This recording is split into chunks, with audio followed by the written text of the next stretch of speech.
Ladies and gentlemen, sometimes you just have to act like you are drunk, like you are crazy. Confuse your enemies, confuse them.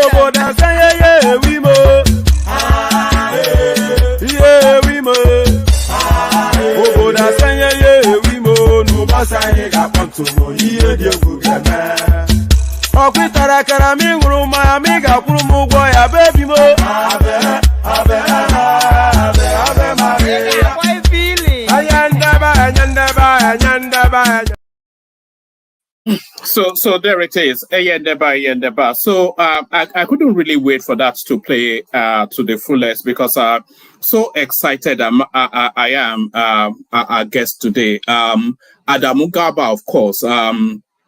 It needs no introduction to anybody, but if you've been living under a rock and you don't know exactly who our guest is, let me just give you a little flavor of him.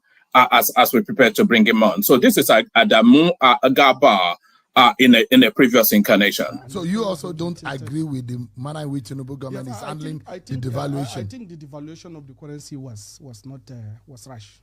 It was improperly done. It was rash actually. There's supposed to be an economic cooperation. All right, so that's Adamu Garba giving us a flavor of some of his politics right there. But we don't have to second guess him anymore. He's now here to give us the full flavor of his politics. So let's bring him on. Good day to you. Good to have you, and thank you for doing this. I know you've had quite a full day. So I know really, and it's late in the night where you are as well. So we really appreciate your company today. A few words, yeah. So yes. So you're Adamu Garba, of course. You need no introduction to the Nigerian space, but let's kick off the conversation by catching up with you regarding where your politics is. So you're a senior chieftain.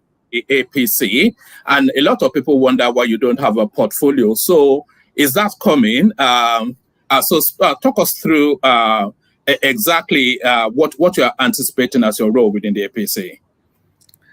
Thank you very much for having me. Good evening, everyone. Yes, as you know, I came into political scene. Even though my history has been political since 1999, but I came openly into political scene in 2017 when I, declared to aspire for the office of the President of the Federal Republic of Nigeria during run-up to 2019 election that produced eventually President Muhammadu Buhari under the same platform of the APC. And then some people thought it was a joke, but we pushed on and we did not too young to run bill, give us a lot of age. We were able to at least do some very good thing to the political scene, showing that young people can actually do it. So because I was deliberate in my attempt, it is basically the reason why, if you notice, I try as much as possible to stay very consistent in line. Again, in 2022, during the run-up to 2023 election, I still came out and aspired for the office of the president, and a lot of issues happened, and of course, the details were all to see. So as a strong party man of the APC, also, although I have some challenges with the party at some point when the price of the form became very expensive, and in my principle, I don't believe political parties should be commercialized and commoditized. I believe public offices should be based on competency. So I have to pull out of the party for some time. And again, when eventually one of the most competent Nigerian got the ticket for the office of the president in the 2019 election, in the 2023 election, I had to keep my ambition aside, saying that the reality, based on real politics, what is really going to happen is clear that APC is going to take it. And at the same time, even if APC is not going to take it, but I believe in Asiwaju Bola Ahmed Tinubu, and that is why I supported the president, and by the special grace of God, we have him as the president, commander-in-chief of the armed forces. And of course, most of my activities are online for all to see. There are a lot of records of so many contributions I did. And yeah, I was supposed to have portfolio, like so many people are saying.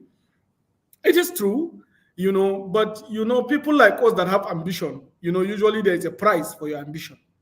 Even if the president says he wants this, but maybe there are some politics that might want to be considered for ambitious people like us.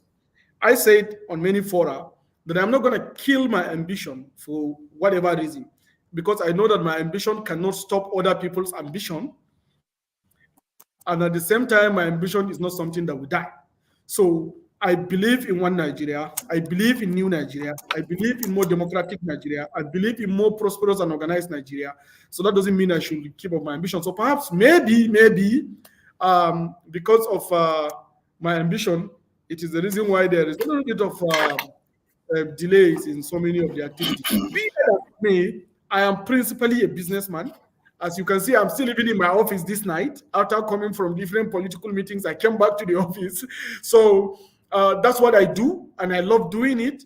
And I really think it is still not a very good deal, considering the fact that we have the president that is doing the right thing for the country. And I think it is important that we all give him all the necessary supports he needs, whether we have portfolio or not.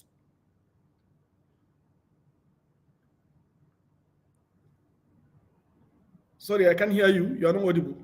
I beg your pardon. Yes, I said you said you're a businessman. One of your businesses, of course, is to launch a digital platform to rival the Twitter space, which is called Cri Tic. So let me put it on the screen as you talk us through exactly what this is all about. You see,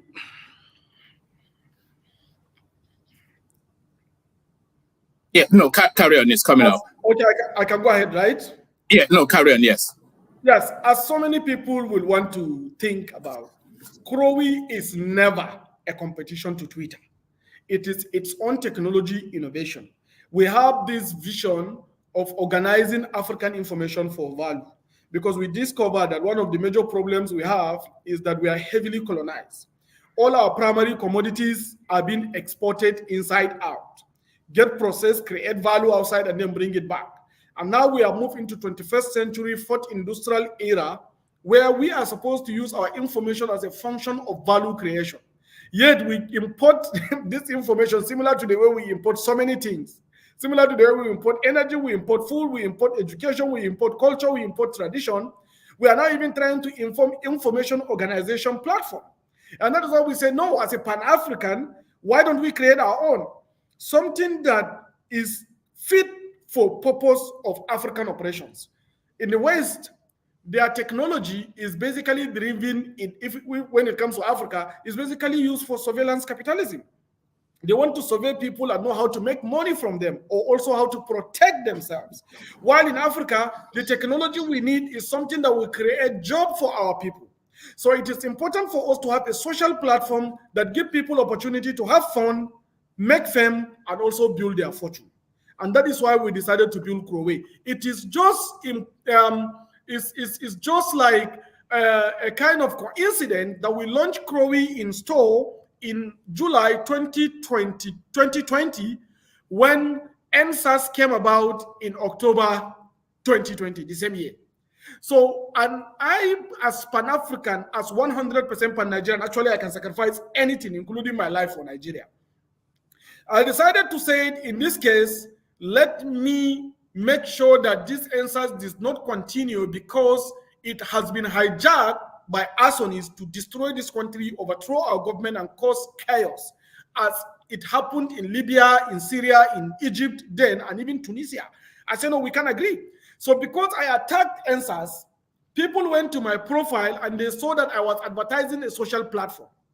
And people decided to say the reason why I was attacking Twitter and fighting people of NSAS is because I want to promote my own competitive platform. Twitter is a microblogging platform, while Cri is a content platform. It's more of even Facebook, Instagram-like than even Twitter. So we are not competition with Twitter, but unfortunately, people thought we're actually trying to compete with Twitter. We are not. And that is why I think this year in May, we came back again. We reorganized it, tested it in November last year. Sorry, last year in May. So in November last year, we were able to put it in store. And as I'm talking to you now, we are having about 15,000, I think, 15,400 followers without any promotion. People are organically coming on board. And that is what we are trying to do. And hopefully, we are going to create a lot of value from it. So that's everything about Cri. In the comment section for people that want to go sign up. So an organic African-led social media space is something that is very much needed. But let me take you now, fast forward now to politics and the politics that is happening now. So now in your party that we've seen Malam Nasir El-Rufai, we've seen him in meetings with Obasanjo, we've seen him with meetings with Fani Kayode, but now the meeting now that seems to be agitating a lot of people is his meeting with Alhaji Shehu Gaban, who has also been a guest on this platform, by the way, is meeting with Alhaji Shehu Gaban, the chairman of the SDP, which he made public, by the way. So a lot of people speculating to what Malam Nasir El-Rufai's intentions really are. Because, of course, a lot of people anticipated that he will get a high-profile portfolio within the Tinubu administration for all of the roles that he played to bring about that administration, but he couldn't clear the Senate clearing, which a lot of people was not convinced that that was the real reason. They feel that there was politics underpinning that. So this movement now by El-Rufai, romanticizing with SDP, and the speculation that because of the crisis in the Labour Party, Peter Obi on an exit door as well. So the speculation then fast forward to the possibility of El-Rufai Obi ticket to try and wrestle power from Tinubu 2027. Have you heard that speculation, and what are your thoughts on that? Yes, I saw a lot of speculations online talking about even a possible partnership between Peter Obi and Malam Nasir El-Rufai to join SDP and challenge the candidacy of our candidate in 2027, President, Commander-in-Chief of the Armed Forces, His Excellency Asiwaju Bola Ahmed Tinubu. There are a lot of speculation, but one thing that we should be clear about, we are politicians, right? And a politician, the only thing he hates is when you go into a meeting and you shut down a door, leaving him outside. Politicians hate a situation whereby they are not relevant, they are not on the table. They are not part of the people where decision is being made, because that completely destroys your entire political profile when you get there. And when you look at Malam Nasir El-Rufai, he has been consistent since 1999 in Nigerian political circle, you know, especially when he came to limelight after becoming the FCT minister, from BPE to FCT minister, from FCT minister to political activism to governor for 8 years and campaigning for Asiwaju and then feeling left out. So you should experience experience some grievances, you know, between this kind of person, especially when there is the high anticipation of a massive portfolio for his office. So my conclusion about this is, he is, and as he rightly mentioned, that he needs to seek relevance in the system. Because without relevance, especially with his kind of profile, he might not be patient like us. You know, people like us, I'm just 41, I can be patient. But someone like him, he will not be patient. If he is not part of the cycle now, that means he's completely out of the cycle. So that is why I believe he is working hard to see how, you know, when you put extra pressure of opposition, and maybe some discussions can happen around the table with him, and some conciliation may come, some incentive may be applied, and maybe we get by. But I'm not sure the speculations are there. We just have to treat the speculations completely as still a matter of speculation until there is categorical statement from his side that he's actually trying to do what he was believed to be doing. But what I believe is he's just pressing button for more negotiation. And I believe our president is very much capable of handling such kind of issues. All right. If we could stay with those speculations for a moment, we know it's just in the realms of speculation, but just to theorize to that space for a moment, if there were to be, because a lot of people feel that the only space that can threaten Tinubu, President Bola Ahmed Tinubu in 2027 will be a strong northern candidate. That's the only thing that can unseat him in 2027. So now El-Rufai, Malam El-Rufai is a strong northern candidate, and a combination of El-Rufai and Peter Obi will certainly give Aso Rock sleepless nights. But the permutation of that, if that was to be a ticket, who do you, if it was to have a realistic chance, who would you speculate will be the top and the bottom in that sort of on that ticket? Who will be the top or bottom? Yes, you know, it's going to be very tough. Madam Nasiru El-Rufai is a very strong candidate, but not necessarily the strong northern candidate, right? We need to be making clear about that. And also, Peter Obi is one of the most popular politicians in the South, you know, but not as popular as the President of the Federal Republic of Nigeria, Asiwaju Bola Ahmed Tinubu. But again, one of the thing is, I don't see possibility of Malam Nasiru dropping to be a deputy to Peter Obi. And I don't believe the obedience will believe in subordination of their principal to any of the candidates. So from the beginning, is a kind of marriage of convenience that is not headed beyond 1 kilometer, and he may crash, right? So I don't see any possibility of convergence here, because who is driving this? Who is the major actor behind this speculative joint venture? If it may happen, it's a speculation. Is there any major stakeholder within the country that are behind that? Was there a proper structure that all of them will have to listen to a kind of permutation that will give one edge over the other? Now, even if they go inside, this is purely speculative. Even if they go into merger, Malam Nasiru will justify the fact that he is coming from the north and the current president is from the south. So because of that, the only way to win more, to get more vote, is to present a northern presidency that will checkmate a southern presidency with a southern vice presidency. That might be his calculation, you know. Meanwhile, Peter Obi will say, look, I show a very strong following, 6 million voters in the last election, and I believe I can be able to galvanize southern vote. If you come with even some patches of northern votes, we can be able to outsmart the presidency. So maybe that's the speculative activity that might likely happen. I'm still living in speculation. But the truth of the matter is, if Peter Obi and Nasiru El-Rufai came together in any possible combination, there is no way they will defeat the current sitting president. I'm telling you this. You can write this down and quote me later in 2027.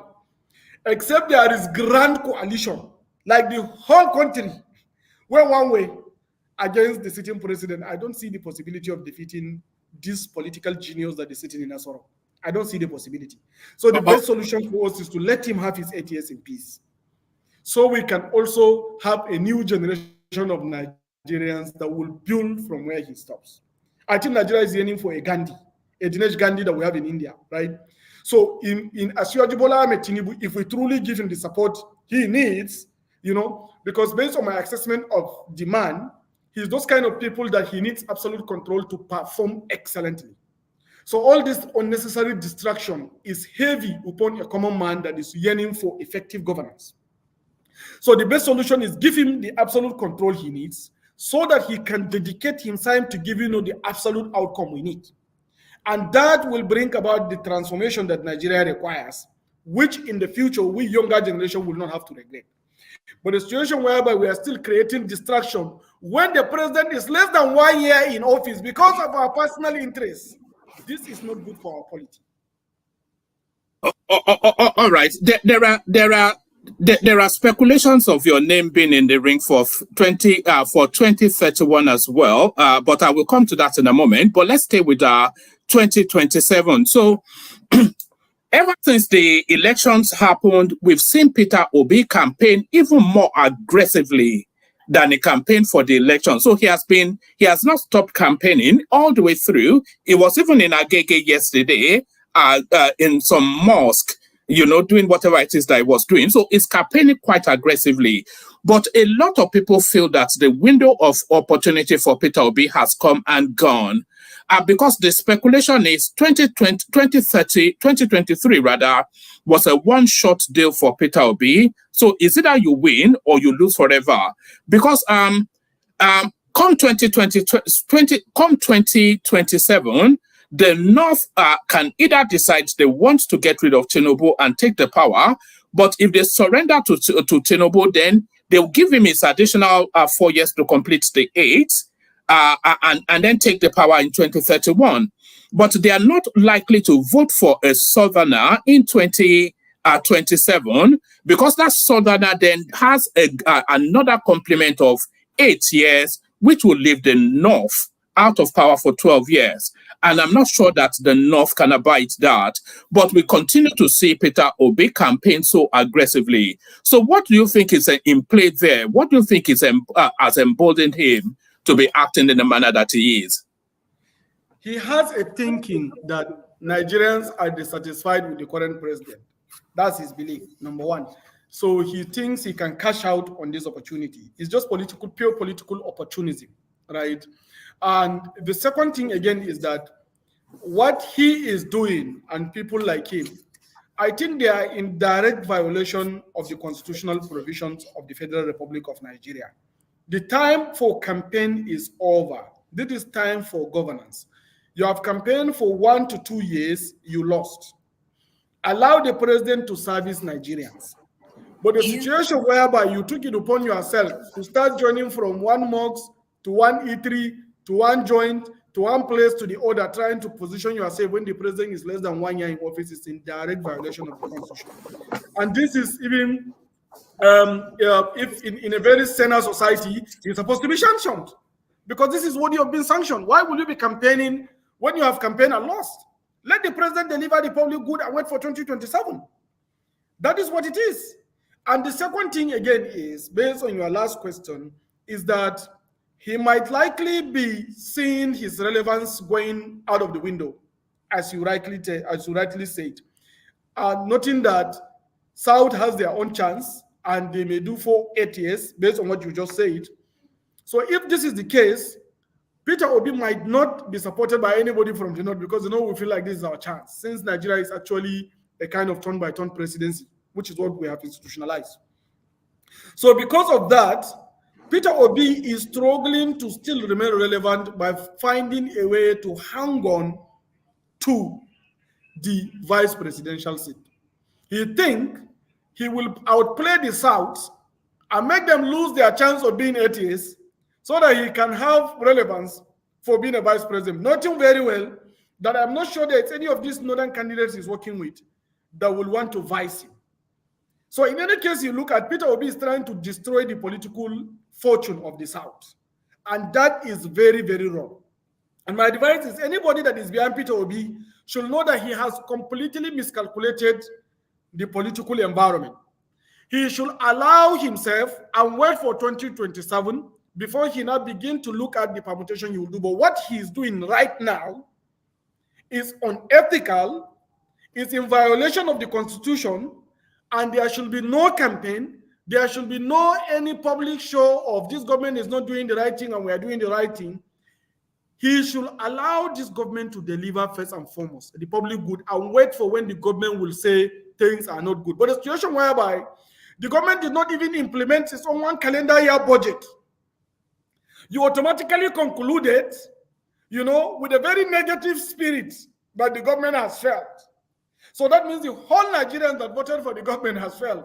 It is you that will go and fix it. This is actually very, very wrong. And I think Peter Obi need to really stay away from the scene and wait for 2027. All right. Let me ask you this. You came out recently to speak to, it's a play on words on the Peter Obi catchphrase. So you said what Nigeria actually needs was consumption, not production. So can you expand on what you mean by that? That what we actually need is consumption, not production. You see, the mistake we usually do is that we try to copy an export-led economy. The IMF, the World Bank, and the multilateral institution try to balance their books when you export something to get their dollars. They sell dollars. When you look at World Bank, IMF, they just sell dollars. That's their job. They are marketers of United States dollar. And until you offtake dollar from the United States Treasury, the US cannot be the strongest power it is. So now we try to force export by picking our raw primary commodity and take it out to create value outside in exchange for the dollar we are looking for. So everybody's mindset with the colonial thinking that export is what brings about economic prosperity. Meanwhile, all economic indicators from 1976, after the broken down of the Bretton Woods Institute, I think Bretton Woods institutions broke down in 1972. By 1976, the entire equation is shifting toward consumption, not production. And that is why when Deng Xiaoping of China decided to open up its economy and ratify some international trade relationship, because of their last consumption power, they allow capital to flow into their economy. Why is the capital flowing into the economy? Because they are consuming the produced value that is coming from the West. Until they reach a point whereby they acclimatize themselves with this consumed value, the Western factories decided to say, since these guys are consuming our product, why not side factories in their countries? And that is how they started moving factories to China, to the point whereby China used what is called the power of monopsony. That's what they call it. China used the power of monopsony to drag all Western factories into their own country and become factory of the world. The same template, India started adopting in 2001.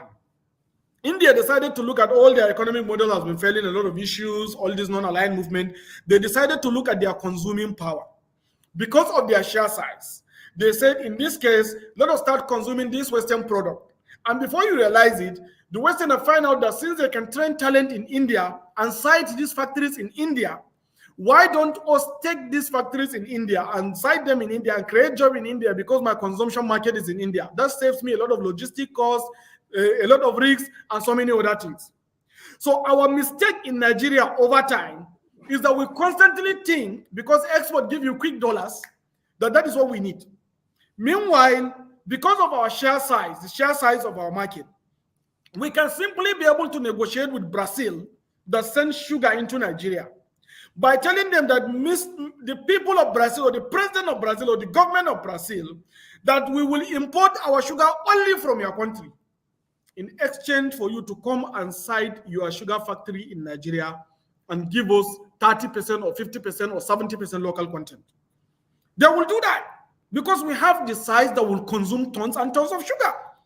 Now, in Nigeria, we import a lot of Toyota. Most of our government's offices, they use Toyota.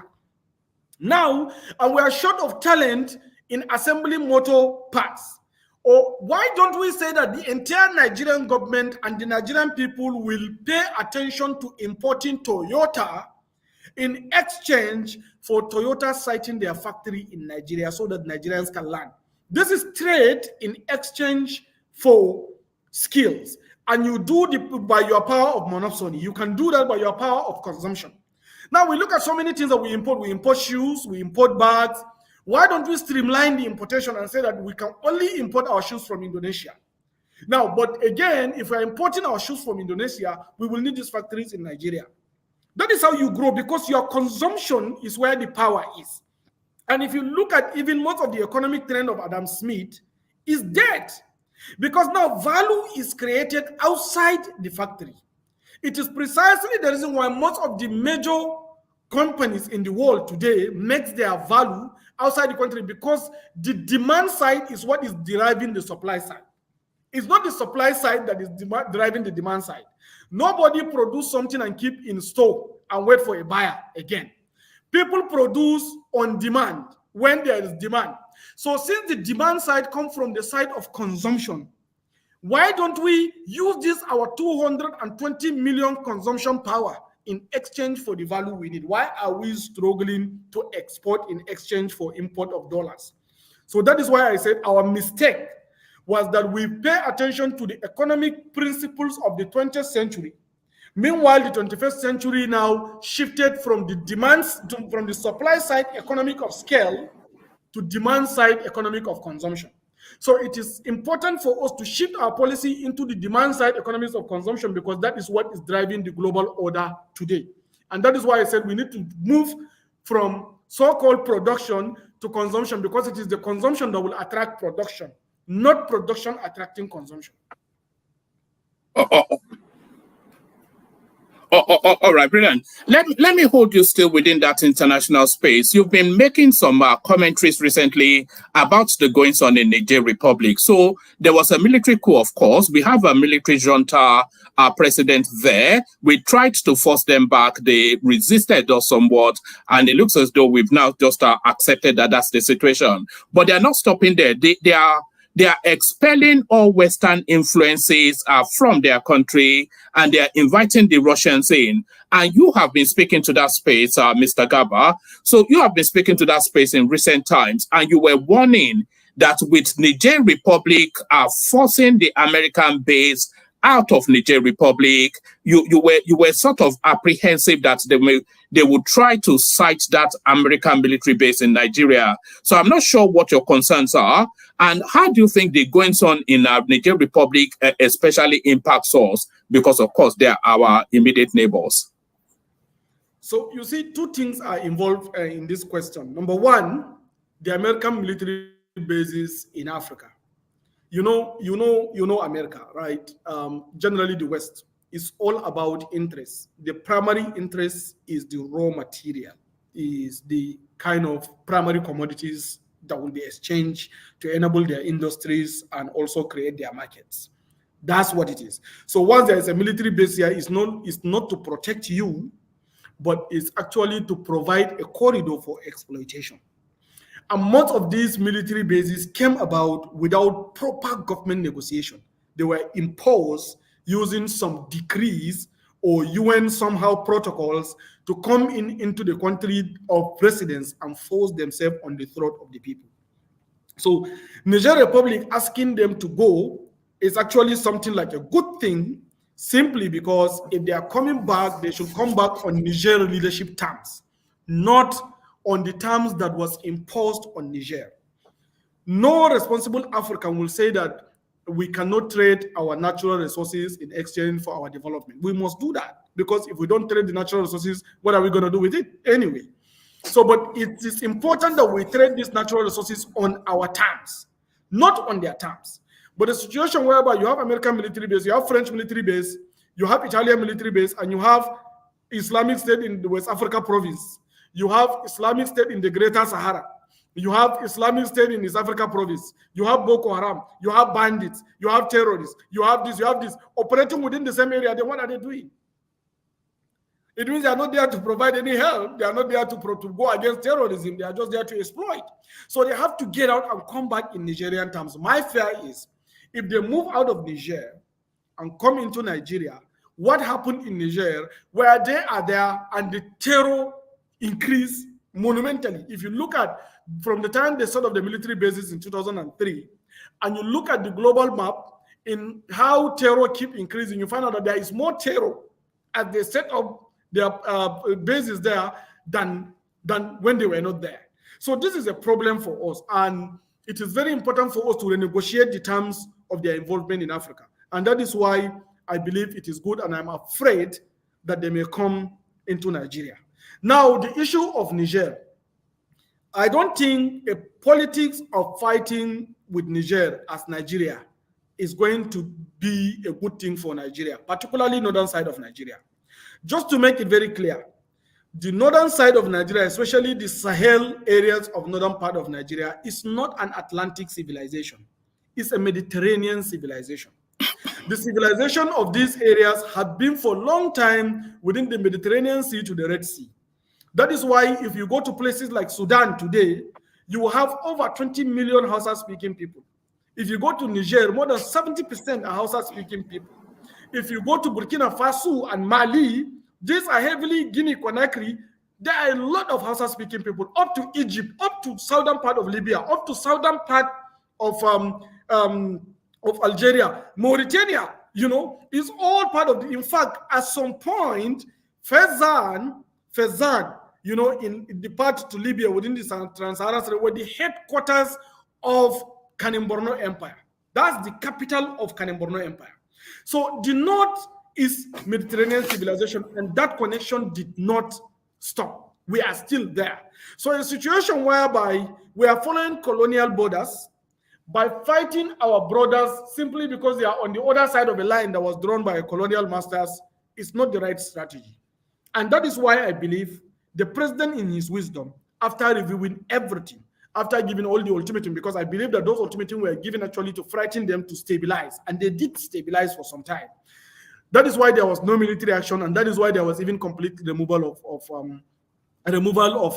the sanctions. But the truth of the matter is, if we fight Niger, we are fighting ourselves. And if we let American military bases vacate Niger and come to our country, we are in trouble. It is precisely what President Goodluck Jonathan refused. It is precisely what President Yar'Adua refused. It was what President Obasanjo fought and refused. So I don't know whether there was a request of trust under President Muhammadu Buhari, and I'm not sure President Asuwaju Bola Ahmed Tinubu will also agree. So if they come here, it's going to cause more trouble to us than peace. We've seen it in Afghanistan. We've seen it in Iraq. We've seen it in Syria. We've seen it in Libya. So we don't welcome them here until they come on our terms. If it is on their terms, we don't welcome. And that is why I said we don't want trouble in our country. The trouble we have is enough. Let them go back to their country. All right. Let me take you to the insecurity space. The bill for state police is fast tracking through parliament now. And a lot of the states, a lot of the federating states, they endorse it. But is state police the panacea to insecurity? That's one. And then this idea of state police, how does it work? That's two. Who budgets for it? Because a lot of, if you remove 3-4 states from Nigeria, none of them can really if you remove Rivers State, Lagos State, which other state can really self-sustain? Maybe Kano a little bit, Kaduna somewhat. So do they have the capacity for state police? How does state police address this insecurity? And what more importantly, do you think actually underpins this insecurity that we've been battling with for nearly 30 years? State police is a fantastic idea on paper. But in reality, as you rightly pointed, do we have the financial capacity to shoulder state police? In fact, if you go to states, maybe you go to Kano, maybe you go to my state, Adamawa State, maybe you go to Kaduna, maybe you go to Akwa Ibom, maybe you go to Bayelsa, maybe you go to Delta State, maybe you go to Imo, maybe you go to Enugu, you will find out that there are so many primary schools that still don't have desks. There are so many people that are still reading under the tree. There are so many people that cannot afford Panadol in their village, or there is no any availability of any conventional medicine for them to treat their ailments in so many of those villages. Our governors did not finish these things, and we are jumping towards another liability. Meanwhile, if you look at the rate of borrowing by state governors is becoming unhealthy to the system. It is the rate of borrowing of the state governors that is even affecting the federation books that people are blaming the president. Meanwhile, the governors are the ones that are consuming most of this debt. Why? Because they want to shoulder some of the responsibility. Now we have some governors that their interest is to feed people, not to create value for a short term of maybe 2-3 hours, because every food you eat after 2-3 hours is digested. So you don't prepare for the next time that this person is going to demand for food. So this is a problem. So it may sound fantastic, it is good, But I don't think there is any difference. Then when I came out to aspire for president in 2027, in 2017 and 2018, I was a strong proponent of state police. I was even saying it makes sense, it is good, it is this. But after grinding myself into the system and building more experience, I discovered that there are much more priorities than state police. Meanwhile, the same state governors have opportunity to set up their own state-level militia or state-level paramilitary officers that are still fighting the terrorists or the bandits that are operating in their villages. Most recently, Zamfara State have set up their own paramilitary organization. You have the same thing in Katsina. So many states are setting up their own. In the southwest, we have Amoteku, you know, and even in the southeast, we have Ebubeagu. So when you look at this, what state police again do you need? The institution of police is okay as it is. If you must need a state police, then why not rally this state police through your state by working still with the existing police system? Most of them will say that the reason why they want state police is because sometimes there is a chain of command. If you call somebody here, you say you will have to call the IG. You call the IG before the IG give command, then you release the commissioner to the DPO, to the officer in charge before action can be taken. Yes, there is this bureaucracy. If that is the contention, why not address the bureaucracy? Number one. Number two, why not reform the police system and plug it under the judicial system of government, since police is a criminal justice system? Even in the US, where we copy our democratic practices from, the police is under the justice system. It's not under the executive government. It is the law that mandates the police to do its action, not a certain governor or president. That is not how it works. That is why you see so many of those FBI, Sofenas, and co. are coming from Department of Justice. They are not coming from one president or one governor. So why not carry out this judicial reform and allow them to be empowered through the judicial system? It is the best, because currently, as I'm talking to you, why we are always complaining that the judges are not giving fair judgment is because they have to depend on the president, they have to depend on the executive branch of government to get their money. So how do you expect them to fight somebody that is feeding them? But if you put some of the institution of police under them, some of this institution of policing, including some other paramilitary organization like civil defense, like even road safety, under them, that will give them opportunity to generate revenue as a judicial office and be more independent and deliver effective justice to the country. That is how it's supposed to be done. But the situation where we're saying we're going to fight the police, centralize it, break the local police, and then put another state police, we're adding additional burden in the system that is not likely addressing the problem. And don't forget, my conclusion on this is that in Borno State, prior to Boko Haram, there was an organization that was set up by the then Borno State Governor, Ali Modu Sharif. He called it ECOMOG. These are like paramilitary organizations that he is using to secure Borno State, and to some degree, he started using them as political asset to quench or fight against his enemies. It is majority of the people in ECOMOG eventually transformed into Boko Haram. And you know the havoc that they wreaked to the entire Northeast and to the entire country. So these are the consequences of some of these activities. Until you allow it to be handled by professionals, police is an institution. No matter how nasty or bad or rotten or corrupt you say they are, at least they have some order, some structure, some training that is certain. There is some certain standard. You can't just reinvent the wheel. We just have to find a way around what we have to improve it, to expand it, to extend it, to make it better. Not just to discard it simply because we feel like it is not serving our political purpose or is not serving some of the interests that we are trying to protect. So we have to be really very careful about this argument on state police. All right, brilliant. I'll ask you one more question, and I'll start to bring the panel in. And life is good. Can you mute and unmute unmute yourself? Your device is not connecting properly. So if you click on mute and unmute, then that should connect it properly. So I still have many questions, by the way, but I'll make this the final one for now. A lot of speculations that you should really be in the State House in Adamawa State. So how are you progressing on that? Do you have ambitions towards the State House in Adamawa State, and how is that ambition progressing? Actually, the state house ambition, Adamawa State will have a very complex politics, it's a stakeholder political environment. And if the stakeholders of Adamawa State find me worthy of becoming the governor of Adamawa State, fine. I would love that. I would love that opportunity. All right, brilliant. All right, brilliant. So let me start to bring on people. And as I bring on people, as many of you that can have your cameras on, as many of you that can have your cameras on, please have your cameras on so that Mr. Garba can see who is speaking with. So Johnny, we'll do it in this sequence. You will introduce yourself to Mr. Garba. Tell him where you're joining us from, and then put a position to him, just as we do with every other guest. So joining us, life is good. Good to have you. Ekene in the house, good to have Ekene. Ajande Koko is here, good to have Ajande Koko. Bishop is here, good to have you, Bishop.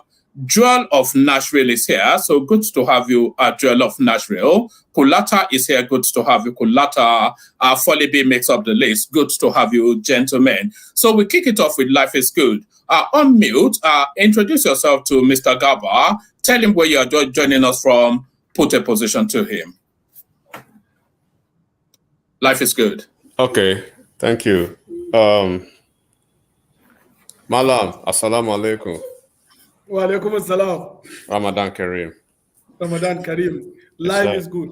Yeah, life is good, always. So let me start with this. I know you are very conversant with the Nigeria's political landscape. I'll start from the north.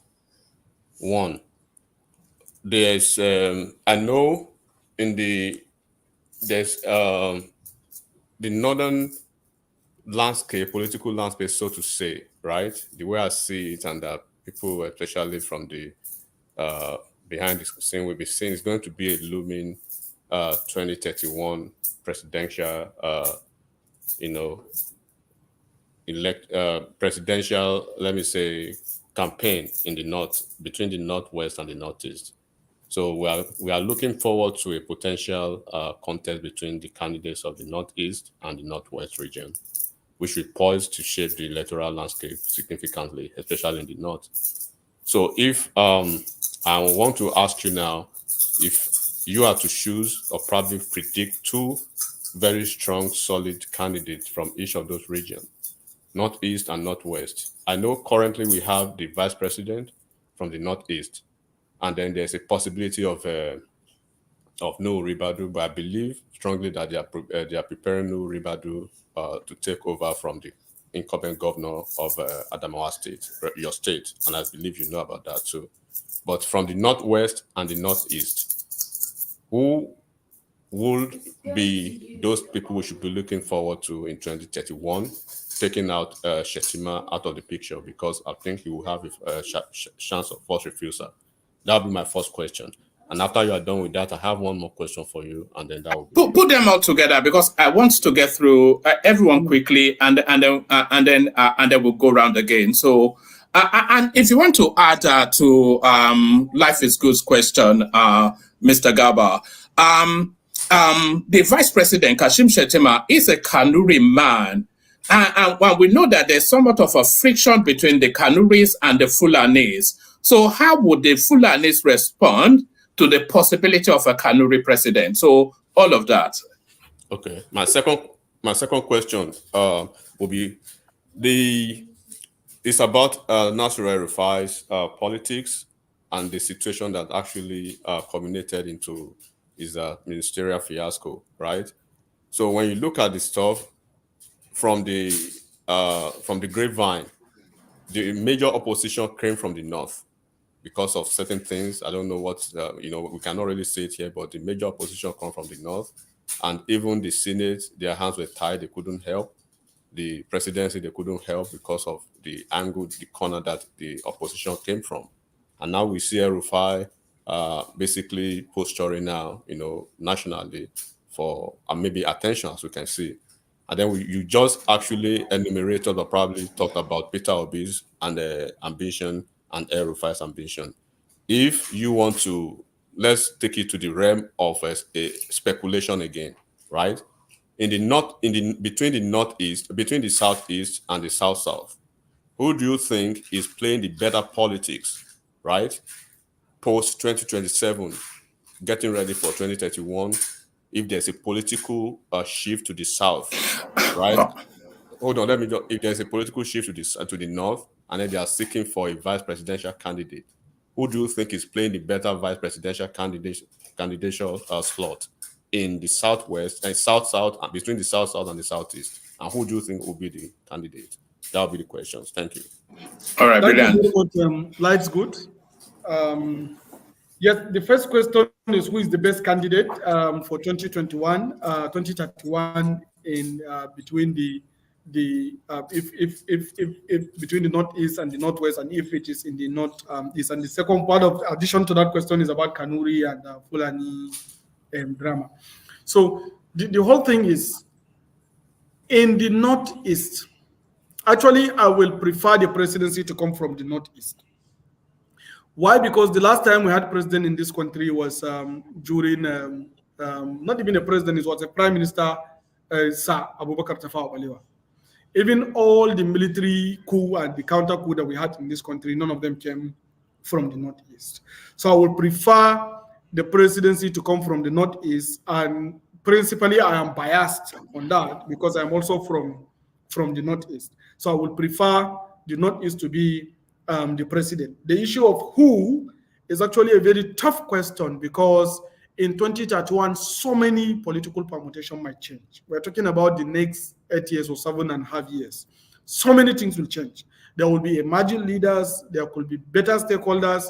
I could even emerge as the possible contender, very strong one, So anything can happen. So to predict that it's going to be either Malanu or Kashim Shatima or any of them for now is actually a very, very difficult question to answer. But much need to be seen, and I have to leave it at that. On the issue of Kanuri and Fulani, yes, there was a drama historically during, of course, the conquest, during the jihad between the Fulanis and the Kanuris. But I can guarantee you that there is a lot of attempt to conciliate that drama because there is practically hardly a Fulani family in the northeast that have no Kanuri wife, or there is hardly a Kanuri person that has no Fulani wife. This intermingling has happened so much between our emirs, our local traditional title holders, our scholars, and so many of them. Like my father, his second wife is Kanuri. And if you go to the next house, you find out that I'm Fulani. So there's even a play between us. So the politics is not that tough. And I believe that the choice of whether it's Kanuri or Fulani is not the case. If you look at what happened in Yobe State, for instance, in 2023 election, Yobe State is predominantly Kanuri-dominated state. But Yobe State voted for PDP, even though they have a fellow Kanuri man as the vice president under Asiwaju Bola Ahmed Tinubu's presidency, Kashim Shatima. So I don't think that really may play very significantly there. On the issue of playing politics between the South-South and the Southeast for a possible vice presidential slot, I believe South-South currently have an edge. Why? Because they are following the real politics as it comes. They are more compliant with the system. They follow through in both the parties. If you look at Wike, for instance, he's a PDP man, but he's together with the government. If you look at, they have the FCT minister and they have the Senate president, the number 3 man in the country, president of the Senate, who is doing a very excellent job, by the way, His Excellency Godswill Akpabio. And when you look at what, for instance, their ministers, they are all efficiently performing and they are very much visible. And when they go to their localities, they are welcome, But if you look at the Southeast, I think the only person that is truly playing real politics in the Southeast is somebody that some people will want not to hear, but it's actually Governor Hope Uzodinma. Hope Uzodinma understood Nigeria. If I happen to be an Igbo man from the Southeast, my political godfather will be Hope Uzodinma, because he understood the core politics of the country. It's not a politics of identity at the top. is politics of stakeholder and interest. Provided your stakeholder level, your level as a stakeholder or interest is not on the table, no matter how you agitate with ethnicity, with region, you can't get anything. It is precisely why Peter Obi lost woefully, because the center does not agree with the arrangement he's trying to bring on the table. And this country, don't forget, is a merger of different countries in one. So politics of ethnicity doesn't play at the center, at the interest level. So the guy that is truly playing effective politics in the Southeast is Governor Hope Uzodinma. If the Southeast will match and work alongside Governor Hope Uzodinma, I'm telling you, we're going to have a very good person. Another person that is following him a little bit is a governor of Anambra State, Professor Charles Soludo. He's also doing a very good job. But when you look at a populist approach to, of course, Governor Alex Ortiz doing a very good job, but he's doing populism for now. And if you look at like Enugu, so you find out that there are a lot of disalignment. So the South need to really get this politics together. But the South is actually playing a good politics. And if the Southeast did not do something very good, the vice presidency may end up going back to the South as it did during Jonathan Yaradua era. All right, brilliant. All right, brilliant. Thank you. Life is good. So we go on from you. We go on to Kulata. Kulata, on mute. Introduce yourself to Mr. Garba. Tell him where you're joining us from. Put a position to him. But gentlemen, as we go forward, try and reduce the preambles. I think Mr. Garba, he knows the Nigerian political landscape as much as the rest of us. So reduce the preamble. Introduce. Put a position. Kulata. Yeah, Kulata calling from the United States. I think I'm a bit familiar with you, one of our young politicians. So let me go straight to my questions. When you were going to talk to one man, you were talking about a consumption-based economy, which when you think about it from face value, that kind of makes sense. If we can, influence the producers to bring their factories into Nigeria, maybe populate them along Ogun State and different areas and all whatnot. But how do you reconcile the low purchasing power of a Nigerian? The percentage, our GDP per capita is $2,000. And that was maybe back in 2021. Who knows what it is now based on the prevailing rate. So basically, we have what some TV presenter called a sachet economy. Meaning you have to make maybe something like drinks. You have to put them in sachet for Nigerians to be able to afford it. So in your mind, based on the premise that you put in place, how does that work? Because you have people that basically cannot afford stuff. And then you said they should consume more import. So you're going to encourage dumping.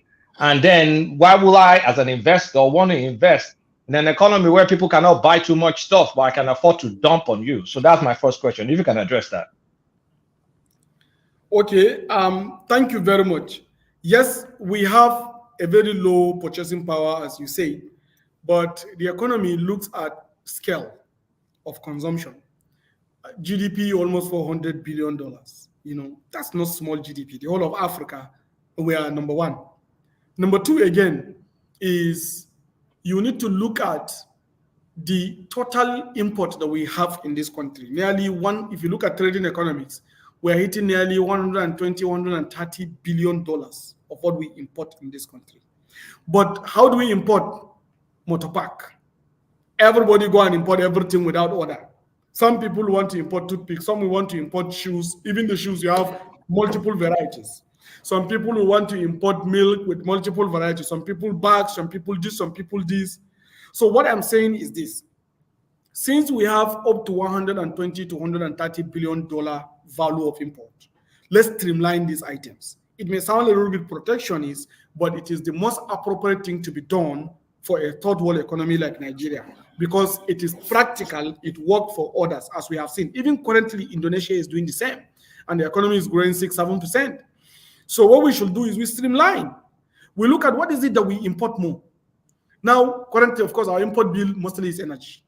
So if we import more of energy, then how are we going to do it? If we import more of food, then how are we going to do it? Even the food, what do we import more? So we import baby formulas more. So why don't we streamline our baby formulas around Cerelac and say that The only baby formula we're going to import is Cerelac, but we need Cerelac production in Nigeria. So at least we start a little bit and then ascend the ladder gradually. It is the best economic policy to be implemented into this trade in exchange, for skills and industrialization. That's the only way we can escape. But the situation whereby we're saying we want to produce, what we produce, we don't even have the skills. We have the lowest human development index in the world. And our school system is never organized to train any skill. All of them. None of them is organized to train skills. All of them are trained to be academicians. It's still colonially organized education system where people are trained to go and teach, not to go and practice. So the only way we can learn the practice is when we have the factories on the ground teaching people how to do these things on the ground. So if we say that the whole country, we are just going to follow maybe our designer is Burberry. No, we cannot import TM Lewy, we cannot import LV, we cannot import everything. The only thing we do is Burberry. But Burberry, you must have to set up all this, your bag, your shoe, your tray, your this in Nigeria. We are incentivizing them to come because they have ready-made market. So that's exactly how I'm looking at it. And it is not just, this is exactly the better economic practice. If you look at almost all the recommendations that is done even by, of course, Council on Foreign Relations, Woodrow Wilson Institute, most of them, they have released documentation about this consumption economy. And that is exactly what we need to look at. And this is completely in tune with the 21st century model. That's my belief. You have $2,000 consumption value, you have 220 million people. And then you flow in a good that is worth $100. So that means if you have 220 million people consuming $100 worth of goods, you have $20 billion. That's no small amount of money. Yeah, but so your numbers don't add up in a country that is bleeding middle class people. We've essentially lost the middle class that was built during Obasanjo. These guys can essentially not afford to buy all these things that we're talking about. Yeah, that's why I said, now we look at the import bill. If you look at where we spend most of our monies in Nigeria, you find out that we spend on energy, on food, and transportation. These are the three things where we spend most of our monies, an average Nigerian. Energy, food, and transportation. And energy is responsible for food production and also the transportation. So energy is the principal factor. Yeah, but the energy is kind of solved, right? We have Dangote, we have PMS, it's one of our biggest import. There's Dangote refinery, NNPC hopefully will start producing. So that's kind of like import substitution. But that still doesn't make us watch our natural advantages lying fallow. Are you telling me we will not be doing anything about the cassava that we are the number one producer? Are we going to wait for a Chinese company to bring some? We can, that's not bad. What are we going to do to the cassava value chain? What are we going to the rubber value chain? What are we going to do to the palm oil value chain? Now, for all those kind of value chains, especially cassava, how it is done is, the value chain of cassava, and that there is a country that can be able to process this value chain. Currently, they are just wasting away. We are not doing anything about them. Then maybe you identify China as a country you want to work with. Then you exchange something to them in exchange for this cassava production. They will do it. It's as simple as saying now you have Chinese people bringing money to build our transportation system, the railway system. What do we exchange with them? Dollars. How does that make sense? But the same China needs some byproducts of cassava. So why don't we relate in this kind of terms? All we need is to ratify our arrangement with WTO. Now that we have Dr. Ngozi Okonjo-Iweala as the Director General of WTO, very important opportunity, we ratify our trade treaty and begin to exchange. We need substitution, import substitution. We just have to aggregate this our values and domicile them for what we need based on what we give. But the situation whereby we import what we want, just anyhow, we are not going to get there. We are only importing dollars. That's what we are doing, essentially.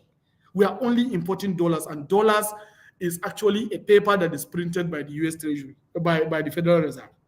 So what value does it have intrinsically, other than to consume more? So you import dollars, you export the dollars, you consume more that are in disorganized and disarray structure. So that's why I believe if we look at this, it might rally, it might work. I'm not saying it's a cast in stone, I'm just giving my own suggestion. All right. All right, brilliant. I know you want to push him a bit more, Kulata, but let's move the conversation on to... Let the panel, let other people ask questions. Yes, let's move the conversation on to Joel. So, Joel, unmute, introduce yourself to Mr. Garba, tell him where you're joining us from, put a position to him. Joel. Thank you, Mr. Woman, and thank you, Mr. Garba. Not my favorite face. Just joking, but why is that? Why is that? Why is that? What has it done to you? What has it done? No, his face during the Buhari time, he reminds me of Buhari. So, Buhari wasn't a good Buhari wasn't a good man at all. Or I won't say not a good man, but wasn't a good president. Sir, welcome to the show. Welcome to the show. Thank you very much. My thing is this: we have talked much about power rotation between the North and the South, but I would like to ask you a question. Why is it that with the amount of time the North has been in power, we still have people from the North at one of the poorest regions in the world?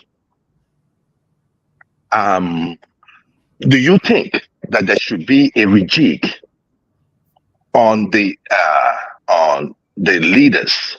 Because for me, I just think that they should be banned from contested political power. But that seems to be impossible.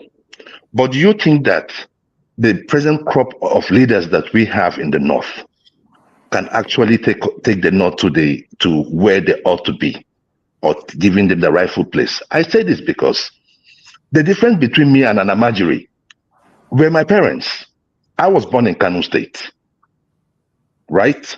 And looking at some of my friends we had then, some of them, their parents died after the 88 riots, right? Some of them taught Amajiri today. They are whiling away. So what is the problem? Why is it that the elite of the North refuses to develop her people? I think I'll just leave. I think this will be like a big one. But my second question would be, Peter Obi, in 2027, do you think that because I'm not talking about the political elite now, do you think that Nigerians are not fed up with this formula sharing? Do you think that Nigeria are going for who comes from where, or the better person to do the job? Thank you very much. All right, brilliant. Thank you. And by the way, my name is Joel of Nashville. I'm calling from the United States. Thank you. Yeah, Joel of Nashville. I believe you are shining Nigeria over there. So I'm trying. I believe that. Thank you for your question. Why the North is poor? In fact, it's one of the theses I'm working on, on this particular, because it's actually very, very large. The problem we have is the problem of colonization. In fact, it was clearly stated, if you look at the book of Flora Shaw, Tropical Dependency, she mentioned about the civilization of the North. And she outlined most of the major economic contributions of North as in a context of Nigeria, then when they met it. And after we now have the colonialization, did not just begin on a downward trend till now. I started earlier by mentioning that the North is actually a Mediterranean Red Sea civilization. We are not Atlantic civilization. It's unfortunate that when the Britons and the Spanish decided to come to Africa, especially to the Bight of Biafra and Bight of Benin, they came through the Atlantic shores. And by then, we have high level of trans-Saharan trade that made the North the richest zone in the whole of Africa. In fact, the richest man in Africa then is Makari. His head office is in Kano, although he's from Morocco. Again, we have one of the richest man in history, Mansa Musa, is all within the belt of that Sahel northern area. Our trade used to be with the Mediterranean civilization and the Red Sea civilization. Shifting towards the Atlantic put us in a cage. The Mediterranean is blocked.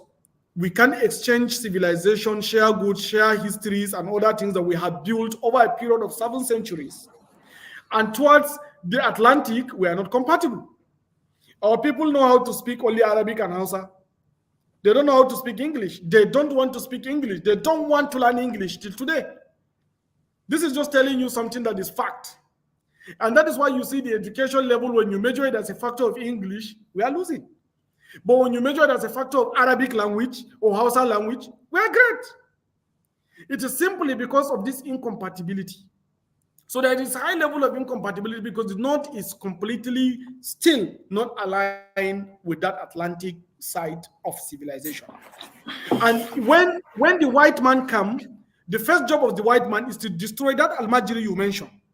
That Al-Majri used to be an institution that is governed and controlled by the state under the custodianship of the emir and funded by the state. As at that time, prior to colonial masters, no Al-Majri go to bed, because the Al-Majri is the institution of learning in the North.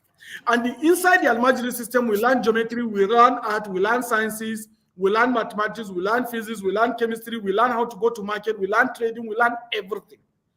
And the white man said for them to bring their own kind of education system, they have to dismantle our traditional education system. And that was the crux of the colonization in northern Nigeria, destruction of the Al-Majri education system.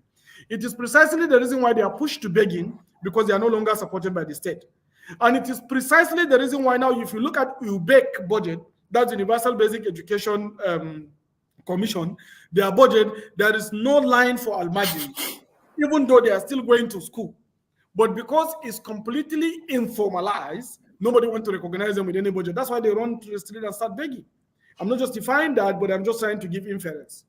So for the North to actually develop, we used to blame the leaders, but it's looking like somebody that is put in a cage. From the right, you are blocked. From the left, you are blocked. So how do you develop? What kind of magic are you going to do to develop? And any society, if you look at factors of development, there is destiny in it. 4 things define why countries develop. Number 1 is geography. Number 2 is demography. Number 3 is energy. And number 4 is demography, geography, energy, and vicinity. You know, so we have all these factors are blocked. Yeah, our geography is landlocked. Number 1. We have massive demography that has no means of production because we cannot share, we can't transport with the seas, we can't cross-trade. Now, we also have no access to energy because of the nature of the place. To access energy, you have to go all the way to the shores before you can transport it upland. Therefore, this disincentivizes factory from setting up and feed that demography. And another factor is, again, food security. All of them are also dependent on energy. Those are the 4 things: demography, geography, energy, and food.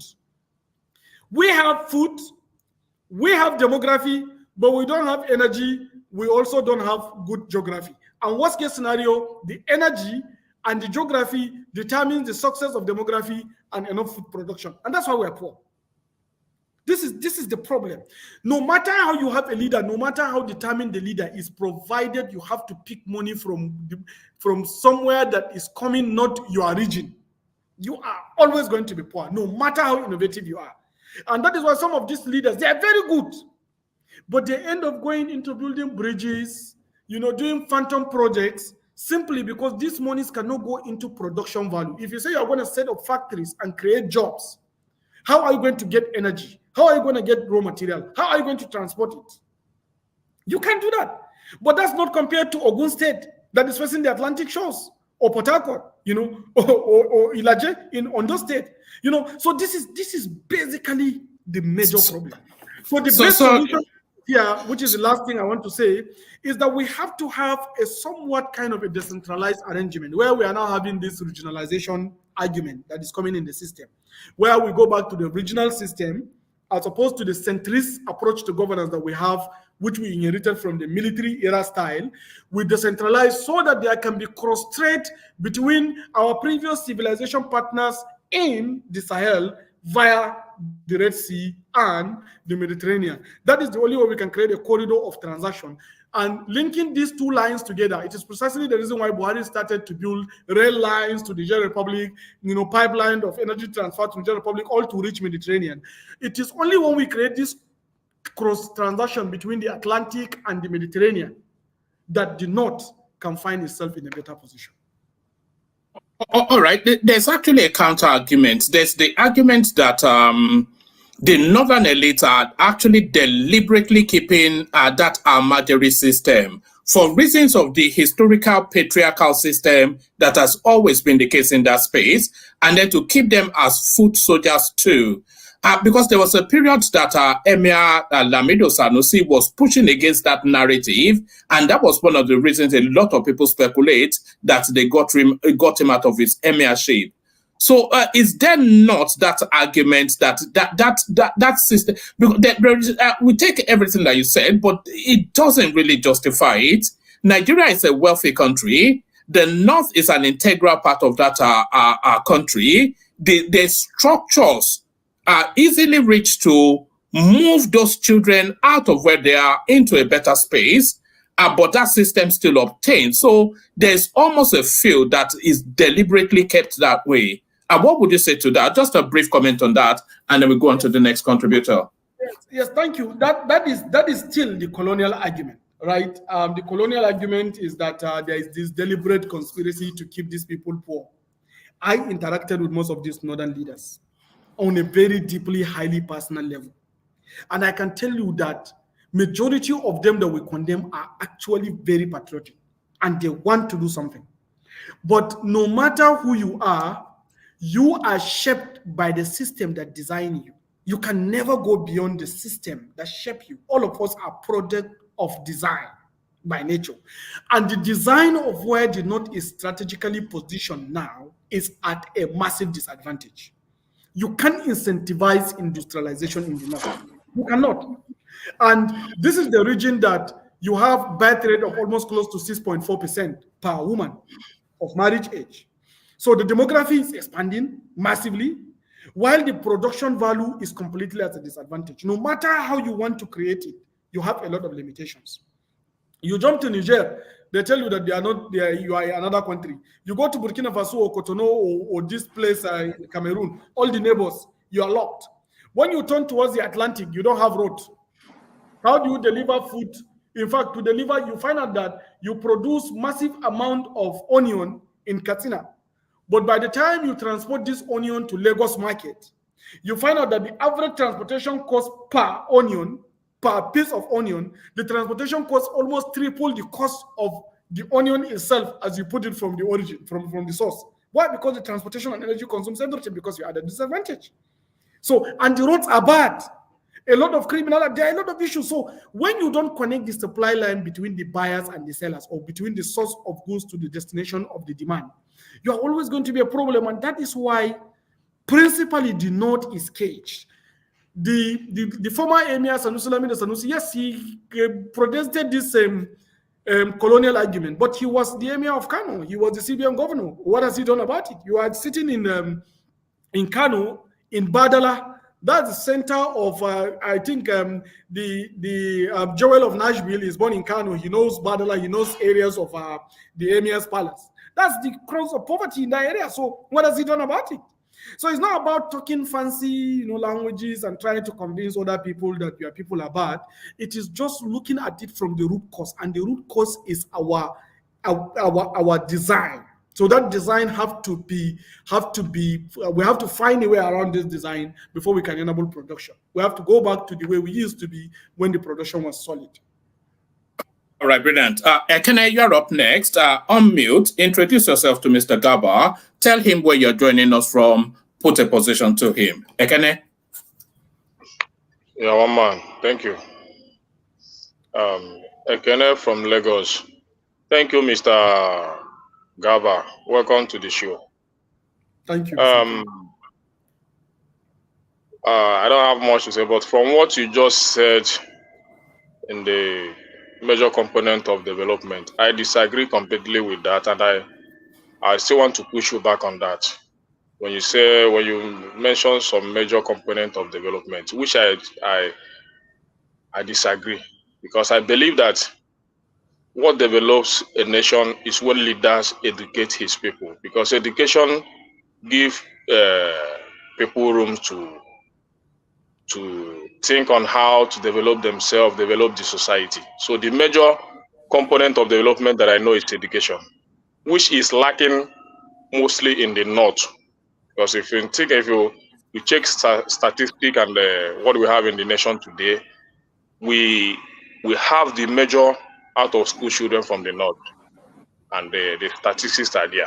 So why are the northern leaders not doing enough to educate their children or their own? Because education, just give people education, they will develop the society. That's how I see it. So why are they not doing enough to educate the northern children? So and all right. another thing is Yeah.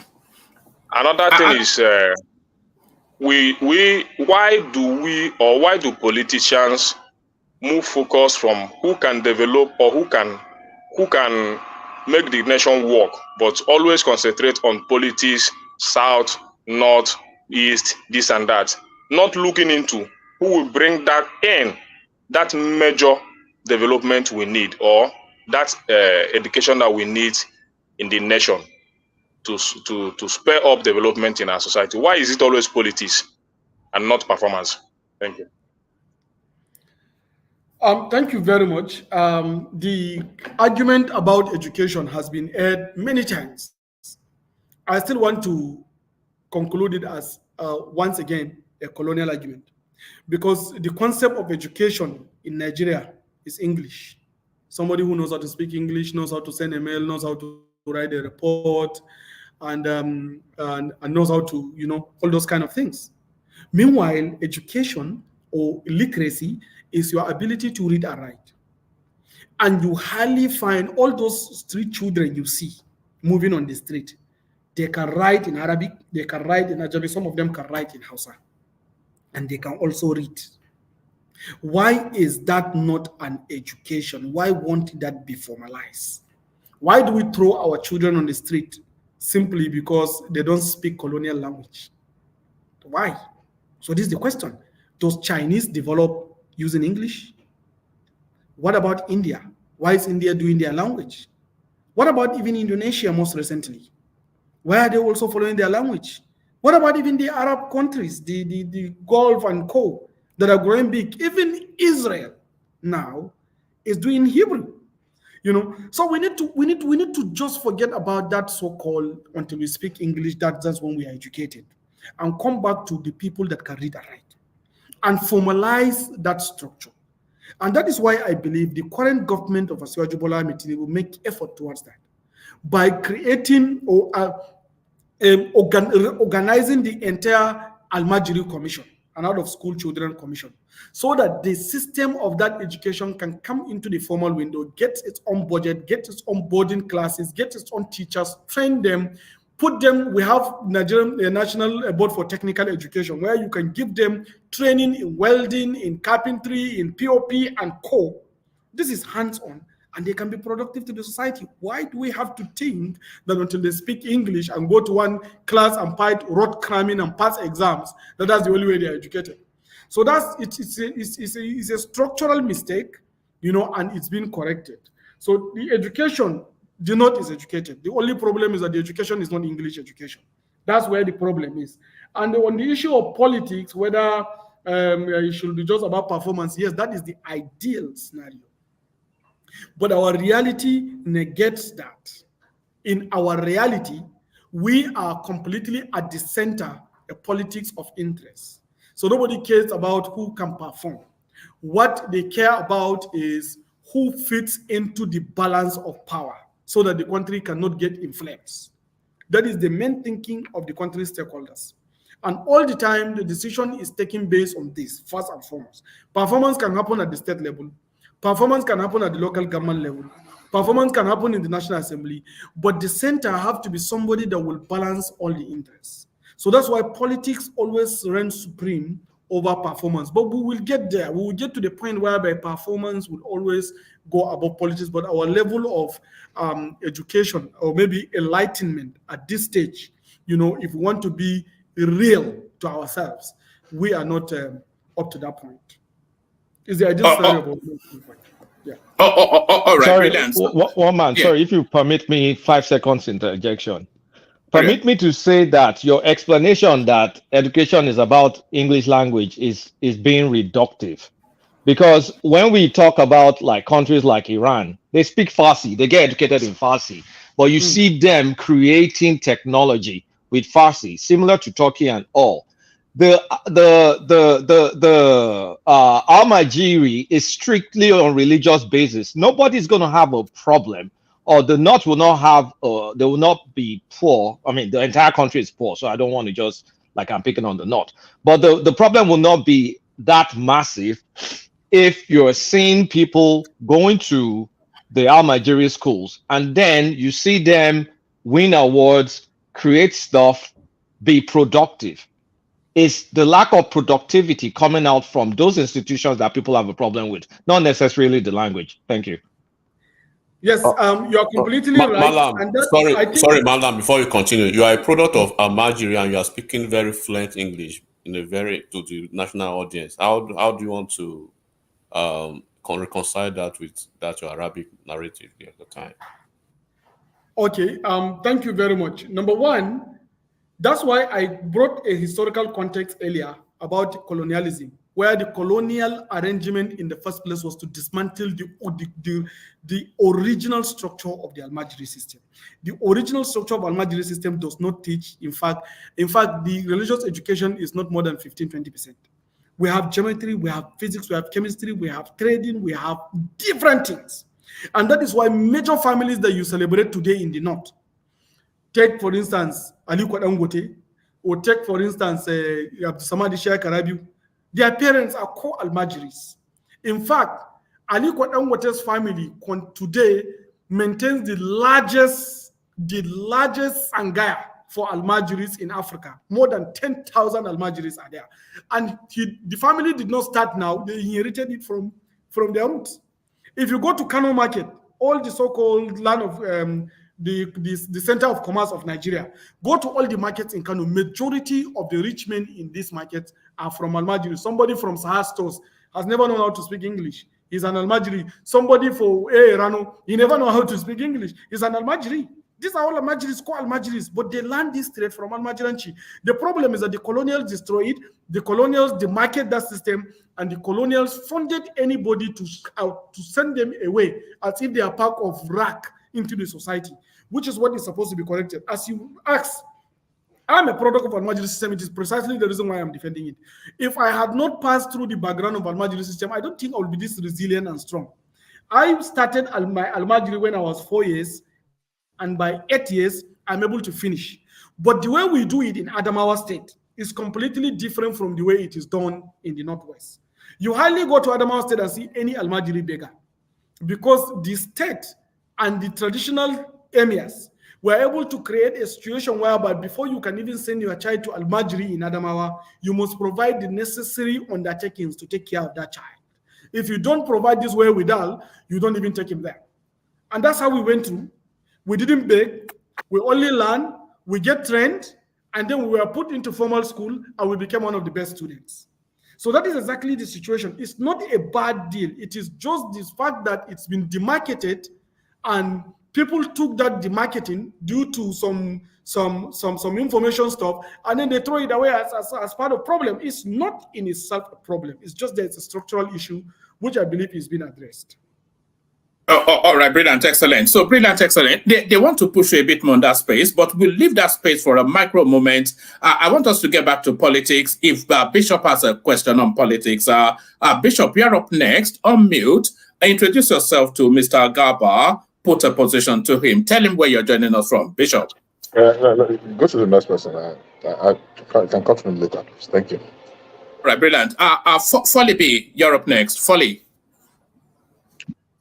Hello, good evening, everyone. Good evening, Mr. Garba. Welcome to our platform. We really appreciate your coming. My question goes straight because I want to have it in record today. It's very happy for me to see you here. My question is, please, can you actually tell us the kind of politics we are playing in Nigeria now? Do you think we can get the kind of leadership we want in this space? People who have the progressive mind, not where you come from, not the tribe you belong to, the quality people who actually merit the kind of leadership that we want for this country to move forward. Do you think this politics we are practicing in this country can actually give us the kind of progressive leader that we want? If your answer is yes, if this system can actually produce it for us, who are the people and what do you think these people are doing to lead us to that promised land that we all want? And if your answer is no, how do you think we can get this country on a track that can actually give us a kind of leadership we want? Thank you. Sorry, Folly, do you want to tell Mr. Garba your political leanings so he knows where you're coming from? Okay. AAC member. I belong to Showore campaign ideology. All right, thank you very much. At least you see our government is very, very open government. So what I got is freedom completely. Please, can we not go to that route? Can we not go to that route? We have never hold him any right to hold him at all. Yes. All right. So the politics we play now, you see, democracy is evolutionary, especially the kind of one we are playing. If you look at the crop of leaders we have then, although we celebrated them because of first-time advantage, but what they have done is not as best as what we are seeing now. And the level of the engagement in the space is so much so that even the leaders are afraid of underperformance. It means we are growing. What is lacking now that may not likely take us to the promised line in time is important progressive mind to join the political space and get into the mud, similar to the way those guys that are not progressive, that are now playing the cards, are getting into the mud. We have to get in, fight it, and work it. It's similar to the way they are doing. Like some people like us, sometimes you see something that it's not the way it should be done, but it is what it is now. So you just have to allow it to flow so that by the time you have your chance, you can tell them the truth and they go ahead and do it.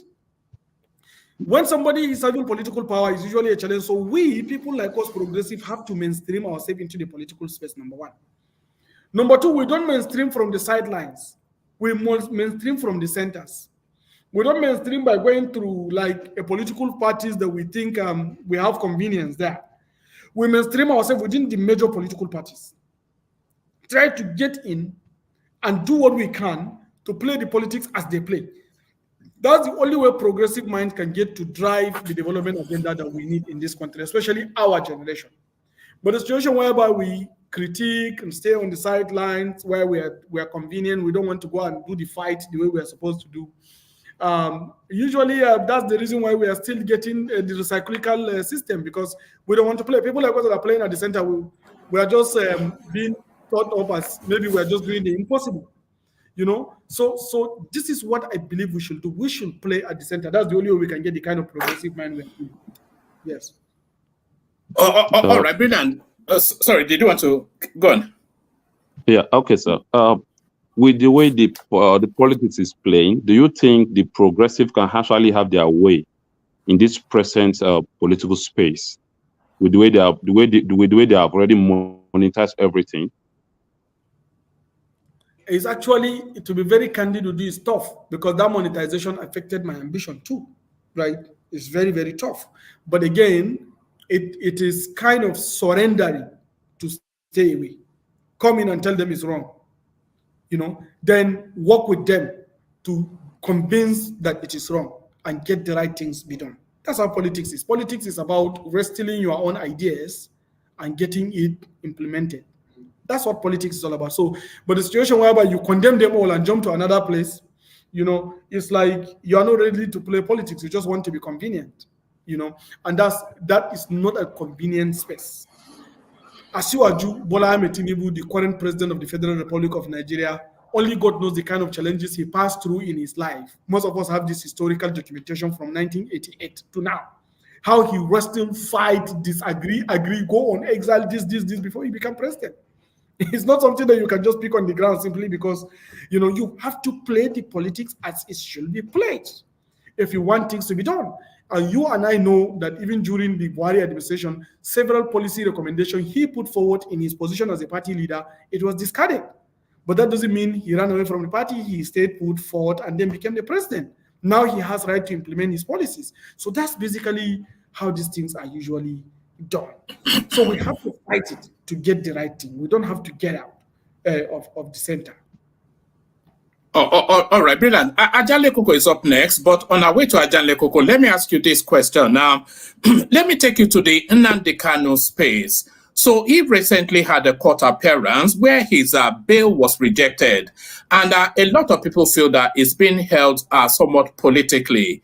But a lot of people also feel that given all of the atrocities that this guy committed, I mean, we were playing tapes of his broadcast during the NSAS space, kill them, burn it down, savage ravage. So what are you making of Nnamdi Kanu one? Do you think the courts are justified to still hold him in situation, or do you or not? And do you think ultimately the solution to Nnamdi Kanu has to be political? And do you think it's been held politically? Number one, I believe the court must have a very, very strong reasons why they are holding Nnamdi Kanu down. And Nnamdi Kanu's record is not hidden to everybody. He was anti-state and violently so. And to some degree, you can pair him with Shekau, who was killed by the Nigerian state, you know, because of terrorist activities. Because Nnamdi Kanu is sponsoring people to go and kill and maim and destroy anybody that disagrees with him.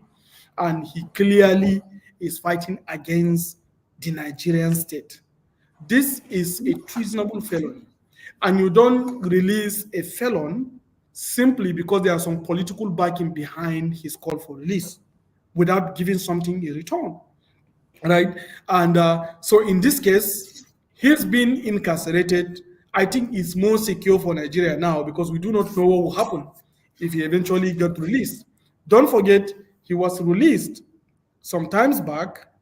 He jumped bail, went on air, and still encouraged the people to keep killing and destroying. So it's not that there was no reference from releasing him before. It was that he was released before, and he still continued to, you know, encourage chaos to be committed. We knew how many things he said during the SARS, destroy this, kill this. And the videos and everything is all over online. So we know this thing. So how do you release this guy, hand him over to his people, I mean, his criminal gang, to continue to torment the country? That's wrong. That means if you release a treasonable felon, you are encouraging more of him to emerge. It means somebody from the north will also emerge and say he's creating a republic and start destroying people. So you call him and negotiate and release him. And then somebody will come up from the south, somebody will come up from the southwest. We are creating vertical criminals as an enterprise. We can't do that. So that is why I believe holding him for now is a good thing until so many assurances have been extracted that he may not go out again and commit these things. Or if the court decided to say they are committing him to life, this is judgment of the court. There's nothing we can do about it. Do you think denouncing Biafra should be one of the preconditions should he ever be released? Should he has to formally, publicly denounce Biafra as a first step towards release? Do you think that is necessarily a precondition that must be in place? I'm not sure, based on what I know, I'm not sure that the state is even worried about his agitation for Biafra. That's not something wrong. That's something that has been happening even prior to Nnamdi Kanu. We have Rab Wazuruke. We even went to civil war. There are so many people prior to him. There are so many. Agitation for Biafra is not It's not more than saying that you need to create maybe a Niger Delta Republic that we saw so many agitations, or maybe to create a Yoruba nation or Arewa Republic. But the violence is where the problem is. The destruction of the institution of state, burning police stations, killing the policemen, destroying INEC, destroying courts, destroying state assets, killing people, maiming them, raping women, causing havoc, encouraging havoc. That's where the problem is. So how are we disconnect somebody who has committed crime from his past? How can we disconnect that? So even if he come and say that maybe he denounced Biafra, what does that solve? Nobody's saying that Biafra should not say we need Biafra. This is democracy. They can request for Biafra, but do so responsibly. You have senators, you have members of House of Reps, you have state governors. Why don't you ask them to stand up in the National Assembly and pass a bill that there should be recognition for the state of Biafra? Why are they silent? So this is where the agitation should be followed through the order and the law. Nobody is saying don't do it, but do it through the right channel. But the situation whereby you chose violence, then you should be held accountable for your violence. And the fact that he is in court facing the consequences of his violence, I believe he should know the consequences of this before he go into this kind of agitation. And now he's facing the consequences. And I don't believe it's good to sympathize with somebody who asks people to kill and destroy our fellow citizens for his political agenda. All right, brilliant. Thank you. One man, can I ask the question in that direction, please? All right, go on. And one thing I want to say is that, it's 1 a.m. I'm still in the office, so maybe we can. Yes, we'll try and get around the people on the screen, and then you can give us your final words. So you heard Mr. Garba. He's had a long day, so condense the questions, put it to him. So we try and exhaust the people on the screen. So I think there are just about 3 more people after Thomas here. Yes. Good morning from Australia, Melbourne, Victoria State. I'm close to one man. Yes. So, quick question on that aspect. What do you think about this rendition back to Nigeria? Thank you. Is it legal or illegal? Thank you. You mean rendition of Nnamdi Kanu? Yes, please. It's very legal. Very, very legal. Absolutely. If somebody is committing crime outside my country, from within my country, I should deploy all my security assets to bring him to justice. There is no law. There is no, there is no morality by breaking the law. So if we are able to get a criminal who is tormenting us from somewhere, it's good. It's like saying that now we have somebody called the leader of Islamic State in the Greater Sahara. His name is Ilyas Ajibo. He operates within the Sahel. Most of the people that are doing banditry and kidnapping are people that from his camp. So if we can deploy assets and bring this guy to justice, very good news. Very, very good news. So I believe the concept of legality should give weight for security. There should be order and stability before we think of justice and whatever it is that is called equality. We must have order and stability. This clearly shows like my kind of political leaning, which is right wing. I need order and stability before I think about justice and equality. And the fact that he's arrested, that is the right thing to be done. Wherever, I think it's okay. All right, brilliant. So for the people left, just cut the preamble completely. Put a position directly to Mr. Garba because he's had a long day. So, Ajanle Koko, you're up next. Unmute, introduce, put a position. Yeah, thank you, Mr. Garba. I'm Ajanle Koko from United States. Let me ask you this question first. Are you an APC member? 100%. Okay, good. All right. A couple of questions for you. Are you proud to have Ganduje as the chairman of your party, a man that we seen the video taking bribe, stashing dollar into his babariga or agbada, how do we call it? That's number one. Are you proud of him? Then number two, I want to commend you for your economic theory that you are suggesting for from consumption to productivity in Nigeria. So your suggestion that we can use the power of consumption to lure investment, encourage investors to come and invest in Nigeria. So I think I really agree with you. It's a good economic theory, and I hope you can suggest that to the president, and I hope they will listen. You can write them a paper on how this can be achieved. That's a good one. You are right.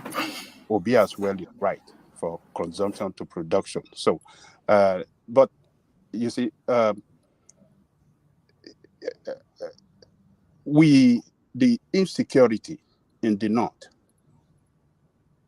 during the time of Buhari, 400 names of people that are financially backing the insecurity in the world. I mean, sponsoring rather insecurity in north were given to Buhari. Buhari did not do anything. It didn't release the name. Told us they had the name, but they didn't release it. We didn't know them.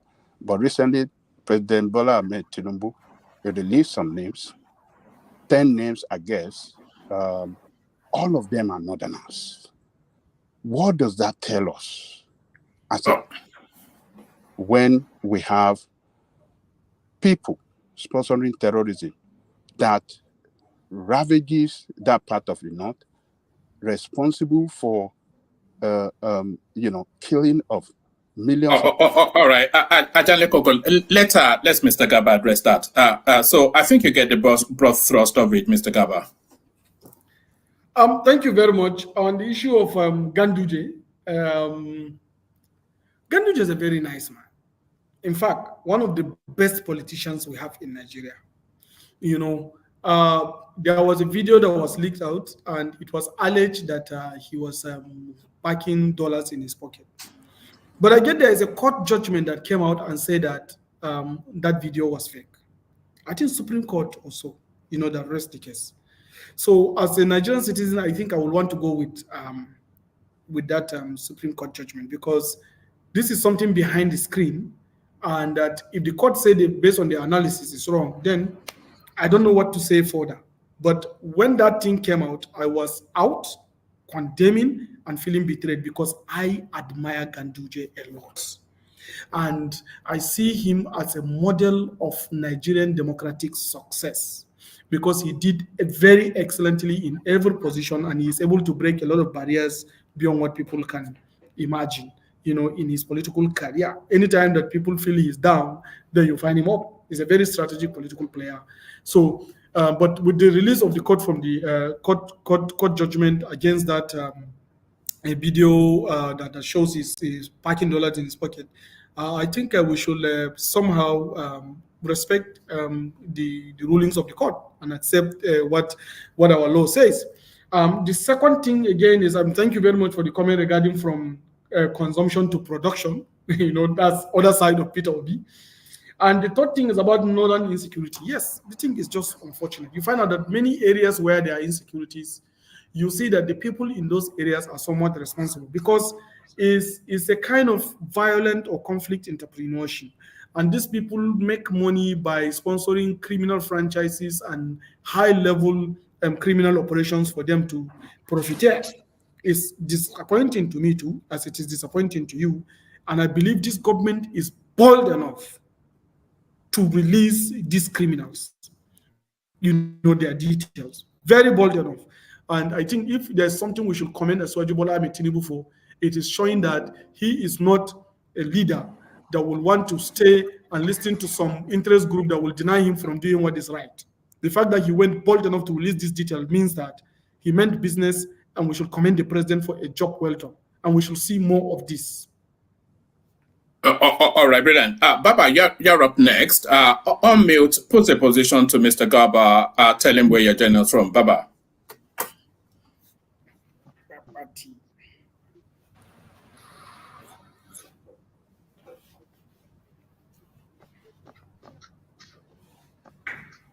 Baba.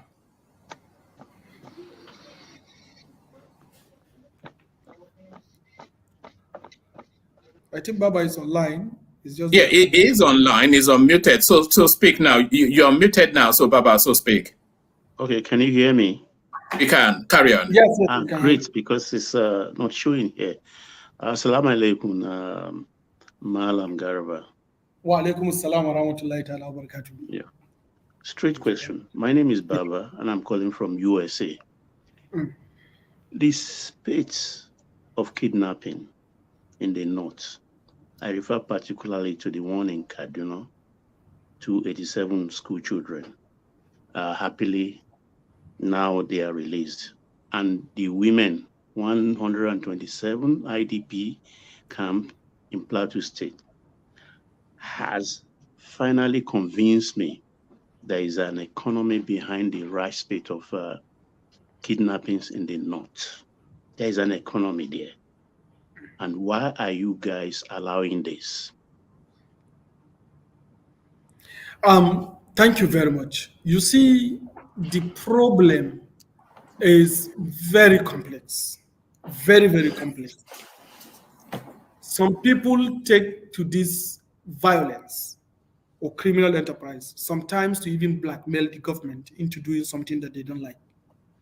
The spate of kidnapping increased when the government decided to remove fuel subsidy, which is something that we need, like that has drained Nigeria for so long.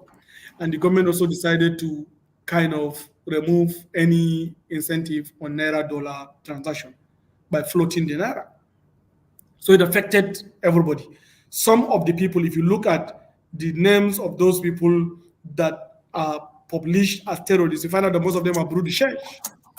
These are the people that are mostly affected by the government policy. This is what it's pointing at. So if this is the case, then you will see that Nigeria, to some people, are trying to convert that operation as a vertically integrated criminal enterprise, where they do everything possible to torment the state in making sure that something doesn't work. Immediately the president removed fuel subsidy, you need to see a lot of agitation that came out of the country. There is no blackmail that was not done to the president.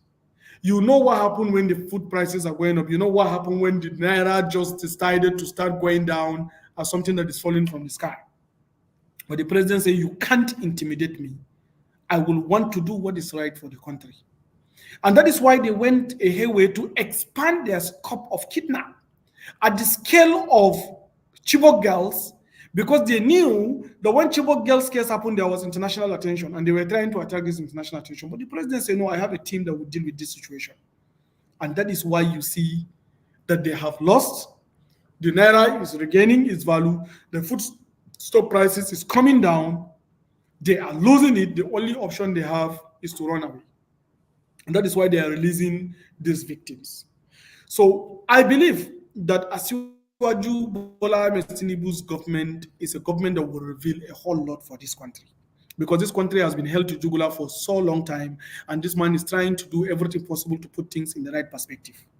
And that is why we are seeing this thing. If it was, some government that tried to care about the so-called stakeholder interest, by now, you will find out that there are a lot of negotiation and counter negotiations that doesn't make sense, doesn't add any value, and things will slow down. The violent entrepreneurs win. But as you just say, he can't be blackmailed. So that is the situation. I believe we will see changes now. We will see a very strong changes, Baba. I assure you this, with this president is actually here to work, not to play. All right, Bidan. The final question goes to Baba T. BT, unmute, introduce yourself to Mr. Garba, tell him where you're joining us from, put a position to him. BT. Yes, thank you so much. One man, great show, by the way, and good question by all the panelists. Thank you for coming on the show, Mr. Garba. This is BT from Boston.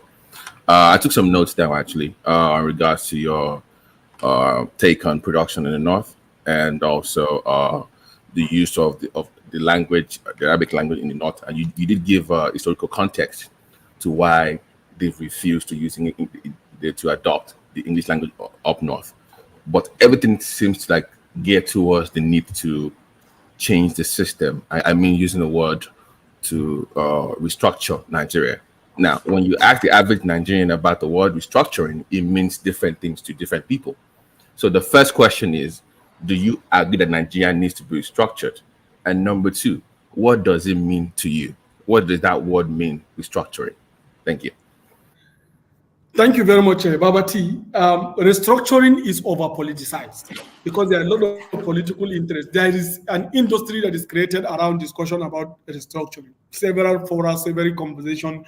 So I believe that word has been heavily politicized. That's why some of us are advocating for it to change to reconfiguration. As opposed to restructuring, we now say we have to reconfigure the country so that it can fit into its own purposes based on the regions of interest. And I believe the country is going towards that. You now see Northeast Development Commission, Niger Delta Development Commission, Southeast Development Commission, South-South Development Commission, Southwest Development Commission, Northwest Development Commission. There are so many decentralization activities that is taking place. Constitutional amendment procedure has kick-started from the National Assembly.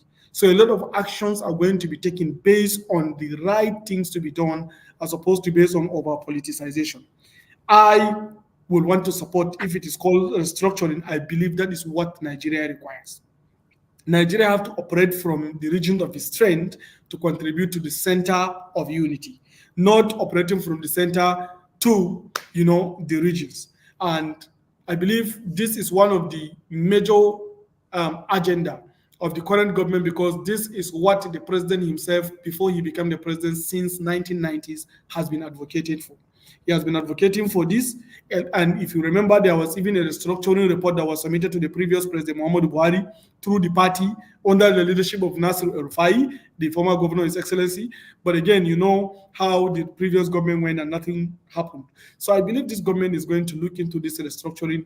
And I strongly believe that this restructuring or reconfiguration is what Nigeria requires for the North and all other regions to unblock their productivity and transit into this 21st century in a much more better standing.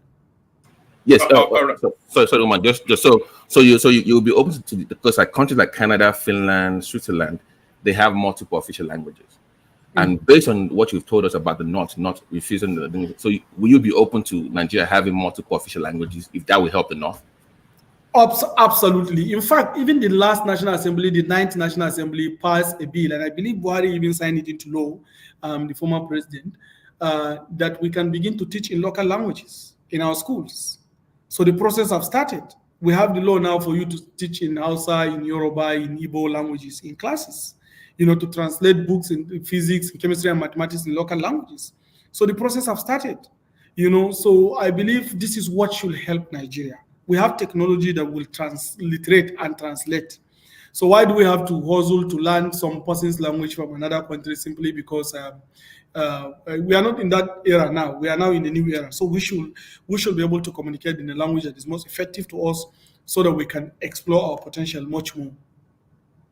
All right, brilliant. So I want to thank you for joining us. Let me put this final question to you. It's a controversial one. It's the incident of Deborah Samuel that happened in Sokoto, which you took a very hard line on. Have you had time to reflect on the stance you took on that particular incident, and where are your thoughts on that now? The Deborah Samuel incident in Sokoto. You see, that incident, when it happened, I was attacked more by the North than by the South, or I can say I was attacked more by the Christians than even the Muslims. The Muslims by even the Christians. It was just that maybe it was loud on Twitter, but if you go to my TikTok page, when I did a video condemning the attackers, you need to see the kind of insult I receive from my northern contemporaries. What I said there was, that attack was barbaric, was criminal, it should never happen. I condemn it strongly that time. In fact, my political supporters, called me several places and asked me to remove that video from my page. I say, I am not going to remove it, and it's still there on my profile because I stand by what I say. But I now came to Twitter and published that also the non-Muslims need to be very careful, because trying to attack the Prophet is actually a red line. whatever you will do, do not attack the Prophet in a Muslim majority area. This does not only happen in Nigeria, but everywhere in the world where the Muslims are. And then people interpreted it as though I said that I supported what they did to Deborah and that I was even like, I just decided to keep quiet. Because most of the times when I do something, I just do it with my conscience and I am fine. No matter how people interpret it, I don't care. That's why sometimes, no matter how I've been attacked online, you find out that I didn't care because I try to, as much as possible, to be free with myself and to accept, even if it is a mistake, to accept my mistake and publish it the way it is. When I discover it's wrong, then I say it's wrong. But that was clear that I say that is a red line. As a non-Muslim or even a Muslim, do not insult the Prophet of Islam because it's a red line to Muslims and the Muslims usually react violently. Then, to the Muslim that did the attack, I condemn them. I say it's criminal. What they should have done, even according to Islamic provision, is that they should report her to the authorities for action, not to take action on their own. Because Islam prohibits anybody to take action when an authority is in place. Most profoundly, Sokoto State is a seat of Islamic Caliphate in Nigeria where you have Sultan of Sokoto. The appropriate thing they should do is to report the case to the Sultanate, not to take action on their own. So I condemn them strongly, but of course, you know the media now, they carry the other side and say that Adamu too supported the killing of Deborah. I've never supported that, never. I just say that we just need to be more careful not to provoke what is unnecessary. Oh, thank you, by my professor. I'll call you Professor Garba. Thank you for coming, my brother. Thank you so much. We, on behalf of One Man Platform, on behalf of everyone on the screen, our listener, we say thank you. May God bless you. May Allah bless you, inshallah. I'm even inviting you to come again and again. I will not deceive you. I have more questions for you. I know people have more questions for you, but I know it's late night there in Nigeria, so we leave you for night, just for tonight. So we believe you will come back. May God bless you, inshallah. Thank you. Thank you very much. Thank you. I really appreciate it. And give us your closing. Give us your closing remark. No, I think you've done the closing remark. I really appreciate this wonderful team. It's very intellectually engaging, and the questions were very hard but sincere and frank. And the house is very mature and calm. I really appreciate that. I saw obedience. I was thinking they would begin to punch my face, but the obedience were actually asking questions.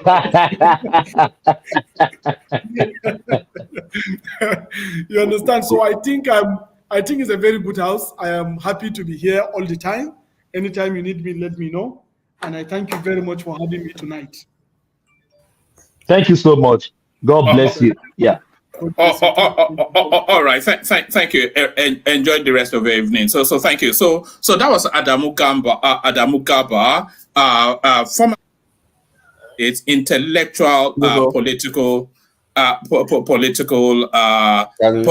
political stalwart. Let's say that. So and one man. Yes. I will tell you that I was impressed though. Yeah, no. Let me play a bit of 2-minute music, and then we come back and then we gather thoughts. Make it 1 minute music now. 2 minutes to punch, Okay. Running to bed. In the spirit of our guest, let me play this. I wish I go back to the old days when I used to be the kid in the 3rd grade, playing in the street with my homies all day. Cause we live so fast, now we can relate. We come a long way, money can't wait. And no worry about a thing, happy all days. This is how we live, we cannot complain. And nobody leave, keep the old plans. Hey, when I'm better, I'm in Garti. Min gari zude kari party ko do min mawni do min darti yow goto fone borni boke as a party and winam bedda o min garti min gari zude kari party ko do min mawni do min darti yow goto fone borni boke as a party ay tuwa gamne weli focus souvenir de film hanki wana hande hanki jamma bale sim min nyalla fije nange jamma lengi mbade tin on sa kuran ala wura men ko jaro find sifti nammo ala chifti ala ind idi now wilde iwi. So there it is. Shifty Nama. So shifty Nama, all that. You were saying, Joel of Nashville. Yeah, one man. One thing is this, right? For me, the hallmark for people I like mingling with or people I like listening to are people that have a mind of their own. And you might not really like what they are offering you, but they have a mind of their own.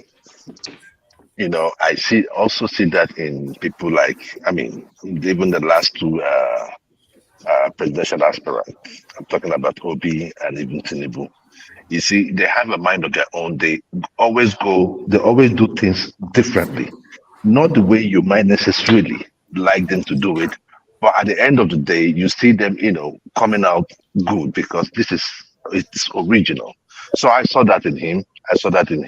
He may not have. I think the argument he had. I won't say the argument. His take on the economy, I think was. I didn't really like the idea of bringing in companies because of skills. I don't think that we need skills, we can really prop that up. We can really do the skills in Nigeria. What is there, right? If it is, but is the machine. You bring people. We've been doing this thing. That's why I'm saying, like, sometimes, people in government really think that these things are rocket science. They're not rocket science. If you bring down a world-class hospital in Nigeria today, and you want people to run it, come on now. It's not rocket science. What we do here is not rocket science. So that's the thing. And apart from that area, I think he did good on the average. All right, brilliant. We have to really work on our timing. If we had him earlier, we'd have had him longer. But there was something he was doing that I can't tell you, but I know. But maybe when next it comes, he'll tell you about one it. Man, you said we. Why is it the collective decision? It's on you. Are we not together in this anymore? Look at that. Look at that. Look at that. But no. But you didn't push him hard enough. Now I wanted him. I wanted a bit of flogging. Woman, what we are trying to do is just to make this place to be a place where they can actually feel comfortable. Oh, all right. Exactly. Not Exactly. he was even saying they came expecting the wildlings from the obedient. We just want him to be that free, so that we don't want to give him that goes, so that we can be able to have more. I wish. Let's leave the bad boys to ourselves, But if people come around, because no matter how you want to look at it, if you give him bad boys, next time he won't come. In fact, I had a lot of days here. I just calmed down to what I think it should be better for him. Yeah, but he said there's quite a lot of interesting things. He wasn't holding back at all on the Nnamdi Kanu space. Essentially saying that he should rot in prison, and a lot of outside of the East. That's what most people think, that this guy, he did too much for him to be set free. Even in the East, they will do their investigation and check the history. What that bring Nnamdi Kanu to level of war where he is now. When the guy started, he has never been violent. It's the Nigerian government that make him to be violent. Are you blaming Nigeria? You are blaming Nigeria government on the recklessness of Nnamdi Kanu. You can't do that. It was aftermath. You are talking about aftermath of his action. When it started, there is nothing like that. Let's talk about what happened in the beginning. Ignorance of a law is not an excuse. So for him to actually act in such a reckless manner, I have like almost 35 or 36 videos of that guy. Kanu happened to you, be more brutal than him. Let's put it that way.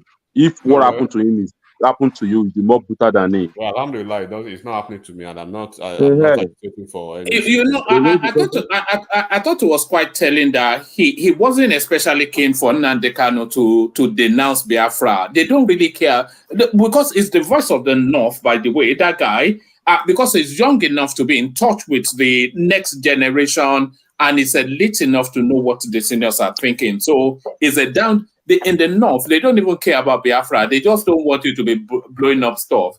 You can shout Biafra all you like. That's what he's saying. But one man, can we say it's being truthful? Can we say it's being truthful? I believe him. He had no reason not to, because I was fully expecting him to say that yes, he has to denounce Biafra, but he said, "Look, everybody is agitating for whatever. Nobody cares." Thomas, agitating for Biafra is not the bone of contention here. The cross of the matter is when Nnamdi Kanu, right, flipped and then became so virulent and very, trying to brutal. Go and look at his videos now. Even at a point, he was calling out even the Southeast leader that were actually trying to help him out. He was basically calling all of them out. And this is the this is the inconsistency that we actually speak about almost every time. At a point, they never wanted him out, but now they are trying to victimize a Nigerian nation. And one man also, on this platform, we talked about the preparing for post Tinubu 2031, and he talked about the South preparing to provide. I think the APC with the VP peak, and they've kind of overtaken the South. Yeah, you know what, man.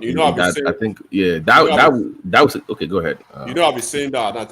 I spoke about it. Maybe was it 2 days ago when I don't care, man of prestige, when it came to basically was I was speaking about this, and when you look at the politics that is going on in Nigeria now, especially, I think it's basically said almost everything that a conversant political watcher in Nigeria will understand how it will play out.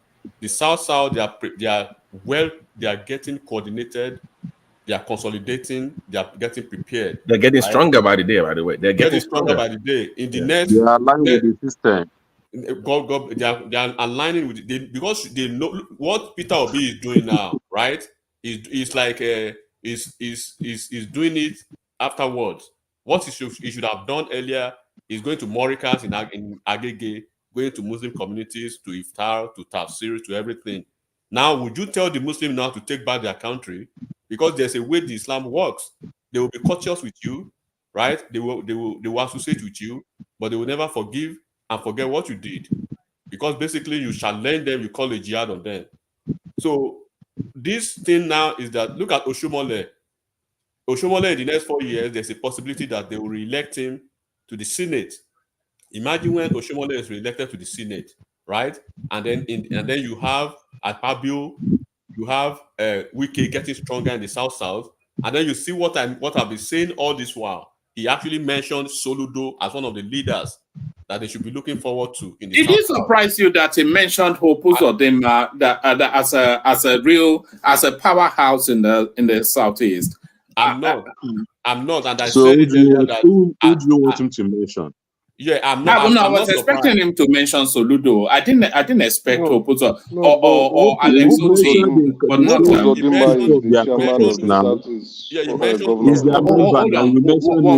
voice. Yeah, he mentioned. Hope Uzodinma is the chairman of the Southeast Governor Forum now, so he coordinates the Southeast political space at this moment.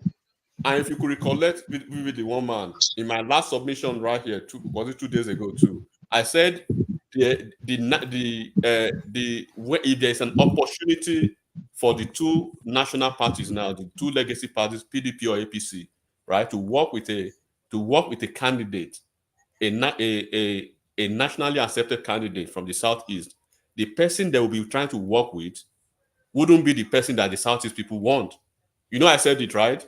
So, for instance, if APC want to use Hope Uzodinma as a Southeast presidential candidate, they will probably not like him because they call him Uzodinma, they hate him, Supreme Court president. They will be looking for somebody like Obi who will not even carry the water to even mid-center of the nation.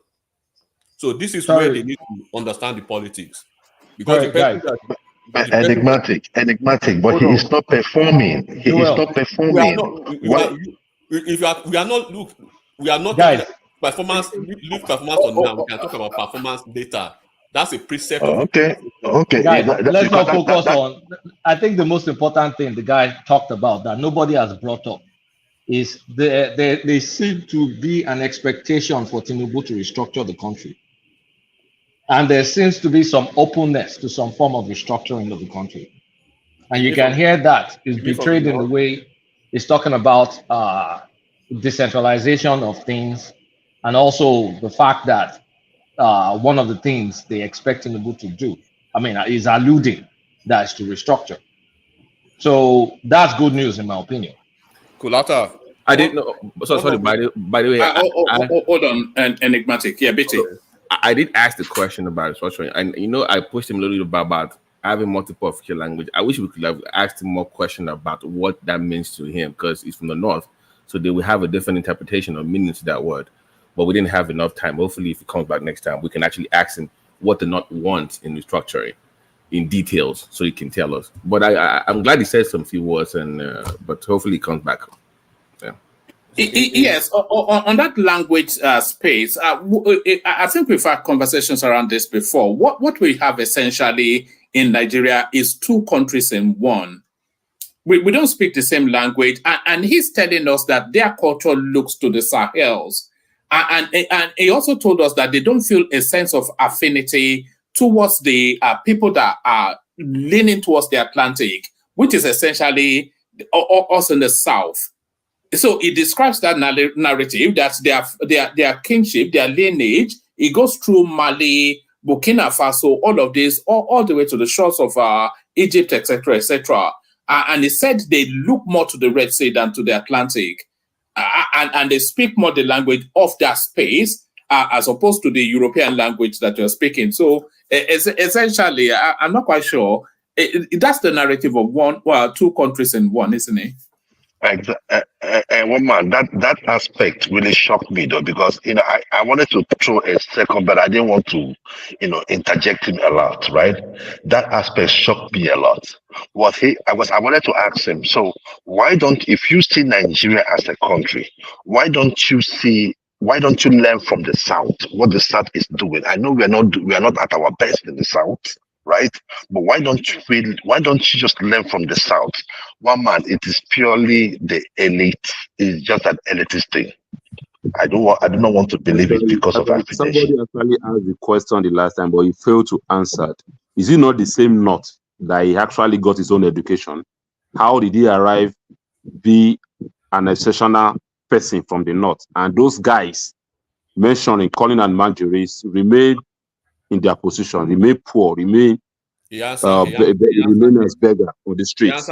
He answered with Folly Man. I was the one that actually put back on him that he was actually an Amajiri product, because I knew he went through the Amajiri system, right? But that was what you said in Adamawa State.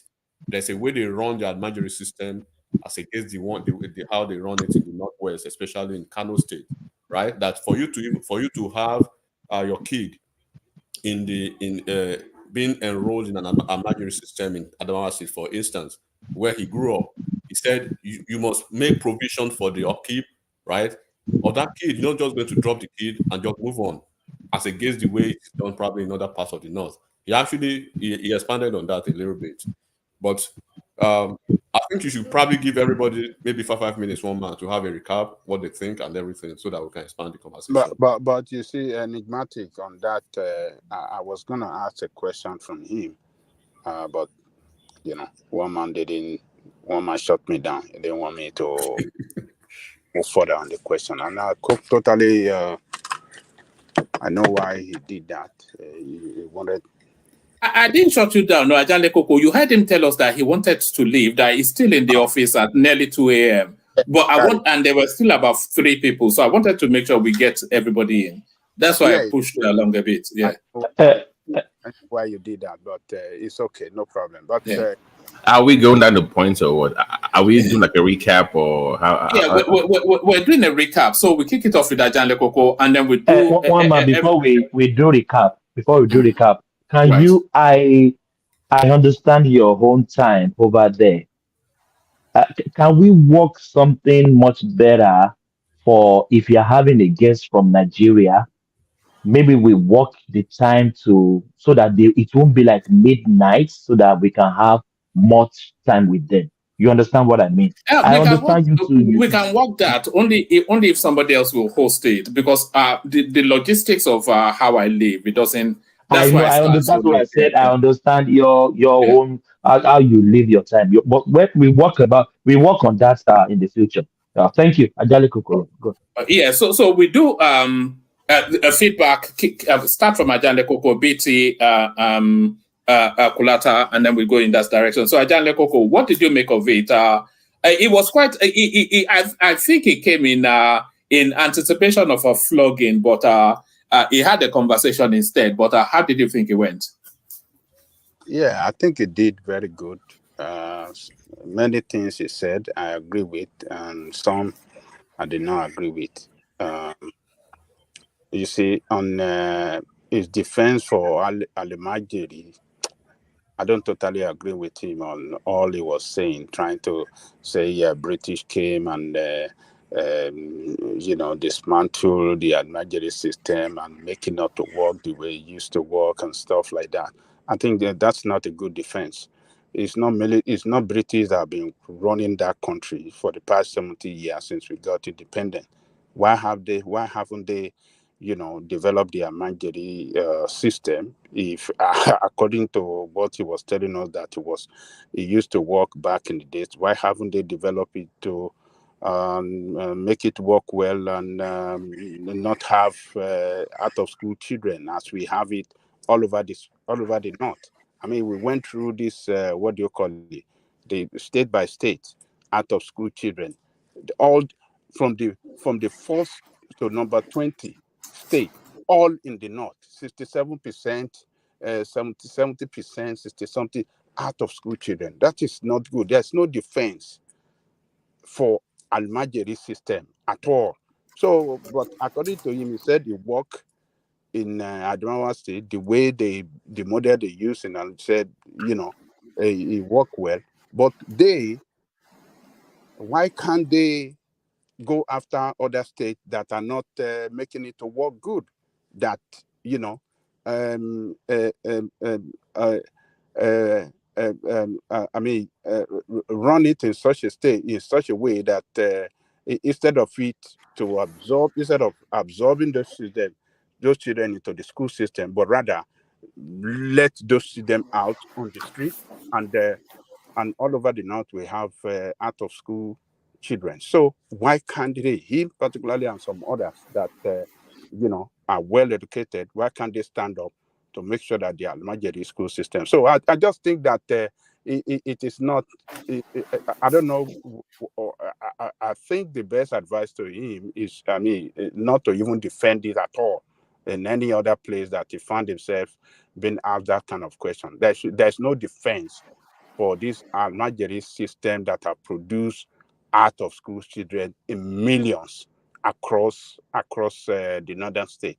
So that is number one. And number two, he mentioned that his government, federal Nigerian state killed what do you call it?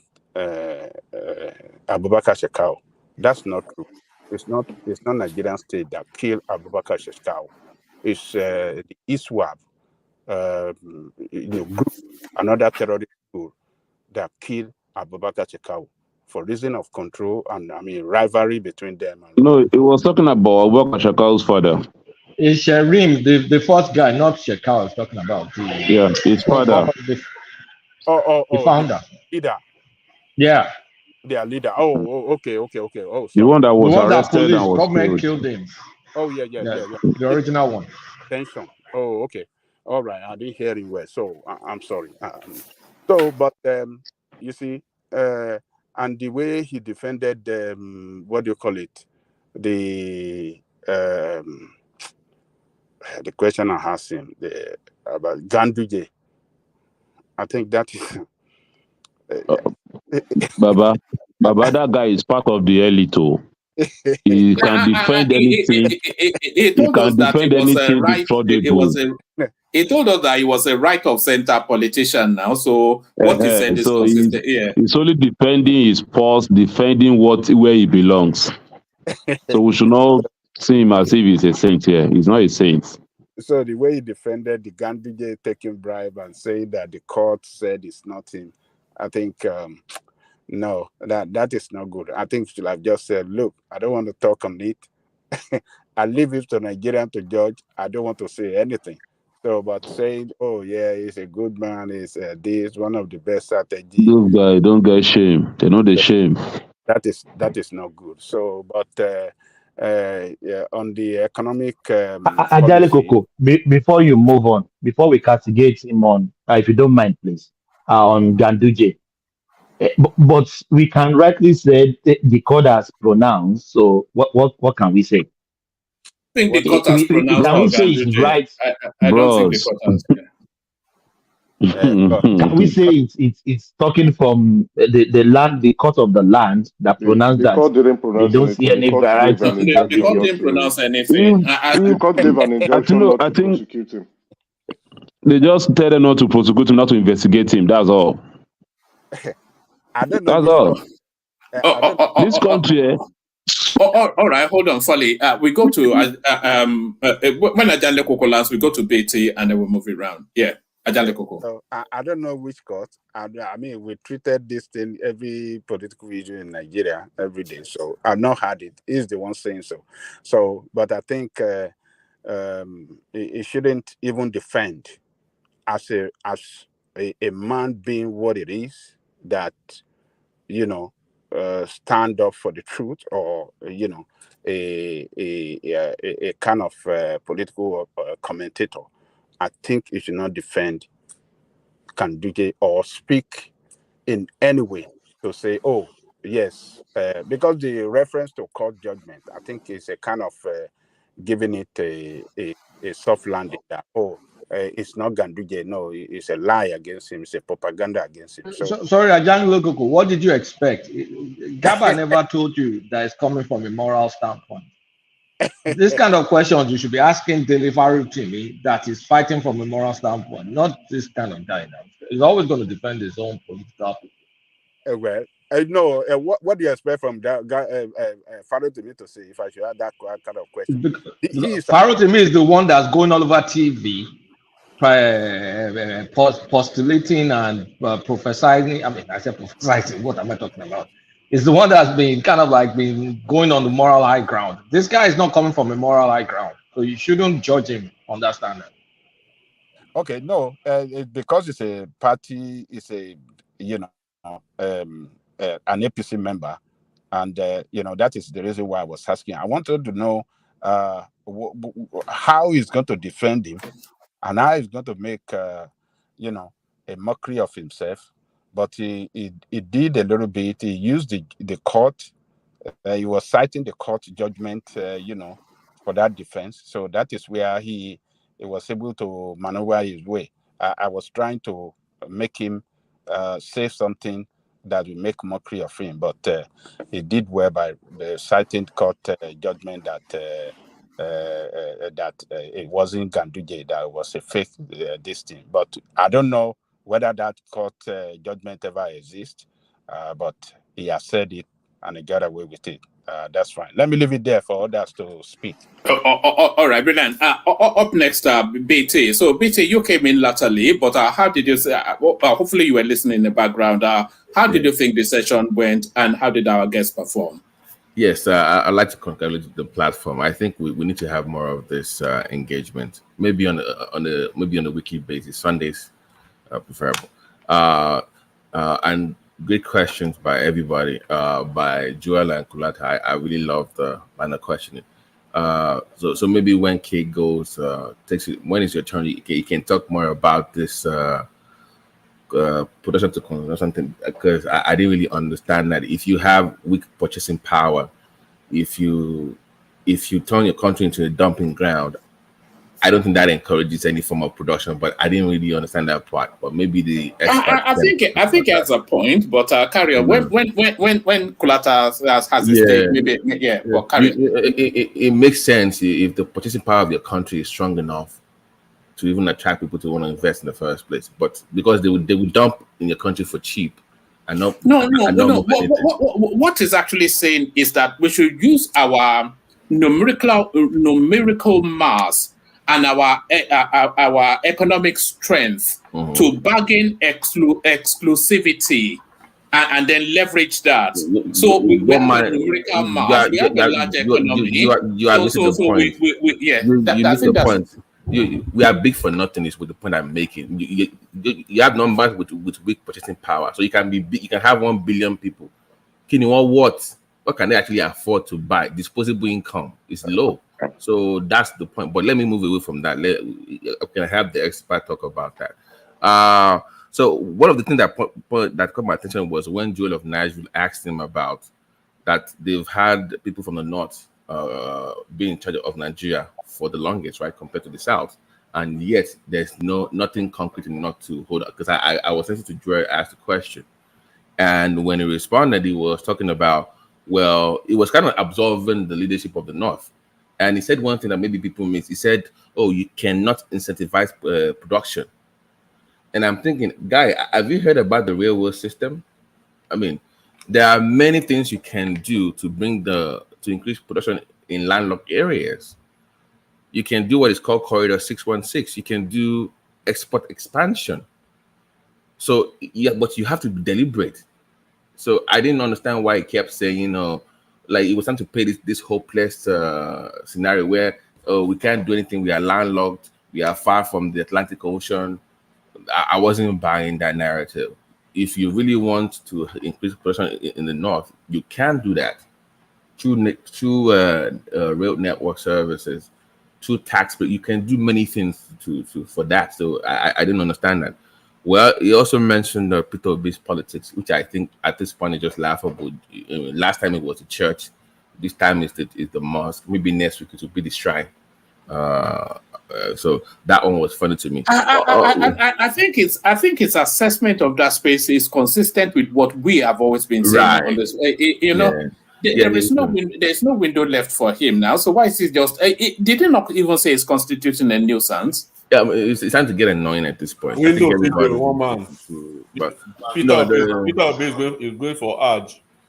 But let me The just people are already out anyway. yeah, But sorry, I'll carry on with it. It just sad at this point watching him. The man just looks helpless, like he's just confused. He's so desperate, he's lost his goddamn mind. That's what Babati. Yes. Babati. Yeah. What is the problem? Why is it that why do you always think that when Peter B does anything, it's a problem to you? What is your problem in there? Okay, so let me respond to your question. He made an announcement last year that he was going to do a thank you visit. He said it. So whether you are the ones, he's not going there with Labour Party and going there to no. And of late, I've not even seen him castigate the government wherever he goes. He just tell them, give them hope, and keep it moving. So I don't see how this issue is about him projecting himself for 2027. If that's what he's doing, who cares? But he's not going there campaigning. He's only going there to say thank you. Nice one, Joel. He's going to thank people that didn't vote for him. No. Don't say they didn't vote for him. Peter B got vote in some of these places. So if he's going back there, I like your response, but they didn't vote for him, right? So If he's supposed to be doing thank you, his thank you. Don't worry, it's not. Okay, so let me just. My brother, he has been doing that in the south. He has been doing that in the south. Joel, come on. Yeah, he has been doing that in the south, and he's still going to do more. He's still going to do more. You understand what I'm saying? All right, let our BT take the floor back. BT. Okay, so Joel should learn one thing about politics. It's not about doing what is right or wrong. It's doing what is effective. So it's not about him going there. The guest said as much, BT. The guest said as much that when Ekene was asking him that do the right thing versus expediency, and the guy told you that politics is all about who cares about do the right thing. They want power, and then after that they think what to do with it. Yeah, so I think Obi has not learned that, and people from that part of the country are still yet to understand how the culture, the political dynamics of Nigeria. So until they can figure that out, they will keep losing at the national stage. I think that's what we can. The majority of the platform will agree with me on that one. The South, we also mentioned the VP peak. I think one man, once again, with that one, I think we all got that one already on the platform. That one, we discussed that one, how they now waxing stronger in the South. And he also talked about, now the one that I really got me interested was when he said they don't want English in the North. Like, we don't want it at all. They are going to reject it. We don't want it at all. He gave historical context. He gave the backdrop of, I know you didn't agree with what he was saying about the British and the Arabic, whatever, but we have to look into that more. Where that's the reason why I came back and I asked him about, will he be open to having multiple official languages? And he said yes, they're working on something. I've not heard about any bill so far. Maybe if anybody knows about anything that Tinubu is working on in regards to that point he made. So he's an insider. So if they're working on anything, to craft anything to change whatever we have in Nigeria in regards to that, I want to see it. I look forward to seeing the details of those bills to address that situation. So I think people from the South thinking that English will be, that we can force this thing on them. I think based on what he's saying, I think that would never happen. And we have to find a way, because they have to be educated now. People might say the best way is what we have down South, but we have to do what we have to do. And if that's what they have to offer up, not less than the best we can get, at least it's better than nothing. So that's. But we have to necessarily force English on them, because English is the language of development and evolution. And what can they learn if they don't know how to speak English? What has Arabic got to offer the world that, apart from scholarship and philosophy and what? No, I don't know, man. They have to learn English. No, I think this is going to be a kind of revolutions if they really want to do it. At least Chinese are speaking their language. They are not speaking English, and they are productive. So I think this is a damage on us, on Africa generally. And if you can work towards it so that coming generation can actually take it up from them, so that they can make use of the opportunity they have. Because it's part of what is affecting us. Most of our brains, guys, today, many people have their brain until they come here and go to their graveyard. The brain was not used because they cannot speak English. So it's affects. I understand what that guy is saying. It's also part of where the problem is coming from in Africa. So, woman, you have countries, because there's Canada, there's Finland, there's Switzerland. They have multiple official languages, and they're doing very well. So, I think at least we should consider, and let's see what that has to offer the country. It's not that I'm not with you on but how does that synergize into one nationhood? I mean, when the North is an Arabic system and the South is an Anglophile system. So how is Canada doing that? Is working? There's French side, there's English side, right? They figure it out. So let's find a way to figure it out too. So let's learn from whatever they're doing. And from Finland, we have a Finnish guy here that can come and tell us maybe down the show. In Sweden and Canada, they've done it in other countries. So let's see how we can make it work. Because we can't force this thing on them. I mean, based on the ways, I don't think you have a chance to force English language up the north. Good luck, tried, it failed. And I think, like you said once again, they're working on something. I want to see the details of that bill, and we can go from there. But that's why I kept asking about the need to restructure the country, because that is what that gets to us. I don't, but I caught the back end of the interview. Okay, I didn't really see the whole thing, so I might go back. But do you know the problem they are going to have? They are going to allow religion to take over that space from them, because Arabic is not also their language as well. Right. It's also a borrowed language, the same way we borrow English in the South. So the same way they should borrow Arabic as their own borrowed language. So they allow religion to speak for them, because Arabic is their religion language. That's why they key into that aspect. All right. A short response to that, BT, and then we go on to Kulata. So I'm saying that I see what one man is saying. I see what Wafoli is saying, but at least make it an option in the North, where you have the option of choosing between English and Arabic, or doing both. At least making an option for those that object to learning the English language, so is what I'm saying. Let's give it a try and see where it goes from there. But thank you, Woman, and thank you, Sean. All right, brilliant.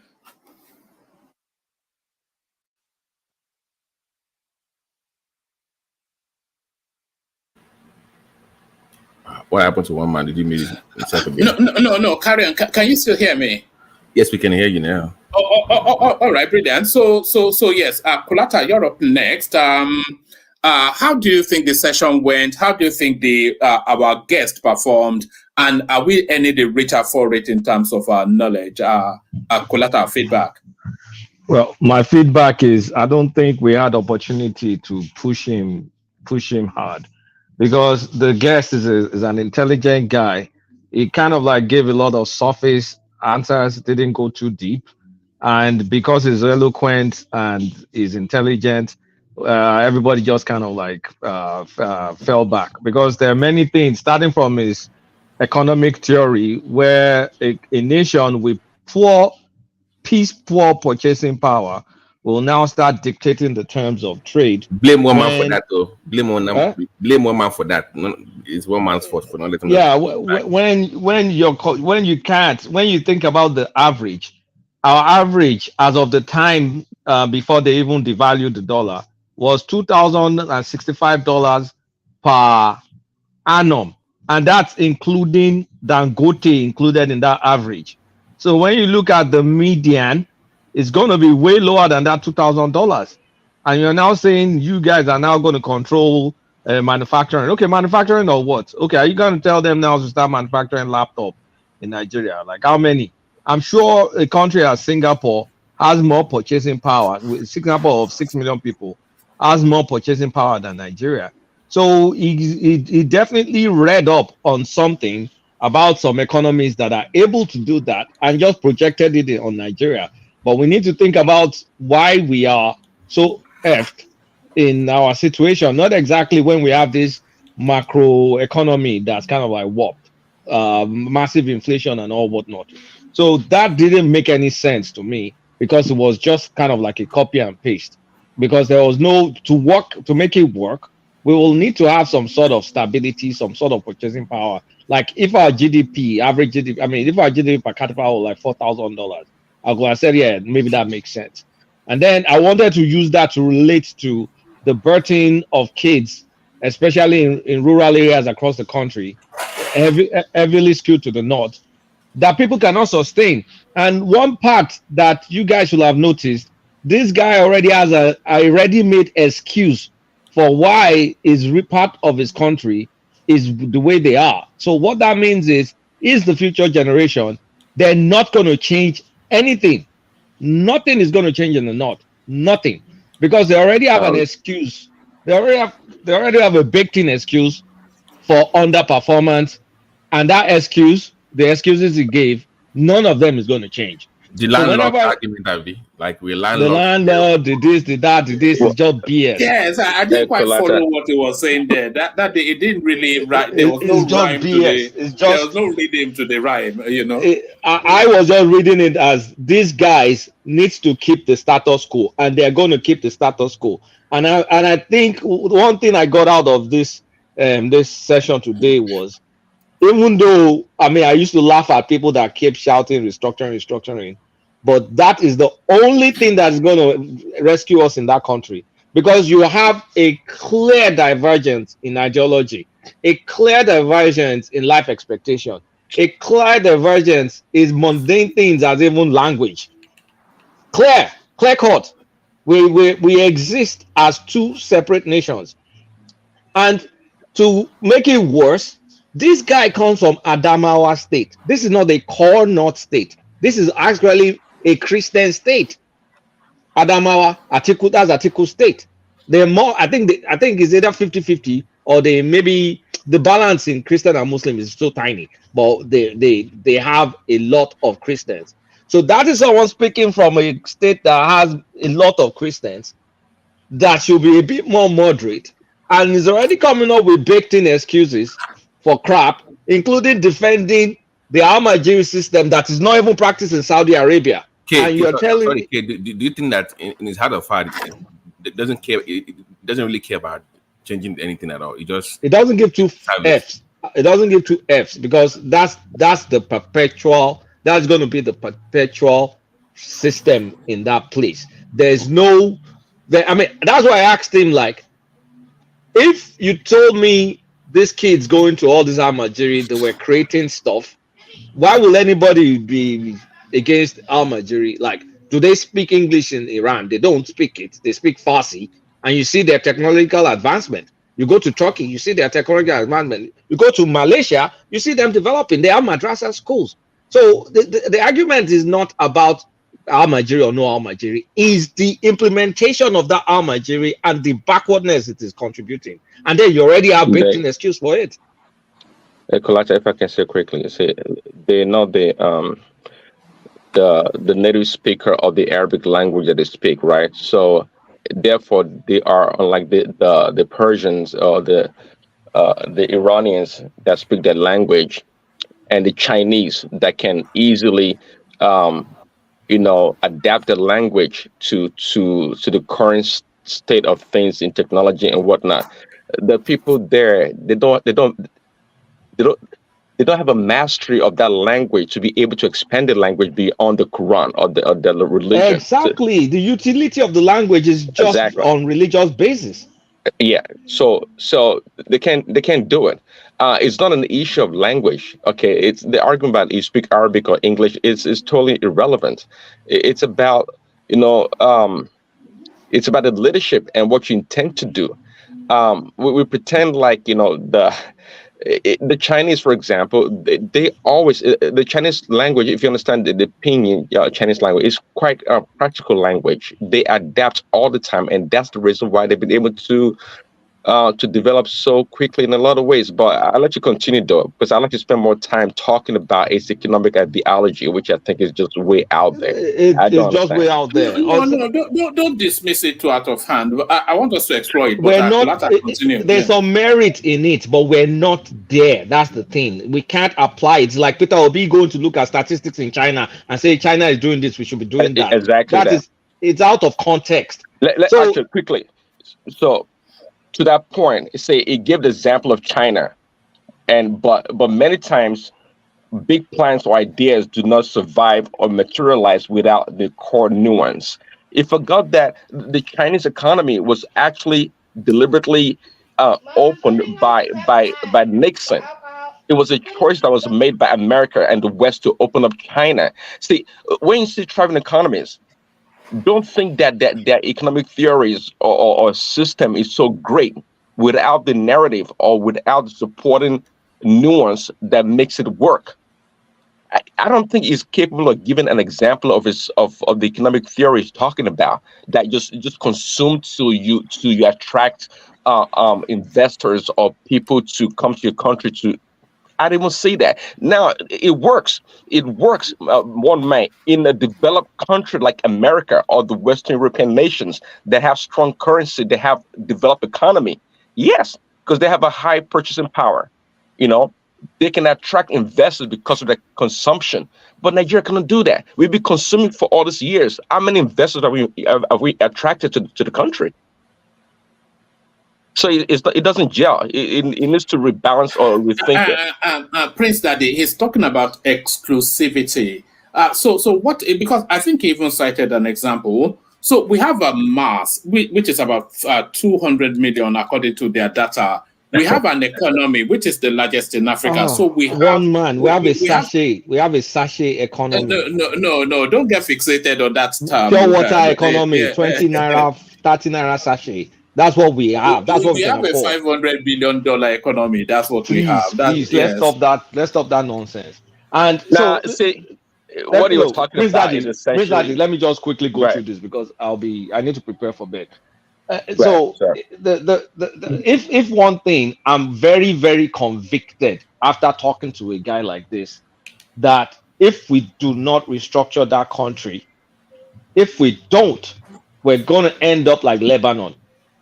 And I'm not kidding, because there's no, out of everything he said, do you see a drive for that guy trying to lead his people more towards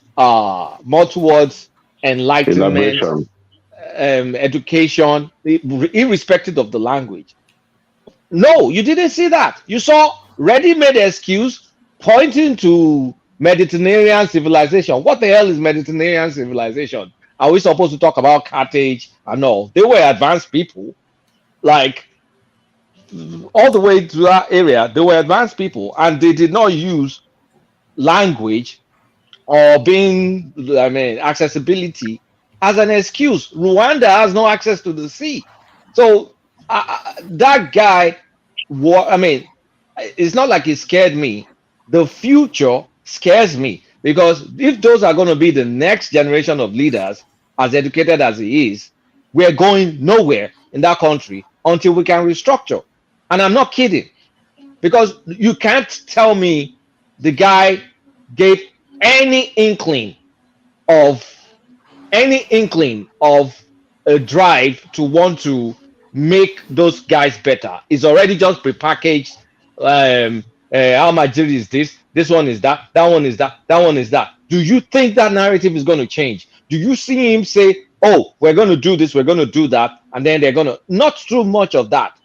So I don't want to like scare people or whatever, but honestly, that was what was at the back of my mind, and I really wanted to push hard, but I also wanted to respect the platform. So while he's an eloquent, intelligent guy, I think behind him betrays the future, which is Pushed not so hard. bright. Maybe you should have pushed hard. I thought we were somewhat tepid with him. I don't want us to be tepid with the guest. One man we were getting. You remember we were asking about official languages. The next one thing was supposed to be the system itself. Amajiri. I was even going to go as far of asking him about resource control as part of changing the system to see what he thinks from as a northerner. I was going to go there, but he didn't want us to. So, Abi. So that's what I want. It was the time. I have to get him back for a longer period. Yeah. At least we'll be happy to have him back. So we'll use this one to just bring him close. So I don't want to look like I'm scaremongering or anything. I just could not see him talking towards the direction of real progress. And it was more just acknowledging some things. And at the end of the day, something will have to give. Whatever is going to give, the population advantage, the political advantage is one-sided. I'm going to end it there. Thank you. Kunata, before you go, right? See, these questions you guys are asking, right? I did not want to come from that. I did not want to come from that because I just wanted him to feel relaxed. Now he is smiling. He's going to come back. When he comes back, let us now, go deeper into what he presented. I mean, I think that would be better. I mean, that's the way I see it. He will be back. When he comes back, then we can lay all these things in front of him. Because it was very superficial, I'm not gonna lie. But I know he was. But he has some it's only eloquence because to you it. let him get away with it now. Or why did you let him get away with it? We're actually trying to respect your invitee. That's why we just try to come down because he didn't let me to the studio. That's why. I would have you dropped out. I was expecting you to come out because I know you're always pointed with your own question. You won't let him get away with anything. All right, thank you, Kulata. Zita coming, Zita. Well, man, how na day? We did Gangway. Anyway, I didn't hear much of what the man said, but actually wanted to come in to ask him a question. I wanted to ask him what is the incentive he think that an administrator in Nigeria can put up to increase the consumer index in Nigeria based on our tradition and culture and our antecedent as Nigerians. We like stacking money. There is a way they can increase the consumer index by making people go to buy. They do it in the Western culture. You give somebody something, make sure the person spends it within a specific time. I'll come to that later. But then, talking about the Amajeris, I used to have some group of people I talked to. Go to school, go to school, go to school, go to school. Just as this man said, he said it's a paper to go and speak English and then have a paper. I noticed that that was the message I was sending. As intelligent as he was, he still send that message. I don't mind Amajiri, but what I mind is the knowledge. I changed my phrase from going to school, go get education, to go get knowledge. If what they are teaching them in Amajiri is something that will make them become somebody, I'll be cool with it. I don't care. And again, talking about language is a means of communication. If you can put up a language that you can communicate among each other to be productive, I don't mind. It shouldn't be a problem if Nigerians speak all English or if Nigerians speak all Igbo. The important thing is, are they able to communicate with it to be productive? That's second. Third, there is something he said that actually almost made me jump into the platform. You see, this idea of any time, more especially the African nation, they have a problem. They ridicule it down to colonialism. And I still ask, are they still there? So you are not smart enough to somebody to tear your cloth and you're able to mend it.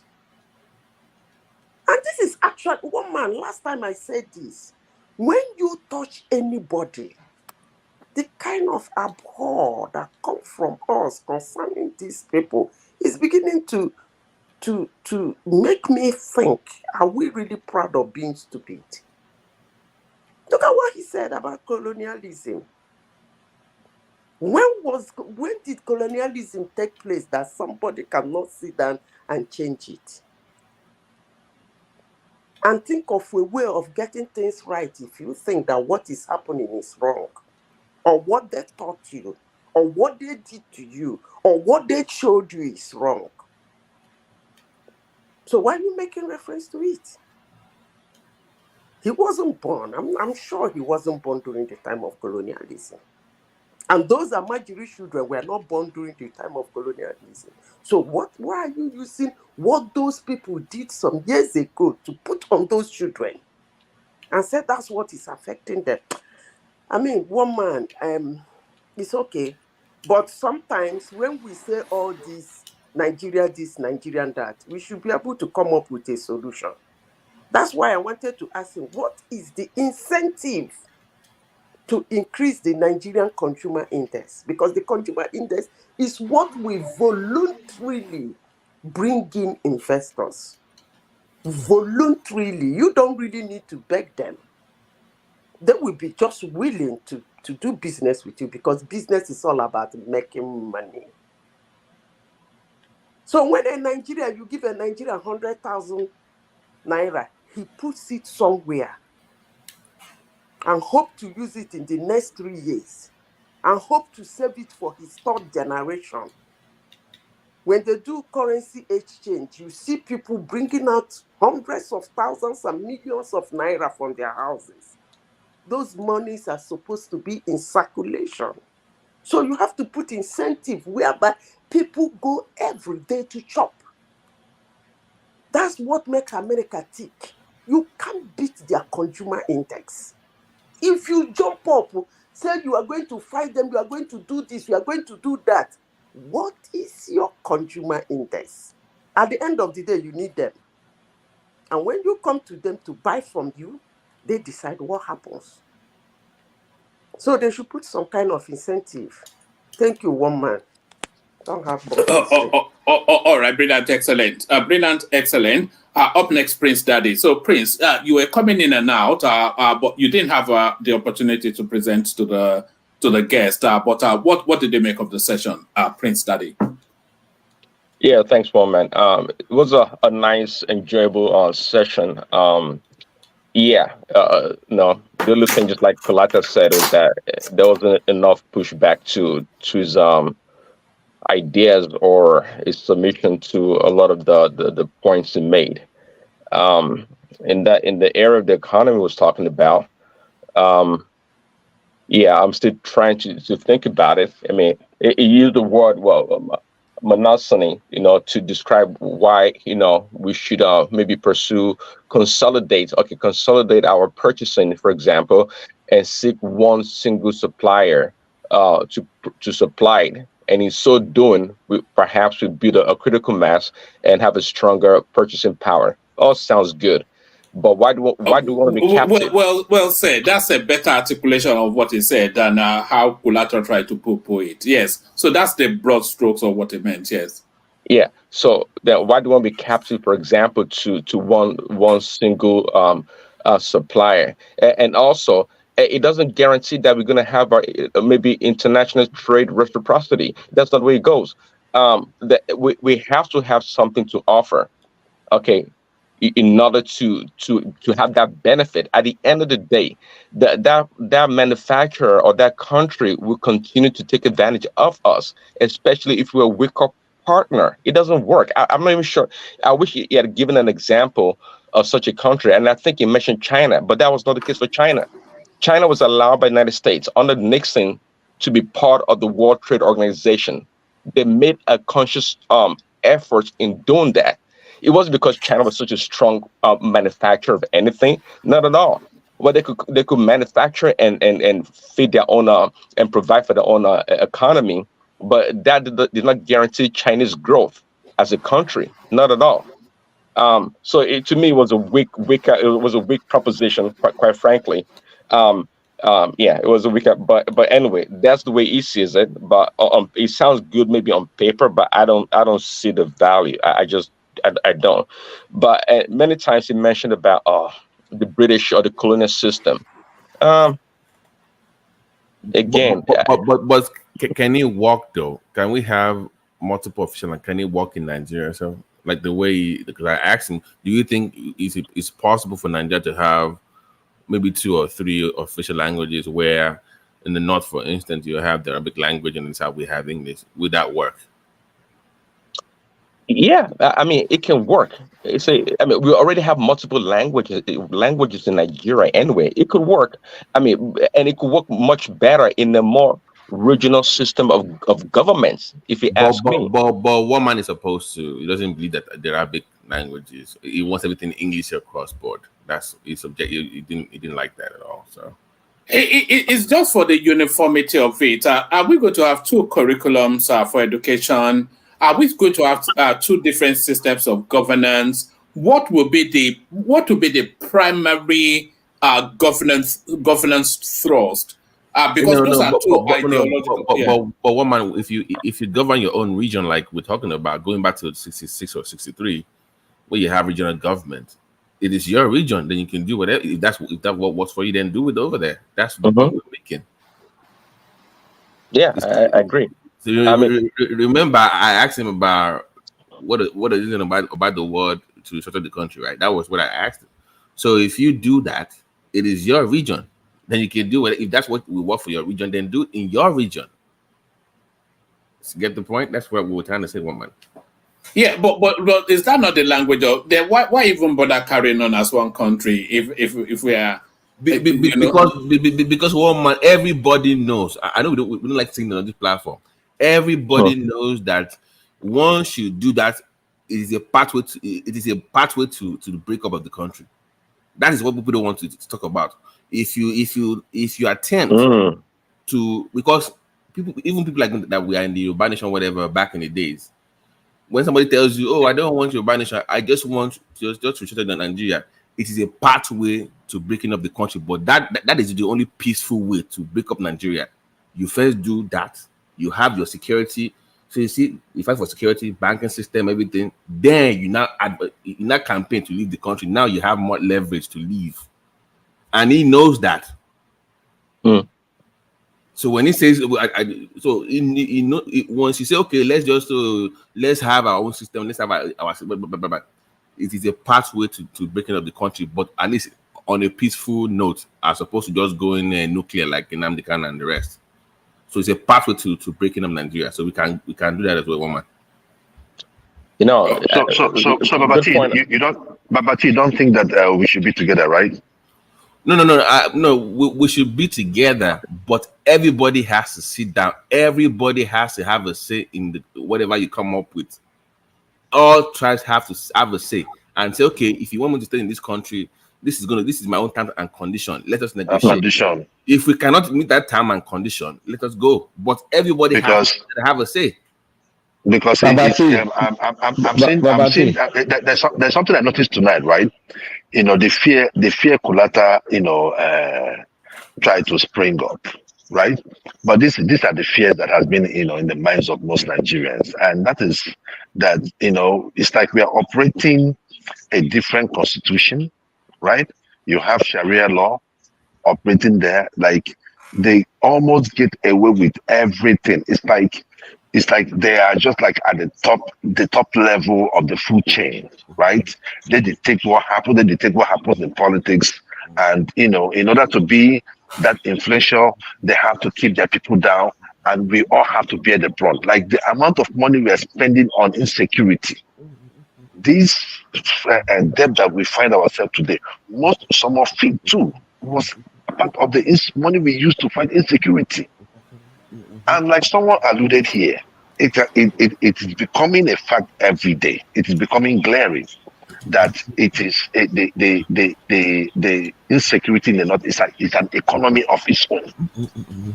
You understand what I'm saying? They have a way. I mean, for people to have the guts to demand for 30 trillion, it shows that where is that 30 trillion go to? So I share in your view, but let's just see what we can do. Let's see what we can do. Okay, maybe I can share. Well, I have some other things to say, but I'll on this response to why, perhaps we should pursue a borderless nation because they have relative across the border. The imaginary border is quite interesting and troubling at the same time. Nigeria has limited resources. I don't know of any country that has unlimited resources. I'm not sure how, we can define the territorial integrity of Nigeria as a nation.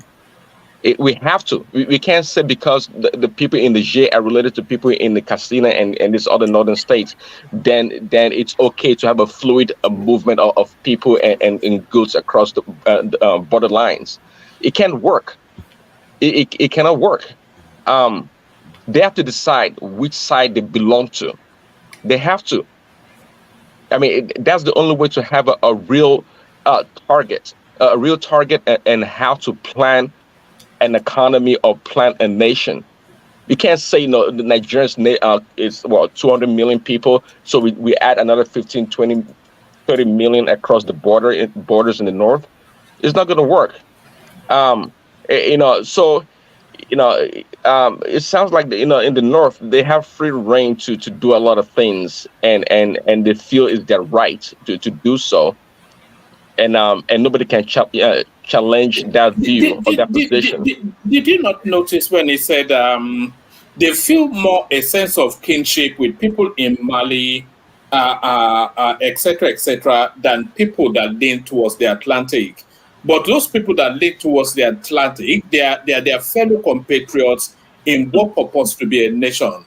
So what he's saying is that they trust the people of Niger, Chad, Guinea, whatever it is, or he gave a whole raft of lists, that they trust them more and they align with them more than they align with Uchenna or Mayowa. So why didn't you ask him why doesn't he want a country with them? It's because of the oil. If you like I said earlier, if you go through the system of Nigeria and you say everybody control their resources, they know what happens next.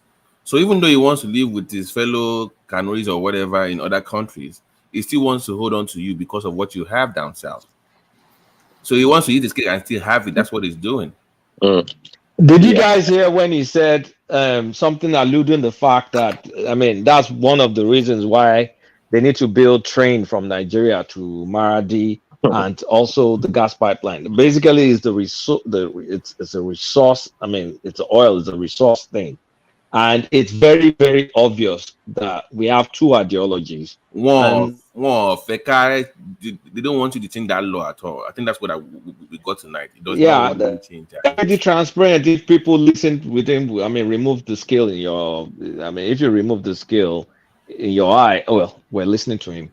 If you kind of like listen to him at closely, you will see that that's why I got worried.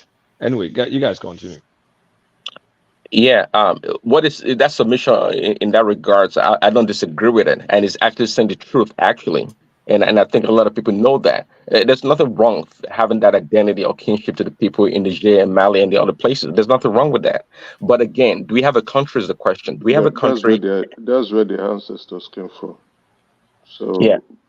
completely, there's a clear differentiation between them in the north and we in the south. If your ancestors came from Mali, Niger, and the Sahel region, why won't you align with your ancestors Well, at most just times? like I said, there's no problem with that, and I completely agree with his position on that. Why should we not break up people? But again, do you have a country? Do you have a country called Nigeria? And if you do, what are the borderlines? What are the borderlines for the country called Nigeria? Okay, again, we don't have unlimited resources. We have limited resources, and we have to plan accordingly. So they have to make, we have to be clear. And it takes a lot to secure the borders, any border for that matter. It takes a lot of resources, and I don't think Nigeria can deploy enough resources to do that. But when the people are not cooperating with such simple law, then I'm not sure how we're going to do it. It's a big problem. It is a big problem. They don't see it as such, but it is a big problem to the country. But to them, not. They don't see it as a problem, nor should they see it as a problem. But to the country called Nigeria, it's a problem. Now, if you divide the country, not like break up the country, divide as an regional space, then that is fine. They can choose to align with whatever side they want to align with and use their resources to help other people. There's nothing wrong with that. Please, let me say it this way. Let me say it. Sorry, guys. If you ask the elders in Yoruba, I can't speak for other regions, but if you ask, so if you notice, the elders in the southwest, they always talk about what? Let us do what? They never ask to break up Nigeria. They will ask for what? God, let us divide. Let us kind of move power around. To be one lane, I'm telling you what they really want. What I'm talking about. But they will not say it in public. It is a pathway to what they really want. So, but they will not say it in public. It's a way of getting, because that way, think about it. If you have control over your own resources, over your own education, over your own security, over your own banking system, and down the line, the day you go to the union and say you want to leave, it's very easy now. It's very easy. It's very easy. Yeah. So that's the thing. So you just have at the back of your mind when you have it. So hopefully it comes back anyway. But one man, and I guess finally, Almajiri, this guy is talking about. So I'm not sure the success rate of Almajiri, not because I fully understand that concept. Actually, I don't think I do. But you mentioned Dangote and is it Shekarau and maybe another person that their family is wealthy and they came out of that system, including himself. But how successful is that system, really? And we can't just attribute their success to just that Almajiri system that they came out from. There's plenty of other nuances, other things that made it possible for their success. And Dangote, for example, is not successful because of, its success as we know right now is enshrined in in the Western capitalist system of doing things. That's how Dangote is successful. I can't see anything that has to do with the Almajiri system in its success. I don't. Maybe guys do, but I don't see it. So him trying to, and there's nothing wrong with that Almajiri system. Again, I don't fully understand. There's nothing wrong with it if that's what they want. But for the overall, for the majority of the people in the north, it doesn't seem to be working. And especially just like education, just education in general. Okay, well, he said in Adamawa that system works very well. Great.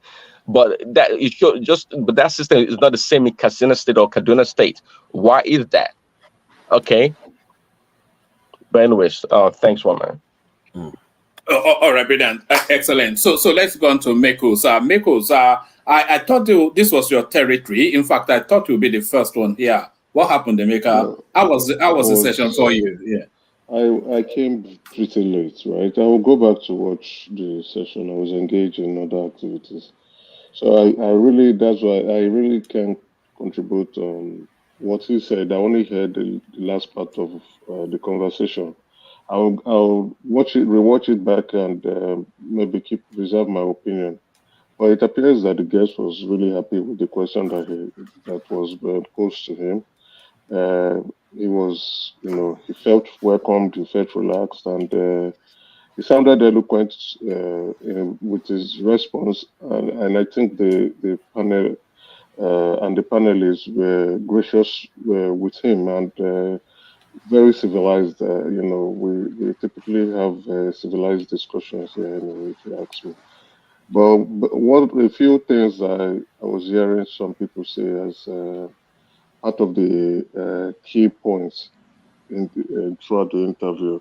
I just want to say that the North is actually not our problem, and the North is not even homogeneous, right? That is just like we in the South too, where we share a lot of common values, probably delicacies, even share our women too, but we are not homogeneous, right? It's the same thing with the North. You have the Canaries, you have the Fulani, you also have the Hausas. And some of them too, yeah? Just 5 seconds. The control of the North, it's what is homogeneous. There are different ethnic groups for a large part, not for the 100%, for a large part. The control of it is homogeneous, and the tool, the mechanism of control, doesn't look like it's going to get reformed. That's the problem. If we're looking at control, from what you're saying, the political control, right, is probably maybe, on the basis of the many of them share religious commonalities, one, or two, they play better politics than we in the South. Let's be very realistic. Like I keep saying, that's where when I speak on the Southeast, a lot of we Southeasterners keep just, repeating a cycle of failure. Now we are hearing, which is clear, even Bishop analyzed it 3 days ago. And this is not what Bishop is analyzing is what we are afraid of that we've seen coming. And when you say it, they say you hate the Hebrews. We are playing dirty politics, in my point of view, but it clearly now shows that if we come to the South, you have to look at the Southwest first. It used to be the Southeast second, but now the South has now taken over the Southeast from the look of things. So now you see the Southeast clamoring for, we want to leave, which I think I give them 5 years. Anybody leaving to go from the Southeast or Biafra nation, yeah, that nation would die off within 5 years or 10 years, if I'm being magnanimous, because a lot of things are not right in the Southeast that has not been addressed. But anyway, if we go to the North, they play better politics. They know how to unite and come after. They see a clear difference between us, between the South and the North, and they will unify in numbers to get what they want, and then they can go back in. It's just like a pride of lions, right? That want to attack a cheetah.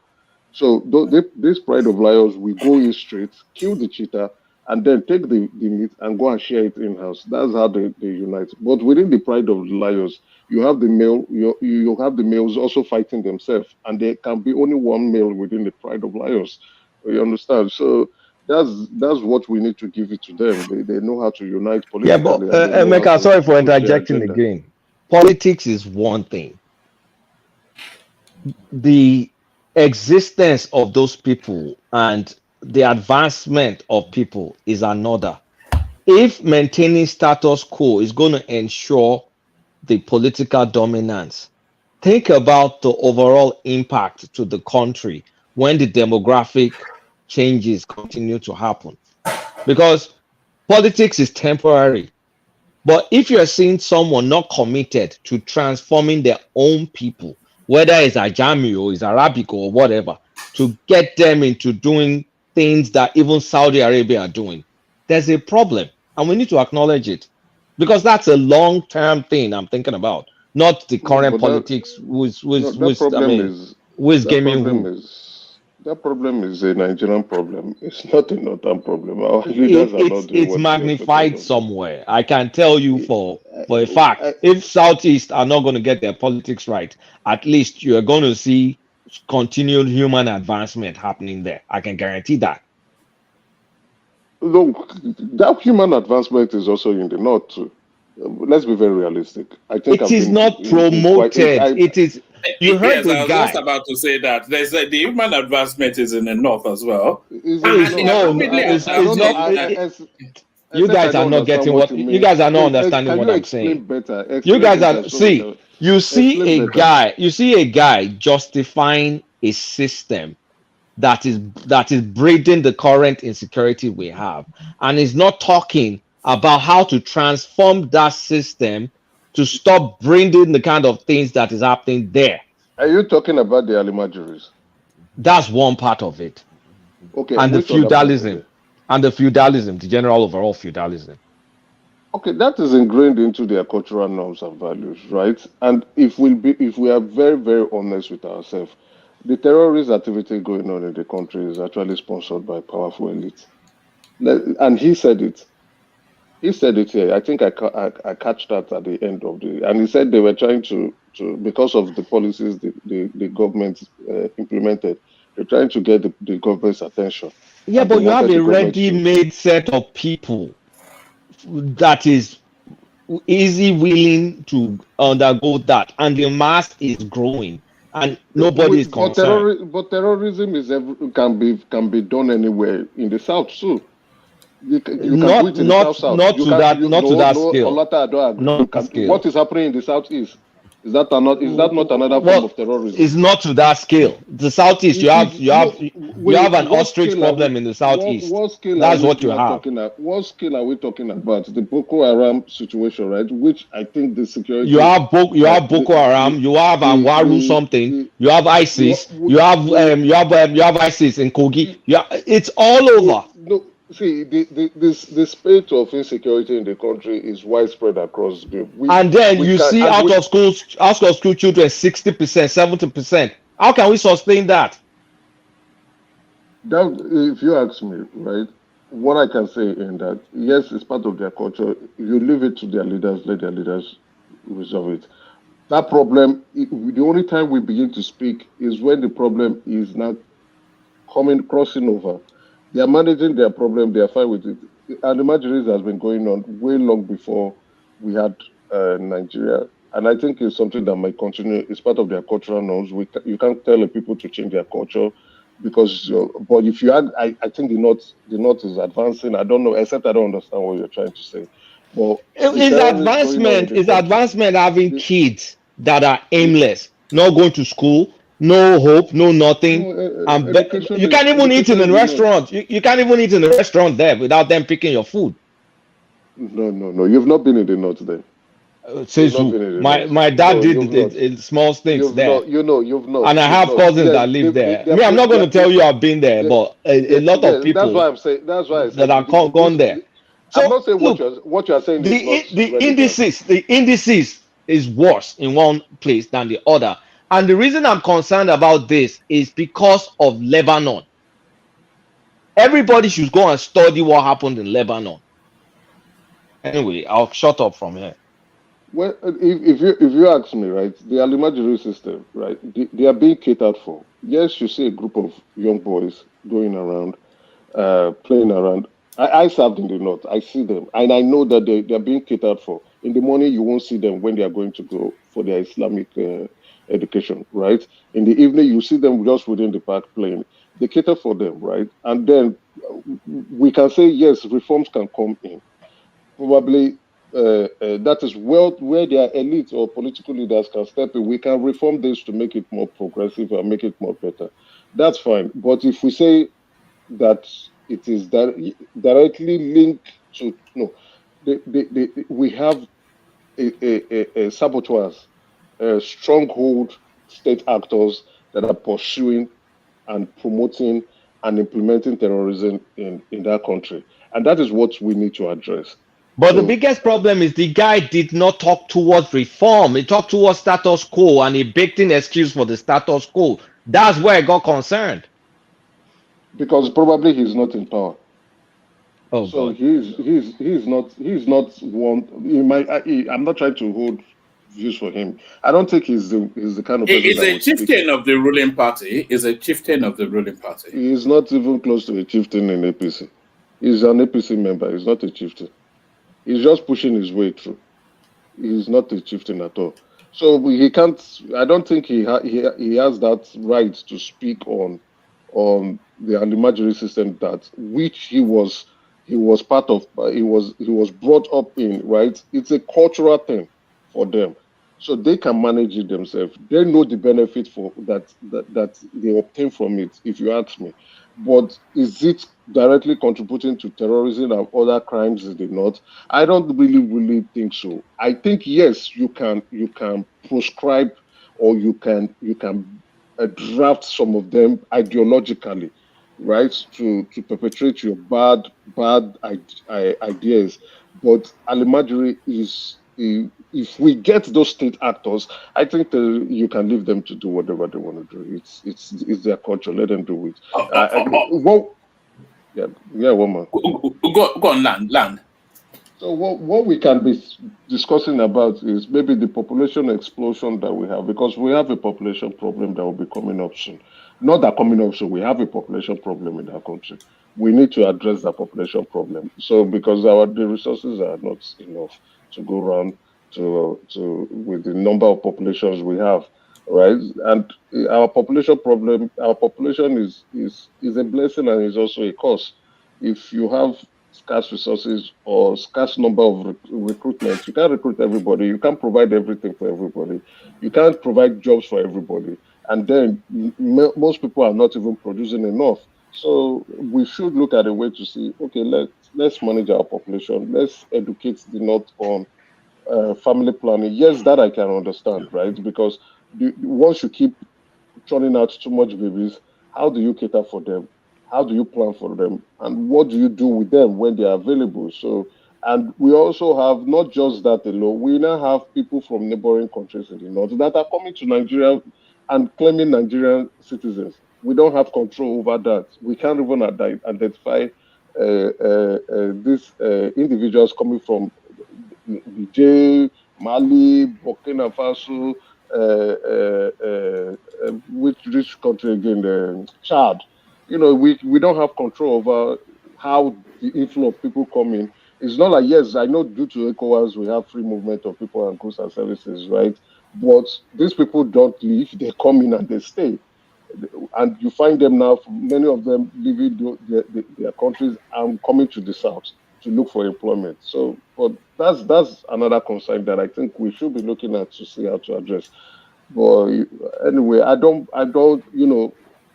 like what you said. My own challenge or my major concern is our relevance in politics as a Southeast. I think we are becoming very relevant, and I think they are not listening. Nigerians are listening to us as noisemakers, in my point of view. And I would say, like which I said previously, we created this problem for ourselves.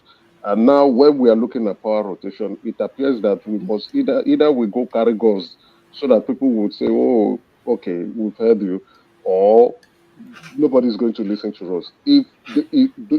Like I think Yaradua, not Yaradua, El-Rufai actually said it very brilliantly. He said those who actually control the political space in the country is the Northwest and the Southwest. Because one, they have the numbers. Two, they're politically more sophisticated than others in the country. So if the Southwest and the Northwest continue to say we want to remain in power, the rest of the country cannot and will not have a say. And that is, people now say, oh, we want to leave. But again, we must be able to sit down and have a clear ideology. Look at the South-South. I think the South-South has looked at us, the South-East, and said we will not play these stupid games. Yesterday, we were talking about 99 or 98% voting pattern in the South-East that was equally rigged. And you look at it and you say, this is tomfoolery on the part of the Southeast, especially when you look at an individual, you know that this guy is never going to win. How on earth did our political elite in the Southeast decided to just go around dancing with failure? It doesn't make sense if you ask me. Now you are seeing and that is why we lost the Senate president. We clearly lost it. We gave it out to the South. And what that shows now completely, it shows the reorganization and the restructuring politically of going on in the South. So we played a dirty game. We are now reaping the price for it. All right, brilliant. Thank you, Emeka. So thank you, Emeka. I think just a couple more feedbacks and then we'll move the conversation, and I have a couple of clips to play for you guys. Very, very short feedbacks because I think we've exhausted so much that conversation, but Enigmatic, and I think Joel has not spoken yet. So Enigmatic, feed us back on our interaction with Adamu Garba, and then round out that space, Joel, and then I'll play you a couple of clips. Enigmatic. All right, Joel. Okay, let Joel go ahead. All right. You come after him. All right, Joel. Joel, are you there? Yes, I'm here. So, everybody spoke well. I share in the sentiment, and the idea that as it is today, we are not really sure of the kind of country we are trying to be or trying to become is quite appalling. Especially if every part of the country is not producing at its in its own capacity. The last person that was speaking was talking about if that's how the North wants it to be, let us allow them. I would like to refer him to the amount of money we have spent on insecurity in the last 8 years. And it's so many things that has happened in the northern space that has pushed us back as a nation. I remember when we wanted to host the Miss World, in Abuja, and for religious reasons. These people protested and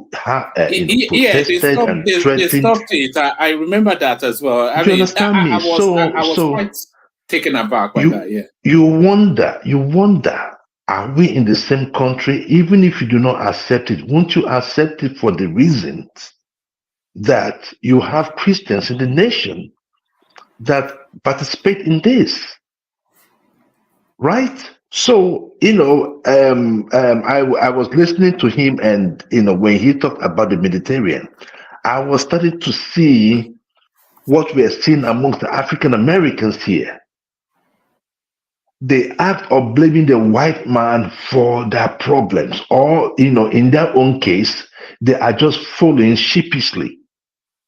And I wonder, so why are we paying, or why is any government going to pay for this set of people to go to Saudi Arabia, where they learn nothing except for going there to stone the devil? So, as you were landing in Saudi Arabia, you didn't see how beautiful the place is. Some of these people still go to Dubai and all these places. Bahrain, don't they see how those places are? And that was the reason why I put that question to him. You have been in power for the longest. If your leaders love your people, if they had even 40% of the love of people like Awolowo, Zeke, and the rest have for their people, they would have gone far enough. Look, let me tell you one man. These same people we are talking about are the same people that went through the Majority system, and now he's speaking so eloquently. If he can go through that system, I believe. Sorry, Joel. Do you know that they are even more religious than Saudi Arabia? I remember recently when Saudi approved the sale of alcohol in some part of Saudi Arabia, they like, imagine how dare they allow alcohol in the land of Muhammad? I'm like, are you the person? Are you from Saudi Arabia? Like they are even more religious than the people that brought it to That the people that brought it to them.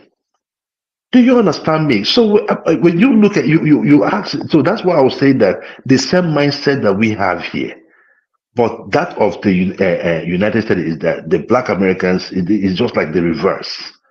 They're not trying to follow, but they're trying to blame them for not, getting on their feet, or blaming the white man for not getting on their feet. But either way, it is still the same outcome. You cannot grow based off that. Now, I made that mention to him. I said, that's the difference between me and an Amajiri and my parents. Because if you go to Kadu, you keep popping out these kids. All right, when you pop them out, have you ever had anything about maybe population control? They'll tell you, oh no, it's religion. You cannot tell a man. There was a time we were talking about census on this platform, and somebody said, I think it was what is this guy that always had dreadlock? He said, no, you cannot tell you can if you're doing census, you cannot ask an Hausa man how many people he has in his house. That is what he tells you. That's what you're going to take. You cannot go and count his kids and all that. Then Anna asks, what is the essence? So if he tells you he has 50 people in the house, you take it. That is still the same thing that I still keep talking today. I still believe that we are not up to 220 million in that country. Because it does not make sense. The last election really opened up our eyes. Probably some of you weren't paying attention. The numbers are not that enormous like we thought it was in the north. I've said it repeatedly here before. And most of us just follow sheepishly. Some of us here try to give the north, so much glory, so much hype, to think that, sorry, Joel. Maybe I didn't get that point. The last election, I don't think it revealed anything, because the number that INEC had in its registry or in the system could not be exceeded, and we knew what that number was. The fact that it was low turnout was something else. Look, let me tell you, Prince Daddy, if you were conversant with Nigerian politics, whether turnout or no turnout, those numbers come out on election day. That is the point. And for the fact that we had to use the thumb fingerprint and all that, really reduced many things. And I'll still stand by it. Because those days, they keep telling us, oh, what are they going to do when they open up the border? People from Niger will come in and vote in Nigeria. How many people do you think will just leave their country and just walk into Nigeria just for votes? Yeah, Joel, let me buttress your point. I listened to Fashola some few weeks back, actually. Do you know it took the federal government to court for the results of the last census when they put Lagos at 17 million? And it took the federal government to court. They adjusted it, I think, to 23 million officially. And that number is still wrong. But I think this next census is going to be our death knell if it's not properly done.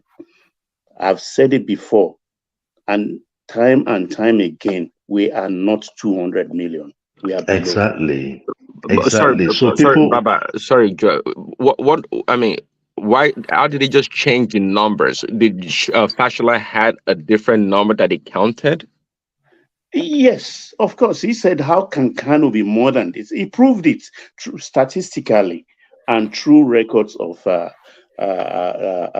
world bodies. Even houses, even the number of houses. No more than 17 million. That was what they gave us. And if you look at the present census figure, you could see that Lagos is about 23 million. But that figure is still wrong in my own estimation, as far as I'm concerned, because Lagos is like a pressure cooker. Yeah, carry on, Joel. Sorry about that. No. You're fine. And so, Prince Daddy, that's the point. That's the point, right? In those days, whether there is turnout, go back to the elections that happened in the past.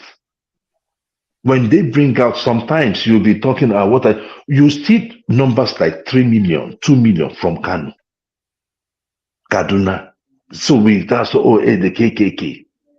But we didn't see that much in the last election. So it gets to tell us, you see, when we lie about simple things like that, it affects our planning. When we try to, it's only in Nigeria that people that live close to the desert are more than people that live in the rainforest, because as history have shown or made it to be, most people always run towards the savannah, towards the water. So you have more people domiciled over there.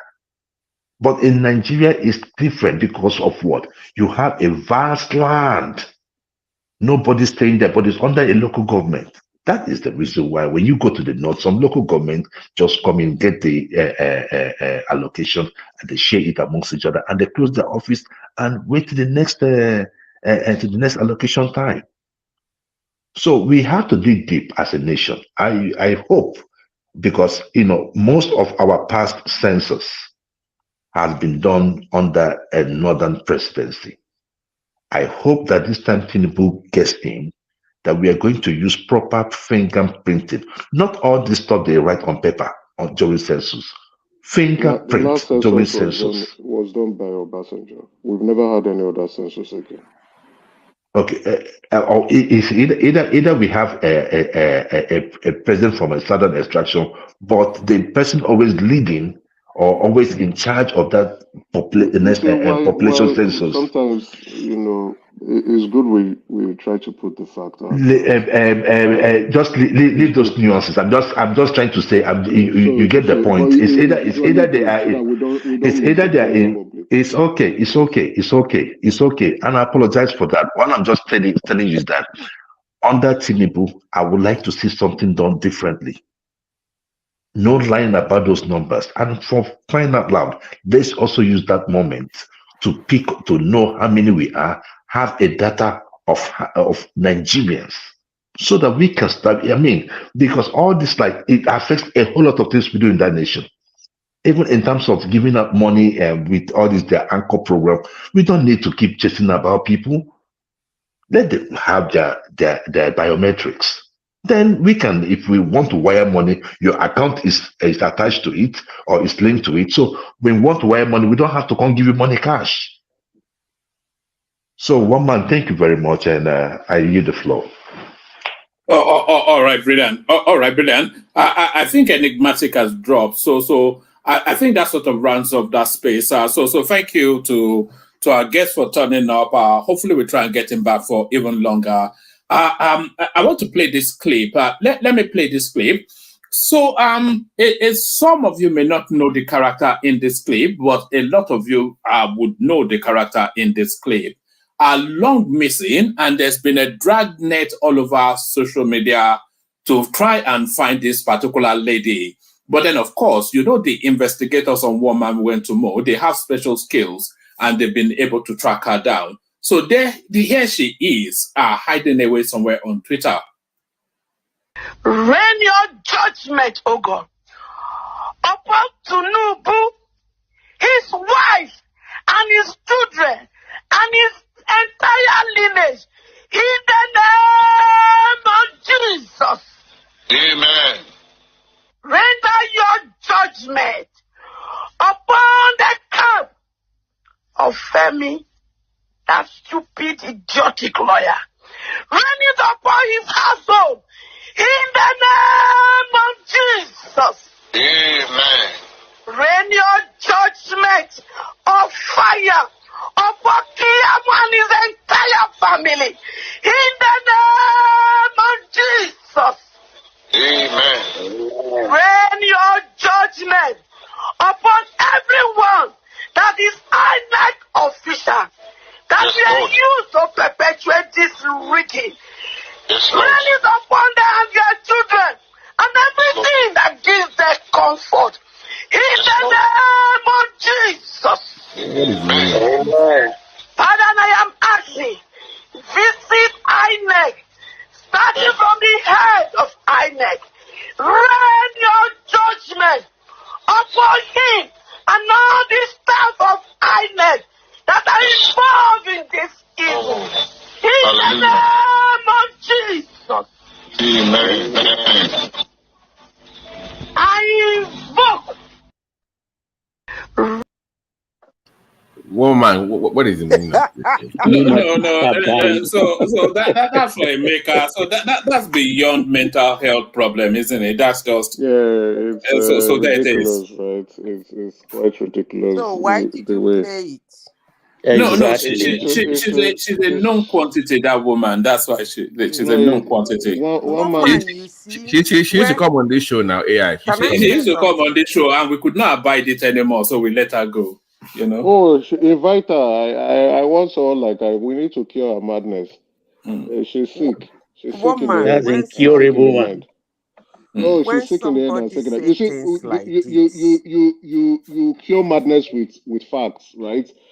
Forget your emotions. You show them the results and outcome, and they can keep dancing in the street naked. When people, I'm glad we have Michael here, who is a traditionalist, right? And we have different religious people who practice different religion. Which God are you praying to now that we want to understand? So people who don't even understand the concept of God, and they begin to open their mouths to be talking nonsense. And then you see, now if you are saying things, you don't even know how the election went. You don't know who rigged. When we're showing you numbers and places and say, look at the pattern that they rigged in the southeast, and you're busy saying, oh no, they didn't rig here. Sure, madness. People are mad though. So people are really mad, and it's so evident today. Anyway, let me not say much. Some people are. One man, I want to say something. I'm not a doctor, but I truly think that man, the professional like Babati and Co. I truly think that woman is actually have some kind of challenges, to be honest. So that doesn't sound like a regular person like you and others, So I think I can understand. Do you remember her on this platform? She used to come. Sure. And when we just couldn't handle it, so we had to let her go. No, we all know her. We know her. Yeah. We know her.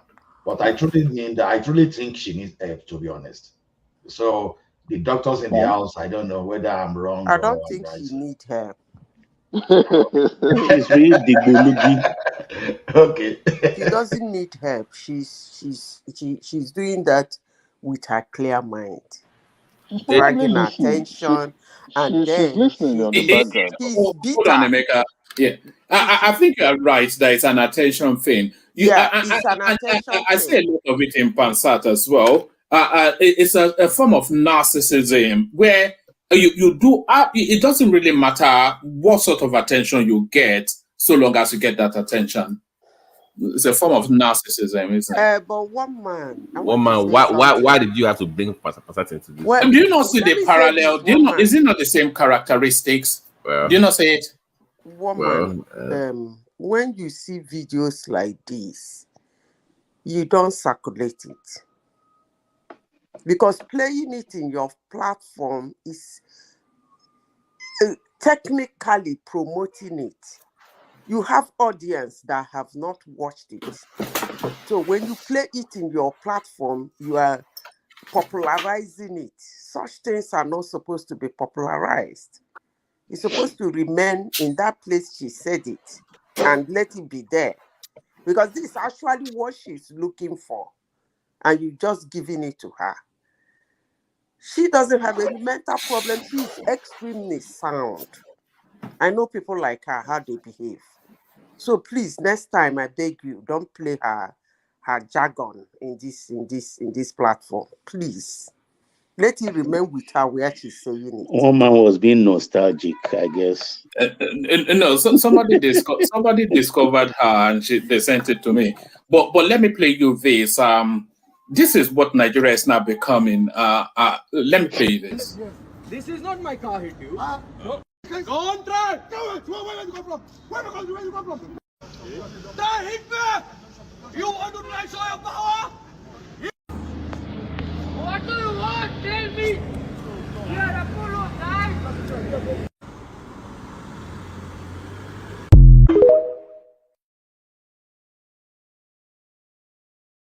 So what did they make of that? That was just a bunch of Indians getting aggressive with Nigerian police officers. After To they did arrest the what? Indians instantly. No, no, Even no. if I was the police officer, I would first slap him. Then I Yeah, will arrest you. but what can we get the full call? What really happened? Would they ask? Yeah. No, we don't know the whole story, so I don't. I agree we don't know the whole story, but you don't come to shout at a police officer like that. I will slap you first and arrest you. Why? You're very stupid. Why did you say that? Is it because Yes, he's because an you are Indian, or because not just somebody is because not if supposed to shout at a you police are not officer? supposed to you are not supposed to do that to a law enforcement officer. Try it in the United States or in Okay. Canada. I Try thought it you there. are They will, saying yeah, because he's an Indian. not because Try it in the Okay. United States. They'll instantly you are arrested. They have the right to stop you, search you, interrogate you, even you know try to elicit information from you based on what they think might be going on. Maybe the Indian man might be thinking they want to solicit for bribe, but it doesn't matter. The police officer is doing his job. You don't shout at him. You don't try to push him. You don't try to touch him. If I were the police officer, I would have first of all slapped him, then I will arrest him. Yeah, but as they say, the way you lay your bed, that's how you're gonna sleep on it, right? So, if you think these people, they know how Nigerians themselves behave to this police officers or the security people. They know, so they just trying to join the party. If you ask me, yeah, they know better, and they know that kind of aggressive. You can tell this people naturally they're not that aggressive, but that kind of an aggressive response would garner some attention and maybe give them some leeway. And I think that's they're just playing the game.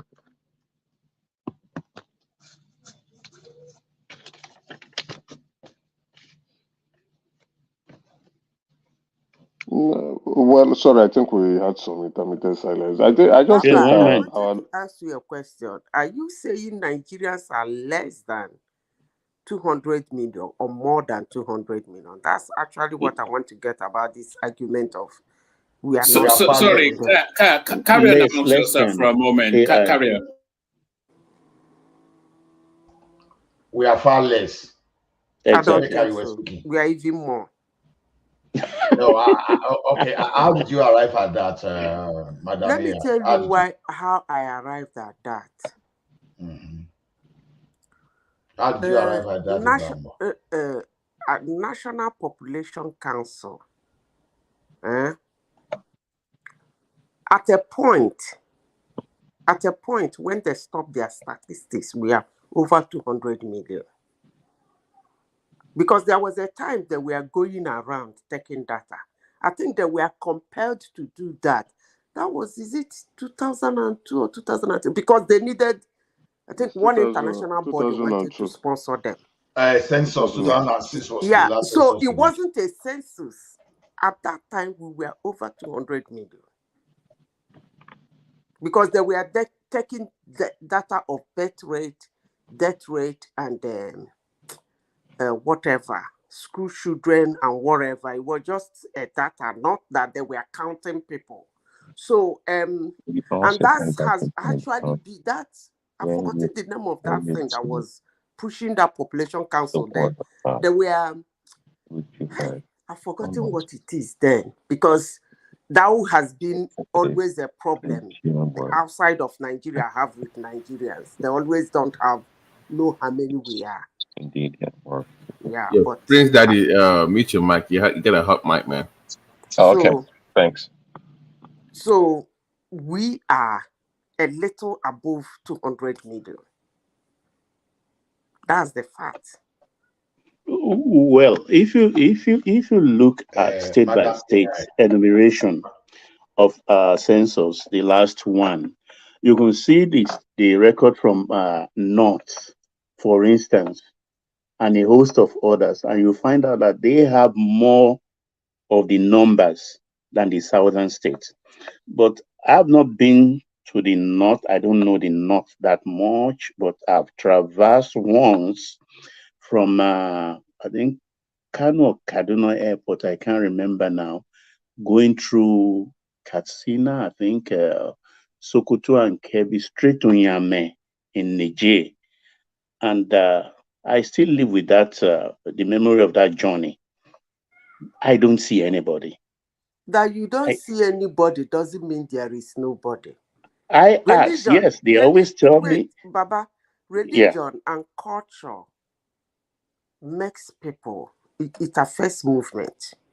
That's just the truth. Now, let me give you an instance so that you will have a clue of what they did that time.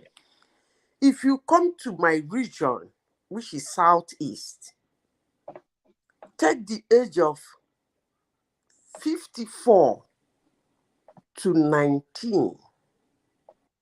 Go to every family in the Southeast. 54 to 19 is not our home. Ask any Southeasterner. And sometimes when they come to ask these parents that the questions, or they want to take this thing, nobody remembers to say, I have so person is so place. So when they were there in the north, they will be counted as northerners, as people in the north. The same thing with Lagos. Lagos is 70 million, is 90 million, is 100 million people that are all not Lagosians. So that migration, Southerners migrate a lot than the Northerners.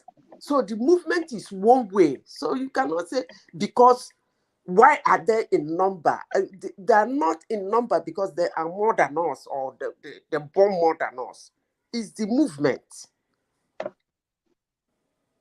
No, explain that. I don't get that, what you're trying to say exactly there. What do you mean by the movement? You want me to explain to you? Yeah. When you come to count census, some census people don't really ask the right question. Because if they ask you, how many children do you have? You are supposed to name all your children, whether they're living with you there and they're not living with you there. Because I remember when I was in the university, when they asked my mother said I was in the university, in the campus.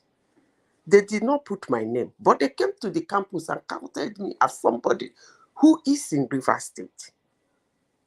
So thereby reducing the number of me being in Imo State and increasing the number of me being in River State. I hope I'm trying to explain it very well. Yeah, you explained it very well. I think can you just give me 30 seconds? Yeah, can you give me 30 seconds? When the enumerator comes to Lagos, for instance, and they enter a compound, like they've educated us, these people, they will be coming to so and so day. Just make yourself available. When they come, everybody in that compound will come out and they take their records, they count them physically. Those that are not around or hospitalized or the other one, they take note of them, but they are not counted. But in the north, and this is a fact, when they enter same compound, they can't even have access. It is the head of the family that comes out, maybe with some children, and they tell them the other women are in Poda. That is where those numbers come in from. If the head of the household says, oh, I have 20 elehas inside there, and they will record it because he can't present his wife. And that is how they get their numbers. Let me ask you a question. You know, for every challenge and every doubt, it's not all about talking about it. It's about presenting a situation or a solution to solve that challenge or that doubt. Now, the question is there any woman that is allowed to enter the Puda? They don't allow, except maybe their own, I wouldn't say. But if the woman is a Christian, that is the first question. They will not. If there are humans like the imam or the whatever that is allowed to enter any Puda and know the number of people who are inside there, since most Southerners doubt their numbers. Let me say this. I don't know why you people doubt their number, but I don't doubt their numbers because I live there. I don't. if you, on Friday, when they come out from their prayers, you'll be shocked at the number you will see. But since you people doubt it, make a case. If there is somebody that is allowed, according to their religion, to see these women or these children or these people that are forbidden to be seen by just an ordinary person, why don't National Population Council employ those people? They will be the ones to go get those numbers for them. As simple as ABC. Okay, let me give you these numbers. I just pick it now from Google, and I want you to compare. You've been there, because I will not argue with somebody who has been or lived there. It says Kano, 14 million plus. Lagos State, 12 million. This is 2019, populated 5 years ago. Lagos, 12 million plus. Katsina, 9. Kaduna, 8. Bauchi, 7. Oyo, 7. Rivers, 7. Jigawa, 6, and so on and so forth. Oh. You understand? So why are you doubting that? Which one are you doubting now? What I'm doubting, I will not speak for the South or the Southeast, but for West, Southwest, I know. Lagos, for instance, can never be less than 25 million people. You are just assuming. Let me tell you how I arrived at that. Listen, let me tell you. Number one, look at you guys are funny. The land area of Lagos is small.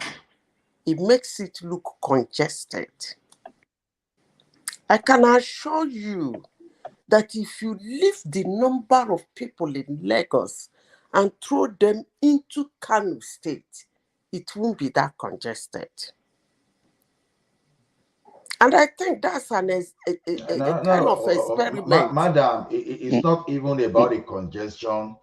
It's about the activity going on here.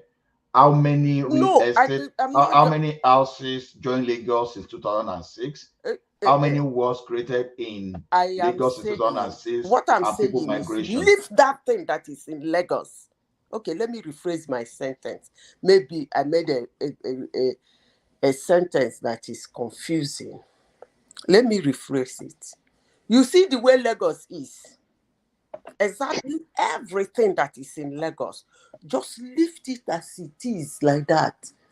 Go to Kano and spread it in the land area of Kano. I can assure you it will look very scanty. No, again, madam. Kano is big. Kano is very big. The fact you can lay hands upon. Like what we're saying now, what's the population of housing growth in Lagos in 2006? What's the population of job growth in Lagos in 2006? Listen, how many Okada people did we return? I'm not talking about back from Lagos? We're not talking about head count. That's no, I'm coming because there are facts that are pointers to the growth in Lagos population. Now, sorry, before you land that point, right? Just like people migrate to Lagos, a lot of people migrate to Kano too. A lot of people. But Lagos is much more.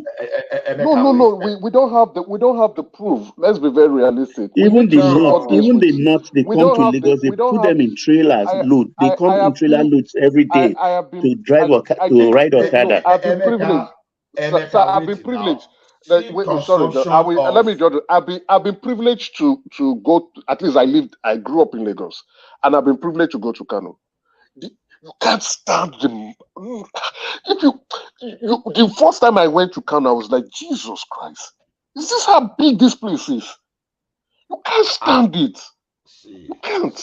So I'm not saying the numbers might be factual, but we need. So when we speak, right, we need to support it with clear evidence. That's why we need a census. Emeka, human senses can misrepresent figure, can misrepresent data.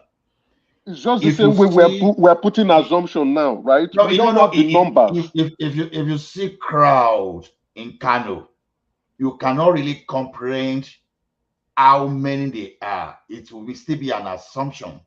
But I'm telling you Exactly. that No, I you am not the tie one making whatever the you are case, seeing to economic right? activities. I am not the See, one making the case that Lagos has more numbers than Kano. I can't say because I would rather go with okay, the official figures. okay, Emeka, look at it this way. If I told you that before 1960, the population of the southern part of the country outnumbered the northern part of the country, and the northern part of the country, they kicked against the census. Everything only changed after the military took over, and everything has gone against regional geography since that time. Nigeria is still the only place where you don't have economic activities going on somewhere, and it will still outnumber where the economic activity is going. Okay, an example. I How don't come really get your that argument. Lagos consume I more don't get this cattle? argument. Honestly, I don't get that argument. What do you Maybe mean by I can put it in the economic proper activities? perspective. It's not going on in I think Kano. it's Ola, Madam Zita. I think it's Ola that's speaking. If you lived in Lagos or you live in Lagos, you will know exactly what I'm saying here, because Lagos is a place where even people from the north, they come in trailer loads every day to ride Okada. Every Sango No, around those Lagos. people come from Niger actually, not even from But the north. those are the people they count as northerners too.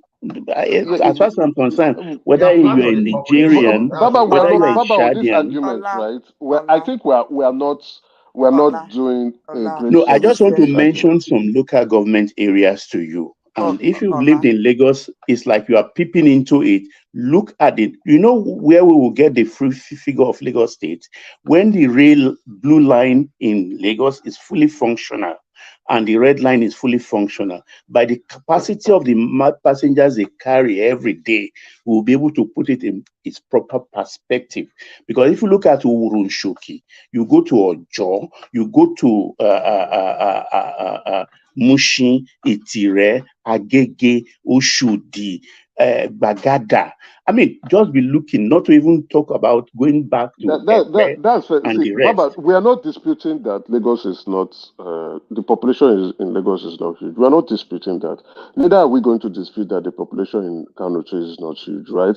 We No, don't I'm not have the disputing it. numbers. What we're saying, we are just giving anecdotal experiences. I can also tell you during the last election, right, or during the campaign when the president went to campaign, did you see the crowd there? You saw how, in short, it was spilling over.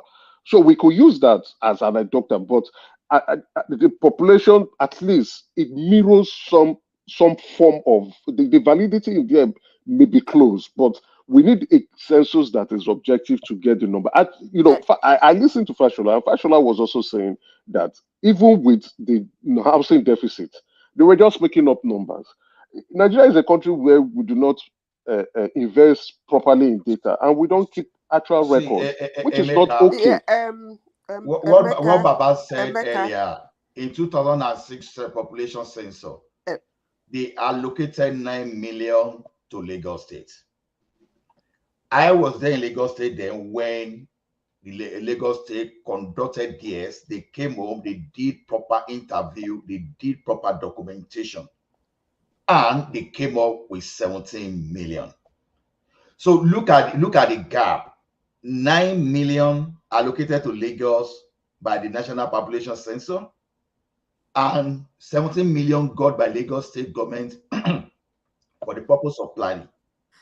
Now, when you look at the reality of it economically, you can see there's a correlation between the planning economic activities in Lagos and what they brought to us as population. So apart from election, can I say something? Okay, madam. It's like you guys are seeing this population head count as a political something, but it is really wrong for us to sit where we are and begin to demean our institution. I'm not going to be part of that. If the institution that is responsible for the head count and count it and come up with number and say, this is the number, until you come up with something very tangible, like just what I said. If you are doubting the number in Kano, make a case with the institution, said, these people are in the Puda. We don't see them. They don't count them. They just say how many they are. Let them employ people who Madam, can go to the you just Puda. gave you number of Lagos State government now. Let me finish. Who can go to the Puda and get the number? But for us to sit down here and start saying that they gave a number, like saying that was not actually what they counted, like somebody just say they gave this number to Lagos. And when Lagos did their own, it's beginning to sound like political undertone. The numbers are being awarded to get allocation. I am not in for that. But what I am saying is really wrong for anybody to look at the north and say there is nobody there. No, we are not saying there is nobody there, Zita. We are just questioning the numbers. Yes, that's what which I'm the saying. enumerators I'm still talking about the presented. number. But this time, I think we will get it right. Yes, women will go into the field. Listen to me. If you listen to people who have gone interior of the north and see their utterances, who have tried to mingle with them like Patient Jonathan, she came up with a word, born away. If you go there, you will not believe the number of humans there. But if you think that that is a lie, that your Lagos has number because it's a little land with so many people in it, that is okay. But don't diminish the institution that took care of that thing until you are able to go to court, make a case that is totally proven. Please, yeah, that is what that was what I said, Zita, before. Fashola took the census board to court. Exactly. He took them to court. Did he win? Say again. Did he win? He won. Won what? The figure was adjusted. They didn't do another census. They just adjust the figure. They just adjusted it. It's even in his latest book he published, which I've not gotten yet because they've not started commercializing it. Happened. And you know, Madam. Okay, you want to say whether the population were allocated. We lost you, Ola. Okay. No, but carry on. We can hear you now. So now, the thing was, you asked whether they were allocating those population for political purpose. Emphatically, I could be wrong, but I say yes, absolutely. Correct. If you remember what I said the population census we did before 1960, the southern Nigeria were more than the northern Nigeria. The northern Nigeria kicked against it. I said since 1966, then the population started growing in favor of the north. There was even in a town in Ekiti, to see the fraud in Nigeria's population census, that its population in 1963 was more than its population in 1992. How do you reconcile? When you look at the density, and we want to trust this agency? No, I'm not going to trust them. So the thing is this. It is I still don't believe that Lagos is the most populated city in Nigeria, but I believe Lagos is the most congested city in Nigeria. Okay. In my view, I think Lagos is probably the when you look at the housing growth, I think Lagos. When you look at the housing growth, it favors Lagos more than any state in Nigeria. And goat and animals are not going to be living in those houses. They will still be human. The vehicular growth has been more, in fact, it's a logarithmic growth, like exponential growth in Lagos compared to any part of that country. Human beings are going to ride all those cars. Nah, the way you people talk about the north. Wait, now the construction, the food construction in Lagos. You've not been in a place, you ridicule them. No, this is my point. I'm saying that. See, I'm tying the population to economic activities, right? Please. Let BT come in. Ola, can you hear anyone? Sorry, BT, come in. Ola, let BT come in. Yeah. When I thank you, man. Don't mind Ola. I will deal with him later. That's what he does. Who is putting me in now? I muted you. I was saying let BT come in, but you were not hearing. He was trying to come in. I was saying let him in, but you were not hearing. Ola will accuse you. I know I didn't even hear you. Yeah, yes. I didn't even hear you. Honestly. No, yes. Let BT come in. So BT come in. Yeah. What I'm saying to Madam Zita is this: if, like they said, the governor then Fashola goes to court, wins a case against the numbers count, and they have to adjust the numbers, then we have the right to question the other figures, right? You come on, if somebody goes to court and you have this census, whatever, and one of them was challenged in the court of law, and you lose that case, and you had to adjust those figures, we have the right to question the other figures you got.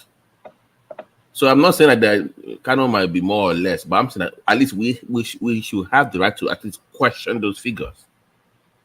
It's also I'm saying, Madam Zita, we have the right to question those numbers.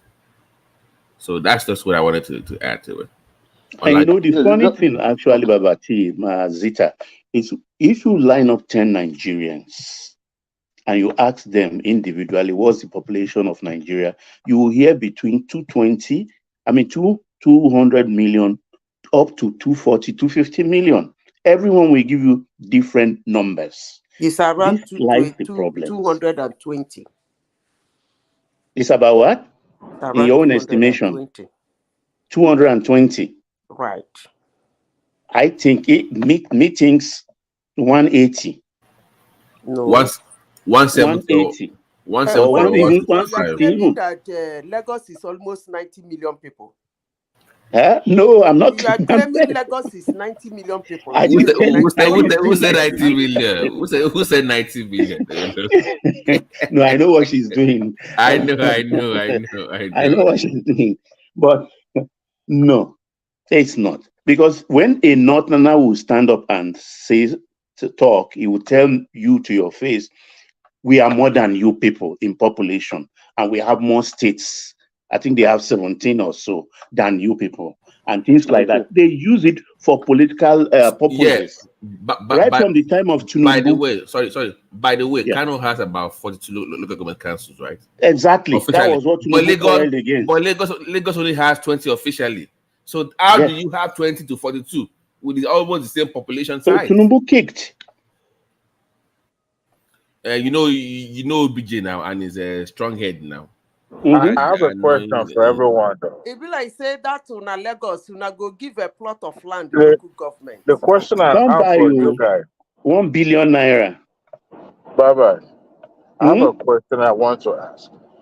Does anybody know the reason behind the indefinite postponement of the census from Buhari administration?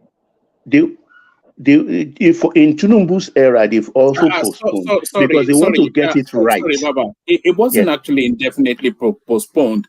It was deferred into the incoming administration, and I think they've just now inaugurated it to carry. I think that will be done by the by the second quarter of next year. And I want to believe they will do it properly. I use indefinite since there's no particular date assigned, for the conduction of that census. I think they postponed it twice before this final one. The insecurity in Nigeria will not let anybody do that correctly. I agree. Yeah, but they conducted it. They cannot conduct census with what is going on. I That's agree. just the truth. unless you people want to have a fake result. Let's pay for satellites to capture us all. But if You even the one. Sorry, sorry. if states Karen. decide to conduct I was just trying to make a their own reference census, that census outcomes, I mean, in figures, has always been disputed one way or the other. It's just never a time that any country actually get it right. Number one, because some of the aliens that are undocumented or perhaps not really, or those who are indifferent to this to the exercise, usually get disenfranchised and they don't get captured in that exercise, and that does not, doesn't make the actual official figure accurate. I think many people actually understand the purpose of it.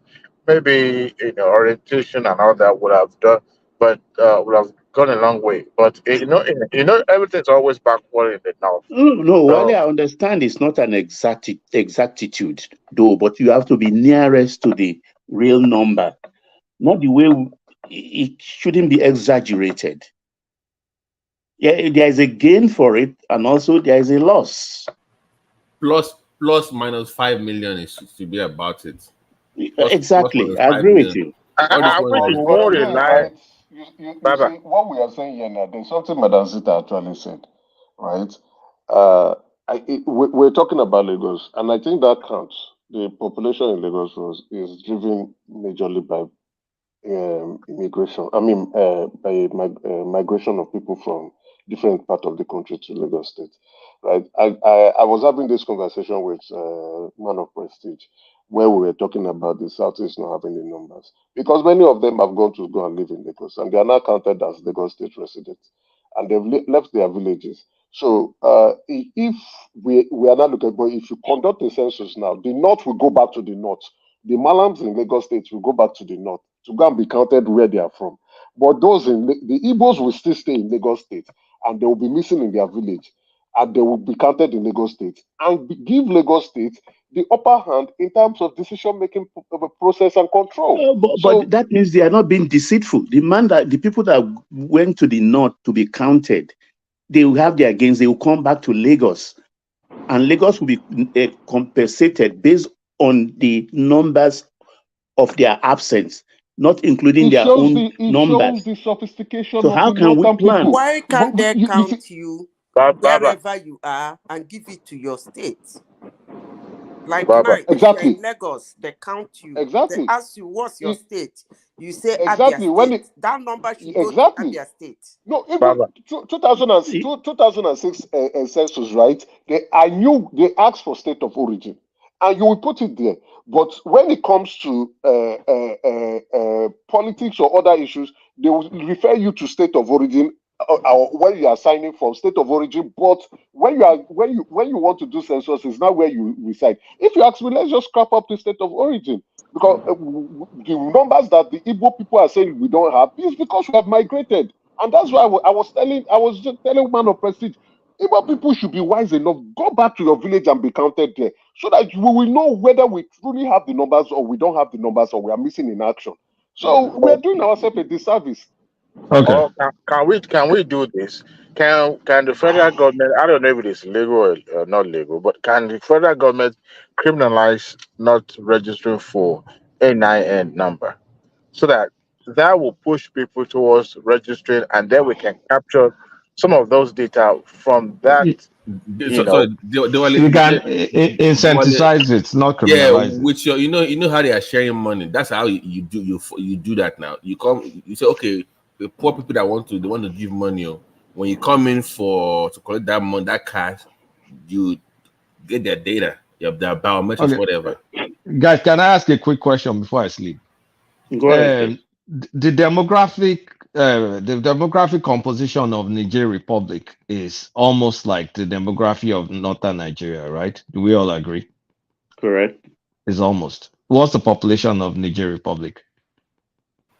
About 17 million, Abi. It's 25 million. It's 25. I checked. 25 million. Okay, good. So how come just north of the border, literally you can just walk from some areas in Nigeria to that, then they somehow have a lower population. But when you think about, because the concentration of our heavy population is supposed to be in the northwest, right? Even So Kolata add Chad to it for them. Chad is also sparsely populated. So that's why I feel the population numbers attributed to the north in Nigeria. I'm not talking about north central, the core north is dodgy at best. And when you look at the population of Nigeria before independence, you look at the big cities in Nigeria, most of the big cities in terms of population numbers were in the southwest. Only one northern city came up, which was Kano. Ibadan, Ogbomoso. I mean, I checked it. I mean, that even Ilesha was one of the highest one, even though the population has dropped a bit. So it's Ilesha not Ilesha and Ibadan. So it's just amazing that under the military, the population blew up, and we can't say they're birthing more kids because they have the same religion, the same ethnic makeup in Niger Republic, and they're only 25 million, even with a bigger landmass. Well, So it's just very spotty. Kolata, you are comparing oranges with apple. It's not oranges and not apple. Niger is not in landmass. Niger is smaller than. It's the same people now, Emeka. It's the same people. I'm not disputing. I'm not disputing. You see, I'm not disputing. Landmass doesn't equate to population. No. I know. I'm answering Emeka. Then what is happening in Lagos State? What is not happening in Lagos State? No, I'm not saying. I'm not saying. I'm even saying. Can we guys just can you do us a favor? What is your own guesstimation of Nigeria's population? What is your? I swear to God, I don't know. Just guess now. I just think it's skewed. I don't think it's accurate by any stretch. But if you had to guess, like, what do you think?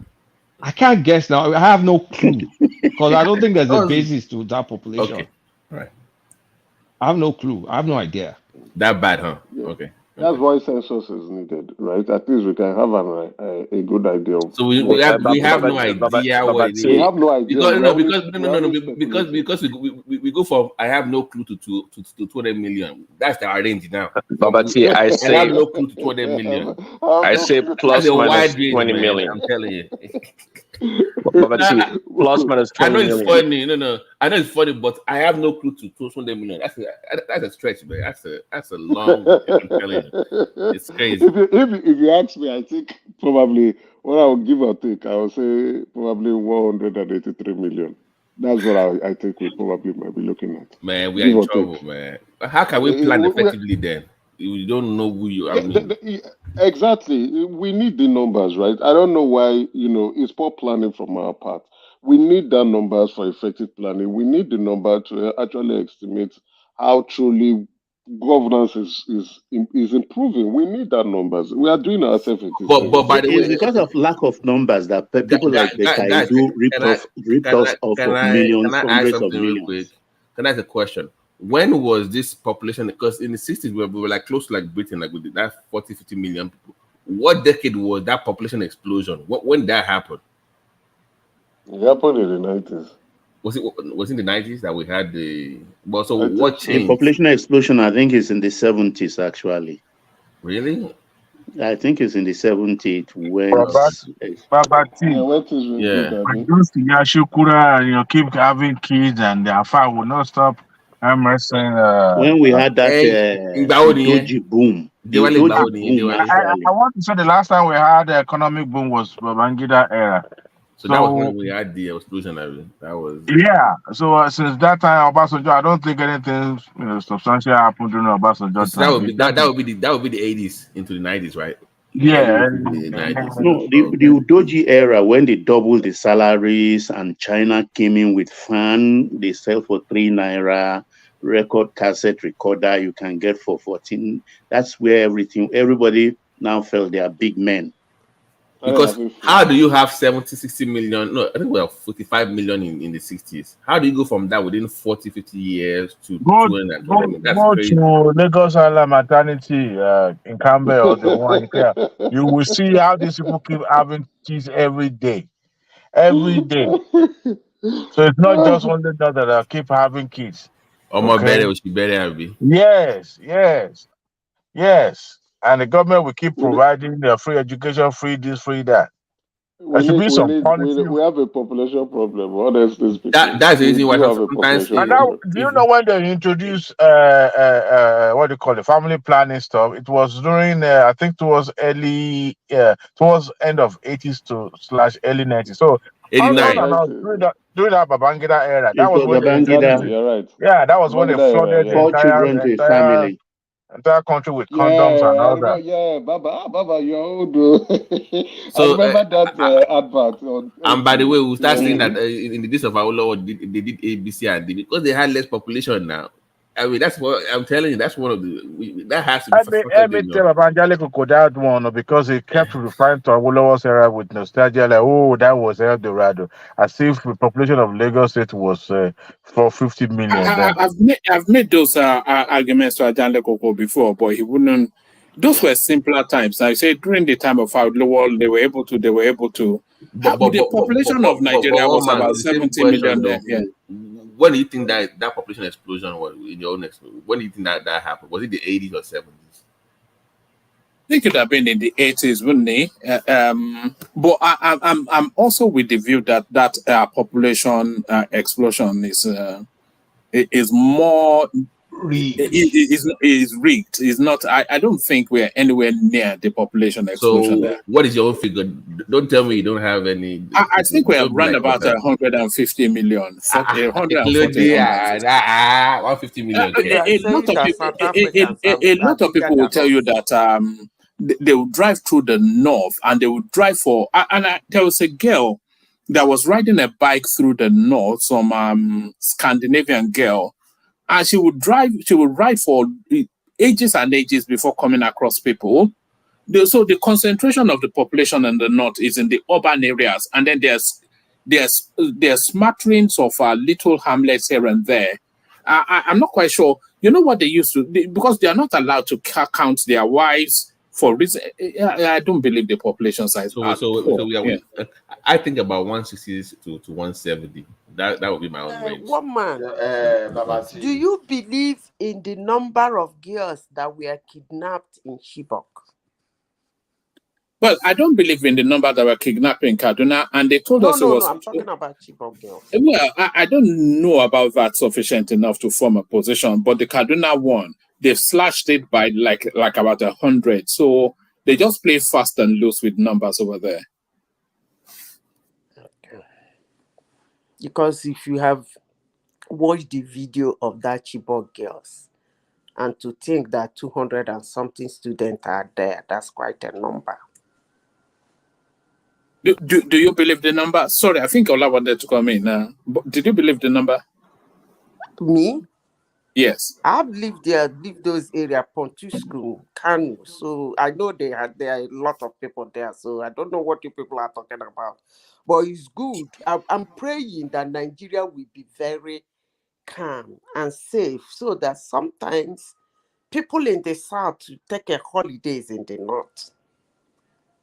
That way, this argument of the way we talk about them, if we go on holidays, they are quite often. I don't think we'll be saying what we say about them. I don't think so. Okay. Madam, here I look at something. If Nigerian students from pupils from primary 1 to SS3, if they are officially documented to be 36 million, and we have 2 million in all our tertiary institutions, so it means that the population of our students in Nigeria will be standing around the 37 or 38 million. So if you find percentage of that one out of 220, what does that tell us? It's telling us that the percentage of our children are just like about 20% of our population, right?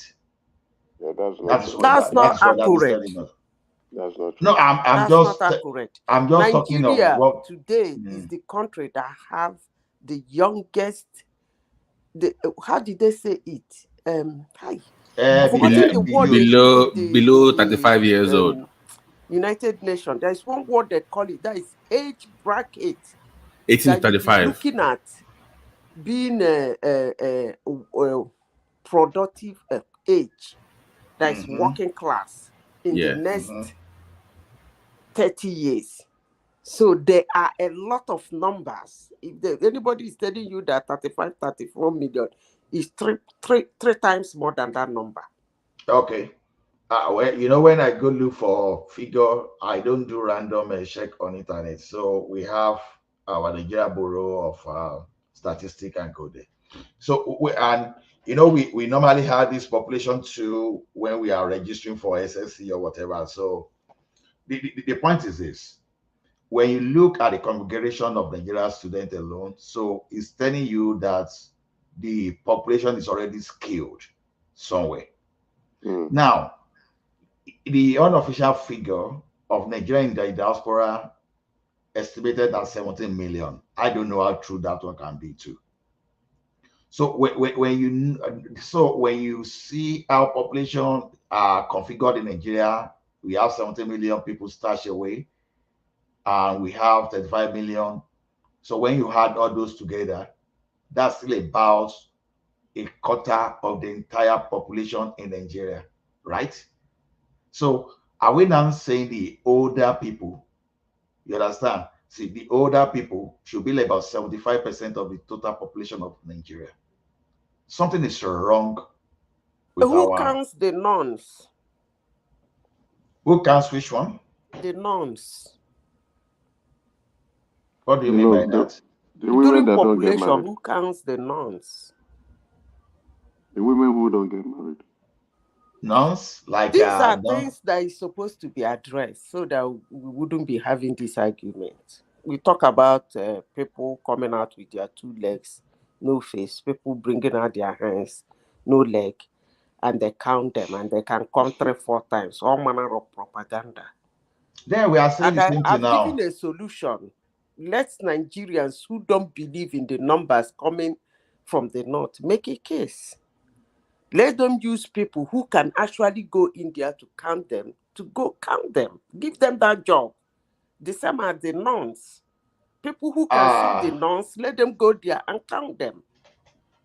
Madam, do you believe that I think this NIN, the registration tool with the Nigerian Telco, Beavers, and so many data that we gather together, we can actually use that to get the rough We can still get the number, because if you're looking at NIN, No, we are not going to get it 100%. At least we can get it up to 70% accuracy. Actually, that young lady that was employed, you remember the young lady that they suspended now?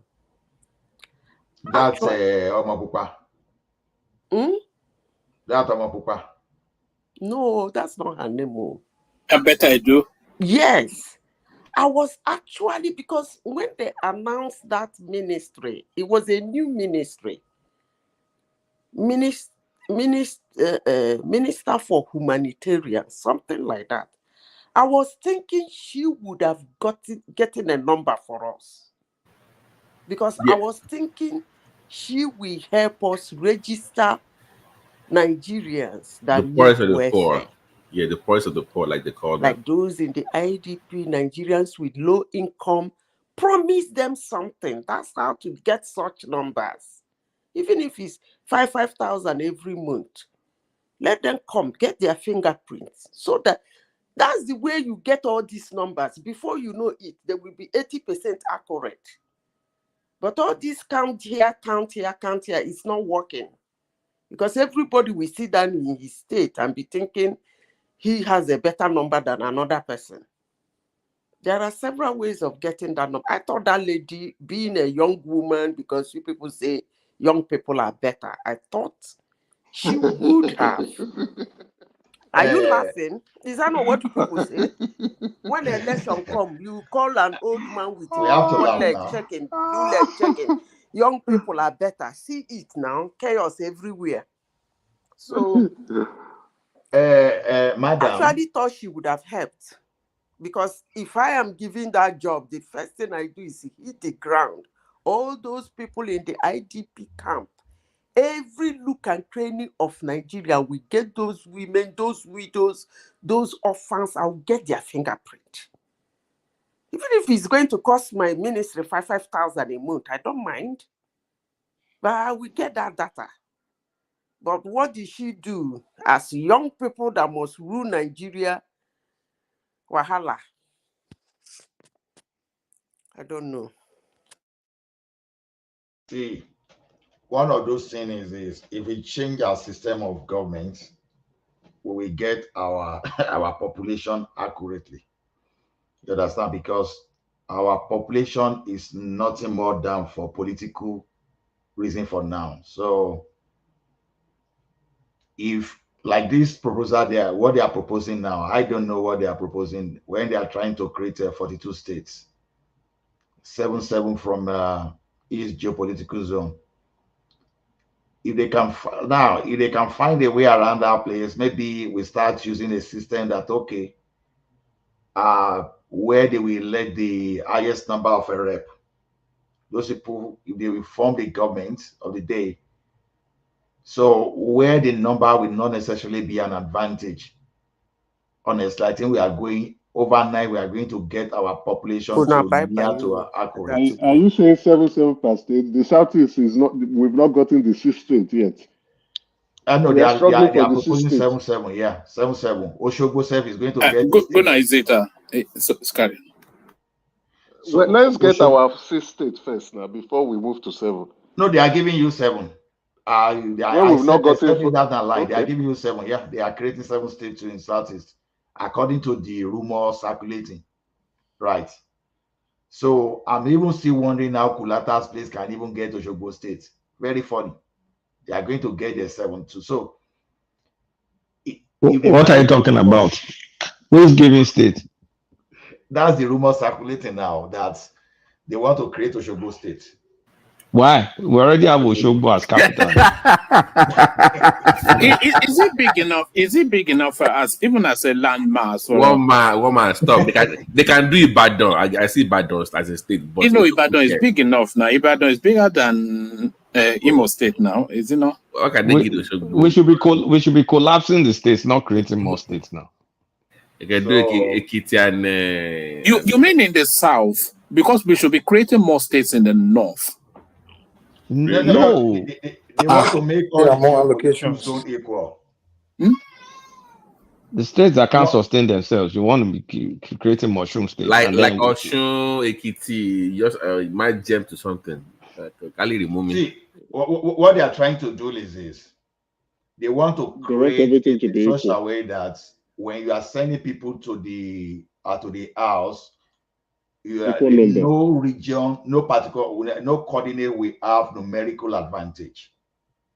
I think that's the thinking behind it. Assuming those documents going around, assuming they are true, assuming they are not just some kind of falsified document. So when they give everybody 7, so when you send your 3 rep to go and represent you, so you'll be. Where's the land to create states in Southeast? It's not even about the land. It's about for administrative purposes. Not it has nothing to do with land. So where are you going to carve out now?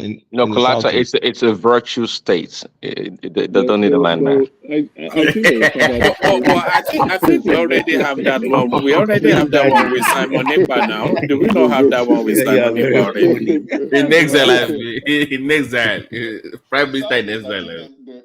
What is that in virtual state? Yes, now. Something is wrong with you, I swear to God. The thing that concerns me is that just imagine Kulata State will be having Oshogbo State. What I'm now announcing. And then we have 2 dancing governors. One is for Oshogbo, the other is for the rest of Oshun. God forbid bad thing. But on a more serious note, don't we have Rhode Island in America? I mean, that is a state, for God's sake. Then we can have one in the Southeast. So I don't know why they can't. They should. But the Southeast is already like 5 Rhode Islands. Wow. Okay. You know, Kolata, you know why I would think Osun should have extra states? Because if there should be a capital city for No, it should be Elisha, not Ife. Why would it be? because if you look the way Oshogbo is developed and compared to Ife, it's like it's disgraceful, man. Like Ife is just abandoned, man. Yeah, Oshogbo is more developed, but Ife is like God, Lord, backward. It's like in Nigeria, every capital cities are always better developed because that's where the governors stay, you know. So they, you know, so to me, I can Ife historical place be looking like that, and No, Oshogbo but is if it should always be historical, it should always be rustic. It should always have that vibe. No. How you call that vibe? Are you kidding me? You know, No. come on, Stop being funny. You know what we mean. you can be historic and yes, be at least presentable to the world. Exactly. Do you know how many? It's presentable now. If it has developed, though, if you go to Parakin and all this, No. If you go around that Obi Palace, everything around it is dusty. For what that place represents for Black people globally, it should be way better. Yeah, it should be very developed. What does it represent for Black people? That's the tourist site right there. Come on now, spiritually and culturally, it's a lot for people globally. So you know, in universities in America, the university is there now. They talk about Ife. They talk about Asian Ife. They talk about Asian Benin. These are places people learn in top universities all across the world. And they get there and they are disappointed. Like, what is this? Like, come on, you don't even have. I don't know. You go there and look at Lageri and Akrabata line 1, line 2. All discussion people just messing up the whole thing there because you guys are not serious. We should be collapsing. Our monuments in Nigeria are churches.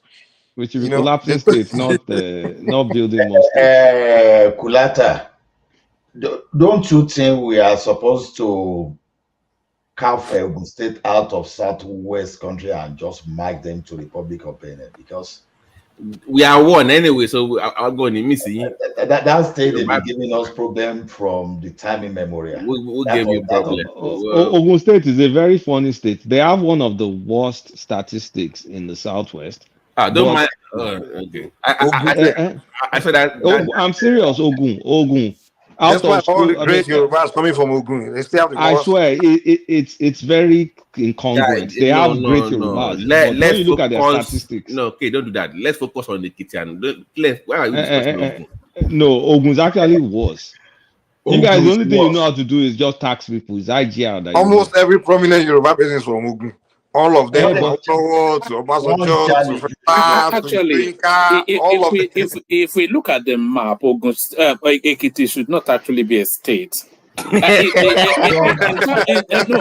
Only now. The map is on the screen now. If you look at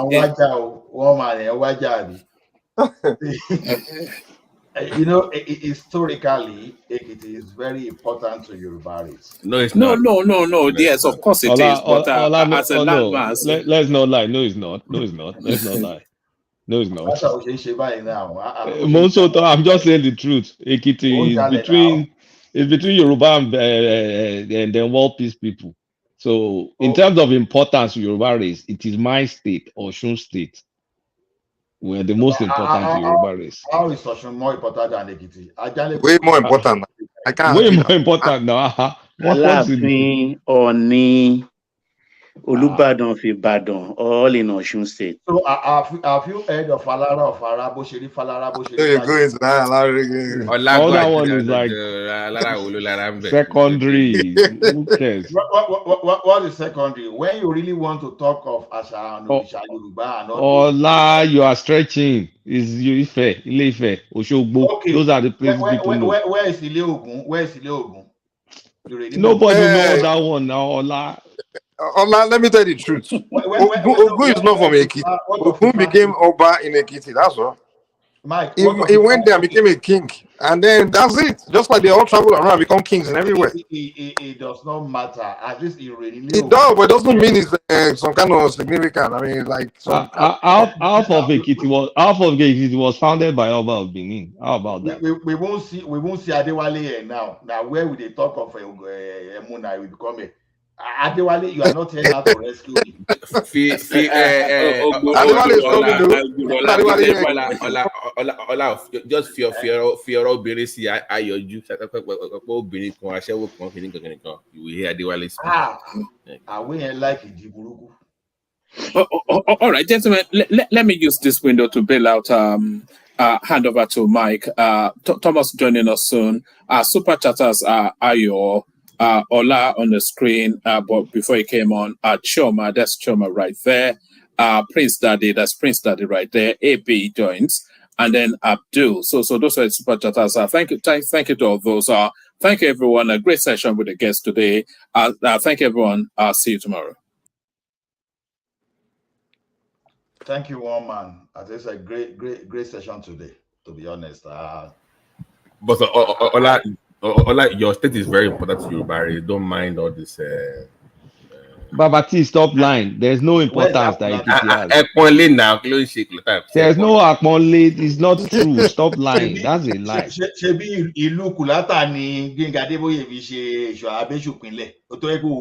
that? I don't understand what you're saying. But my own state, you cannot deny. I mean, where are you going to do Oshogbo? Where's Oshogbo Groove? Where's Ile-Ife? Like, come on, man. Without that, there's no Yoruba. I know, Babati.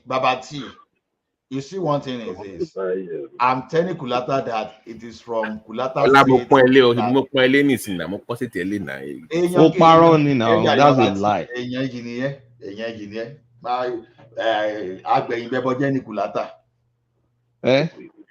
It is when you think of importance of a state to a race. Where do you put Ile-Ife? No, Ile-Ife is standard. Everybody knows Ife. But everybody knows Ife. It's more important than Ekiti. That's the argument. It's more important than Ekiti now. There's nothing in Ekiti. For sure now. But that's facts. Do you disagree? So disagreeing between Osun and Ekiti, which one is more important? So let's talk about other things. There's Oshogbo, there's Ilesha. No, Oshogbo is not that important. The simple question is I agree with you. If you want to come out so don't give that no. I will have to agree with Tujo because of Babati, Ado Ekiti, Ado, that's Edo part, and Yoruba, that's what formed Ado Ekiti. Ado Ekiti was created by Benin people. But Benin people. So, Ola is half Edo, right? Boya Lomo. Ola is from the Benin Kingdom now. Let the mic. I realize it was like he's not part of Benin Kingdom. Lagos is no man's land.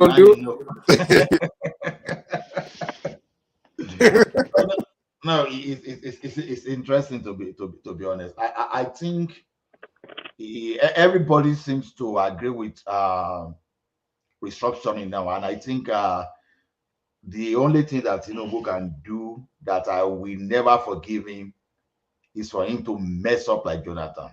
And this is a very good opportunity because it seems like everyone is on board. But I think that he has the balls to do it. I mean, so far. Now, how far it goes with that is what we don't know. If he dives into, security, we have seen moves with the police reform, whatever they come up with. So, but how far it goes with that so-called recession is what we don't know. But we know how far we want him to go. You mean Tinubu? Yeah, we want him to go far, But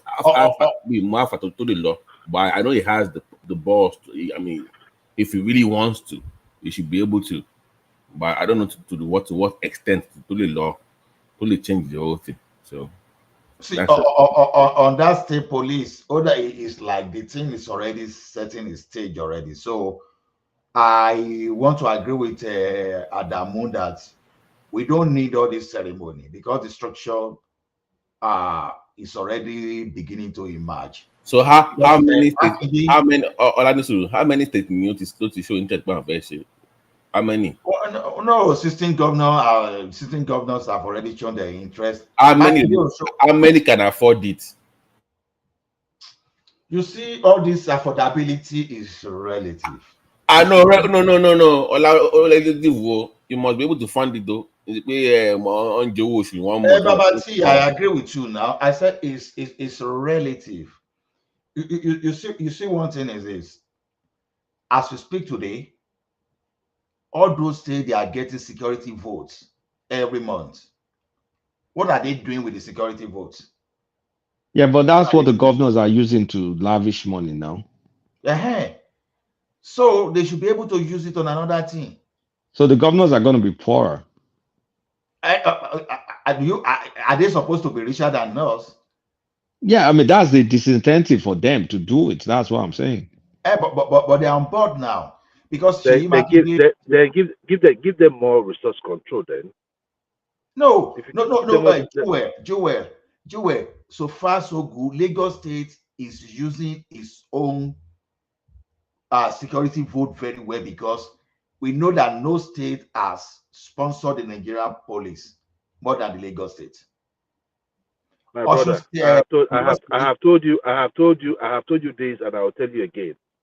I don't know the dumbest person that you know in your life, right?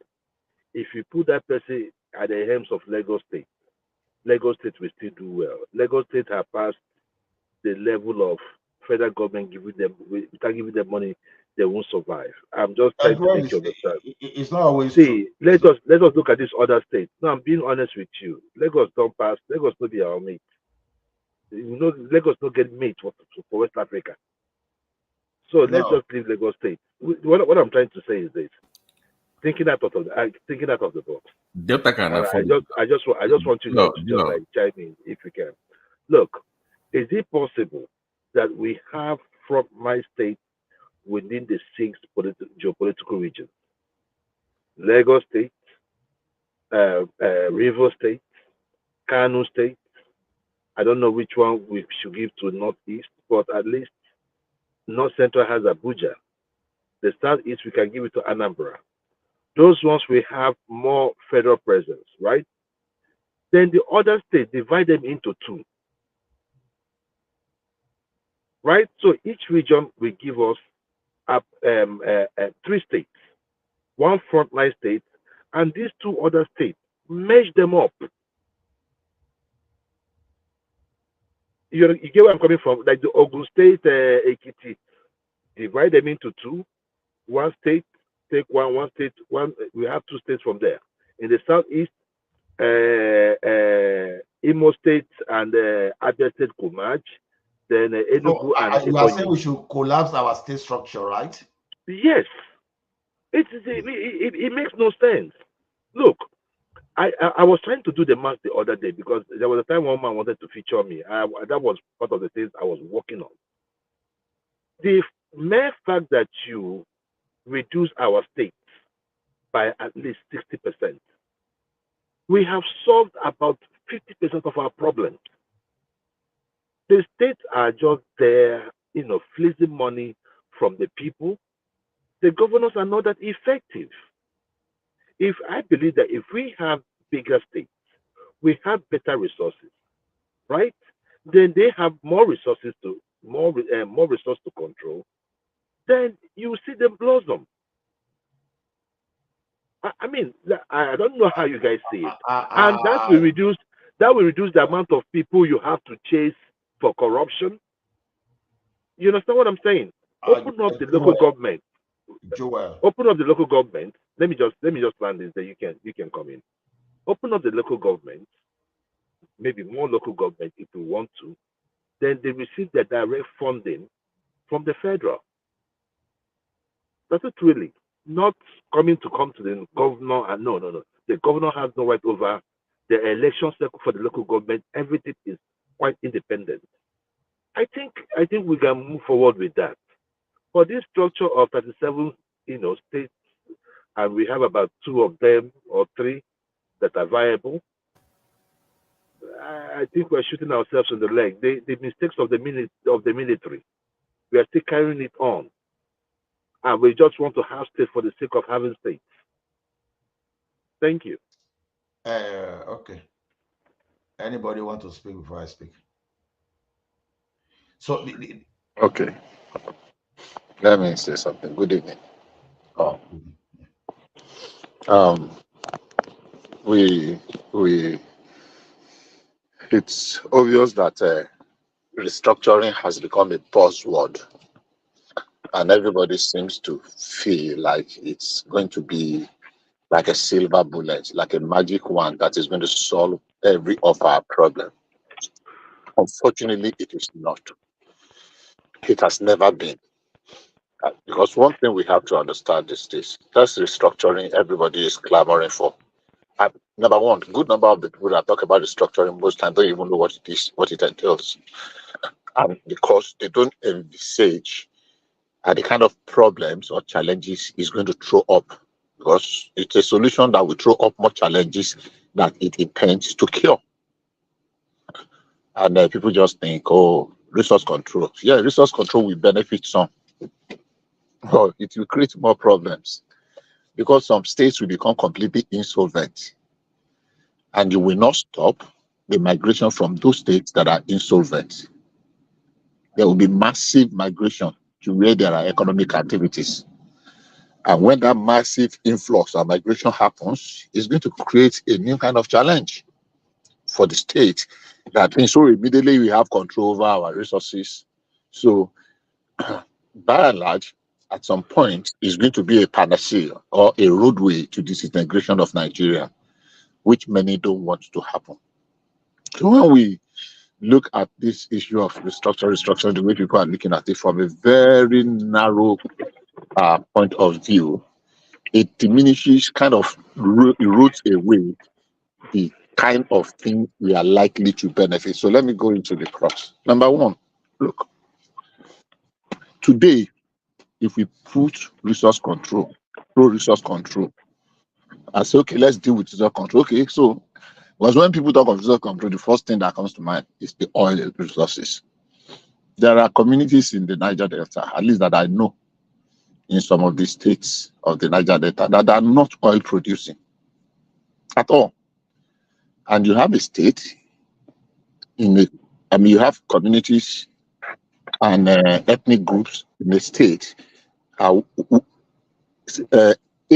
is producing crude oil or producing, and B is not producing, and C is producing. Even amongst themselves, there is a serious dichotomy and crisis and clashes, even amongst some small ethnic group. And we can say that I can use rivers and Delta and Cross River and Akwa Ibom as example. But if you know the kind of fight that goes on around Eke area, where Mobi has, and this other community that does not have oil, or is it the thing that happened between Cross Rivers and Rivers in the past that made Cross River to lose all their oil wells? Because today you can't really say Cross River is an oil producing state. Go and check, because they lost almost all their wells to Akwa Ibom when this offshore dichotomy issue reared its head. Same thing in River State. Same thing in some communities in Delta.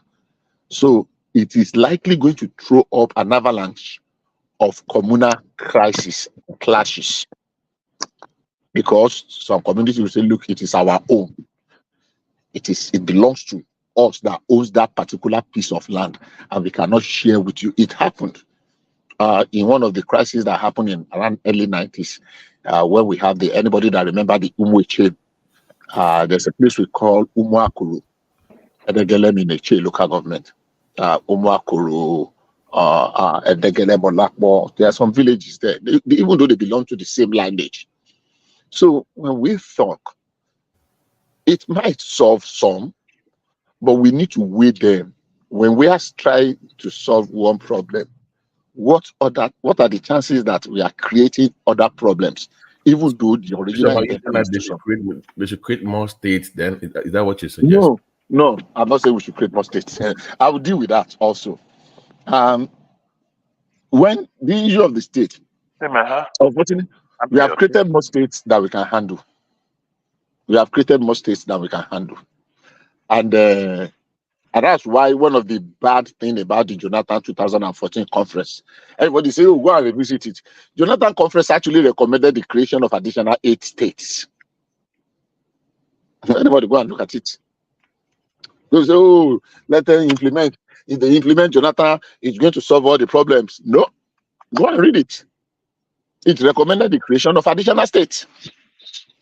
At least I can remember about 3 or 4 of those states, and it's ridiculous. When the states we have at the moment cannot even, as we speak today, I used to say here that about 16 states or thereabout, or 10 or 16 states are not paying the minimum wage of 30,000. When everybody talk of 30,000, hey, increase it to 100,000. Even as we speak, people will dispute, they will shout. If I tell them that even Anambra State is not paying that 30,000, even our almighty Abia State is not paying that 30,000 yet. They're still paying the 18,000 minimum wage. They're not paying the 30,000 yet. And that 30,000 was in 2019. Another wage review is in the process. One of the things that is making it to slow down and making people to think, how can we continue? How can we proceed? If we now say, okay, let's increase. Even the one we increased the last time, I've said this thing on this platform more than 5-6 times. And people just brush it aside. They are real. That some states cannot afford it. The amount of civil service they inherit, the amount of what they use to run the government, it is not as easy as we make it to look like, because the foundation is faulty, because we have gotten some of the, wrong, very wrong. If we want to rework it, will restructuring solve all the problems? Maybe it will solve some. But when we put it on a scale, okay, when we are trying to solve one, which other one are we creating? And that's why we say we need to face the reality of where we are, what we are capable of doing. We were discussing here some times ago. Some people want a socialist government, or whether they call it communism now. Where everything. Look, we cannot afford tertiary education free. The kind of free education that people, free health that people are talking about, we cannot. Oh, we are rich. I was talking to somebody yesterday. Nigeria is not an oil-rich nation. It's an illusion some people have created, and some people are running with it. Look, when an individual steals 10 million in a community of 1 million people, the individual can be rich. But if that individual throw that 10 million to the community and everybody share it, it will be amount to almost nothing. Because hardly will you get maybe 10 naira, 100 naira. Hardly. It's not going to do anything. I'm not encouraging that individuals should steal 10 million, but the way we put it as if, oh, we are super rich because we are pumping 1 million barrels of crude oil per day. So, in as much as we want a better Nigeria, we must be very realistic. Let's look at things very holistically. What do we need to do? Work and work and work. Is this something that can turn around in 6 months, in 1 year, in 2 years? No, because we have a lot of people that we have brought up children that we cannot care for. When this man was here, Adamu Garba was here, and people were asking him questions. Every part of the country, there are certain areas we are not paying attention to. The people that were there in the 90s, but it got worse in this 2000, from 2000 till now, where people don't care. It's just giving back to children, whether they go to school or they don't go to school. And everybody is talking of out of school, out of school, out of school. It is a pandemic. And that is why that after school children is feeding the people that are now addicted to drugs. The number of people that are now addicted to gambling. If you go to any Baba Jebu, what do they call them now? This one that they are very what's the name of this gambling in Nigeria now? Somebody should help me. No, they have some names that they call them. Lotto. No, not Sport Lotto. betting. Bet Niger. Okay. Thank you. Bet Niger and the rest. All of them are springing up. And people are getting addicted to it because that idea of there is a free money somewhere that is going to just drop if I keep doing this someday. So why I came in was... Let me ask you something. Yes, go ahead. You mentioned Niger bet, but how are they different from you, sir? When you used to do, is it 3 pound 5 that used to do all those Korea? I know they were the way. You were doing the thing with them now, Baba. No, I did not. Okay. I did not. Okay. And I did not. I learned the very hard way. And please permit me. It's very funny, but it's ridiculous. But I learned the very hard way when I was in primary 3. I was going to school. I go to school in Army Children's School in Ibadan. So I needed to buy an exercise book. It was 30 kobo. And they gave me 30 kobo. And that Saturday, I met one of my classmates, Nojimu Omo Avalemo. And he told me that he played with 10 kobo and he won 60 kobo. I got interested. I was in primary 3, remember? And he showed me how to play. I put the team near Mami Barracks. Mami Barracks in Letmore Barracks in Ibadan. I put the 10 kobo, the team swallowed it. I put the second one, the team swallowed it. I put the third one. That was when I started crying, that they must reform my money. That's Kalu now. Kalu. Yes, Kalu. It's gambling. It's Kalu. Yeah. It's Kalu. And I cried because my mom will just kill me. Even though I managed to maneuver, to use trick to get over that something. But that was the last I gambled there. I stood away. So it was a bitter lesson, but God was teaching me something. So I worked, after that, nothing you can do. Nothing. So I never really, when they were doing those things then, those palm things, something from I never, those palm or nap or something, I did not. So, but the pandemic now, I don't have anything against it, but the rate at which it has grown. Look, in some of these advanced countries, if you are becoming addicted, even the person will stop selling to you. You see that, look, you're having a problem, you need to go and see somebody to help you, a psychiatric, or what do they call it? Or they have a name for it. They will not even attend to you that, look, you are becoming addicted to this thing. There's a limited amount that you can load and play for people that are playing it. So, but it's becoming a serious pandemic now. And that pandemic, yes, go ahead.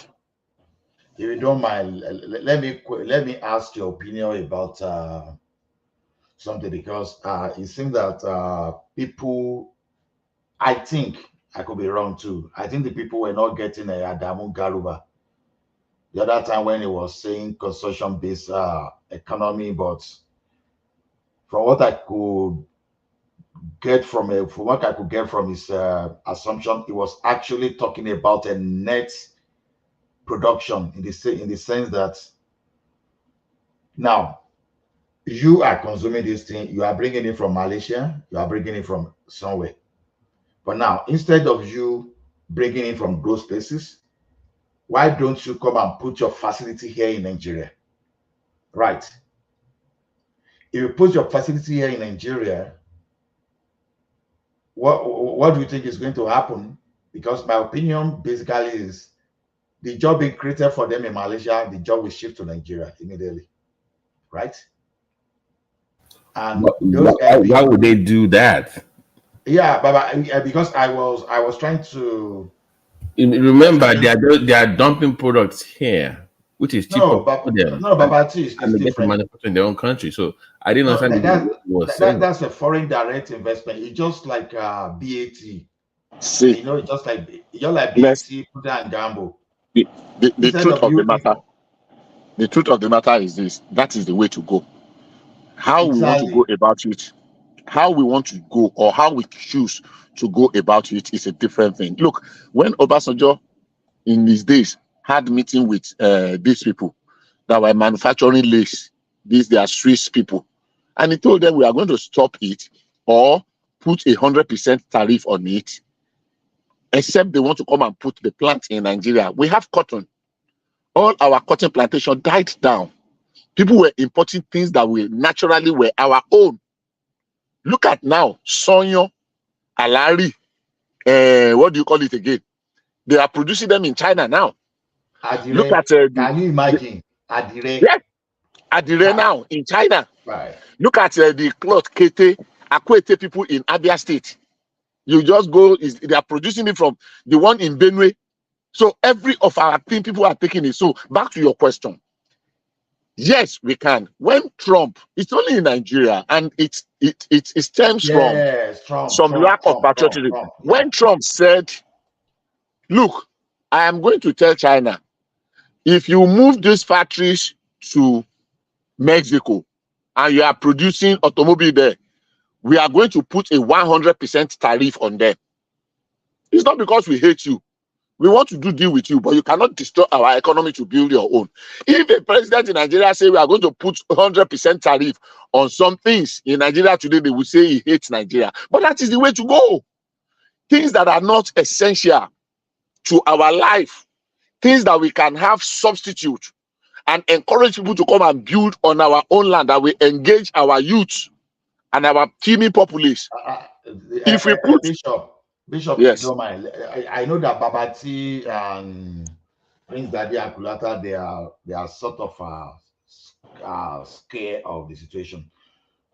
Look at it from this way: Babati swap Dangote with a Chinese person. Before we were importing cement from China, and now Dangote is not a Chinese man now manufacturing in Nigeria. It now manufacture now to meet the local need, and the excess now being pushed to sub-Saharan Africa. As of today, Dangote is a net exporter. Now, people came with an argument that we don't have money, right? No, you don't look at it that way. Look at it from this angle. Did we? What was our spending power when they brought telecom GSM to Nigeria? If we want to go by that, nobody will bring telecom because they will say we don't have that money. Those jobs, those businesses will actually create job. It's not going to, it's going to have macro. I don't know. It's going to have spiral. It's going to be gradual, but ultimately, it's the best way to go. Okay. Ultimately, okay. Before you add to it, let me just quickly keep continue. Okay. So a company that comes to Nigeria to produce something, we want to assume that it's going to be for the Nigerian market, right? The person is selling to the Nigerian market. Yes. So I use the example of Dangote, which is fine, but they can do the same in the country, ship it down. But you say you bar them, you will tax it, you will jack it up. Now, that is for one item that you mentioned, which is fine. You said cement. But for other items, look at your lower middle class. Okay. So just look at No, I think that approach is a little bit. Stay with me. Even if we jack the tariff up and say they must come to Nigeria, okay, I'm here now in your country. How many people can actually afford? What is your purchasing? What is the average disposable income of a Nigerian? Okay, let me answer you. You must let me use one example, just one example. In construction, many years ago, we know Daropale when we were doing our floors, and when they brought terrazzo, right? You know that terrazzo, that they have terrazzo machine that they used to use granite to polish that terrazzo. After terrazzo, Dunlop brought this flex carpet, the one that they got that is square, After that one, they brought the carpet, the rubber carpet that we used to lay. After that one, rug came and rain. After that one, tiles now is raining and other kind of tiles. At some point in Nigeria, if you go to more than 90% of the tiles you were using in Nigeria, at some point 100% were coming in. Then it reduced to about 90%. Then it come down. Then some people saw an opportunity in it because of the tariff. And some smart Nigerians, not only tiles, The toilet seat, WC, water closet, and the other toilet fittings, Tamanlu, 100% of them were being imported. Then they established 2 factories in Nigeria. Estate. Some people partner with some China. One was in Kano, one was in Abeokuta. And before you know it, some guys partnered with some Chinese companies and do ceramic tiles. Except you are very rich and you want to go and import your ceramic tile from Spain or the one they call Italian, what they call it, glaze, whatever. There is no tile that you want to buy in Nigeria today that you won't see. How many containers are coming to Nigeria now? People are now exporting ceramic tiles from Nigeria to our West African countries. If you don't know, I'm telling you that. So how did that change? That's one of those things that Jonathan achieved now. Yeah. So how did that change? Because that is the way to go. Our toilet fittings now, you can buy more than 70, except for people that are super rich, that they want to buy it from America and load it in a container. Because the tariff has to reflect. And it is not because they want to punish anybody. It is simply because they want to encourage. Look at some point in Nigeria, under Obasanjo, it was only Just Juice and Five Alive that was in Nigeria. And Coca-Cola was the one manufacturing Five Alive, but they were not producing it in Nigeria. They were doing it in South Africa and shipping it in. When Obasanjo imposed a 65% tariff on them, everybody started looking inward. That look, you cannot be bringing packed juice, Just Juice and Five Alive, and we were running for it like mad. And people were doing all manner of things. When they import 65% tariff, people looked inward. Look, we are not saying you cannot come and sell, so that we will not say we are stifling. People did not say, oh, Obasanjo hate us. You want to destroy our business. You want to kill us. You want this. They look for alternative. There are so many things in Nigeria today we don't have any business in importing. China did it. India did it. Okay. Even America is threatening it. There are certain things you cannot bring to America as a complete finished manufacturing. Either you bring them in as CKD. Okay. Because I'm coming. Because they will super tax them. Now, will this thing come with some degree of pace? Yes, absolutely. But we must be ready to make that initial temporary sacrifices of those pains, rather than saying we want, because they will say they want to ban something today. You see, some people will go and sponsor some people, and ignorantly, all of us will say, oh, they want us to suffer. They are eating better rice. They want us to eat stone rice. Let us keep eating those stone rice until we can perfect it. The one that people are planting in the abroad too, there were stone in it. They devised means, technology, and gradually they got to where they are. We will not be eating stone rice and be eating stone rice forever. We can improve upon them gradually. So ultimately, the idea is this: majority of the things that we are, because we can level up, you can leverage on our population. Majority of the things we produce, we consume, let them be produced locally. And that is the only way we can get our teeming population, with both the skilled and the unskilled and the semi-skilled. There should be somewhere for everybody to fix himself into. Look, a man that has no skill, that can only come in at the entry level, and he does not even have a potential of growing, you cannot tell them to keep promoting him beyond his competence. He will remain at that lower level for the rest of his life until he retires and he gets something else to do. But if he can continue to hone his skills, okay. Yes. Okay, Babati, ask your question. Babati. I thought Babati was going to ask the question. So, okay, before Babati comes, so what I was going to have to even back you up is this. People complain about our spending power, and I want to use this opportunity to say it again. As I speak now, we are importing, right? Whether spending power or no spending power, we are spending money to import all those goods that we are consuming already. The thing is this: when I say use Procter and Gamble, use a BAT, they brought a factory to Nigeria. They were producing for Nigerian market, right? So if you bring these people, because we are talking of essential commodities now, asking them to bring their production facility to Nigeria does not mean that every commodity in life will be brought to Nigeria. We are only talking about some identified, the one we can identify that can serve us.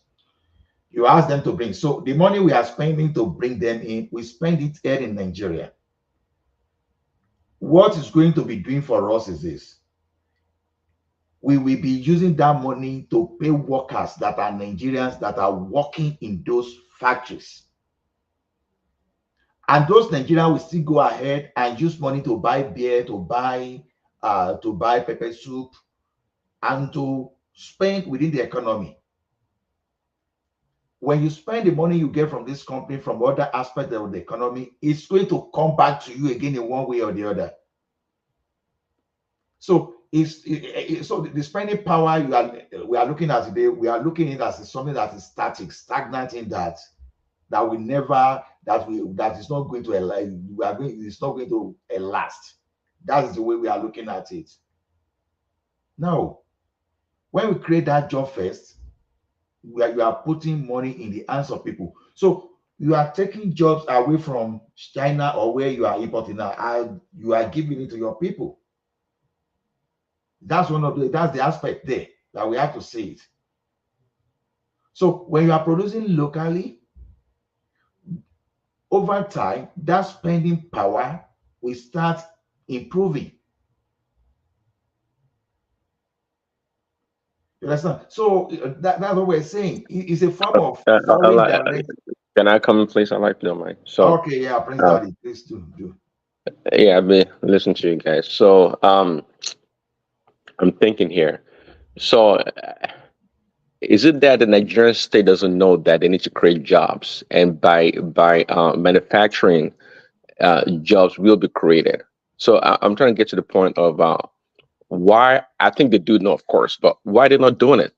Why are they not doing what they're supposed to do, right? To create jobs? Because I know we'd like to take the easy way out. Of course, it's much easier. Why do you want to go through perhaps the tedious method of manufacturing, trying to secure all your factors of production to do so, where you can easily import everything? And importation is really, this is when government comes in. The government comes in, because if they track everything that comes into the country, they have the pulse of the country and what is consumed the most. They would know how to manage, these importers and other countries, nations bringing items into Nigeria. This is strictly a failure of governance at every level. When you have things coming to your country that is damaging your country. So to me, there's no need to beat a dead horse. They know that we need jobs. Obviously, they know. Why are they not doing it? Is it the massive corruption that exists that they turn? I mean, they look the other way, or the big boys involved in this, in this importing, like P2B used to be? Are they the ones, No. No. Okay, Prince Daddy, I guess we're asking a question, right? See, Obi, Adamu, Garba, they were all correct. They just presented the same thing different way. You understand? Look at it from this way. Jonathan was already reviving some industry in the country. Obasanjo revived certain industry in the country. As terrible as Buhari was, he still managed to revive something too. Because a dead clock will still be, correct at least twice in a day, right? So what we are saying now is this: instead of importing, put your factory, because we've given an example of how Nigerian factory managed to extend beyond. Look at our banking services today. We are not even talking of conventional banks alone. We are even talking of fintech like InterSwitch, eTransact, and all those money fintech. They are in Ghana, they are in Sierra Leone, they are in certain parts of sub-Saharan Africa. And those are the space that used to be dominated by South Africa, Morocco before. We are not competing. But how did we get to that place? We started locally and we developed our competitive advantage. Okay, Prince Daddy, from the way you speak, I know you're like, I want to believe you're a core business person. I could be wrong, but at least from the way you speak, I could perceive that you're a core business person. This thing that Garuba was suggesting the other time is what you business people will call strategic alliance. You want to get cocoa, or you want to be taking cocoa to Brazil. If Brazil is the place they are planting cocoa, you go there and put your processing facility there. That's why you say you source your coffee beans responsibly. You understand? So we are saying you want to come to Nigeria to be selling us cement. Put your plant in Nigeria. Do you know the railway that these guys change everything around? What's this say? Amici. What Obasanjo plan initially is that you should develop a Jaokuta to get the state to meet the demand of that rail. These people never did it. You understand? Do you know what Ajaokuta could have given us today? Okay, they say, okay, cement, we want to give us electricity, we want your local factory air. Because when you see the size of the contract, it warrants creation of businesses for Nigerians to do. Hey, Ola, sorry. That Jakarta, why were the Nigerian government so reluctant to get the Russians to come back to finish it? Was it because they were afraid of the Americans or something? I mean, I don't know. No. Politics. No. People. In fairness, it was not politics, though. It was COVID In that fairness, destroyed. Jakarta was graduate for everybody. No. I mean, no. Foga, what's the name of this company that built it? You know, it was a Russian company, and Buhari kind of entered into some agreement which COVID truncated, unfortunately, because they have set a date for the evaluation team and inspection team of Russia to come before the lockdown. And after the lockdown, everything had to go they had to go back to square one again. And that was real, because I was following it there. And because the only people that could come and repair it. You see, there are some like every time they talk about Kaduna Refinery, until they give it to the people that built it. What's the name of this French company? Technic. No, Technic Equip or something. Techquip. The people that built it, we know. That was what they should have done with Russia. The first privatization under Obasanjo about that and Atiku, that Russia was a scam. It's just like the same thing that they did to Power Holding Company in 2013. All the people that bought the Power Holding Company, they don't have the competence. Now, of all the privatization that was done, the two that were reversed by Yaradua and Buhari and Jonathan were, one, the privatization of the refinery that was said to Dangote, and the privatization of the Nitel that was sold to Transcorp Group by Indi Okereke, that woman, that fat woman in stock exchange commission then. I don't know if anybody remember her.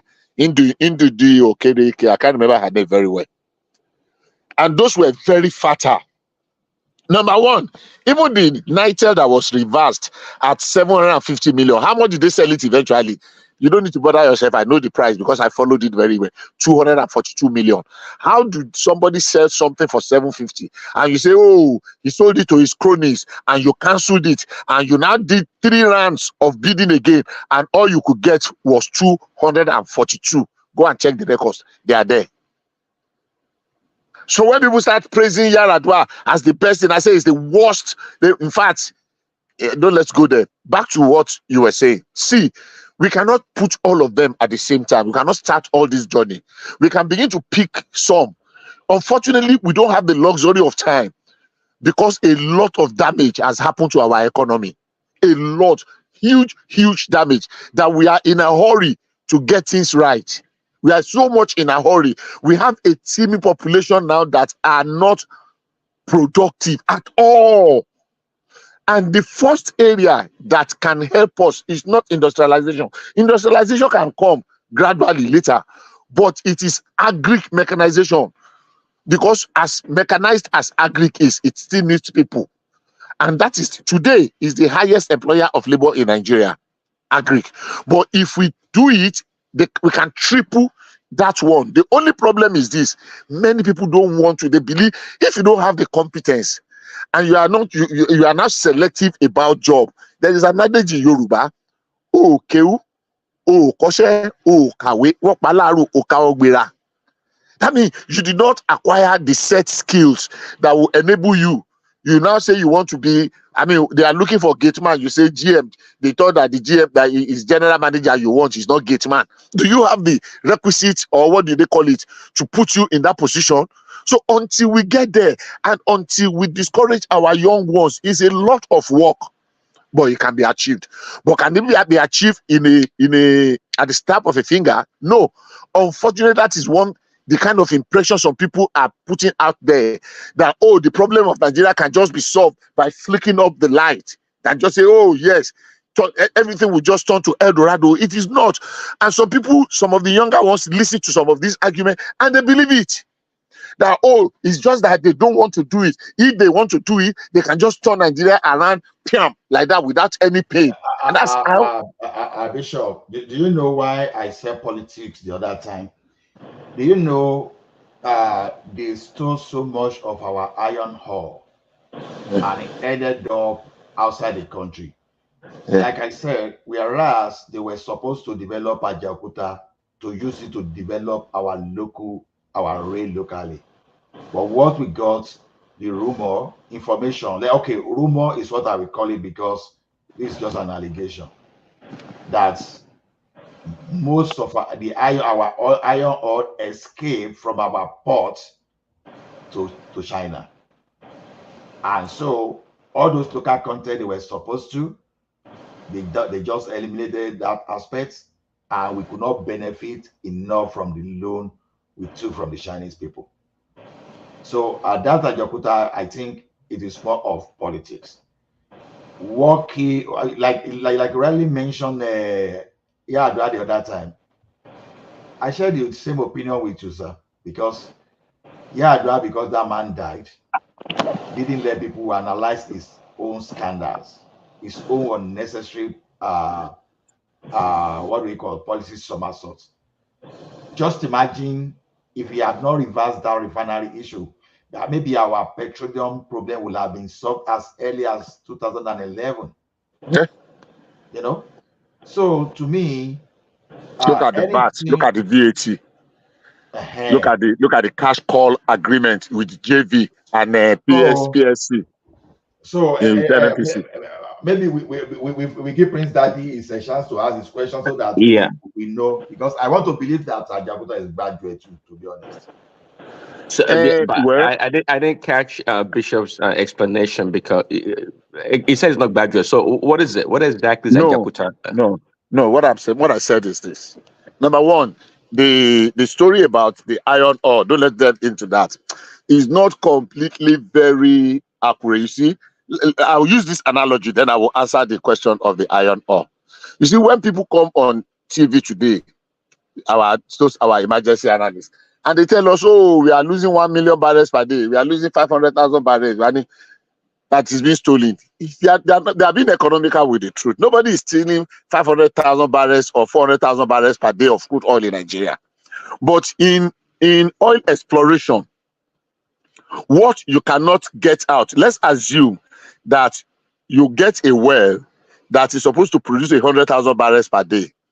For whatever reason, whether it is force majeure, whether it is shut in, due to whether nature, accident or anything, that you cannot produce that 100,000, you count it as a loss because you operate on a daily basis. Now, the truth is this: it is not stolen, but you cannot produce it. If you are producing 100,000 barrels, there is a minimum percentage that is supposed to get lost when you are transporting in pipe from one point to the other. If you are losing more than that, maybe you are leaking and it's losing up to 5% or thereabout. You shut in. When you shut in your well, you are not producing, but it's a loss to you, but it's not being stolen. When people talk in Nigeria that 400,000 barrels is being stolen per day, it is over exaggeration. It's not factual. Yeah, it's a shorting. We are supposed to be producing it, but for one reason or the other, it is not leaving the ground.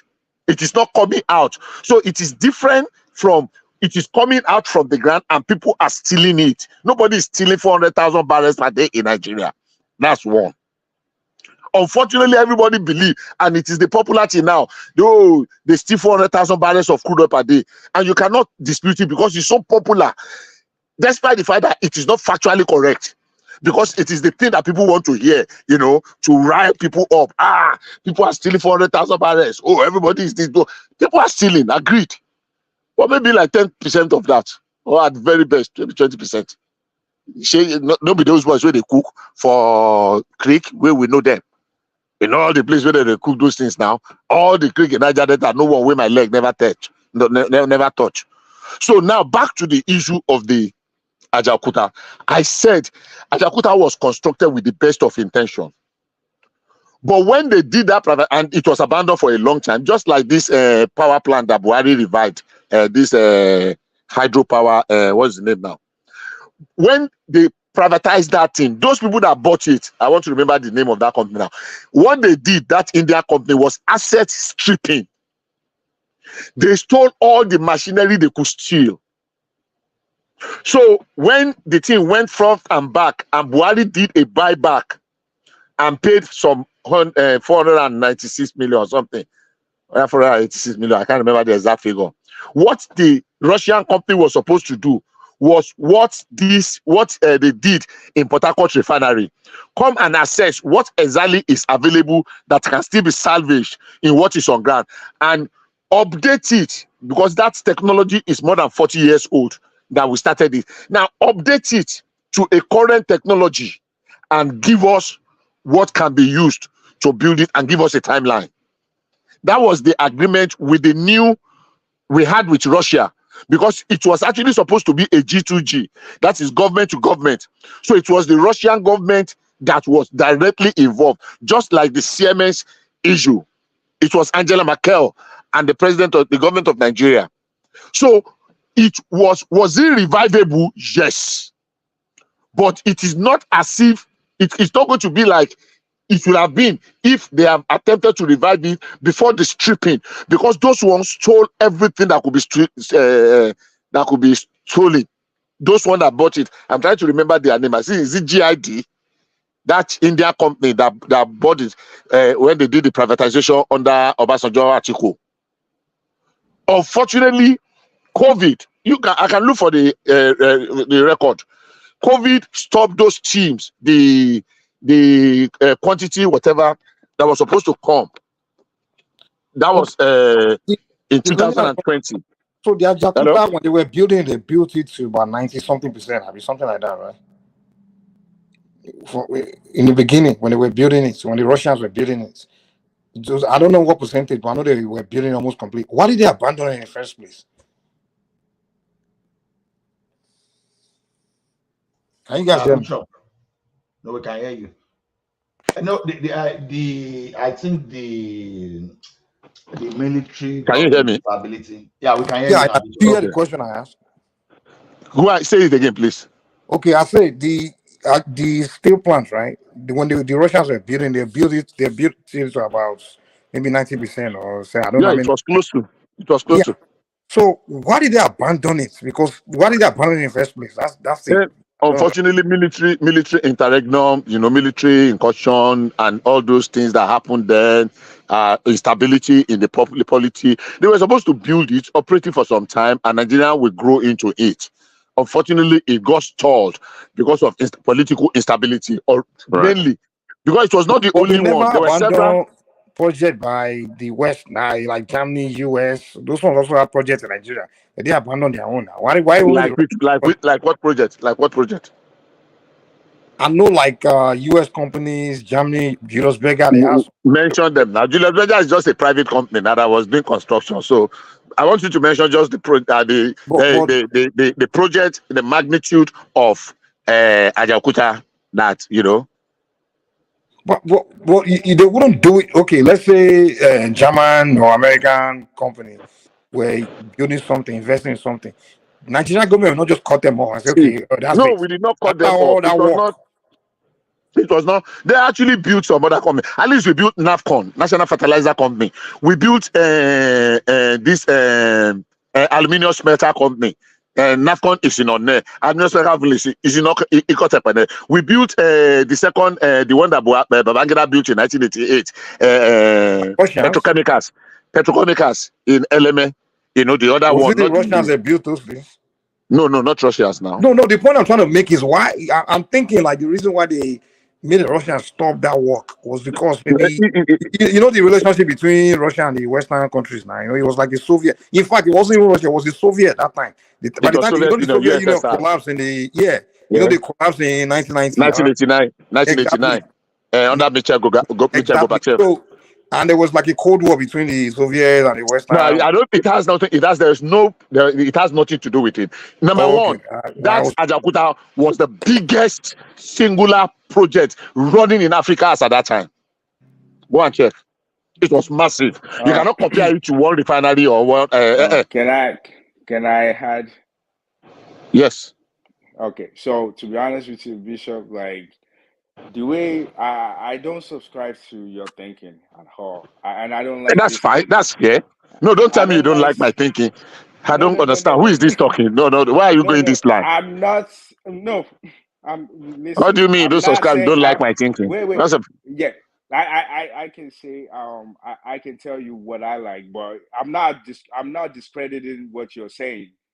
Like, it's your opinion. That's your so opinion. why? So that's just express your own opinion too, and let's move on. No, just listen. I'm just saying that the view that you have about this, I don't like that view. I don't have that view. And I don't think It's a business. That's a business. I don't think that's no. That's not how you do things. No, that's how you do things. You don't come and tell me that you don't like how I think, how I talk. I mean, what do you mean? What do you mean? I don't owe you. Okay. If you have facts against what I've said, bring those facts. Let's have a conversation in that space. That's not what you were saying. You started on the wrong footing. That's what I'm saying. No. That's not what you were saying. Damn it. That's not what you said. That's how you say it. I'm just saying that the point of no, that's not how you see it. That was what you said. I'm not hard of hearing. Like I heard you. If you have something to say it. Let's have a conversation along that line. I said you're thinking. I don't subscribe to it. What's wrong with that?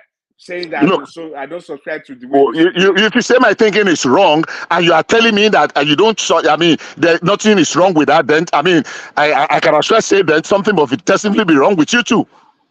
Something must definitely be wrong with your thinking. Okay, that's fine. But here's what I think. I don't like the fact that we always think that we have to bring people to do things for us when we're not the manager, we're not the project manager for whatever we're doing. We have Russian do stuff for you guys.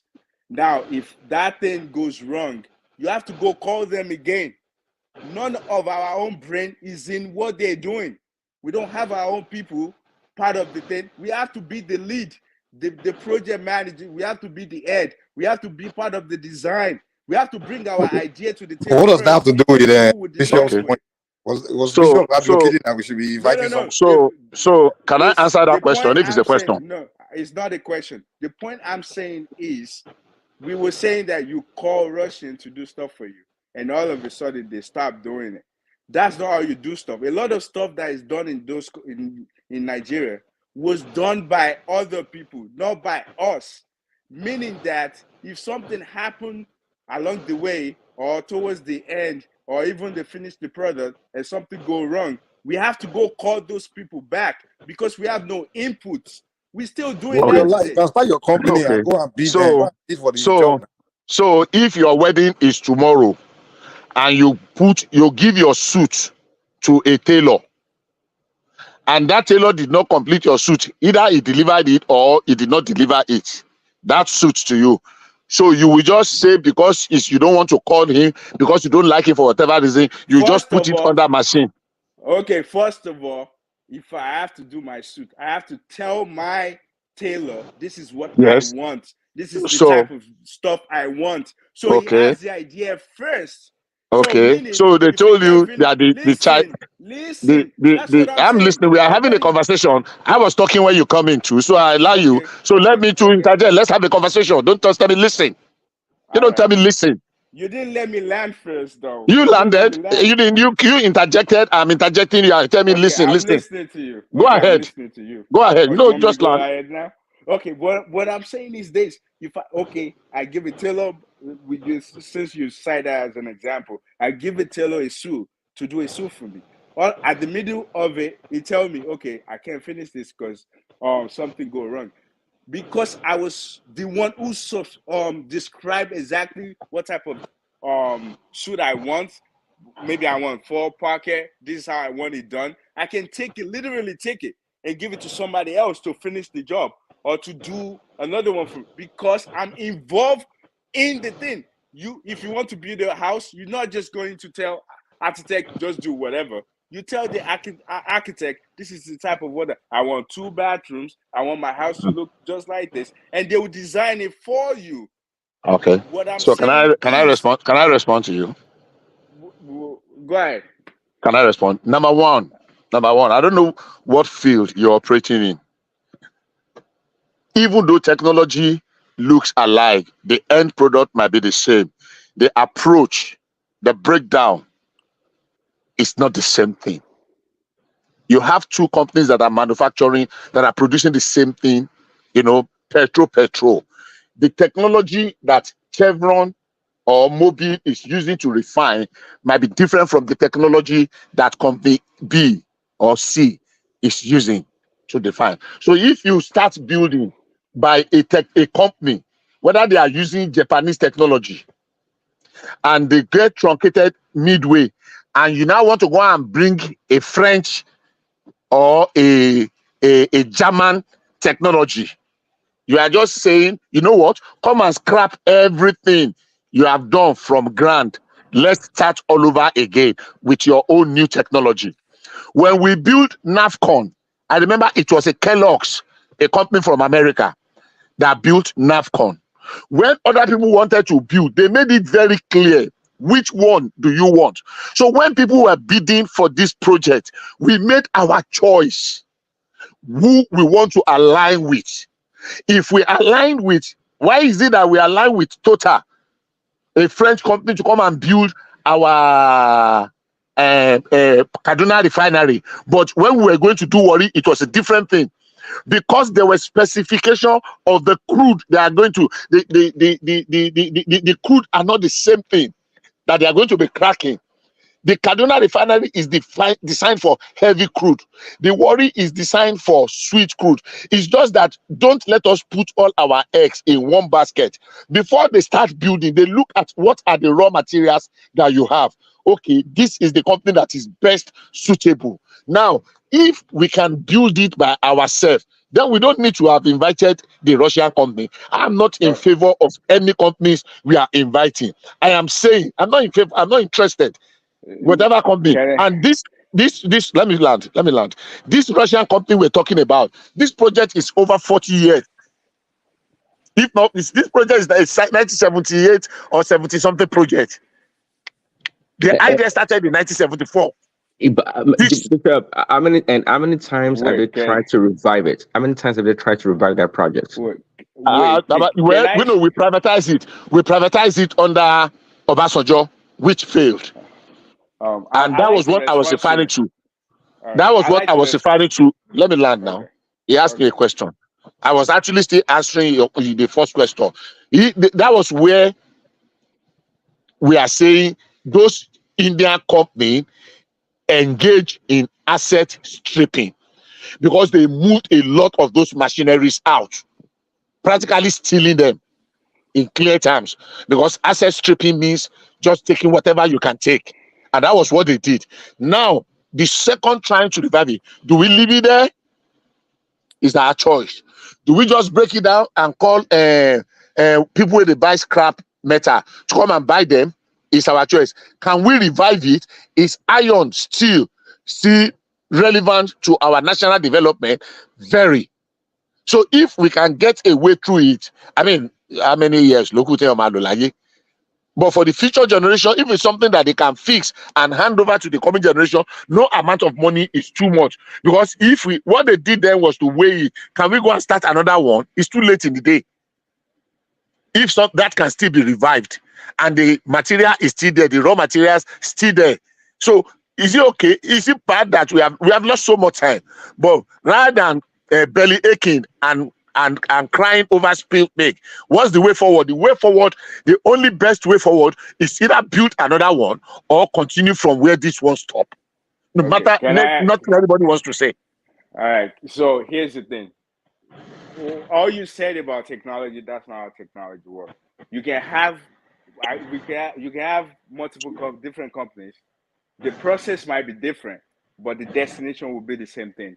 Whatever you want. You telling me that just because different companies are doing the job, and one company did it halfway, I can't give it to another company. That's not how it works. That's why you create a schema, you create a blueprint first before you actually start a job.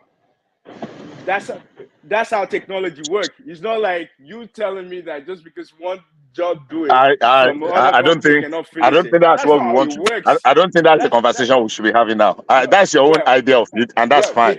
That's fine. You cannot take a Tesla. Wait, that's the point I'm making. That the way especially the grown adults are seeing these things, I respectfully, the older Nigerians, the way they're seeing these things is not the way things work. It doesn't work that way. Just because you want to sit down there and have someone do all the job for you. We're not. That your view is very, that's exactly very what narrow. You're saying. No, it's not narrow. No. It's actually better than your view. If you are even attributing, if you are attributing it to me now, not the right way. No. If you are, hold on now, Mr. Man, hold on, Mr. Hold on. If you are attributing it, if you are attributing it to me, if you are attributing it to me, you cannot be more wrong. If you are attributing that decision on that to me, then that shows how very parochial and selective you have chosen to be. That's it. That's it. Let me say my own. That is it. Number one. The people that made the choice, made those choices. I did not make that choice. I had zero input. The reason why they've tried several other people to revive it, it did not work. And they went back to original manufacturer to say, how can we get around this thing? You are sitting your butt in one corner and saying that if you have better idea, go and bring it in, put it on the table with them. I was not there. I am still not there. I am still not there. I'm not listening to you. I am not listening to you. I don't owe you to listen to you. If they made that choice and they have a reason to go back to the original manufacturer, I don't carry my Boeing, aircraft and say because I have issue or whatever, I don't have political alignment with Boeing. I want to take it to Airbus to go and fix for me. Or I establish an Airbus company in Nigeria, and because there is political something, I'm now going to bring a Boeing to come and finish it. I don't know why they arrive at that decision. I'm not questioning the reason. I am not questioning how they arrived there. It was not my decision. Calling me out for it is completely unnecessary. You have personalized it. You started personalizing it. You started personalizing it. You started personalizing it. What are we talking about? You started personalizing it. Okay, Bishop and You're not listening to me. You started personalizing it. No, I never did that. I would never do that. Oriola, sorry, let us look at it this way. I see.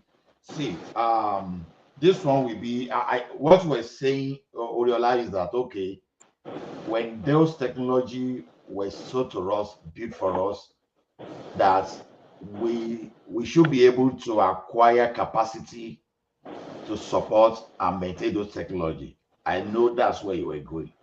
That's not what. No. Don't say you know. That's not. Okay, I guess. Okay. Yeah, you're guessing, but that's not what I'm saying. Okay, That's what not were you what saying? because here's the thing. In engineering, for example, when there's a problem, you do a root cause. Root cause meaning you try to find the little nitty gritty that might affect your stuff. Now, what I'm saying to this is that's why when I first joined this platform, I did last year, I was putting the point out there. Oh, Awolowo was a great person, but I don't like how he did things. I like him, but what I'm saying is this: because if you look, every single thing we have in that country, from the petroleum to the lights to the telecommunication, all of them, even the railway, the foundation for everything was during colonialism. And during colonialism, none of our us were Did involved. you say None of our telecom? engineer, yeah, the NITEL, everything was during colonialism.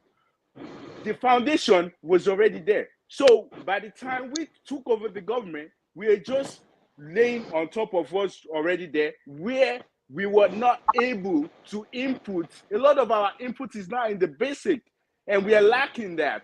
And that's why a lot of, and now if you look at everything built after our independent, it was more like everything was outsourced. And when you outsource majority of your infrastructure, one, when there's a problem, you can't fix it. When you need another one, you have to go get them again. You can't build things for yourself. That's the problem that I feel like So realize. we So have in wait, it. allow give me 1 second. Realize if the government wants to build something, they put out a bid, right? If you, as a Nigerian, if you know how to do it, then you put a proposal to do it. But if the no one in Nigeria, individual like you, don't know how to build it, and a foreign entity comes in and says, "Okay, I will do it." So why are you blaming government? Why don't you blame yourself? As a No, why are you I'm pointing not. Okay, fingers okay. like Now if, you have to you wait. are You one have to of us listen to too? me. I mean, Oriola, Right, right, right. go start You have to a listen to me hold properly. on, wait, let me I'm land, not let me land. saying that. Go Okay, start But he steel wasn't born in plant building company. 1978, Mike. Wait, hold on, please. Go start a steel plant building company and go and build it instead of complaining here, talking about we don't think, we don't know how to build shit ourselves. We are one of us now. Are you Well, different? that's how. I'm not. That's here's the thing. Okay, Mike, That's where you have let to me listen. respond No, to let Oriola. me respond to him. Let me respond to him. I'm one of. Okay. I'm part of us. We're all one. And you And don't have to build anything. listen. I'm doing my own. I'm doing my own part. Even What are you building? What do you know how to build? watch out. Just watch out. But here's Mike, the you thing. don't know what he's building. You don't know. Wait. I'm asking. I should tell me now. Can you even make my toothpick? Just listen. Even if I'm incapable of doing it, I'm definitely sure we have Nigerian engineers that are capable as well. But the You thing I'm sure? saying So is, why didn't they come out to wait, bring a just proposal? listen. But you just talk. Just let me learn too. What I'm saying is this: at least when we want to give out a project, we have to make sure that the idea of what we want, we are part of those. Because when it comes to design or when it comes to getting an idea out, you tell the person that wants to do this is what I want, this is how this has to be done. Not that you would just say, "Oh, I want something," and they No, should do no, it, and no. they will Let me not cut. tell No, you no. this I is can't what let they you cut. can do Hold for on, hold you. on, hold on, hold on, hold on, hold on. For you to be able to tell the Russian how to build it, that means you know how to build it. Oh man, For you to be able to tell the Russian, I want you to build a steel plant like this, like that. No, you don't tell. You are not telling them to cook. you are You talking are out not of telling them to cook amala for you. I tell them, oh, yeah. amala, make it soft, Wait, make it the like way this. No, you're talking out of lack of technical know-how, and I can no, understand. no. And That's I'll give you very example. really. Let me give you example. Mike The Mike may be person that engineer. built Oh, be very wait, careful. the Mike, I don't person know whether you're an engineer. I'm please just talking. the person that built the person that built everybody know Larry Page, the people Hold on. You want to tell the and Russian how to build a steel plant, and you want to tell them how to build. So you already know how to Okay, yeah, build it. So why Larry Page from Google. Yeah. this guy, yeah. Okay, let Well, Rio laugh it. Let him finish. Go ahead. Go I'm not ahead. even. I'm not. Oh wait, I'm not even talking about his name. Is Larry. I forget his last name. We always mention him. Okay, the Steve Jobs. Let's talk Steve Jobs. Steve Jobs was a marketer, but he has idea of creating something, and they bring people to the table. You bring engineers to the table to create exactly idea that he has. And majority of company nowadays that spring up, it always come from, if you have idea, then you can have people to put things together for you. What I'm saying is, basically what I'm saying is the our input need to be there. Meaning that when we're part of that design, because design is the most hectic and the most the most toughest thing to do first before you actually start planning and putting stuff on the ground. If we're part of that, we contribute, we tell them this one I want, and when it comes to like project management, the project manager is Nigerian, is someone that also have that vision. But because what project managers will do is, this thing, we need this to be done on this time and time, this type of engineer we need for this with this. By the time, if one company mess up, you can have another one replace them because you already have the blueprint. That's what I'm saying. You can do on Can I interject now? I just feel like a lot of times give me 1 minute. it makes it tough when you're explaining stuff. Oriola, give me a minute to respond. Let Prince Dad come in first. Come in first. Okay. Now after Prince Dad, then you go. All right, thanks. So this Ajakuta still we're talking about, like, since 1978, Bishop said. So do you know, Oriela, I did that how Dangote built his refinery? Of course, we're talking about something more recent. If he actually took your approach that you're describing right now, which of course is ideal, do you think Dangote did that? He didn't do it. Look up the video. He didn't do that. Okay, all so the engineers, the main people, they're all Indians. He didn't do okay, that. good. Same thing Okay, with so the rail system they have in Lagos today. The same thing. And okay, so you see a pattern. Right. You see a pattern. You see a pattern right there. I was going to say that it's not in our culture. So what you're talking about is absolutely ideal. The transfer of technical skills and being there from the beginning so they can transfer knowledge and be able to manage a project. That's ideal. That's what Chinese would do. That's what Chinese did. That's what they did. Yeah. When everything they own today was from Americans. They do that. They pass technology to them. And that's why but we don't have that orientation and we don't have that culture. No, Prince Daddy. You see. Oriola, you are going too far. Let me tell you, if you bought their server or their machine, let's say American today, and you bring the thing to Canada, you can train a Canadian technician or some set of Canadian technicians that will service that. But it still ties the maintenance of that solution to Dell. You don't want to go and buy Dell servers and start engaging HP, which is what Bishop was telling you the other time. So even if you develop your skill, you don't expect those people that own technology to give you the intellectual property verbatim. So if they start giving you the intellectual property, they will be out of business. Wait, I disagree with you, man. There's a lot of the thing is this. Okay. The thing is, you're saying wait. Before they call, so if you have a company with service and stuff, are you telling me that you don't have in-house IT to maintain those servers? But if the problem become more difficult, or if they want to do maintenance, for example, maintenance probably like yearly or by annual, then they'll have the main company comes in. But if there's a little troubleshooting and stuff, you already have in-house IT person. Oriola, Oriola, teach our engineers that they won't do the maintenance. The maintenance training is given to transfer to our own engineers. But the actual design of the whole thing, the technology, they're not going to transfer it to you. But the maintenance part of it, yeah, they will transfer it to you. Even including our rail, everything, we have it. All this one you're talking about. The rail, the Lagos, the one the Chinese built, they go and look it up. They don't just lift something and walk away. They're going to give you the maintenance manual, and they're going to train your engineers and the people that will do the maintenance. Wait, So they yeah, just don't and walk away. It doesn't work. Make but sense. wait. That's Right. when But Give me 10 seconds. The Let me that's answer what when Michael technology, just said. companies how to build it. that's when you're dealing company to company. We're talking about countries now. That's another level above what you're talking about. We're talking about countries now. When Nike moved to China, they have to do technology transfer. When Microsoft move over there, they do technology transfer. When a lot of those companies move to China, they do technology transfer.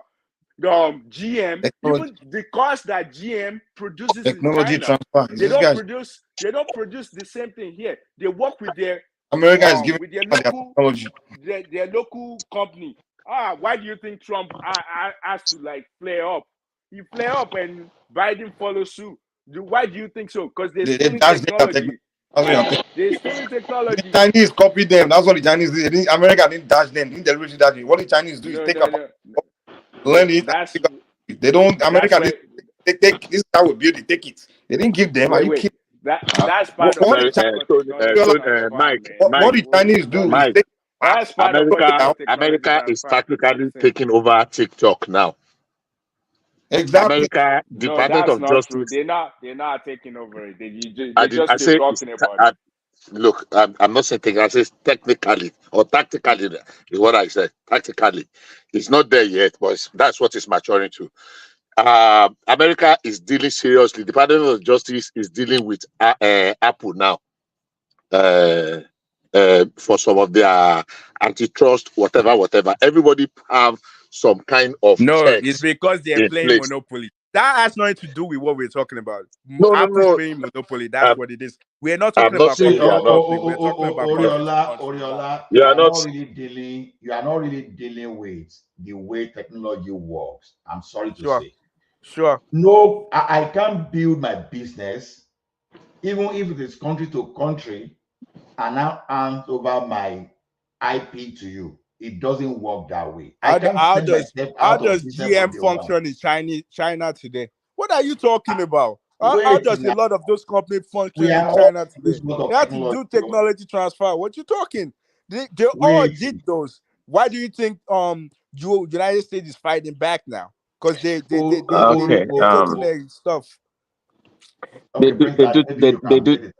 They do technical transfer, but in so doing, by the way, the Chinese are able to, you can say, steal their IPs. But no company goes out there to give away. Well, sometimes they have to compromise because they want the leverage that China has. Nigeria doesn't even come close. We don't exist in that regards. So we do what they tell us to do. So what you're talking about would be ideal again, Oriela, there, but we don't have that leverage. Understand, but at least when the design is being done and every other things, our engineers need to be involved as we should be the basic. We should be the one bringing the idea to the table. I get it. If I want to build a house, I'm not just going to tell any engineer to just do whatever. I will tell them Say to my if own. Dangote could not do it, if Dangote could not do it, just like if truly, I don't know for a fact, if he couldn't do it, so it just shows you It's a the way we are. colonization mentality, man. We feel lower to everybody. We feel lower to everybody. That's what I'm talking about. We feel like we're lesser than everyone. You think so? Yes. Babati, if you have money today on Mike and in technology, whether it is in construction or in building a machinery, you can give your specification to whoever you want to. He has the skill, the technical capability, and the skill to build. It is not on everything that you say that he will succumb into. I am trying to rationalize to have an understanding. That's not true. Let me finish That's not now. true. What do you mean that's not true? That's not true. I work in research and development. I know how these things Really? work. That's not true. Come on, man. You work in Maybe your name is even research and development. Look, I mean, I don't understand. Anyhow, maybe we should just anyhow. By the way, that's by the way. The truth of the matter is this: there are certain things, no matter what you think, that other people don't know anything. That's fine. It's fine. But there are certain things that you cannot fundamentally change. Look, if you want to go and build your aircraft today, no matter the kind of money you have and you are the one paying, and you go to Boeing, there are certain things that Boeing will not change because you are asking them to change it. You take your money elsewhere. We're talking There are about two certain things different they things. will not change because you are asking them to change it. Yeah, there are things you can tinker with. You cannot. That's I mean, wait. let me We are it's just the talking tell you about fact. something. we are talking So about countries if to I give you country that server projects Even today, now. if it is country to country, look, Stop. you This cannot is not say a personalized. Dangote refinery is built to handle multiple source of crude now at the moment. It's So not what does that strictly have to do with the fact that our brain is not part of it? Who cares what he does now? We're talking about in 10 years if something break down in that your brain. Your in brain that is only going to be refinery part now. of it None if of you our have people the will be there. capability. Will be the When you talking don't have head. the We'll just capability be the for now, there is background. nothing you can do. All this will just be wishful thinking. It's just be a bloody waste of time. It's just be wishful thinking. Now, okay, involve me. Look, Bishop and we have Prince 400 Daddy. Yeah, Nigerians that were but you sent to guys are China. going To the around bragging. You're one of the most with the Bishop and Prince bachelors, with the Daddy, masters in the world. You're you need to boasting organize a around, but strategy you session can't do for nothing for Oriola. yourself. You kept boasting. We have the most PhDs. We have And the Mike, you most. have to be We are there in too. the big. We have the most doctors. But you're bragging around, but you can't do nothing for yourself. And some people will come here and try to See, brag about stuff. I'm Oriola, talking I about we think have to be involved, and you're I telling think me no. Bishop Ejo, What type of just a minute. mentality is that? We're not. We still have the Oriola, slavery and Oriola, the colonization Oriola, wait mentality. now. Oriola, wait. You said something now that you work in research and development or whatever. Now, when you see multi-billion dollars projects, and you are talking of it as if you are talking of maybe someone is designing a bungalow, that is building a bungalow. You know how many years of research, how many years of design, how many years of certification, how many years of industry experience acquired before those people can even be trusted with those technology. See, the Chinese model you are trying to compare to that of Nigeria. I know I'm what not Chinese did. trying to, man. You're not Wait understanding now. me. I don't know What, why. what what Chinese did is that they look at the property, they went to do reverse engineering. You understand? Ola, forget about what Chinese does. I'm talking about us. That we have I, to be part so of the us that we are designing talking and about, everything. wait now, us we are talking about, it's like you don't know how complex some of these technology are, and you What? underrate so many things What? that went into. What? See, Oriola, you forgot that I'm a techie guy like you. So Sure. don't just go that. Bishop, Wait, I it's not by continue. mouth, man. You have to be involved I with can't it. I Anybody can't handle can be Oriola, to be honest. anything. Anybody can be anything. Anybody can be anything, man. Go ahead. That's why we will always say our doctors go to there. Well, they're stealing our stuff. They Oriola, until I see the invention you pioneer, until I see all those innovations that you I patent, don't. that is under your Okay, patent. okay, I hear you, but that's No, see. waiting Wait, now. okay. See, this is not like, okay, for example, now it is easier for me now to sit down here and design software. The one of the easiest thing to do. You understand? I can design software easily here now. I can carry wood and design furniture. You understand? Okay, this is how I want to be at this thing. But we are talking of the businesses that people build competence around, that we are talking of businesses that some people have used to feed for like century, and you think they are going to come to you and hand over the IP to you overnight? You are just telling them, say, okay, we want to go bankrupt, we want to be dissolved, okay, take this technology and go. Like, seriously? It doesn't work that way. The truth is, they are going to train you. That's why we have tier level 1 support, level 2 support, and level 3 support. Ola, So, I wish that you guys understand where I'm coming from. I'm not see everything you're saying. I'm not disputing it, but you guys are not understanding the point I'm trying to make.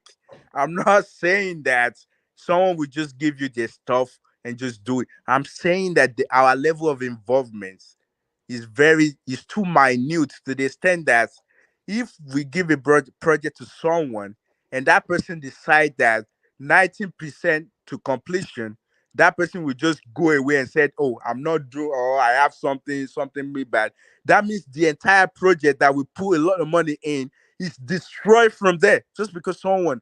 But my point is, our level of involvement is not good enough, because Okay, if we're part of the basic, to the extent that, okay, for example, you guys were saying, oh, Ajakuta is like 90% completion, and they all of a sudden they stop, maybe something happened.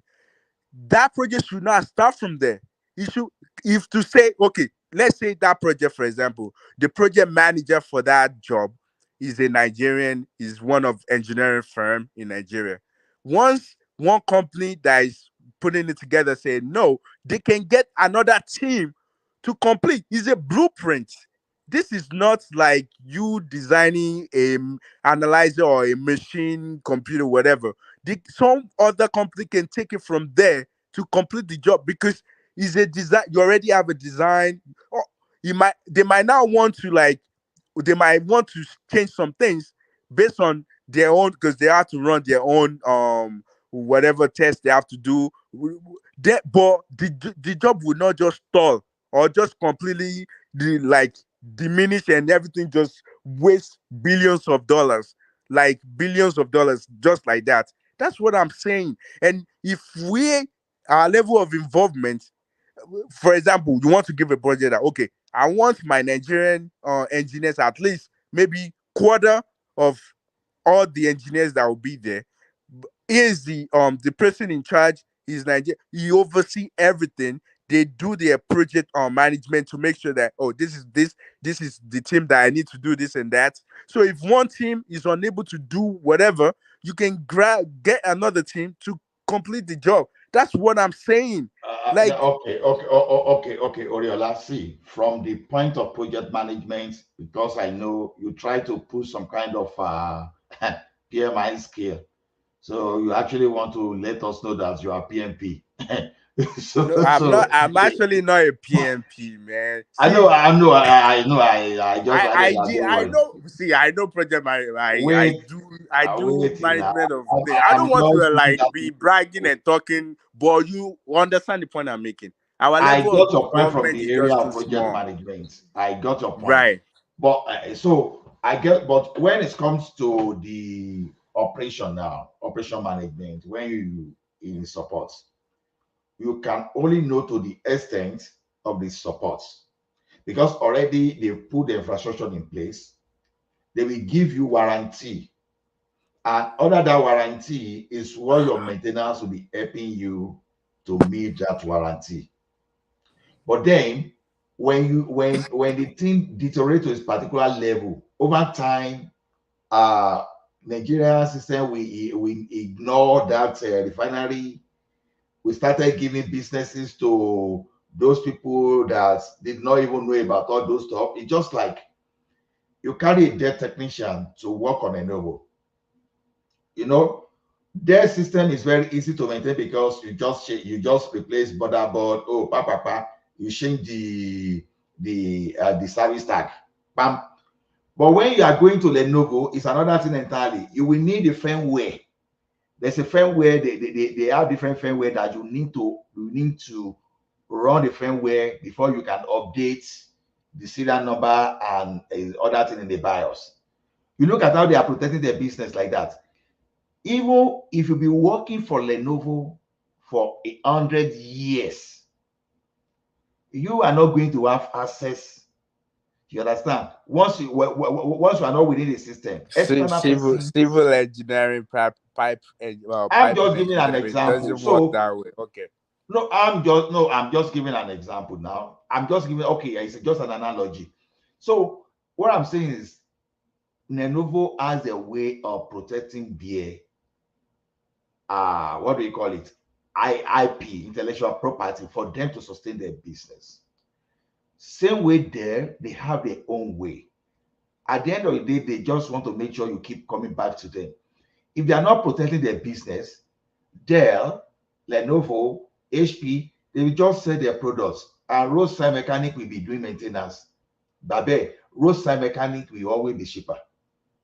But the way they build their things for them to survive, they will not release everything to you. They will train you, they can train you how to maintain, how to operate, but it's going to get to a level that they need for their survival, you will need them. There's nothing wrong in bringing contractor from somewhere. Even Canada, where I am here, they still give foreign businesses some kind of construction, including maintenance. Okay, look at all those people that will sell printer here, all those stuff. You know, although you will lease the printer out to them, you will lease the printer to businesses, and they will still find, they will still provide the technical people to support. If you want to support it internally, you are not likely to succeed like when those original equipment manufacturer are supporting their businesses. So there's nothing wrong if we give this contract to Russia or America or the Chinese to build for us. What we are not doing in Nigeria is that we lack this maintenance culture. Instead of us looking for the long-term maintenance, and just because of disruption in governance, so everything just scatter, jaga. That's the point. So, but blaming myself that maybe I read like Lata will say now, radionic engineering, blaming me that I'm not the one. I can only do what I'm trained for. All So right. that I disagree with you, but I don't do I want to want to like talk? Do I prolong want to this way too contribute? much. I don't Let want me to just say prolong. something. I've been listening to. One other thing I think is that the transfer of knowledge is one thing. Provision of spare parts in case anything goes wrong is another thing. Now, if I'm to understand it the way they've been explaining it, probably I think one is it Ajakuta Steel was built by the Russians. I don't know if it's Russians or I don't know how Yeah, that you are this went correct. about. Okay, so I think my history is right. So, and I think after they left, it was hard to get another company to come in and, so, I think, you see, it's a two-way thing. First, are those that we allocate to go and learn from these people, especially if they're running the company in Nigeria, are they the right people to send to those people? Or are they being sent there by their politics? If, for instance, you set up a place like a Jakuta Steel and you're sending a lawyer to that field, because we do those kind of things in Nigeria a lot. We put a lot of square pegs in round holes in Nigeria. And some people will say, "Oh, how does it matter?" Well, it does matter. You see, if you're going to run a bank and you have a lawyer, at the helm of affairs, yeah, he might go in and get some certification, but there's nothing as good as someone that gets it from the root. And sometimes you can see those little things make a huge difference. So my point is, the people that we are sending there to learn, right? Are they really the right people to send? How are we attaching them to these people? How is the employment process? Because and the second thing, how do we get a spare part in case those people leave? So it's a whole lot of things, that comes to mind on why the West will always hold us by the balls, because most of the things that we use, we don't have no originality to them. So I don't know if any of you have an idea. No, like even you've even expanded it beyond what we didn't even think about before. Because even assuming you even get a third party that are even knowledgeable about that Ajakuta. If you don't get the parts, there's nothing you are going to do. And the original manufacturer, we have their parts. Wait, the thing is, you guys just didn't understand. Like, I don't know. Okay. It's very tough. Like how you guys are now.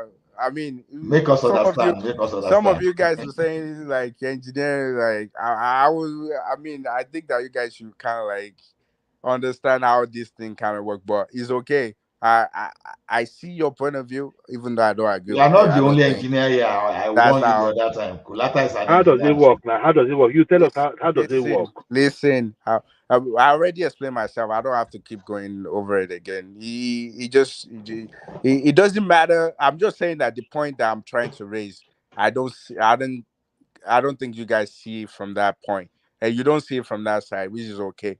So I'm not saying everything that you're saying, like, oh, well, how do we get parts and that's not what I'm saying. That's has nothing to do with the point I'm trying to make.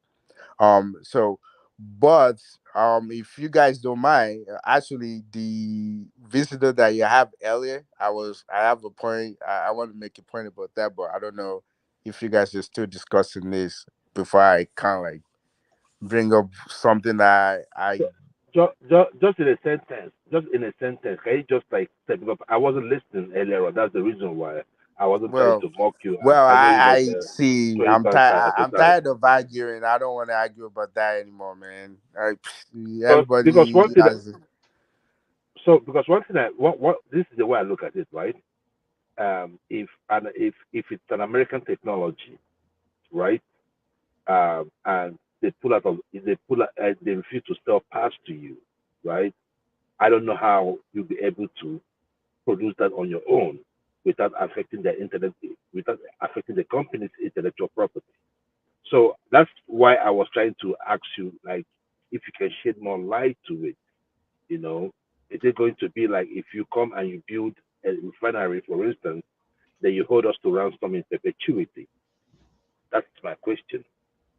If you don't mind, if you feel No, like no, it's no. one of those That things, is yes. exactly what he's saying, that we were not involved in the design. That's why we are getting this problem that when foreign entity come and implement a technology for us, so because of our lack of involvement, then we are messed up. That's why. If you okay. Let's stay with the design.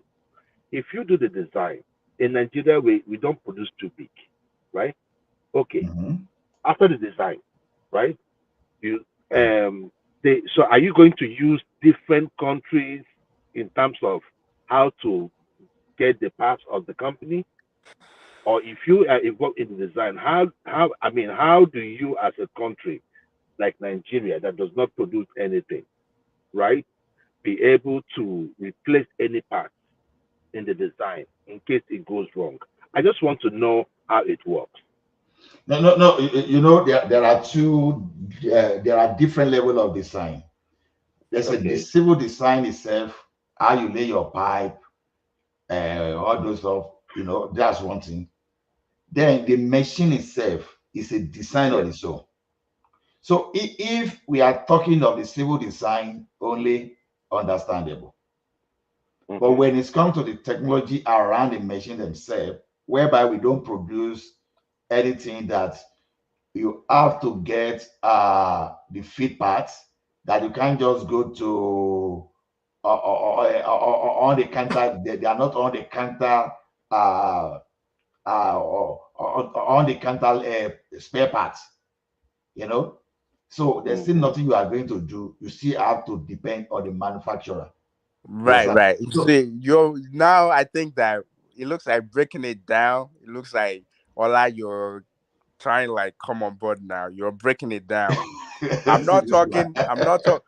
So now I'm talking about the civil side, because you have to understand, when you're designing a house, you're not talking about the components that you put on the house. So we don't care about all the machine that will go in that house. For example, like, so the refinery or the steel mill now, or the steel.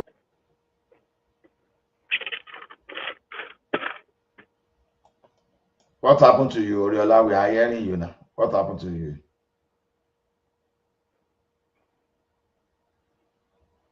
Those don't want him to talk.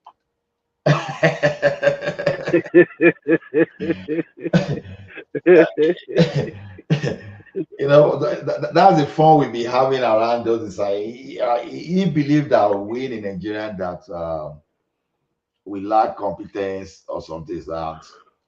And me as a trained or some of us that were trained in Nigeria, so we'll be pushing back that no, that's not the issue. So if it's talking about the civil side, then it's understandable. Nigeria can handle the civil side very well. You lay pipe.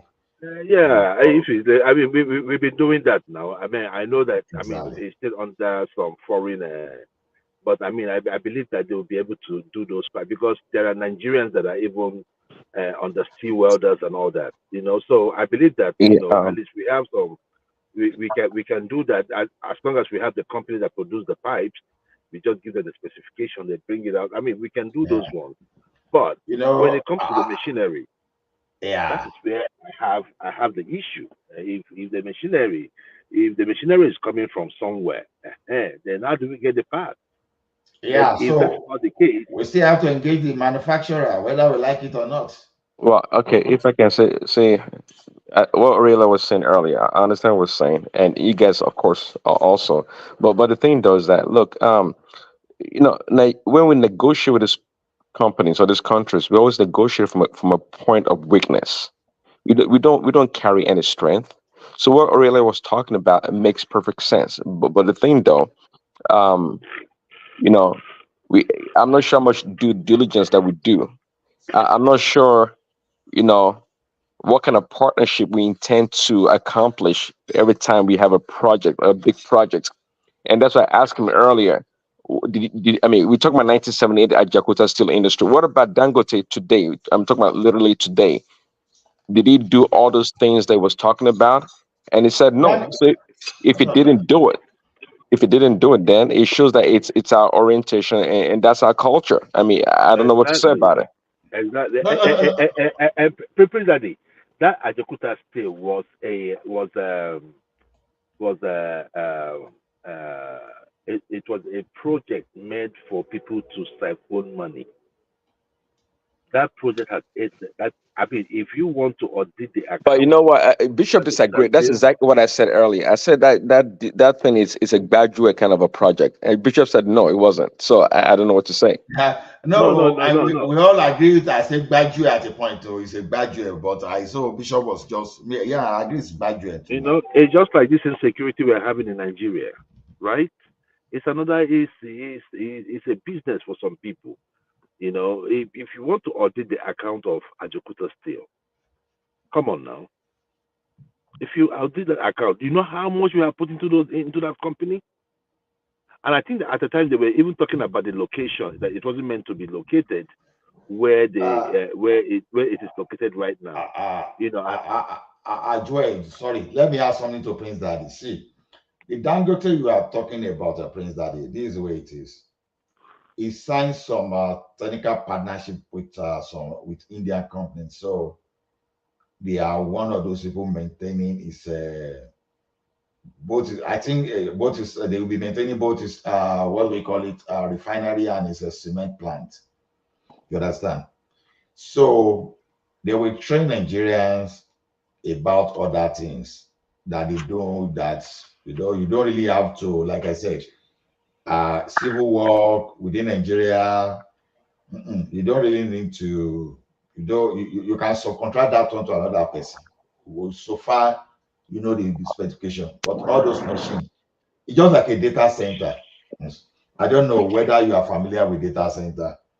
You know, the building itself, you can give it to anybody that understands how to build within your locality to build. You lay your cable, you do all those civil work within all those setup. But the servers themselves, the programming, all those things that went into producing that thing, those manufacturers, they are not going to give it to you because we are talking of these guys spend billions of dollars. Even before they arrive at their project, maybe some of them lost money and the little one they got, they were not going to release the IP to you. So that's why when he moved to India to China the other time, it's not the same thing. China were duplicating, were counterfeiting all those until they got it right.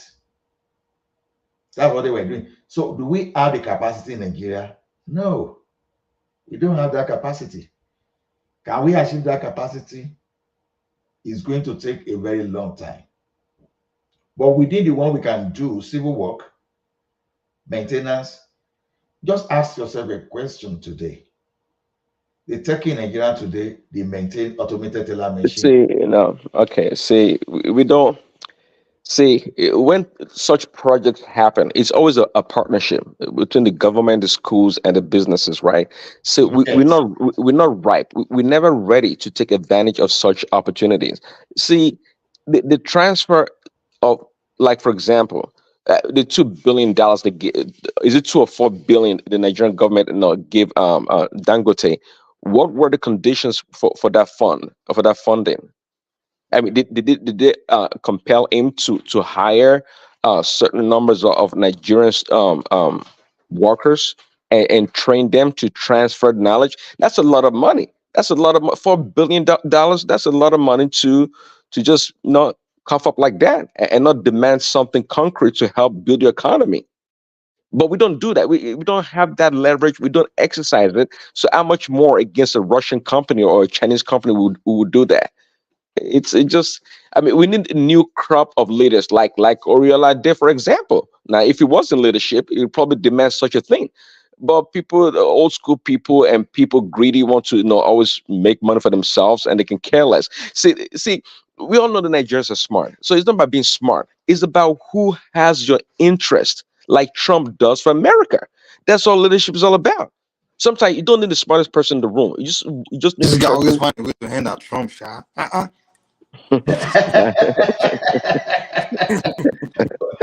tell you.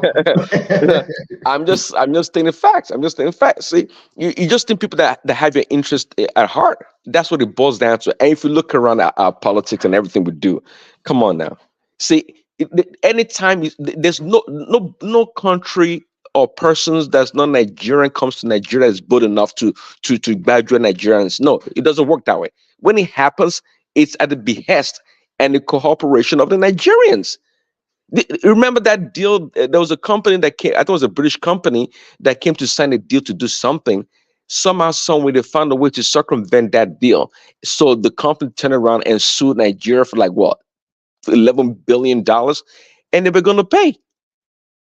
And they were going to pay that British company, not knowing that it was a collaboration between the Nigerians that brought that company to Nigeria and circumvented the project or the deal, so it doesn't turn out, so they have the right to sue Nigeria as per the contract. It's all part of the game. It is part of the game that we play. So I don't. When Bishop said, "Okay, the Ajakuta steel industry was not a graduate," okay, I believe him from the onset. In the beginning, the inception of the project, okay, it's true. But since 1978, he's trying to always revive this damn thing.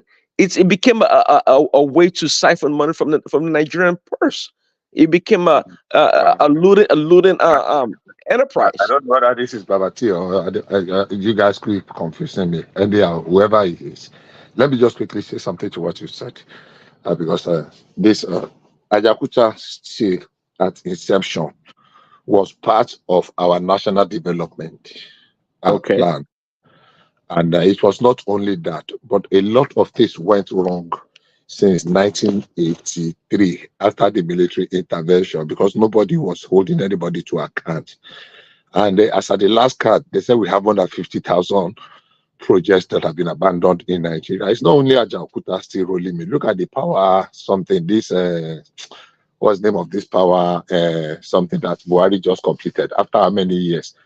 If I look at Osogbo Steel rolling mill, Osogbo Steel rolling mill.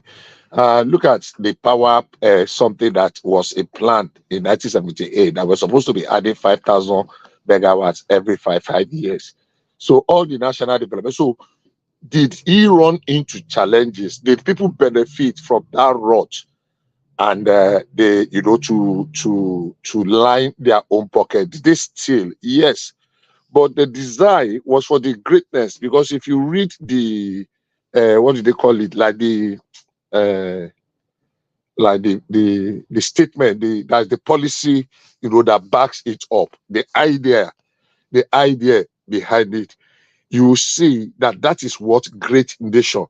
The only problem is that we did not see it through. So when people say that project was designed to siphon money, honestly speaking, that is very far from the truth.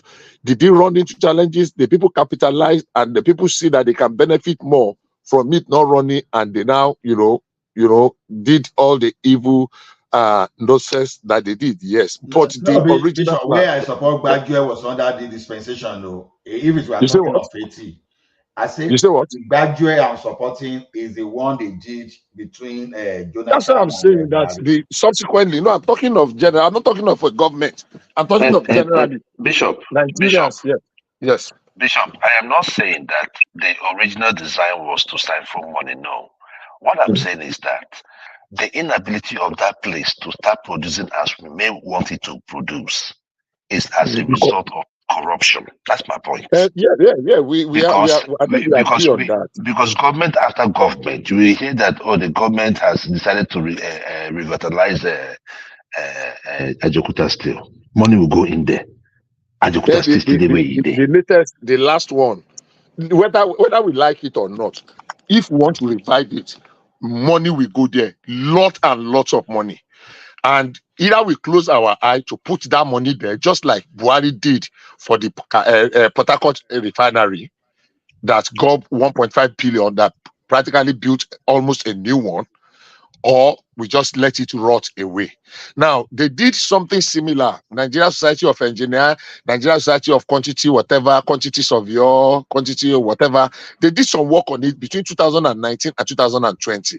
And they came to the conclusion that, look, if we want to finish that place, we might need to put in like 10 trillion naira into it. I cannot remember the exact figure, but it was a lot of money in 2020. And to risk that amount of money, is it what do we want to go? Look, Ajakuta is probably about 50,000 acres. And when it is fully operational, it will bring millions, it will give job to millions, both directly and indirectly. Then the export capability.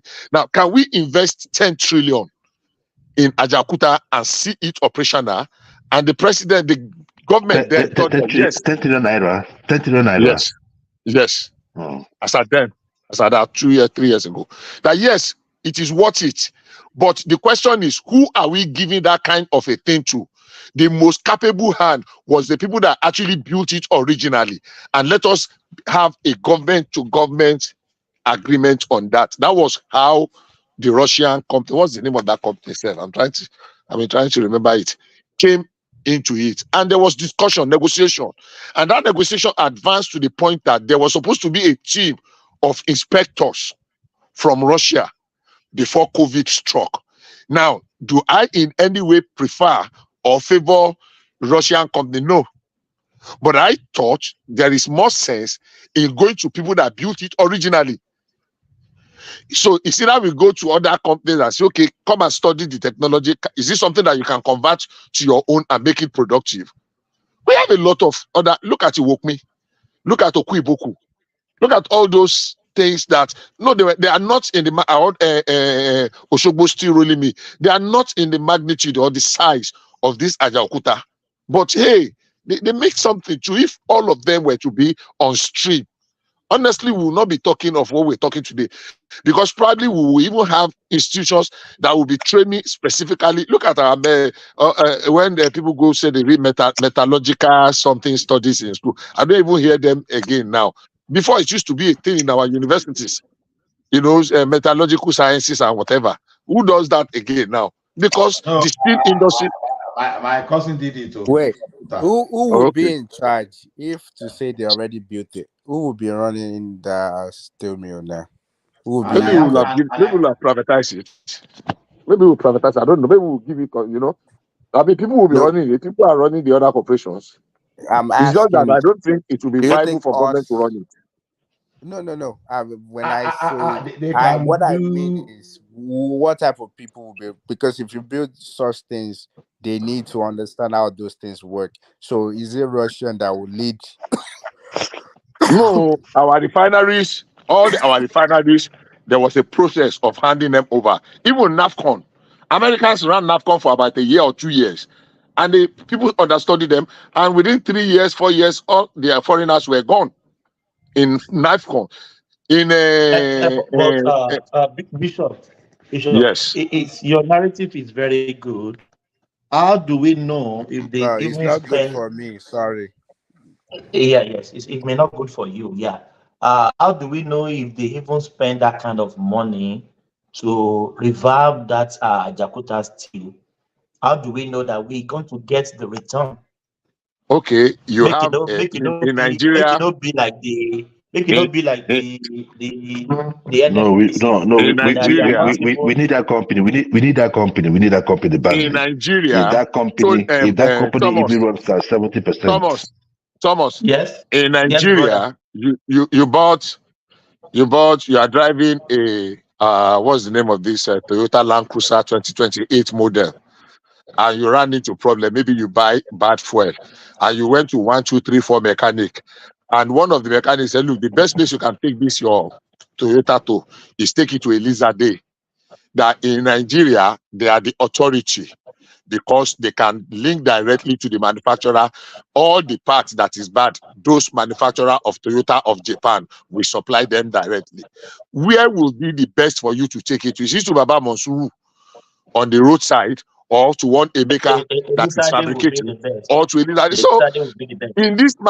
in this matter of this Ajaokuta steel rolling mill, the best place we could have resorted to is the people that built it originally. That's just the truth. Other things will be tumbo, will be eije. If we want solution, it might not be 100% guarantee, but it will be 99 compared to other people that will be just, let's say 50-50. You feel lucky, you feel no lucky. So the best place we could have gone to. Try and error. Yeah. So the best I place we said could have try gone and to. error. I understand you. I will not be the one to guarantee you that, if we no, I will say that let's leave that to your. But the best place we could have gone are the people that actually built it originally. So any parts they are not going to buy from another third party. It's going to be their own approved to their own approved specification. So for me, it might not be like it's cast in stone or in iron, but it's still our best bet to go to people that built it. Say, look, hey, let's come and take it off from where we stop. It's going to be expensive, agreed, but I think it's our best shot. But do we have that kind of money? Another question. We have Do that we? way we will go around it. Even it's rotting away. It's a 50,000 acres something, no. And do you know there are people that are still working there? We have been paying salary since that year. It's not like the place is completely empty. People are Even collecting salary there. people they collect pension. People They are talk collecting pension salary. there, and they never produce one billet of what do you call it? Nigeria. Hold on. So, hold on, Bishop. At Jakarta, are you talking about?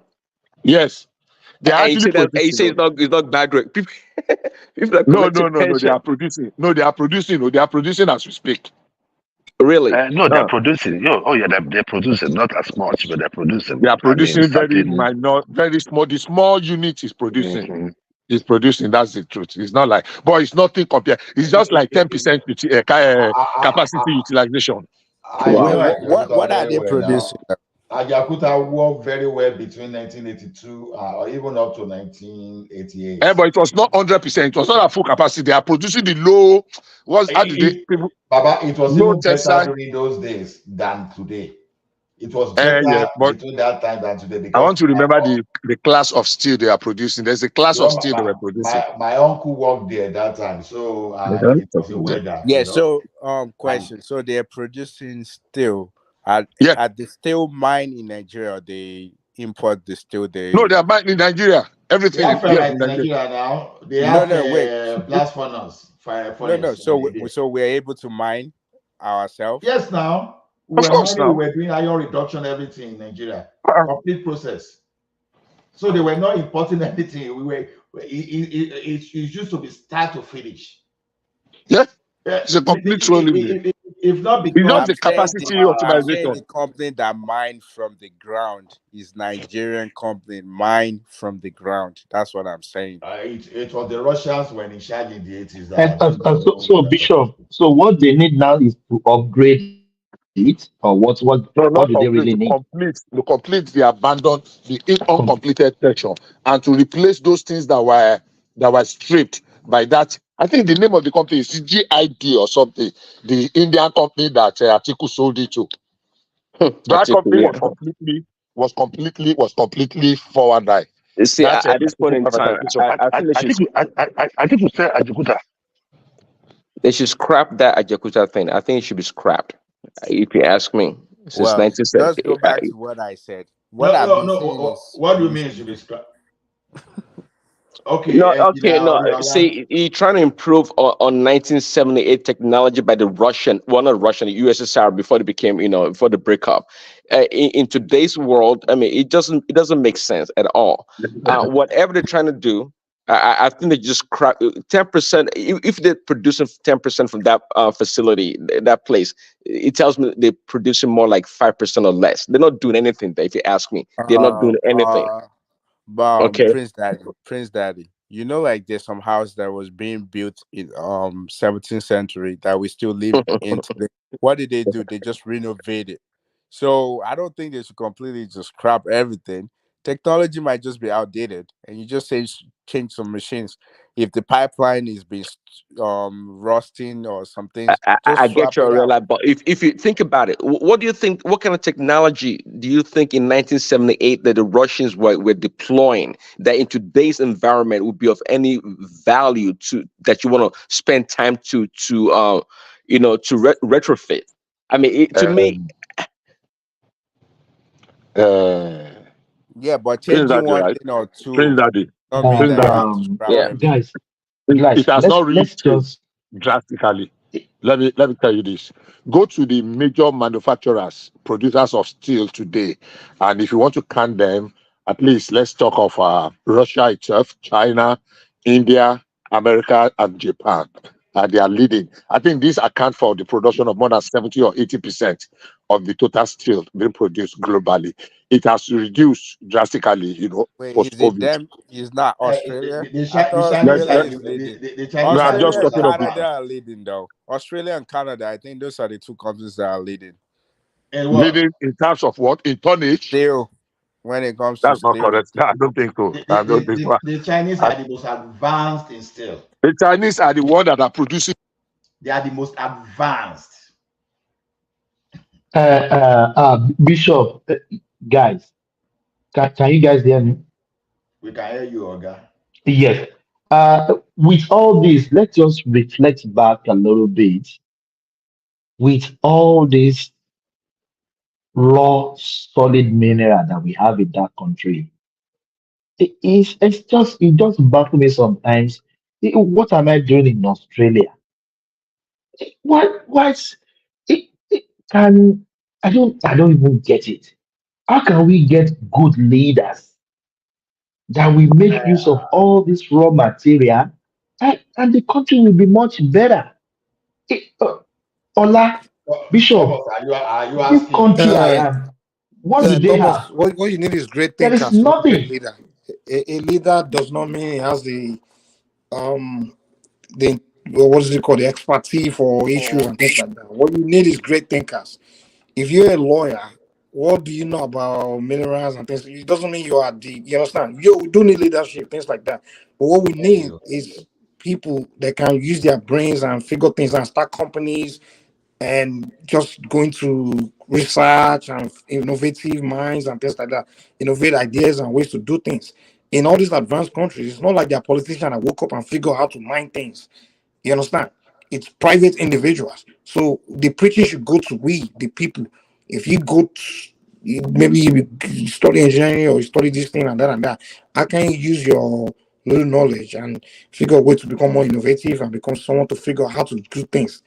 to refine or whatever it is. Mike, do you know No, what no, no, annoys no, no. me? I think you're not being fair to the citizen No, because the let me tell leadership you, got to those play their places, part. I'm not those places, exonerating, but I'm just saying you can't sit. We as a but people those cannot places sit now. down. Hold Hold on, on, now give me those a second. places. Let me land. Give me. We as a people cannot sit back, not do anything, and just wait for one politician to get everything done. It doesn't. But people are doing something now. People are doing things. I beg, sorry, man. Mike, see, let me tell you something, Mike. See, let me They are tell not you. doing enough. That's what we have to Hold on. agree. See, those places you're talking about, you see, you cannot give nothing and expect something in return. If our education system is not designed in a way, right, that it will turn out those kind of students, you cannot, or those kind of graduates, you cannot do anything about it. Now, So somebody we're just those talking of us about, that we're have just talking gone to about the. advanced countries, diaspora, so what are we doing? Hold on now, Besides staying on hold the on now. internet and Those just complain all day. no, no, but the thing there is that the environment is not right. The environment is not right, right? Wait, See, that as You need I I said, environment to figure out we're hate to only figure out those things. I disagree with you. I've we're been only when celebrating other states. We we just see celebrated other online, states, right? just what? I said we Those just sound like celebrated excuses other to states, me. right? You know, when someone do something Onto is not doing something, power. what they'll do is No, now. point finger why they are not doing it. Oh, the environment. Oh, the this, the that. I mean, that's what I'm Yeah, I don't excuses. agree with Oriola, that point of view. Oriola, read the comments on the screen. They say you Uh, are engineer on paper. yeah, there's nothing This wrong with comment section people. it. Thomas, I Thomas, can care Yeah, less about that, but Thomas. I wanted to but yeah. answer things that I mean. that's the thing with us, man. That's the real problem with us. It's more like I we wanted to don't answer Prince face Daddy. the truth. The Yeah, Face yeah, the steel yeah. technology. Bishop, yeah, He asked a yeah, question that is very relevant. The steel yeah. technology had not really changed over the Bishop, past 50 years. before you land, before you say that, this country, I don't know what they have. Nothing. They are mainly on our tax. If it's our tax, they are living on. Go on, my brother. So what Someone I was saying will is this: ask me, he was now who I asking, go ask? is the steel Ajakuta still relevant in the present day? And I'm saying yes. The steel technology had not really changed the past 60, 70 years or there, 50 or 60 years or thereabout. So the way that plant is, if we can get it running now, it is Yeah, still we're waiting very for Russia to help us. So Bishop, we see a sorry. refinery of 90 years old here. No, we are waiting for Refinery of 90 Russia to years come old. and fix it for us. No, I don't care who fixes it.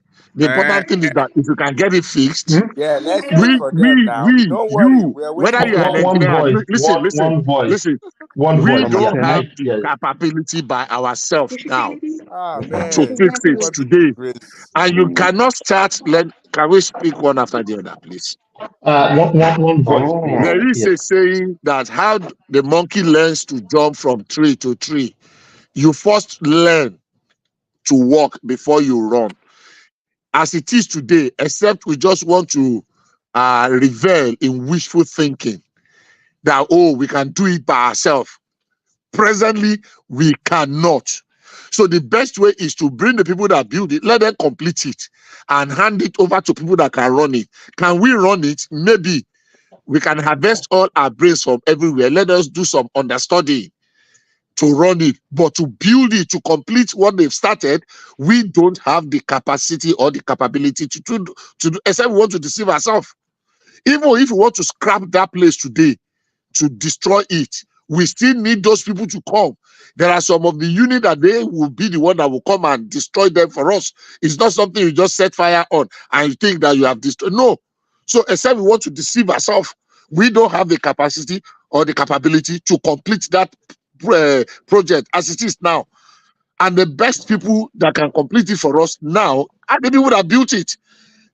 When they now complete it, now say, okay, and run it minimally for 3-5 years. Let our people understudy you, and they will take over from you.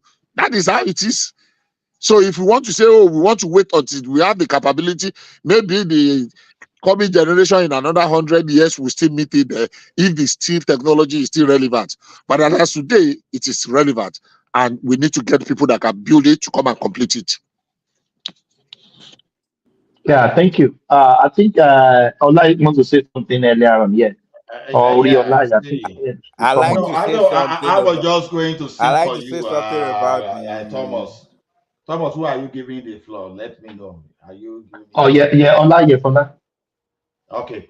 So the thing is Thomas, there are something that we Nigerians can do. It's only that we people here may be the wrong Nigerians to talk to, because I know some Nigerians are doing great back home, but we may not be enough. You know, I've seen or maybe I've read a Nigerian that is just, I think, 32 or 33 years of age, that already developed a 15-story building just to do some kind of hospitality, and the guy was just on rampage in time of innovation and in time of what he's doing. So it is not as if Nigerians are not doing anything at all. But the thing is, we are talking of things at a large scale. The only reason we are talking about this now is just because government is involved. Anything we have our government hands entirely there in Nigeria, that's is where we are having problem now. But individuals, are they doing great? Of course, I can count one, two. I'm sure not only me, you here too can count like 1, 2, 3, 4, 5 guys that are doing well on their own in Nigeria, that are innovative, whether in the accounting field, whether in the engineering field, or somewhere else. It's not as if we are totally clueless and we don't know how to do things. But here we are talking of project of national strategic importance. Whether we like it or not, we have to depend on the government for this one. So it doesn't stop any Nigerian that want to go back home and do things. Thomas, I tell you, you as an engineer, it doesn't stop you if you really want to go and do things in Nigeria. Of course, of course. Yeah, Yeah, of course. like cloud technology now, for example, is reigning now. Anybody that goes back to Nigeria now, even if it's just small part of the cloud system you invest in as early entrant into that market, you are going to make your money. A lot of things. So this one, unfortunately, we have to depend on the government. Refinery, we have to depend on the government, because I can't just wake up today now and go and build a refinery in front of my house. The following day, the government will come there and destroy it. So it means before I can do things like that, government will have to license me properly. Yeah, and And even if you are doing it in a large scale. exactly. So that's what I'm trying to separate there. Everybody here, I believe we can do things. That's all we are saying. Mike, I think he's doing his things. Joel can do his thing. Prince Daddy, Bishop. So that's not that. Even Engineer Oriola, Engineer Oriola. So to me, like in the power area now, it doesn't take you to be a genius to do anything in power. If government give license, then okay, guys, we want to have modular power station. I tell you, you will get to your street and you will see about 5, 6 people fighting on how to install large capacity generator there and wire entire area and be you. You'll be shocked. But government will not allow that to happen.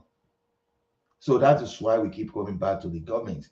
But if it's just a simple farming, or maybe we just want to have a small textile in our backyard, honestly, all those things they are very easy to do.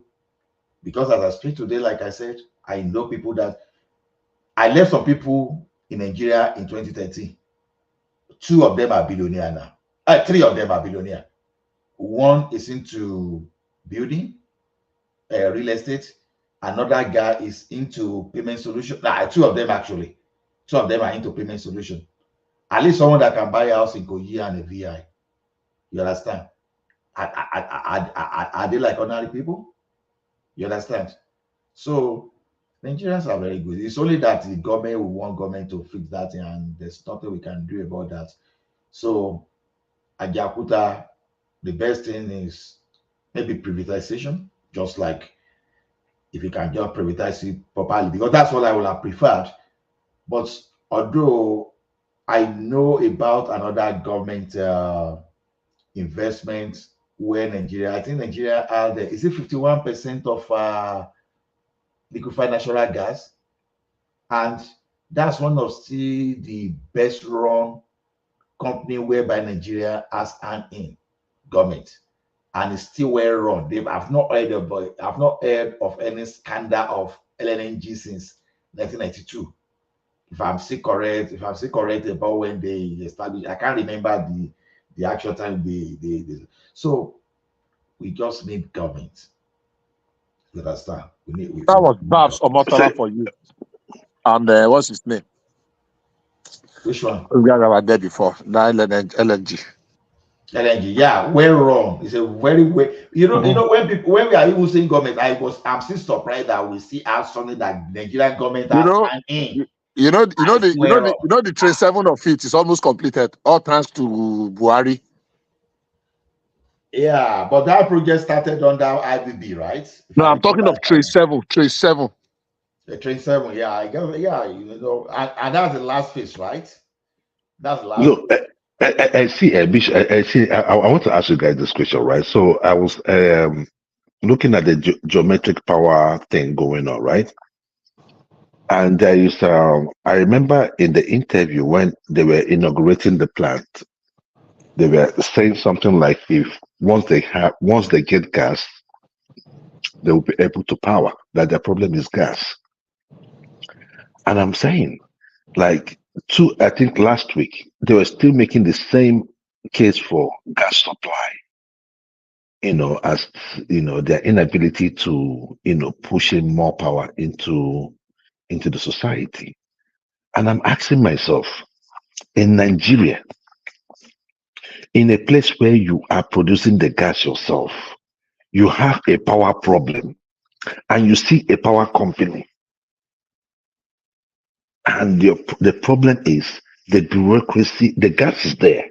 It's just the bureaucracy in supplying gas to the power station.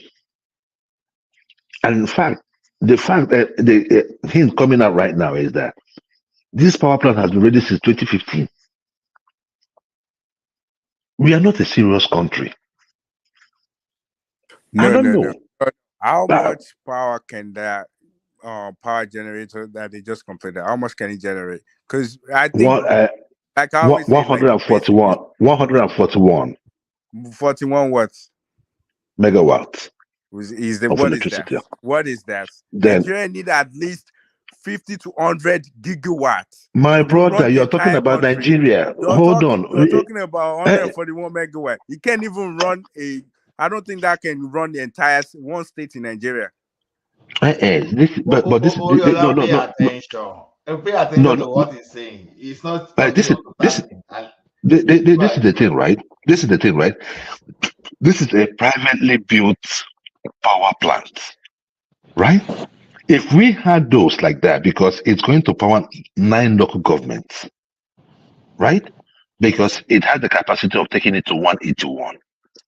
If it powers 9 local governments, it is huge. Wait, that's what I'm saying. You're talking, how would I say? It's not fact. Is what you're saying. Because okay, how many households do you have in that 9 local government? Do you have up to 500,000 houses? Let me give you an example, right? They did a math. I think what he said is very valid. We don't need to have 1,000 or 2,000. If we have this 131 in 10, 20 places, small units, small units, it's going to move the needle. Look, the important thing is to get this 141. In RCCG camp, they built just a 35 megawatts power unit there. And they were doing this prepaid something you have to buy for it. And the places, they have power sufficiency, how do you call it there? If it is an industry that has that 35 megawatts, imagine what they can do with it. Exactly. Yeah, but so if we have 141 in Aba, and we use it to industrialize the Does Aba That cluster. Nigeria area. have issues with I'm that? coming. Does 1 Nigeria second, have issues please. with that? 1 second, please. If we have 141 in Aba and we can use it to industrialize, go and put another one in Umuahia. Use it to industrialize, whether it's 100 megawatts. Go and put another one in Exactly. Kutuwenji. Put another 100 or 200 in Karanamuda. Put another one in Ibadan, in Agbara. Let's have multiple of it. Then the industrialization we are talking about would have kicked off. Nobody will Exactly. be talking of power Yeah, problem. So that but that was 141 never. is massive. Wait, But the but question is, how do we get it off? was Because that of this disputed? legal bottleneck. Sorry, if you don't mind, can I? Or you want to? But my question was that disputed? What you just said. Does government say no? You can't do that. Do what? That's the Have yes. a Now, small nuclear power plant. Somebody yes, was saying government said something that what can that do? And I'm saying that no matter how small, if you can multiply it, I'm not saying government yeah. said. Somebody said something. I'm responding to what somebody said. Yeah, you're responding to what I said. He said that power plant can plant at least 9 local governments. And I was asking him that, how do you come up with that math? That all the 9 local governments, that 141 megawatts can power the entire local government. That's what I'm Oh asking. yes, they How have do you come up with they that? have done that. Hold on now. No, maybe They it's have just done for their math. household use.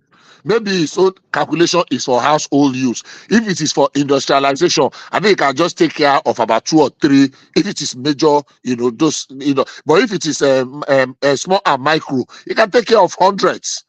Yeah, Instead of using some. no, even thousands. All right. Oh, no. 141, Yeah. 141 is not small. Oh. It cannot take care 141 of is not it cannot small. take care of 140. thousands. Wait, 141 will take care at One for- least one. Wait, we will take care at least 141,000 households, because literally, if you do the math, at least 1 megawatts or 10 megawatts will take care of a household, depending on the appliance that you use. So if you have 2 fridge, all of them, you can, let's say 10 megawatt would take care of just 1 house. So at least for 141 megawatts, so you're looking at least maybe 10 141 megawatts would take care of 141,000 households. But I'm just asking that, if you're including companies in that area, just like you said, Abbas, like industrial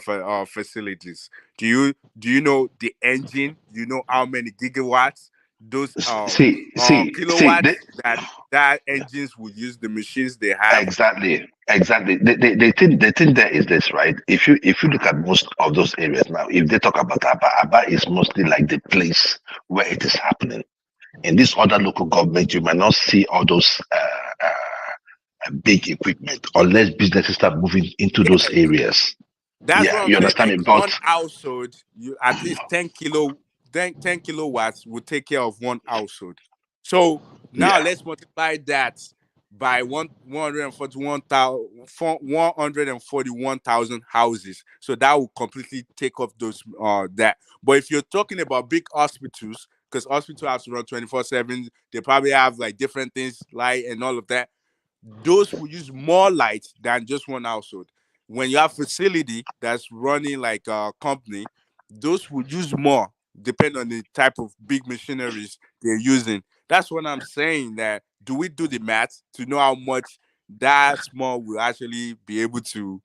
And that's why I said that when they said 9 local government, I say if it is just for household usage alone, yeah, it can stretch. But if it is for industrialization, both small and medium, small unit companies, it can't go that far. It can only serve in Aba and a little bit of its environs. It will not go to 9 local governments. That's what I'm saying. But if it is just for we watch television, we put on fan and we see lights, then it can go that but to that extent. Bishop, you know, say that so it be for most of those villages now. That's why it be for most of those villages. They don't get too much light. So most of the I agree you with you. get where I'm No, coming from. I'm just buttressing your point. So I'm most just of the power will buttressing still be used in Aba. That's the Yeah, I'm just politics. Aba is buttressing the your point politics. that it can go far. You're right. Bishop and You're right. Joel. See, Oriola don't miss the big picture, the big picture. the big picture is this: instead of government monopolizing this thing before, especially the federal government having the exclusivity of the distribution. No, what they were saying, the transmission, you understand? When you license these people, anybody that want to get into that business, we look at his customer, the segment of the customer he wants to serve, and we provide power accordingly. So if someone in Nabai is doing like a even let's say it's 300 megawatt, for example, anybody that want to come to maybe Ikeja Industrial Estate that needs like 1,000 megawatt or 2,000 megawatt, we know that his customer needs 2,000 megawatt, and we invest accordingly. But the underlying principle is what we are talking about. Instead of you holding people back, give this into people, because people will create opportunities through this and they will serve. That's the most important thing. So the one that happened in the Southeast is telling you where we can go as fast as possible if you allow private people to invest. That's just the thing. So see, if you allow it that is the way, government holding them? Is the government holding us back not to create those little power plants? government was holding them back until last year. Okay, good. So they're not holding us back anymore. And you have to Yeah, understand that because they make it concurrent now. It's used to be exclusive. You so know, right Tinubu now, wanted so to let me do make this the point. same. Let me make this point real quick. So, but now you know that we don't only have to invest in power plants. We can do solar, we can do windmill, we can do coal mill, we can do other things to generate power. We don't have to focus on just one power one power plant. We don't have to just focus on that. We can do so many Well, things. well, let me answer you if you don't mind. Let me just chip in something, not necessarily answer you. We are actually doing it. That it's in our energy mix now. Both the green, that is the what do you call it now? The renewable energy. We are using, at least we know very well, there is a 10,000 megawatts. Is it 10,000 megawatts? Solar something in Kano, a solar plant. Then there's one in Jigawa. Now, there's this argument, there's always this notion, unfortunately, it's difficult to dispel, that, oh, we are just using 2,000 megawatts in Nigeria, we are just using 3,000 megawatts. I keep telling people we use far more than that, because there are some off-grid power capture that we are not, that is not captured in the... Hello? Dangote. No, I'm supporting you now. Yeah, Bua, exactly. Lafarge. Dangote is just one. Lafarge, all those cements, they are not using from the national grid. There are refineries, a lot of them, even Port Harcourt refinery, even NAFCON, I know in those days they have their own power plant. And there are some ordinary small ones. I learned also that this Babauta, I know Redeem did their own. There are about 2 or 3 other small units in Lagos. So, but we are already, and federal government did some about 2 years ago. I know there was one in somewhere in Kogi. There was one in Cross River that is off grid and is solar. And there was one that they call it one name for rural area electrification, something that federal government did. It is not part of what is on the national grid, because those ones did not they did not pass through the national grid. It's just from some local small areas, and that is the best way to go. Apart from the gas power, apart from the hydropower, let us have solar, small unit solar in some local areas that can power some households and some small industries.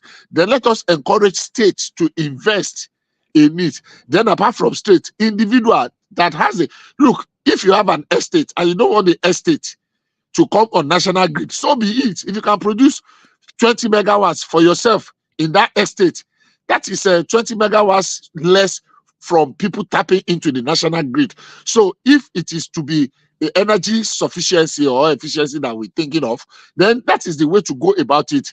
The first thing is, let us dismantle this gargantuan, monstrous national grid. I don't think we need the national grid. Let's just break it. How was Redeem able to have their own power grid or power station without government having problem with it. And Because Lafarge has it's not for commercial now, it's just for their own use now. Their private. estate. So that means that even private individual then can actually get, let's say in my own street, we can, if we have money, I'm just using that for example, or my town, we can actually create get the power, build a power plant and generate power for our own town. Yeah. No. Well, see, Oriola, don't get it wrong. Once you send it to other household other than yours, it's illegal. Isn't if that you what build the Redeem does? estate, Isn't that what Redeem no. does? You can't sell to people in your city. That the commercial, like Bishop said, is where the problem is. If you like, you can generate 1 million megawatts. You can keep it within your house. But once you say you want to realize value from it by selling, that is where And another thing I can't remember the power up our universities and teaching hospitals that Fashola embarked on. You know, they wanted to remove some institutions off the national grid and create their own. I don't know how far they did. I have not gotten an update on that, but I know they started it. If anybody yes, what you are saying, Bishop, it was offshoot of Enron that this guy brought in the other time, Tinubu. You know, when they didn't allow him to supply the way he wanted to, the thing escalated to under Fashola, and they started using the power they generated in Lagos to power the parasasta. So it's like the law, it's one of those loopholes that government found at that time. Okay, maybe I'm not making it for money, I'm using it for my own parasasta. So nobody is stopping you. Nobody is stopping you. I actually think that all the universities should be able to just generate their own power, because that's how it's done like almost everywhere. The university will just generate their yes, own power. Oyola, but the problem is the cost is the issue. You know, Obasanjo tried to encourage by saying, okay, any equipment in excess of 1 megawatt, 1 megawatt, duty free, because under him that time, a 1 megawatt generator was almost cheaper than 500 kVA. You know, he encouraged that investment. But you see, one thing is this: the power is so lucrative that if not because of government that is sitting down on it, even Oriola, Ade, we want to generate electricity. Manitoba Hydro left Calgary, left Canada, thinking that they will be able to invest in Nigeria. But immediately they heard what was going on. Okay, we are going to generate, so we'll be sending to the government, and government is having just a capacity of transmission grid, the national transmission grid, that will not be able to evacuate more than 7,000 megawatts. And you know, in electrical, maybe in electrical, you can load 60 to 70% of that and give room for fault. You understand? So it means that your 7,000 megawatts itself will not be able to evacuate 7,000 megawatts. We evacuate like up to 70% of the total megawatts. And Nigeria has a stock capacity of 16,000 megawatts. Just imagine if Nigeria is supplying power off the grid today, we won't be having the problem we are having now, because they can fire the entire 16,000 megawatts, and it's going to support some industry. So when APC was coming that time, I used my hair korokoro. I listened to Oshibajo say, we are going to supply power off the grid. He was trying to explain it. It's okay, like your street, to put a generator there, you power the street. Man, if they had followed that policy, by now we won't be shouting power. Now, you know, they also promised industrial clusters, that they were going to create industrial clusters in each of the 6 geopolitical regions. You know, our man from Daura did not follow. So when I defy Buhari and people were telling me that me and Buhari, no verse. Who's those kind of things I see from Buhari be that the man just failed. He failed us, because all he wanted to do that time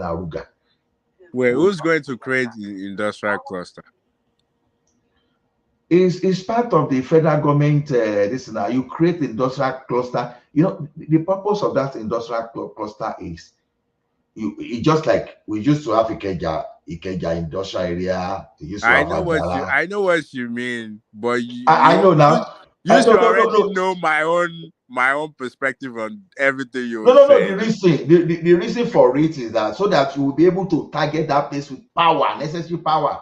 You know, it's not just to create it. Okay, you want to create this cluster, then you want to create power station around those places so that you feed the industrial cluster directly instead of this rubbish of first of all sending power to Ikeja West to Jeba and all those jargon.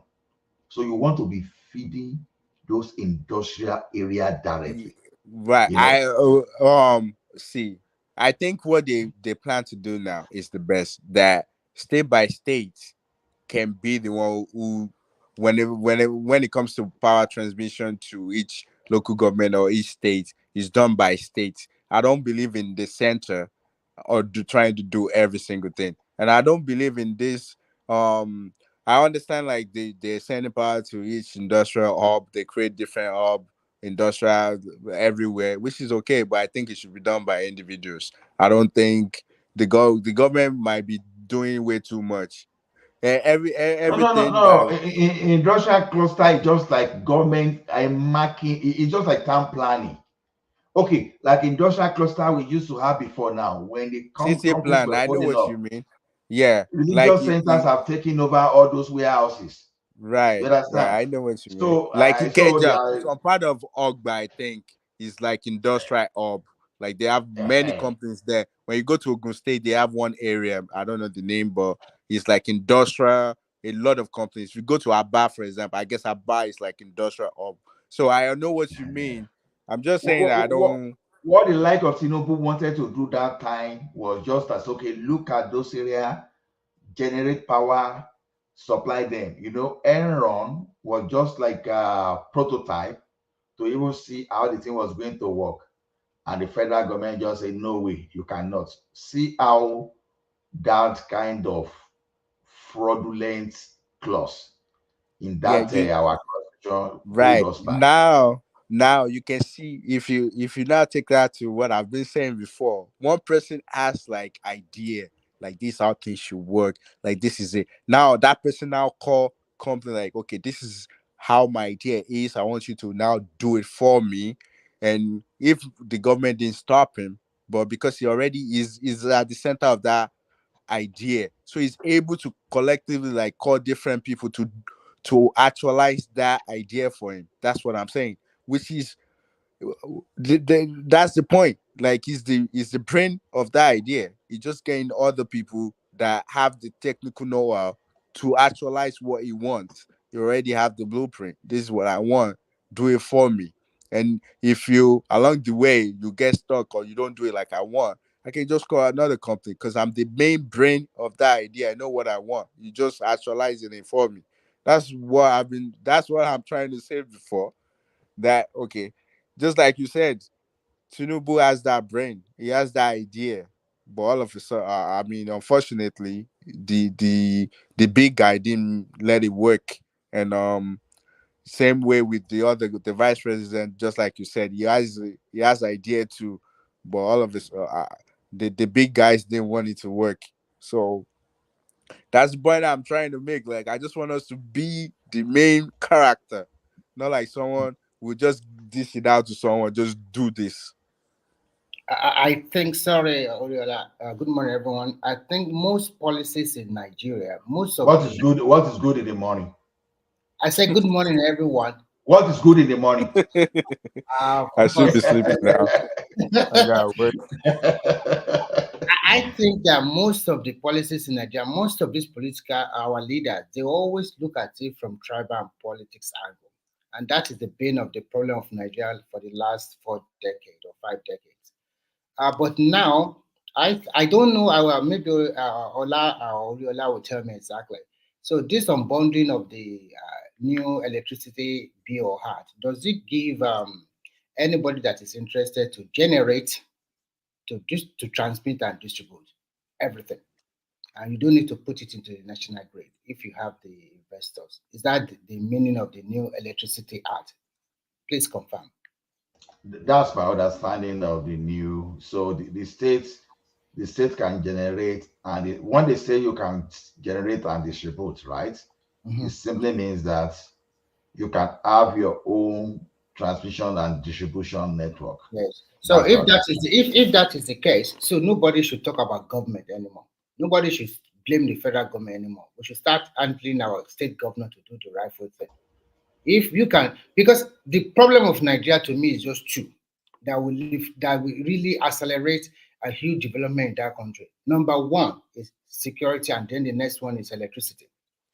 Yeah, Once you we but can Once we can have that too, I bet you, who cares about who is the president or the governor? You flick up your light anytime, then you can have it. And with electricity, you can do a lot of stuff. Remy, Just like where would the government get the money from? The uh, government. there are so many ways you can get money. You guys talk about Let me money. ask Koreade one question. Let me you continue. Where did the government get money to fund the Lekki deep? Eco Atlantic City. Where did That they get Eco Well, money? Atlantic but City. that That's my was question. somebody's idea. That's not government money now. That Exactly. was in That's the what we same are vein. trying to tell Uriola. And we No, are no, no. saying But the how same come thing.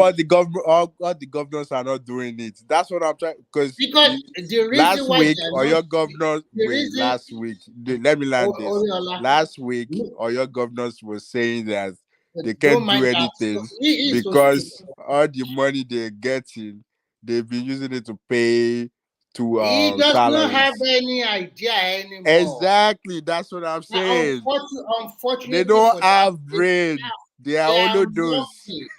The Oyo State is quite unlucky with him. This is a very big state that even if you tax them, that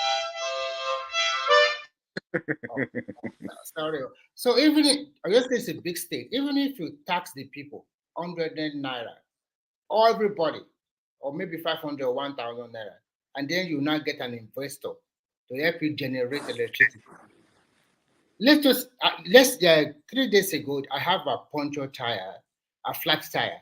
Then I just pump it with a kind of mechanism in my car. Then I took it to because there's still some leakage. So I took it to the repair center. It doesn't take them more than half hour. Everything they did there is automated by machine. I just think that, oh my God, if this is in Nigeria, they will first of all burn some kind of tire, put something, to use manual labor to do, and still not be an okay job.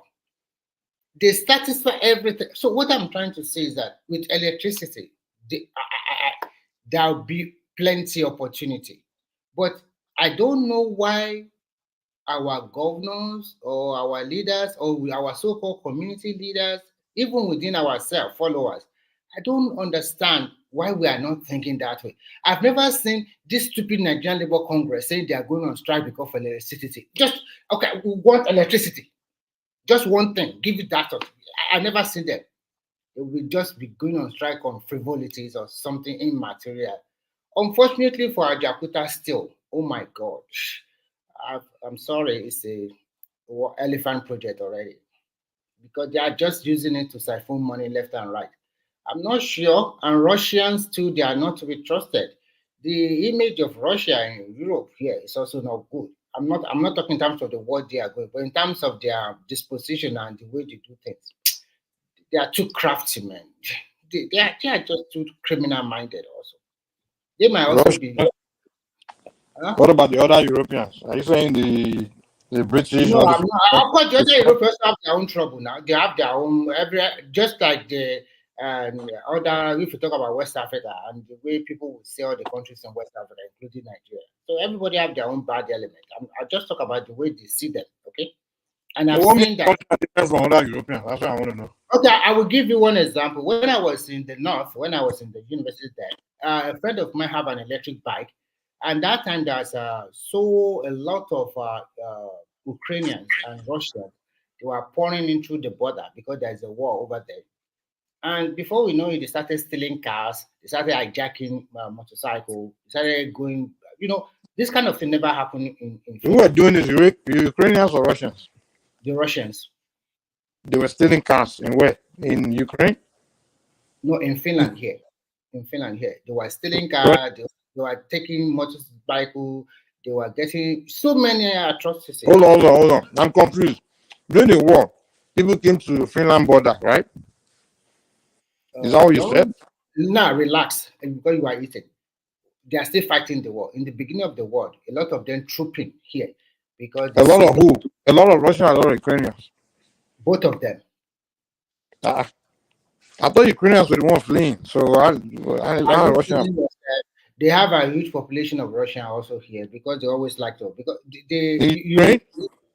from Ukraine. If you look at their history, Russians are the one that colonized them before. During the war, they also came here to seek asylum one way or the other. Because when a war starts in your country, it does not mean if you don't want to join the war, then you run away with your family to come here.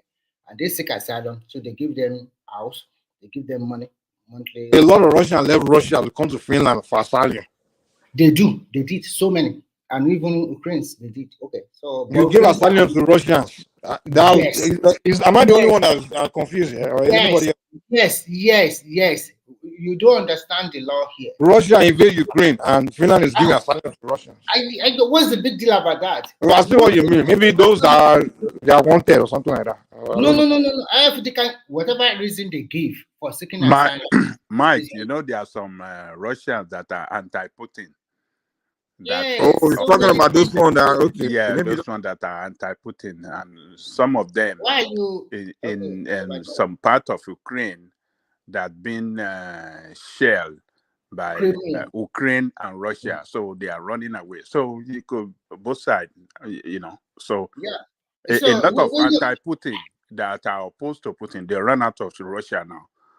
Supporting the West that what Putin is doing, they don't support it, invading Ukraine or something like that. So those people running away to Finland might be anti-Putin Russia. Because when they started that war, some of the people that we used to have classes together, they recalled them back to Russia to come and join the army. Some of them refused to go back.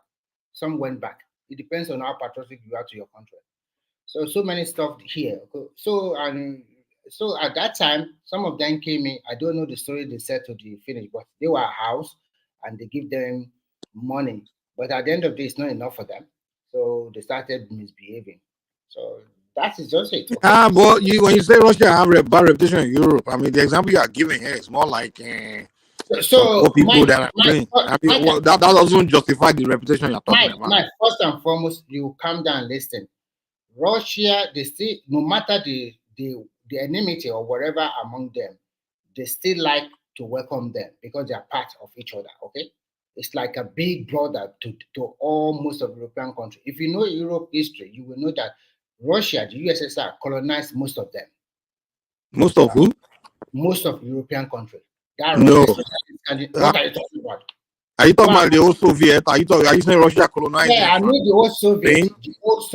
The old Soviet. Yeah. You're saying Soviet, but you say European countries. So they colonized most of them. So it wasn't really a colony. It was more of a union. It's not even a colony. There's difference between colonized. Whatever you can call it, but when you talk to it wasn't a Russian thing, to be honest. It was more you know what? When you talk to an average Finnish, they will tell you that when they were under Russia, that under USSR, they treated them much more better than when they were under Sweden. So you should know. If you don't know their history, you can probably do your own little research about it. The old Soviet. So the Swedish people believe they were better.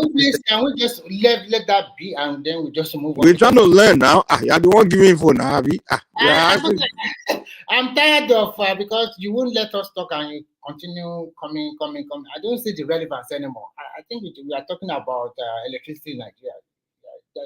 I just talk about Jakarta still rolling in, and I'm trying to say that the Russians, they are the major contractor. They are also crafty people, and I see that as an elephant project because year in year out. I believe the British are more crafty. So what are these things? British and French are more crafty.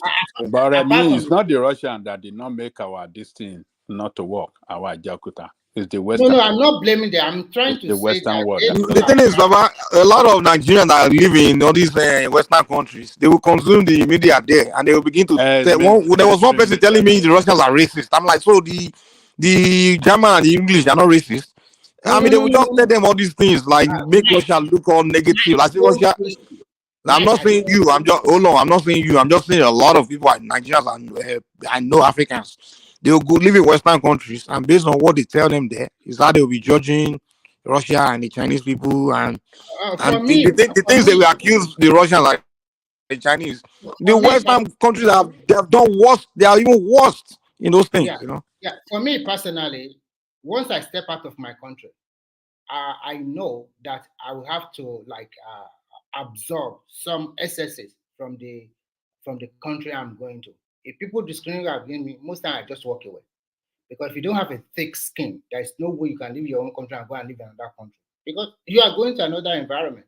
They might not like you, and they will race against you or do whatever they want against you. So you just have to prepare your mind that, okay, if this thing happened to me, what should I do? Should I fight back? There's a friend of mine, now he's in America, because he can understand Chinese much more better than me.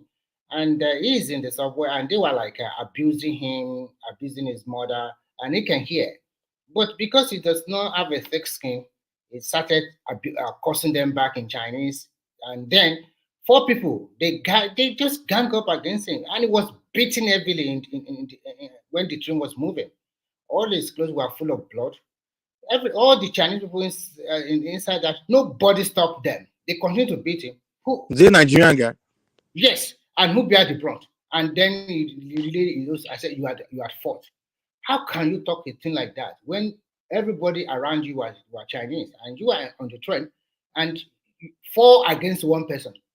What can you do? And Chinese don't really like to fight with you with a fist. So they beat your Nigerian brother. I didn't even help him, Remy. No. I will tell you the truth. If I'm inside that, what did he do? What did he do? What did he do? I won't help him because what did I he will do? never do. What offense did he commit? What did he do wrong? What happened was this: he's in the train, and then there were some Chinese people, because he's a black guy, they started to race against him, and started to use abusive language on him, and even using abusive language about we don't even know how his mother going to look like, and they mentioned the mother private blah blah blah blah, all those kind of stupid words. But because he can understand the language very well, then he spoke back and also accused them, blah blah blah blah blah blah blah blah blah, the same thing. So they get agitated, and the 4 guys pounced on him, and they even knife him a little bit. And all the other Chinese sitting on the train, they didn't do nothing. Because just like we have in Nigeria, this kind of Chinese guys, if you are there and you want to stop the fight, they can also knife you. So everybody just kept quiet. And when the train stopped, they just went away. And he was crying over there, and then started calling us that he's in trouble. We should come and pick him at the train station, like this. So when he relayed the whole story to us, my own advice to him is that you shouldn't have caused back. You are the only one against 4. So Good morning, everyone. Good morning, everyone. Good morning. Is Mr. Mike on the program? Yes, it's there. Yeah. Mr. Mike. Good morning, now. Good morning, can do. That body. Yes, sir. He did inside cloth. We thank God. We don't want make people fear. So he did inside cloth. So anyway, this story. I sorry to interject, though. This story is a discussion I've had with you before. I said to you, if somebody comes to me and say, "Kò ní dá fún ìyá ẹ̀, gbogbo ilé yín máa kú ta ni," me, I will never respond, because whether you say it will be good for me, you say it wouldn't be good for me, it's not going to affect my destiny and what I do. I'm only saying that in terms of this Chinese guy, and I made reference. I remember the conversation. I made reference that just like Mr. Remy just said, you see, he responded because he understood the language. And the example I gave that day was if somebody said whatever they said, cursed me out in Russian, because I don't understand the language, there's not going to be an issue. If I understood the language, it is my response that gives power to whatever is said. Me, I guess in that situation, I'm not sure what I really would have done. Not because the person is a Nigerian. I don't support people just because they're from my village. I support and I will defend the rights of anyone. I don't care where they come from. I'm not going to go and fight with you because you're a Nigerian. I don't do that. But the point I'm trying to, I just needed to interject because just like he was saying, he responded because he understood the language. If the same thing had been said in a different language and they did not understand what was being said, there would not have been a fight. So I just needed to put The that guy, little the jack. thing is, the Oh guy, yeah, can do. rule number one, you don't fight when you're in a position of weakness. You don't. That's not time to fight back or be doing things in life. You measure your actions, measure Yeah, when you do yeah, what and yeah, what. yeah, yeah, yeah. You You understand have what to I'm read the saying? room. Yeah, you Exactly, have read to the read the room. I room. mean, the thing is, you question yourself. Okay, what's the point of me responding here? And what am I trying to achieve here? And what is the is what he's not. He doesn't have that level of wisdom. So, Right. what's the Okay. point of responding to those guys? Man, you can just let them talk and you move on with your business. You won't see them again. It's not like you're living with them. You see each other every day for you to. I mean, the Mhm. purpose of uh, responding to someone is to let the person to stop the person from maybe continue to maybe someone you let's say someone you see every day is insulting you. Of course, you have to respond because if you don't, it's going to continue to do that. But if it's someone you don't know, you they just run into them and insult you. You won't see them again. What's the point of responding? Just let them have their way to go on. You continue to mind your own business. So the guy in that case, Okay. no. But where I disagree can do is, somebody you'll be seeing every day, they insulting you, and you be like, okay, I won't talk to you. Yeah, go. Next thing they will do is start slapping you. Well, I promise you, if that person touches me, they will either be in coma, be dead, and I will probably be serving 7 years. So I'm In in trained. in, I'm in I'm China, I'm like, trained. but Actually, at the end of the day, what I'm trying just to say is this: once you are outside of your country, you are in another man's country. Be rest assured that 60% of the citizens might not like you. So, and they can do anything to you. They can, Especially when you're black. some of them might not really attack you physically, but they can use their mouth to attack you. So, how But many? Remy, okay. Let, Remy, let me come in before why saying do that. we, okay, Prince Ali, go ahead. Yeah, thanks, him. Yeah, can do. I remember that conversation that we had when you mentioned that. Um, so what you're saying can do that. So one should be dead to self, if you understand what I mean. If you're a Christian, if you have a Christian background, is that what you're saying? Because not everybody has that self control you're talking about. You have it, but not everyone is disciplined to like. Okay, I'm hearing what they're saying clearly. I understand the language, so I'm just gonna sit here and not do anything. Yeah, well, gets to self, but again, it's discipline and training. I mean, for a number of years, I probably have mentioned it here before. I was part of a soccer group in California, and every year we have just over 500 children that come to the soccer program, and this is what I teach them. You see, I mean, I'm trained in Taekwondo. And the discipline is do everything humanly possible outside of someone touching you because it's not going to be a fight. It's one, two, three move, you're on the ground, and my elbow goes through your throat. I can kill you. So, in 3 seconds of all your verbal, verbal gutter talk, I have to think. And I've told people this several times. I have thought about this many years ago, even when my daughter was 8, 9 years old, that God forbid, if somebody raped my daughter, what will I do? Me, I will get the police, whatever is needed to be done, to get that person prosecuted to the fullest extent. Because if I react and do something, again, this is not kung fu fighting. I'm not trained for you and I to be boxing. If I want to do that, I'm going to learn how to box and get paid for boxing. I'm trained to demobilize you. And you can live, if somebody does the same thing to me, they can kill me. I'm talking about somebody being on the ground and you fall on them with the full strength of your elbow to their throat.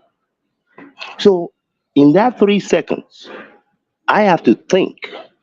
If I respond to this person, I know what the outcome of that response could probably be. The police are going to come, I'm going to get arrested. In America, I'll be serving 15 years in jail. Whereas my daughter is already raped, my other son is going to be raised by the mother. All of my family are not going to have access to me because of what? What am I trying to achieve? Me beating that person up or them dying will not take the rape away. So that's But the extreme. That is the can extreme. do. What Yes, you are sir. saying, it makes sense. But that cannot be a universal approach to the issue. Everybody cannot have that kind of self-control that you have. You understand? Everybody cannot have it. Let me tell you this. I don't know the reason why we black, because let me tell you the kind of, we don't do what they are doing against us. Even when we see them in our own environment, we treat them like kings, we treat them like queens. I don't understand. We even discriminate against ourselves to actually please them. So Nigerians to will even me, beat you to defend the exactly, foreigner. that was a day I was in the airport. We're on a queue, and we saw this group of white people. They were not on the queue, and they just marched it to the front. And even our security personnel did not even check them. They allowed them They will in. take them to the front. Well, Exactly. you see, the difference is wherever I'm at. So I think there is a fundamental problem with us, and we allow ourselves to be treated the way we are being We treated. are too kind. So you understand? This So is I why we are think we not are, we kind. are We just a just see group them as of God. people. Why we not kind to We ourselves? are just group of Exactly, people Mike. with We're not low kind. self, Remy, why we low not kind to self-esteem. ourselves? Eh? Thank Yeah, you. Low We are fully kind. Why we self-esteem. not kind to but ourselves? what We're I'm not kind saying, I mean, to as much ourselves. as I understand, Let me what let you me just said. can do where I am. Even you people are talking about Western world. I'm talking about even the Arab. They discriminate against us. You understand what I'm saying? If I'm talking to a fellow, an Arab person now, and a fellow Arab guy comes around, the guy will abandon me straight. He will not even listen to me again until he finishes with that Arab. You understand? We don't do that. So in as much as I don't know the reason why we are being just. I think there is a fundamental thing that is wrong with the black people. I'm We very are sorry to saying say. that you're a Okay. doctor. You should know. You should know the reason. Tell us. You don't want No, to tell us. no, nothing Well, wrong with the black but people. I'll be honest. oh, go ahead. Sorry, Maybe go ahead. our Ajale Koko, Hold on. what do you have to say about that? What do you have to say about that? I want to hear your opinion. uh, No, what nothing wrong with us, but there's nothing So, wrong with other race.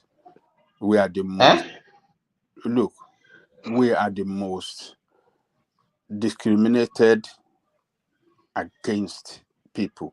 We are the most discriminated. How do I put it? We suffer being discriminated against than any other race in this world. Why is that? Oh, why is that? It's because, you see, we are black. We are the only one. We are the only race that doesn't look with them, like any other race. Other race look similar. If you look at the Spanish, if you look at the Chinese, look at the Indians, they kind of look similar and white, but we are the most distinguished I don't necessarily think that's So Angelico, so do you think we are the devil? Because nobody likes devil in here. So Oh, we are not the devil. we are the Satan. We are the Satan. Because that's what they used to represent us. Or angel of death. Baba Or the Aja, angel of death. Baba Aja, Just really want to Baba Aja, Baba hold on, Aja has not hold on, said Baba anything. Aja, No, you have not Baba said Aja, anything, Baba Aja. No. Baba Aja, kí ni bọ̀bọ́ yìí ń sọ? Kí ni bọ̀bọ́ yìí ń sọ? he's a Christian. Prince Daddy, I want to ask you a question. That's a Prince Daddy. Prince Daddy, are you there? So let me yeah, land I'm here. Let me land 2 this. days ago, Look, maybe yesterday. let me land this. Let me land this. Sorry, Papa Jalico, quickly. Let me land what this. happened in Russia that they Remy, let Baba land his this. point. I was already making a point. Let him land his point. Yeah. So look, because we suffer,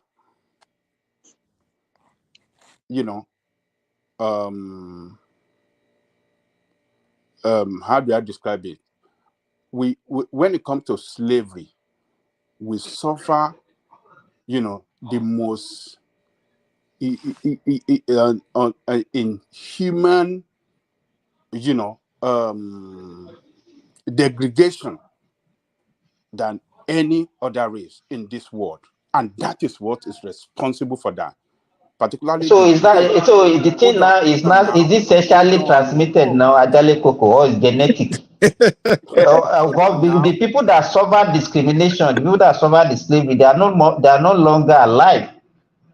Hold on, because white control this world, and because why is this so? Why did they have that upper hand? Why did they have that? What would you say about the Jews? They also suffer slavery. No, they also no, they didn't suffer anything. Don't bring that. That is lie. I mean, you people don't come with this lie. 400 years under Pharaoh. Big time slavery. That one is fiction now. That Bible story is fiction. There is no historical fact to back that.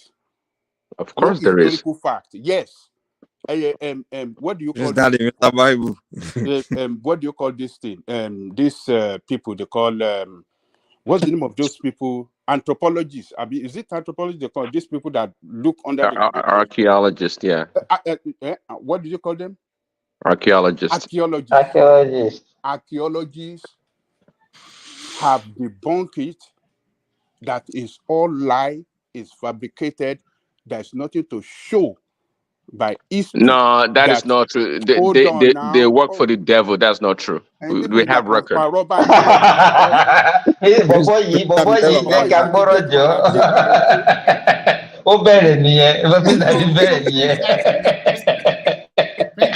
question to you.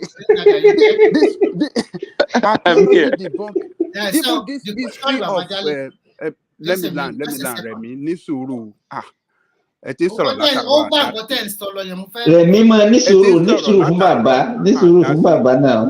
Even this story in the Bible about Exodus, archaeologists said no, it did not exist. They said it never happened. How can you tell me? Have you been to that area before? How can you tell me that between Egypt and Israel, and they said they traveled 40 years? Where did that happen?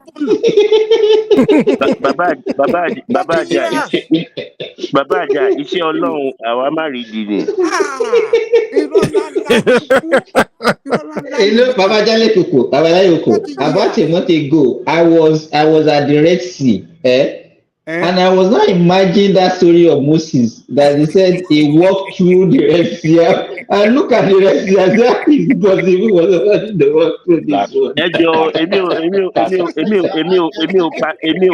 ò participate nínú blasphemy yín o. Ọlọ́run máa gbọ́ èmi ò participate nínú blasphemy yín o. What I was trying to do, what I'm trying to say is that look, when we suffer this this most dehumiliation for several years and under this slavery, we were pictured by the white as the most how do you call it, as non-human among all human race, just because of the color of our skin. So others took it too, that, oh, they are less human being than us. And it existed to today. It still existing to today. So that is what is responsible for this treatment that we suffered, the most inhuman degradation that we suffered in any part of the world where we found ourselves. That is what is responsible for. Anywhere, Baba Anywhere. Jayoko, anywhere you go, anywhere outside, even the fellow Arab country in Africa, they also discriminate against the black. Don't you see what And we, the American black player people was too, we telling us during discriminate the against African ourselves. Cup? So Against what is the ourselves, difference? yes. What is the difference, though? Exactly. We discriminate against I ourselves. So what's agree. the You're right. I difference? agree with. I agree with P Daddy. We discriminate. They will say, "Oh, le former Jebu, Ijebu." You know, we do. I No, mean, we even discriminate against ourselves to please them, and that's another thing. You understand? I don't. Which make it worse. Baba Janle Koko. Please, Baba that, sorry. Janle Koko. Mongba. Baba Janle Koko. Accident yẹn ṣẹlẹ̀ lọ́nà Ṣàgám. Ọkùnrin mẹ́rin obìnrin mẹ́ta àti mọ́là mẹ́fà. Àti Fúlàní méjì. And one of my friends, already because only I think when there was what do you call it? When there was riot in K2 between the Hausa and Yorubas, and My 12, my 12. My 12, yeah, my 12 and Yoruba. There was a serious It happened many times. Many times. So there was one time that it happened like that, and one woman just run into the church, and he just say, eba wa dúpẹ́ o, kí ló sọ o? I think they were giving testimony. Eba wa dúpẹ́ o, help us thank God o. It's just like they couldn't kill any one of their people, but they killed Hausa people. And the people said, should we be thanking God that a fellow human being was some fellow human being like us were murdered that are not of the same tribe with us? You understand what I'm saying? It's just anyway, let me leave it there because Baba Jayoko, our situation is precarious and it's complex. Ẹ tí lọ sí church kán máa ṣe dúpẹ́. Wọ́n máa ṣe dúpẹ́ ní church báyìí pé the accident was fatal, 25 people died. I survived. Praise the Lord. So, Prince Daddy, my question to you is this. Recently or yesterday, Russia opened their vault and there was a lot of painting and they said Jesus Christ is a black man. So how do you juxtapose this with what you guys have been worshiping or we have been worshiping for so many years, that Jesus is white? And all those stories we've learned from the books, that all they are white. But now, most of this painting depict that even the mother of Jesus is also a black woman. I think everybody knows about this. It happened 2 days ago. They opened their vault. Yes. Well, yeah, I think the Orthodox. I want to hear from Prince Daddy. What do you want to say to that? The Russian Orthodox Church, they've always maintained that as Christ, maybe the mother of Jesus, Mary also has dark skin. They can claim to have dark skin, but are they Africans? Is that what you're trying to say? They're not. They were Jews, not blacks, as in Africans. So they could be dark skin. And back in those days, anyway.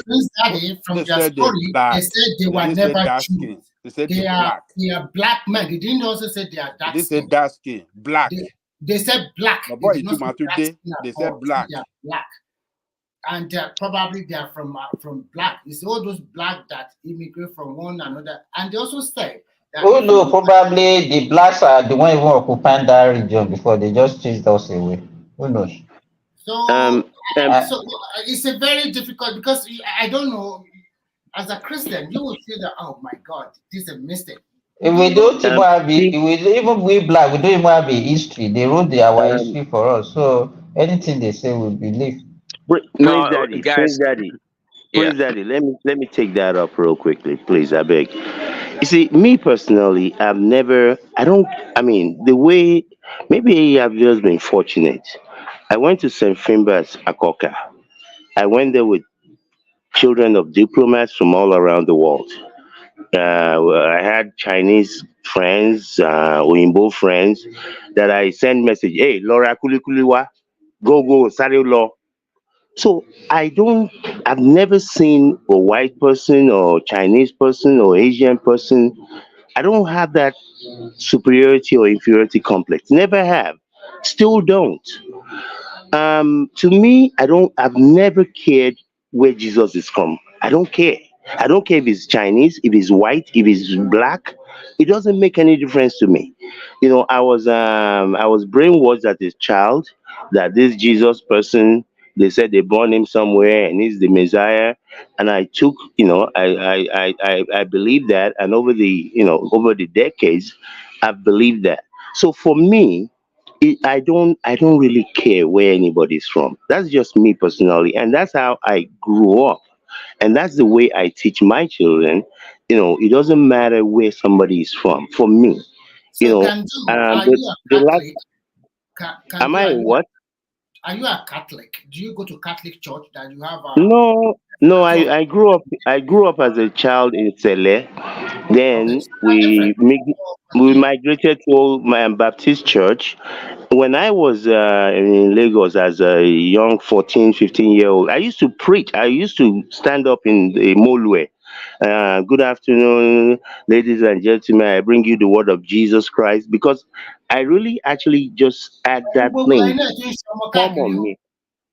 Àsọpọ̀ àṣeyẹn náà, àsọpọ̀ àṣeyẹn. But what Ọlọ́run wá kúrò jù. Continue. yeah, Jesus, Alone try. But what I'm saying is, for me, it's just never. I mean, for me, I don't really care if Jesus is black, if he's white, if he's Jewish. It's irrelevant to me. All I know Well, is that it is irrelevant. Jesus. As a Can Christian, do, can do. one second, as a Christian, it should not matter. And that's why when I talk to Christians, I try to no, gauge. but it Hold on. matters. It Things should that No, matter. well, If it it you should matters, matter. but I don't know what you when I guys are talk to saying. Christians, I try to gauge their spirituality because, just like Andrew said, it doesn't matter the color of Christ. It doesn't matter They because don't it give says that so the in the picture. Bible also that we worship in spirit and truth. And if Okay, we do, okay. If you are saying it shouldn't matter, just as we have the Muslim, you know, give praises to Prophet Muhammad. Muhammad, sallallahu alaihi wasallam, they don't have the picture. Why are you giving a fake picture of what did not exist and painting? but see, that's the thing. Hold on now. Hold on. Yes, as a And Christian, when you pray, you don't hold see. on, hold on, hold on. You see, the way some of you, this Christian, want to manipulate people sometimes, I mean, it's not. I mean, we should not accept it. You are saying you don't want to care what the color, whether it is black or it is white, but you are putting an images everywhere that show that Jesus Christ look white. So what messages are you Are you putting trying to there pass?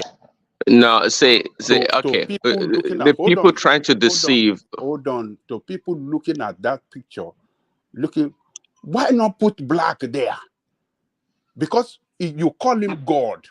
You said it is God, right? Baba Aja, It's let them God. change it to black. Let them change it to Let's black change it or to whatever. I If they don't. change For it, me, let I me tell don't you, care. no, I don't care. hold on, can do. What you are doing is is because of you have been brainwashed, and that's why you say you don't care. let me tell you, you should care. And the reason why they represent, because they know that it will be more acceptable to people to be to represent him as a white person rather than a black. Why did they represent black as devil or Satan or agent of death? Okay, I You say hear you are you. here, you are here, you are bragging, and you are saying you don't care. Let me chime in real They quick. So represent Simba, you. They represent you with the back teeth, hold on, and then they will Simba, look for Jesus Christ as a white person, and you are here. okay, You say you don't okay, care. You Simba. don't care. Why should you No, you don't, care? it shouldn't matter. Listen, if you know the Bible, You some can things. see, Baba Jare Koko, you can see them. Because You wọ́n jẹ́ can see Christian ló ṣe ń the sọ báyìí o. what you Wọ́n jẹ́ Christian ni o. want to gbági àwọn méjèèjì àti Kandu àti President. Wọ́n ti brainwash wọn. Wọ́n ti brainwash No, no, wọn. no, Wọ́n mọ no. kankan mọ́. Simba, Ìtọ́lọ́ jẹ́ you Christian know, ló ṣe ń defend nìkan tó ń defend see, yìí. anyone that thinks. You can see how they are Hold on. discriminating against themselves now, Baba Jare Koko. They are discriminating against themselves. Mr. No. Simba, And they are proud of believe it. that? Do you believe that all religions are man-made? Okay, I that's believe another one. Let me answer the question real quickly. So, see, there's some things, some truths that people just it goes over their head. You know, saying the devil or Satan is black doesn't even make any sense because we know clearly that Satan, if you follow the Bible, was a spirit. It was an angel, and angels are spirit beings. So how could they tell the color? If it was black, white, or otherwise. But have you That's what not they seen draw it? now. That's what they Have draw. you When not they seen draw the angel in your representation? church, when they draw angel in your church, it's not white women and white children that they put there. When they draw, I mean, when they put Okay, so couple of angels. Mike, hold on. So why shouldn't people? You see, we black people have our own problems, or we have a problem. Black, no, I don't have a problem. Maybe you have. Hold on. Not you. You're a super black person, Mike. You're a super black person. What I mean is that of the family, no, everything black. But if we want to say a way forward, so why should you blame people? Why should you blame people that want to represent what they worship that looks like them? What is wrong with that? No, we don't blame them for doing it for themselves, but we blaming you for accepting it for yourself. I did not accept. I did not accept an image as part of the worship. The Prince Daddy and people like myself, we don't care if they misrepresented Satan as black or they, why would you not for care whatever now? reason, they represent Jesus as white. You see, me, I don't care what it is, what he looks like, if it's just a spirit or not. Me personally, I stopped going to church about a little over 20 years ago because I don't pray. I don't pray. You see what your problem? Prayer, hold on. Prayer for me represents asking for something. And the Father that I believe in is, you see, I look at it from this way. Jesus is my Father. I have children. My children don't need to come and ask me for anything. I know the things that they should have. It's not everything that they ask for that I will give them, because they can ask for things that I can provide for them that might not be good for them at a certain stage. So what I do is I thank God. My dad knows what I need, and he takes care of me abundantly. So I don't pray. I don't pray. Okay, cool. You see what I have issue with? Hero can do you pọ̀ láàárọ̀ yìí o. Can do you? I just like to us. The problem with the problem. How can you have children? You want to tell me that your children cannot ask you for what they need? No, I didn't say they cannot. I didn't say they cannot ask me. What I said is, as a father, I know better what is in their best interest. They can ask me for anything, but I have to make a decision at certain ages that certain things they should have.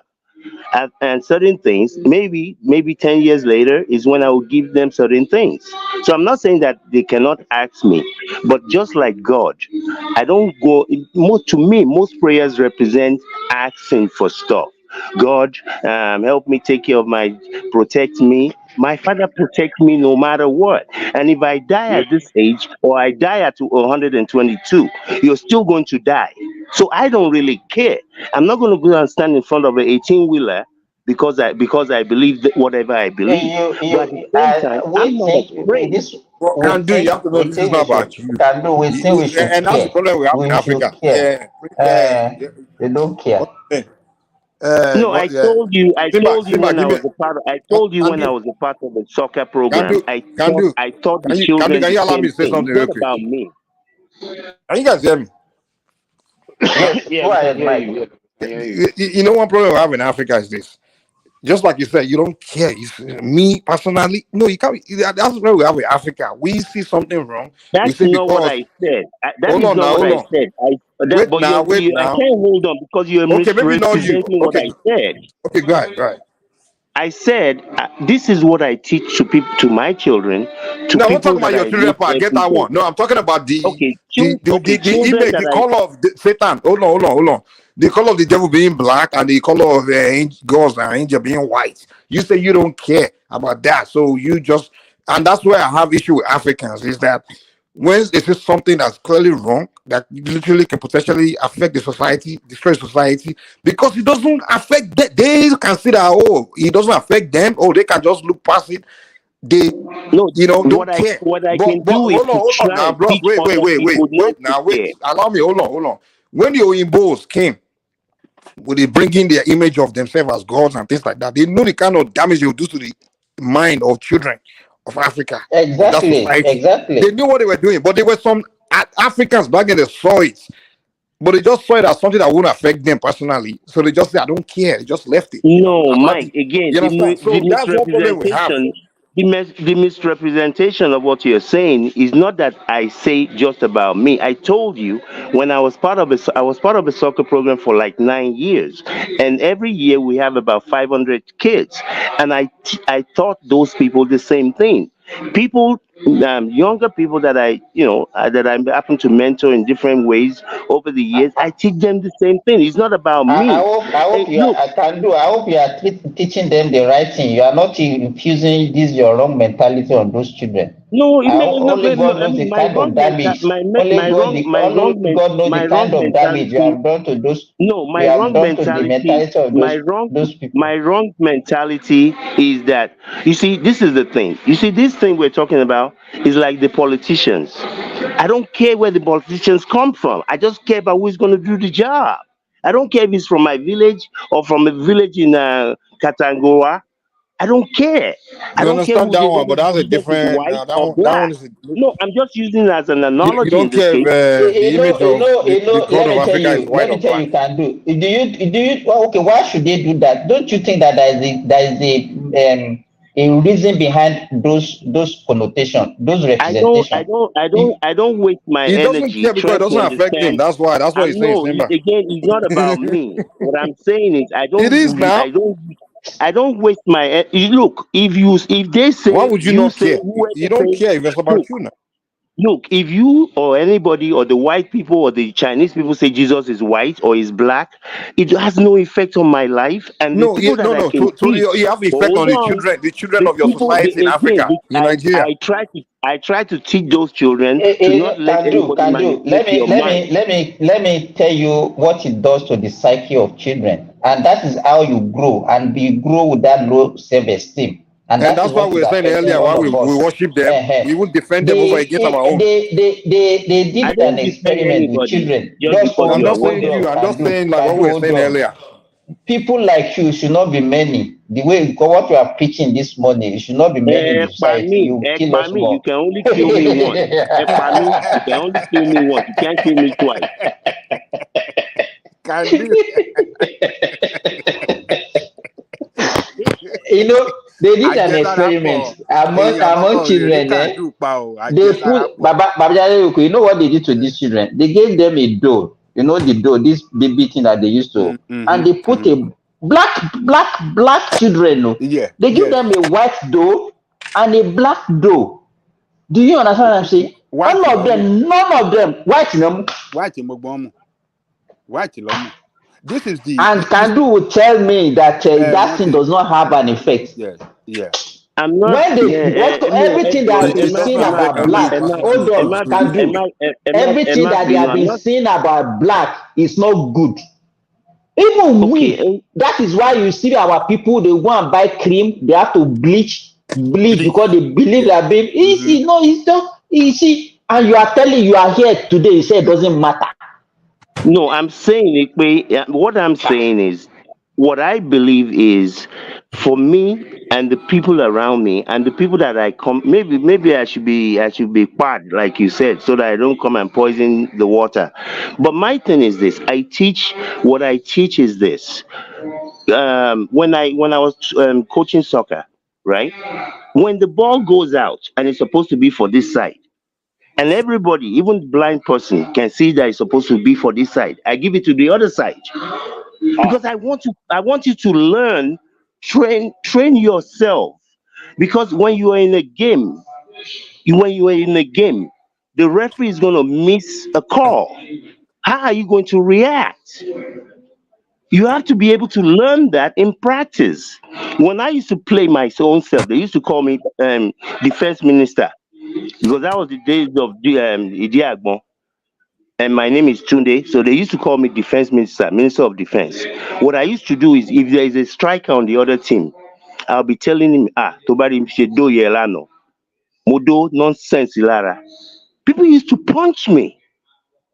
And if you punch me, I'm going to be on the ground. Nobody can get me up. You think that I'm dead because the referee is going to give you a red card. It's a game. This is what Muhammad Ali used to do to other boxers. He'll be talking to them, he'll be cussing them out, cussing their mother out in the ring. So That's what Marco Matarazzi did to Zidane in the final in 2006. all your preparation, I'm going to take, is a mental game. I'm taking away your mental preparation. So that is what I teach. You have to learn that. I gave you the example of, God forbid, well, my daughter is now grown, that even if she was at 8 or 10, if something that I prepare myself ahead. I'm not perfect. I'm not looking to be perfect. I will never be perfect. But as best as I can, I prepare myself.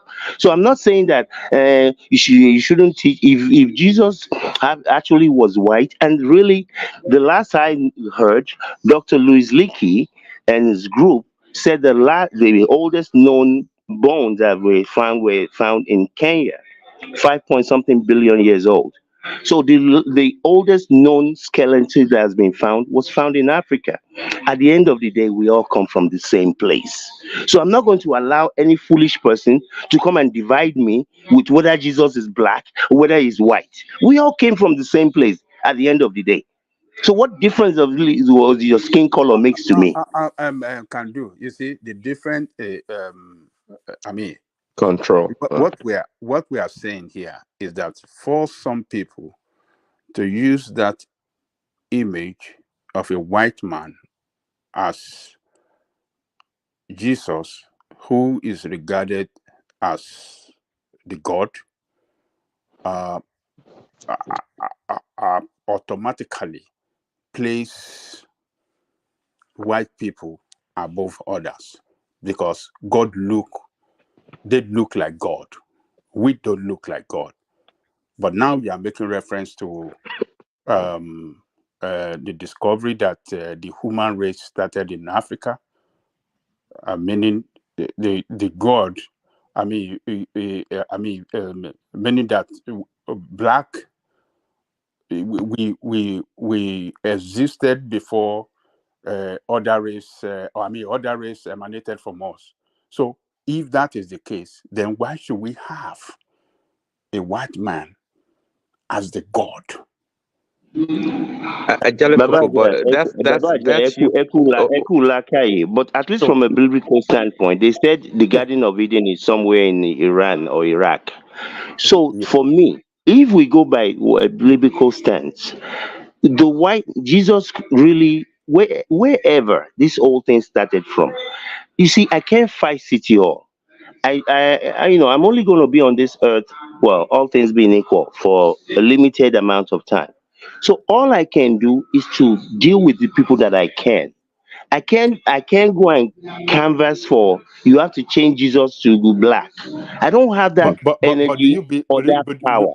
but would you agree with me that for them to show that image of a white man as Jesus is meant to manipulate and to control? Do you believe? Do you?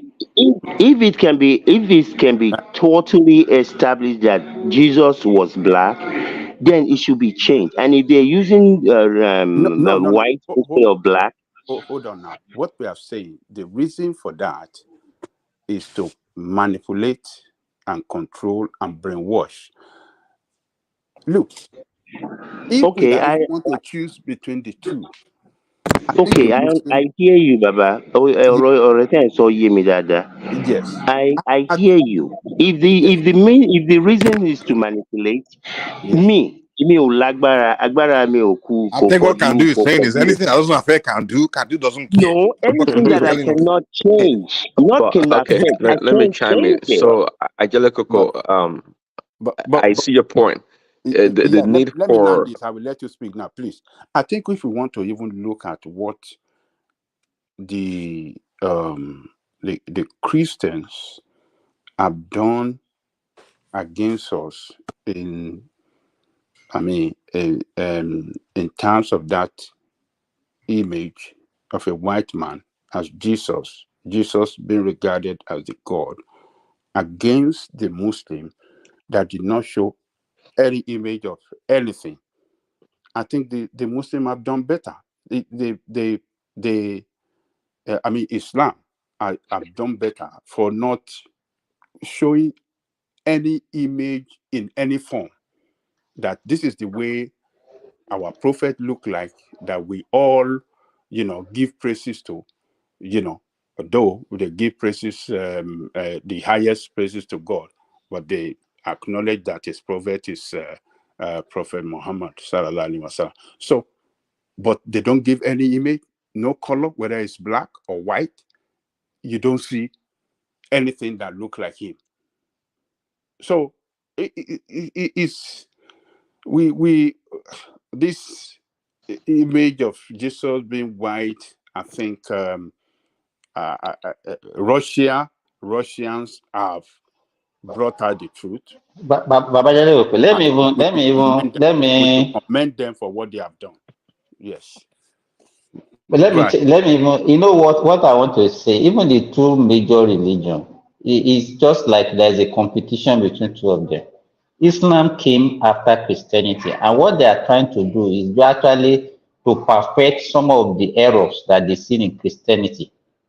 Because to me, how can God, which we have God and is the God of the universe, why should we have all the prophets just from one region of the world when we say we want to spread message to everybody to have one common belief? no, If that is I don't true. see that argument, Simba, because the Jewish people are what we call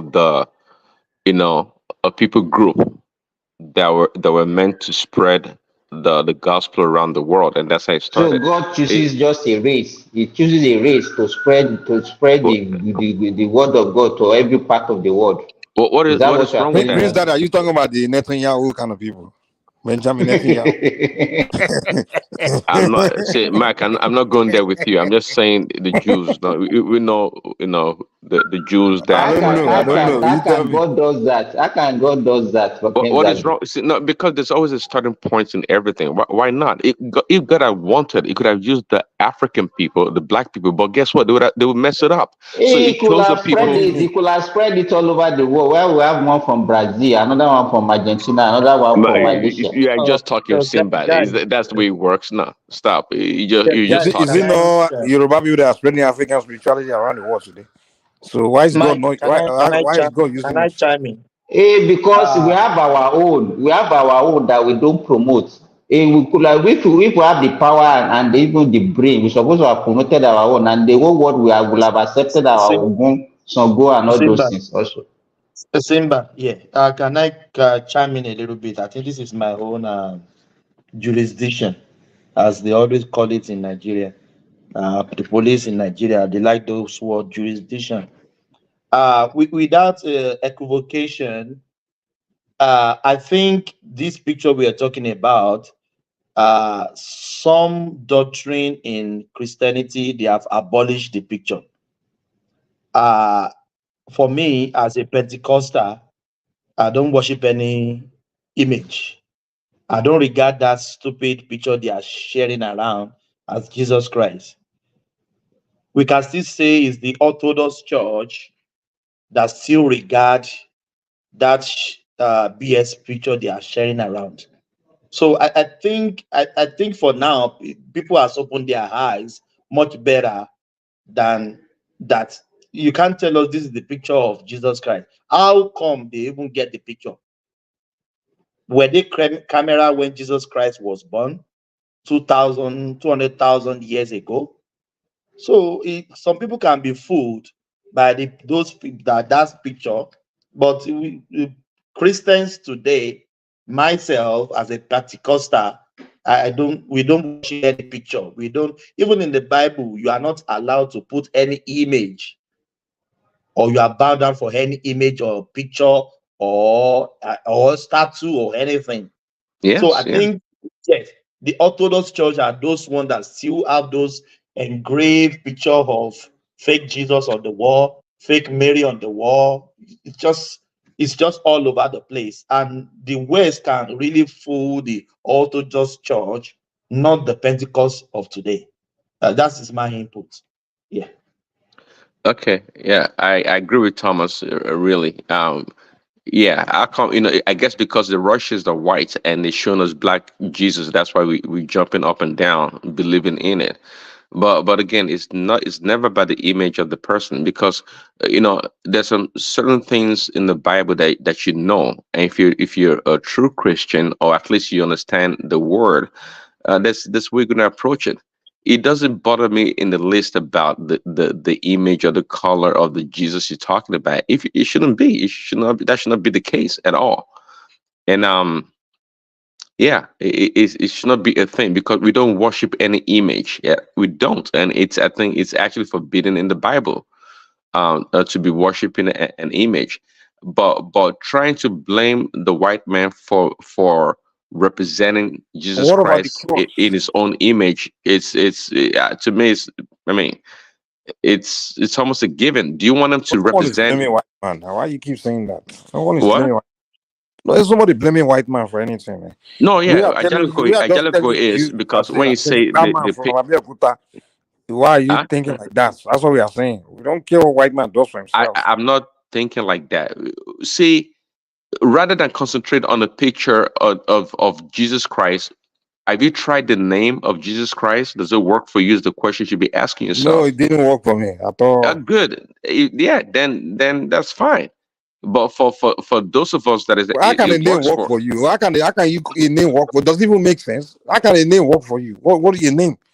Mike, stay in your lane. If you don't know, No, you don't no. know. The lane you are in is a confused lane because there's no name working for you. Name doesn't work. You have to in action. Act is what works. You have to put two and two together. You have to put something together for something to happen. You can't just say you say name and it happens. Something happens. No, if you believe in the name of Jesus, that's Forget what it, I'm man. talking Nothing. about. There's nothing. Forget all those miracles. I've seen those pastors doing. They're lying. There's no any name. There's no believing in name. Are you kidding me? Name that never existed. Well, the way you believe in your traditional, practice, Mike, Even the is name Jesus, his real name is not even Jesus, it's Yeshua. Where did they get that name Jesus from? Eh? well, this is. I don't Yeshua. like that conversation about Yeshua and this and that. Do you know Angelico? And maybe Thomas can bolster it. Jesus Christ. There are about 250 names of Jesus Christ in the Bible that's referenced. So just choosing one. And by the way, what you call Jesus Christ is quite relative. Actually, it's what your heart, your spirit calls him, that he answers to. Not if you call him Jesus Christ or Yeshua or whatever you want to call him. Not at all. That's why we Yes, worship. We sir. When his worship him real name in is spirit and Yeshua, truth. and some people Yes, changed it to sir. Jesus. You said we can mention any name and that will work without mentioning his real name. Who said that? Prince Daddy. Hmm? I think Angelico. Oh no, who said that? Angelico. What I'm saying is that where did that name Jesus even came from? When his real name is Yeshua. His real name is Yeshua. Who named that Jesus? Where did that come from? Where did they emanate from? It's just an English translation How of the can you name. translate somebody's name? Why It's not? just like saying Ajanle Koko now, and then you say you are translating it to another name. Why? No, But it's just like Babaja, Kunta Kinte that became Babaja, Toby. you see, Same difference. what the bobo is on the panel, what the bobo is on the panel are saying. You know, that comment you made now, we can rendition you back to Nigeria with that comment you make now. What comment is that? Can do. I didn't hear what you said. Just say what did you say now? Can do. Babaja, I said the bobo is on the panels. The bobo is. Okay. I'm tackling Boboy now. That is Prince Try to Daddy. tackle him tonight. Prince Daddy, you know things of the spiritual cannot be understand with the carnal mind. That is why Yes. Mike is saying what he's saying. I don't argue with those people. I don't entertain those What is a those canon mind, by the way? conversations. It doesn't even bother me. You It can't doesn't bother understand. me. You can't But understand, because Mike. he doesn't know. See, Mike, if you know what I and Thomas know, you will There's nothing you know sound that I don't this. know. Trust me. No, it's not a superior knowledge. It's not. It's not like I know more than you do. But what I'm trying to say is that you're not on the same level. Because if you Then did know, no. There's nothing you know that I don't know. There's no level you are in. I'm not. Trust me. There's no no, where you you've don't. been. Let me line my point. My point is that I'm not better than you are. If you are in my position, also you will sound the same. But if you think you're better than I am or superior, then that is fine too. That's perfectly okay. It No, doesn't I'm not bother saying. me at all. Okay. But the point here is that you have to know what we are talking about. I Now, know what you are talking if you about. don't Trust me. regard, you just say what's in the name of what's in the name? Why should you believe in the name? But that's the It's name that's common above all logic. names. That is the name that's above all names. It's The not. name It's not. It's called in not above heaven. any name. It's what they told you. Just tell us that because they told you as a child growing up, and you accept it. See, so when You I'm can't telling say you, he can't say his name have is you above all names. He can't say that. have you tried it? Have you tried that name? Have you tried the name? Have I tried the name? Are you kidding me? Jesus, yes. Try the name to do what? It's a question. Have you tried the name? Has it ever worked for you? It has worked for me. Yeah, No. there you go. Okay, tell me how it worked for you. No, tell us now. You want us to turn this Tell us what he session did for you so we can go and do it. preaching? Tell us. He brought him to Australia.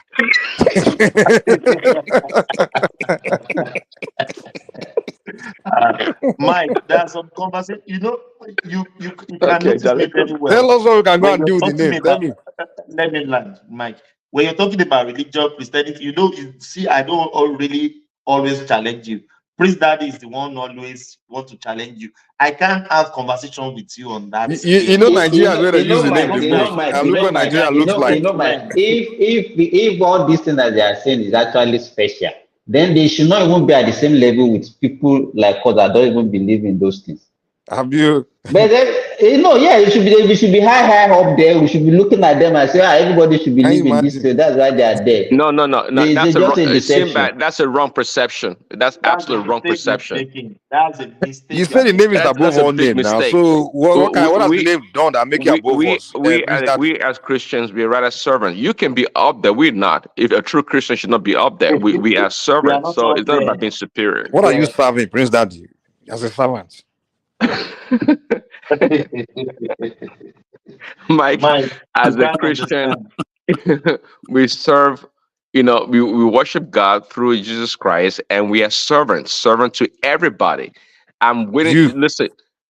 Just like Jesus said, whoever amongst you is going to be a leader has to be a servant. There you go. So why are you serving all these corrupt Nigerians? What are they serving? The people that have followed Christ the most are Nigeria. I don't worry about what I cannot change. I can only worry about what I can. Nigeria is where the most Christians exist. Look where we are. We are the most corrupt country in the world, and you're telling me they are all servants. They're Christians by mouth. They're not Christians by deed. You guys, man. So all the When they catch them, you say no, it's not the true one.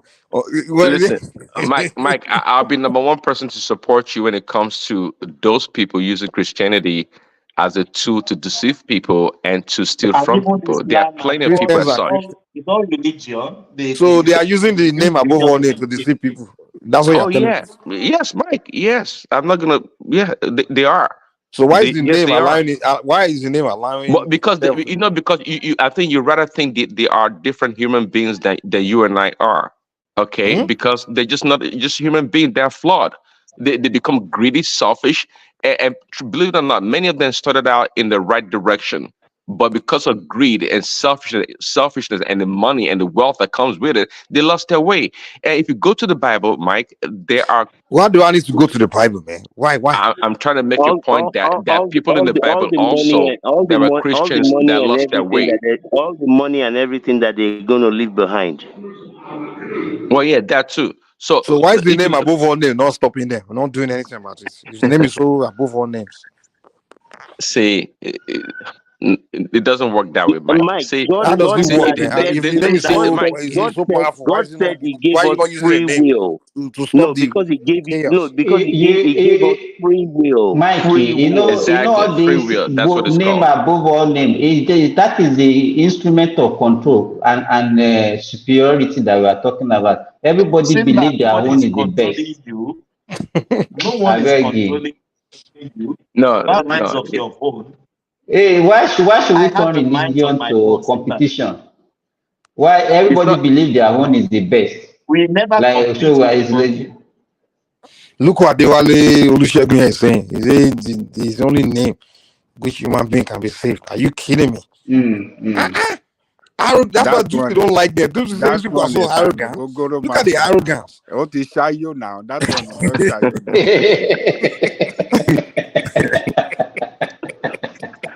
No, no. No, and by the way, that was a factual statement, Mike. If you Really? believe it or not, it's fine. It doesn't That matter. is a fact. That is a fact. How? You guys say things you don't even can't even explain. You can't prove. You can't. You just and You I know, don't know. see, no, we all have see, unlike you, Mike. That Many is of a us, fact that Jesus Christ's name is the name above. we Is the all only name where some of human us being can have be saved. limitations. Are you Some of kidding us me? have limitations. Where's the We proof to can't. We that? don't know Where's the everything proof like you do. that We can don't be know. saved without the name Jesus Christ? Please. So all the people before that name came to Nigeria, everybody that has lived and gone, they are not saved. There's provision already made for them. Trust me. That's Ah, what.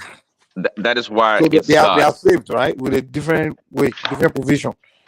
So This today, this is the only provision, Well, Abi. the reality is no one, I mean, you see, we just all believe what we believe. No one really Mhm. knows. I mean, no human being on this planet can actually tell me that there is a God. It's a belief system. It's either you believe or you don't. Whenever, wherever, like I've said this many times, there's supposed to be over 2 trillion galaxies. 2 trillion. Is this God? Is he in all these 2 trillion galaxies? I don't know. All I can do is what I can do. If at the end of the day they say go to hell, there's no lawyer Lagbaja that is going to come and fight on my behalf. So I it's know just all a belief system. you can beg Falana maybe to appeal. Baba Falana. This Adewale guy keeps saying dumb stuff. He says I should go and read Bible. Why should I go and read Bible? Why? See, What is guys. Bible? Is Bible supposed to be the what? The what? Guys, It's something that was written by some group of white men. So It's hey, the it's the alpha and omega. It's the beginning and the end. the Bible. Mike, guys, Mike, let's white have a people did not write the Bible. See, that's another big Who wrote mistake. the Bible? Please tell me. They were God came Jews. down, wrote it, and gave it to us. Abi. They were God came Jews. down from heaven. Well, He wrote it. He picked up pen and he typed it. Prince Daddy, can I no, say this? Do you know Bible was in scroll? Do you know what is Yeah, scrolls? It was yeah. in The scrolls, scrolls. Yes. the Dead Sea Scrolls. Yeah. But Mike, we can't say all things here. I'm not here to deliberate with you or argue with you about Come on, you only the shock me. What's that? Mike, do you know this word? Can you just set it up? It's a Yeah? belief system. The what? Believe. Can you just clear it all now? Summarize everything. And I Believe. believe what you want to believe, but it's not like you want to Believe what you convince me that believe. your belief is the way. I don't care if you want to believe anything, believe it, but don't come and be trying to convince me that But nobody has your never. belief is Did the anybody? Did anybody supreme. force you to believe I that can't be Jesus saved Christ without is the Mike, the name of way? your belief. Come on. Mike, they can try and convince you. It doesn't mean you have to accept. You have to accept. What? No. Why should you do that? Don't try and convince me. No, First of all, but you I are mean using that's right. Because People of are the gonna love try that and we have twist for you, stuff. It because the of the doesn't love mean that it we ridiculous have for doesn't you, mean you have Mike. to belief. You're trying to agree. convince me to a ridiculous belief, like something ridiculous. It doesn't make any sense at all. Well, you know, Mike, they are trying to save your soul. They're trying to save your it's because of the love that we have for you, Mike. It's nothing personal. Yeah, You may man, not be. They don't want you to no go love, to man. No love. hellfire, Mike. If you have love for me, why am I check? Why am I support? They don't want Mike in FIR. They don't love anybody. So that Prince They just Daddy want to loves you, recruit you so you and can come and play your life. whatever luxury is enjoying in paradise, they want you to be part of it. Yes, I mean, what is greater than that? Does the Christian paradise does it include 40 virgins? Because I might decide to change to the other side. Five star, is it five star or Prince, No, Prince seven Daddy, star? Prince when Daddy, you decide that let the me kill you virgin with you this one, want to Prince go, Daddy. you can Prince go to the Daddy, virgin side. Yeah. guys, this one is very important. We were saying earlier that these Oyibo people, they don't like seeing us. They discriminate against us. They don't even like living with us, right? We blacks. So now, these same Oyibo people if they believe that Christ is taking us to heaven, and now why would they not come to Africa to come They and will tell not stay in the you same have to come and apartment. go to the same heaven they are They will going not to stay come in and the same join them there? apartment in heaven. No. Mike, Eh? they will create their own differently. Their own paradise is meant for black paradise. Oh. Why would the British missionaries not come to Nigeria to come and show you the way to heaven that they are going to come and join them there? You think they want you to come follow? You blacks that they don't want to see in their countries already. They don't like you. No. See, Mike. See, when we're talking about the love of God, or God's love, it transcends what you think in your natural state of mind. It's not that. See, we want everyone, just like the Bible says. No, it's in God's. It doesn't matter what the Bible says, man. It's what someone another man wrote, so it's irrelevant. Bible doesn't speak for God. Stop. Use logic to convince me about what you want to use. Stop saying what Bible say. Use logic. You have to show. Mike. Use science. Science, Even man. in your own spirituality, Mike, you can't use logic because No, you we say do. some We things do. that I that can Logic explain doesn't everything. work. Whatever I tell you, I No, explain it to you. Logic really. doesn't work that in religion. Really. Then Yes, foolishness which is logic? no. If somebody comes to tell you something, they have to be able to It's a prove mystery. It's a whatever they are saying. mystery of God. It's even Prince Daddy. You can't The even thing is, explain it. if it's mystery, then you don't speak It's for it. unexplainable. So why is he Mike, explaining it? But Mike, that's what. what But they are now you are telling you, contradicting yourself. You say no, it's Mike, unexplainable. So why what is they are telling Prince Daddy you, explaining it to me now? Mike, what they are telling you is Can that anybody you hear just me? believe. You don't need to ask any question. So just Oh believe. no, Is a You can. Oh sin, no, Mike. And no, that's Is no, a even more sin to ask dangerous. no, questions. You no, Is a no. Igbo man, sin. Igbo man No, can tell you to no, ask Ajahn questions. Koko, you're then you supposed to are ask questions. you are Even going in the to Bible, the Berean Jews, they ask questions about the scripture. They have Your questions. questions Yeah, they are have valid. questions. I mean, you can ask But you any can't question, answer it though. but it doesn't mean that I have an answer for it. But again, this is what I like to do for people. and if you Look, don't have answer, I like to that means direct that people to the you are source. This is the beauty, and can do, and Thomas can tell you. This is the beautiful part of Christianity. Unlike most or other religions, that you have to go through so many mediums. You can talk to Jesus Christ yourself, Mike. You're allowed to. You have the free will to do How so. can I talk to Jesus Christ? How, please? Yeah, Where should I go and meet him and talk to him? Mike, can I tell you how to talk to Jesus Christ? Go ahead, Mhm. Thomas. Yeah. If I tell you, are you going to go to that route? Yeah, If it just makes sense, if it let makes me tell sense. you. Yeah, let me. If you accept Jesus Christ on this screen now, Jesus Christ will talk to you. Amen. I can Yes. Yes. lead a prayer now. Then you accept Jesus Christ. Truthfully, it's not that if you go back, you Tonight, still go if you back to sleep, that Christ will your talk to you. yes. Do you know Christ will where talk to that you. amen, the word amen, comes from that you just mentioned now? It comes from Amenran Amen. in Egypt. Eh? Let Mike answer the question. Mike, are you ready to accept Jesus Christ now? Then Jesus Christ will talk What to are you you. talking about?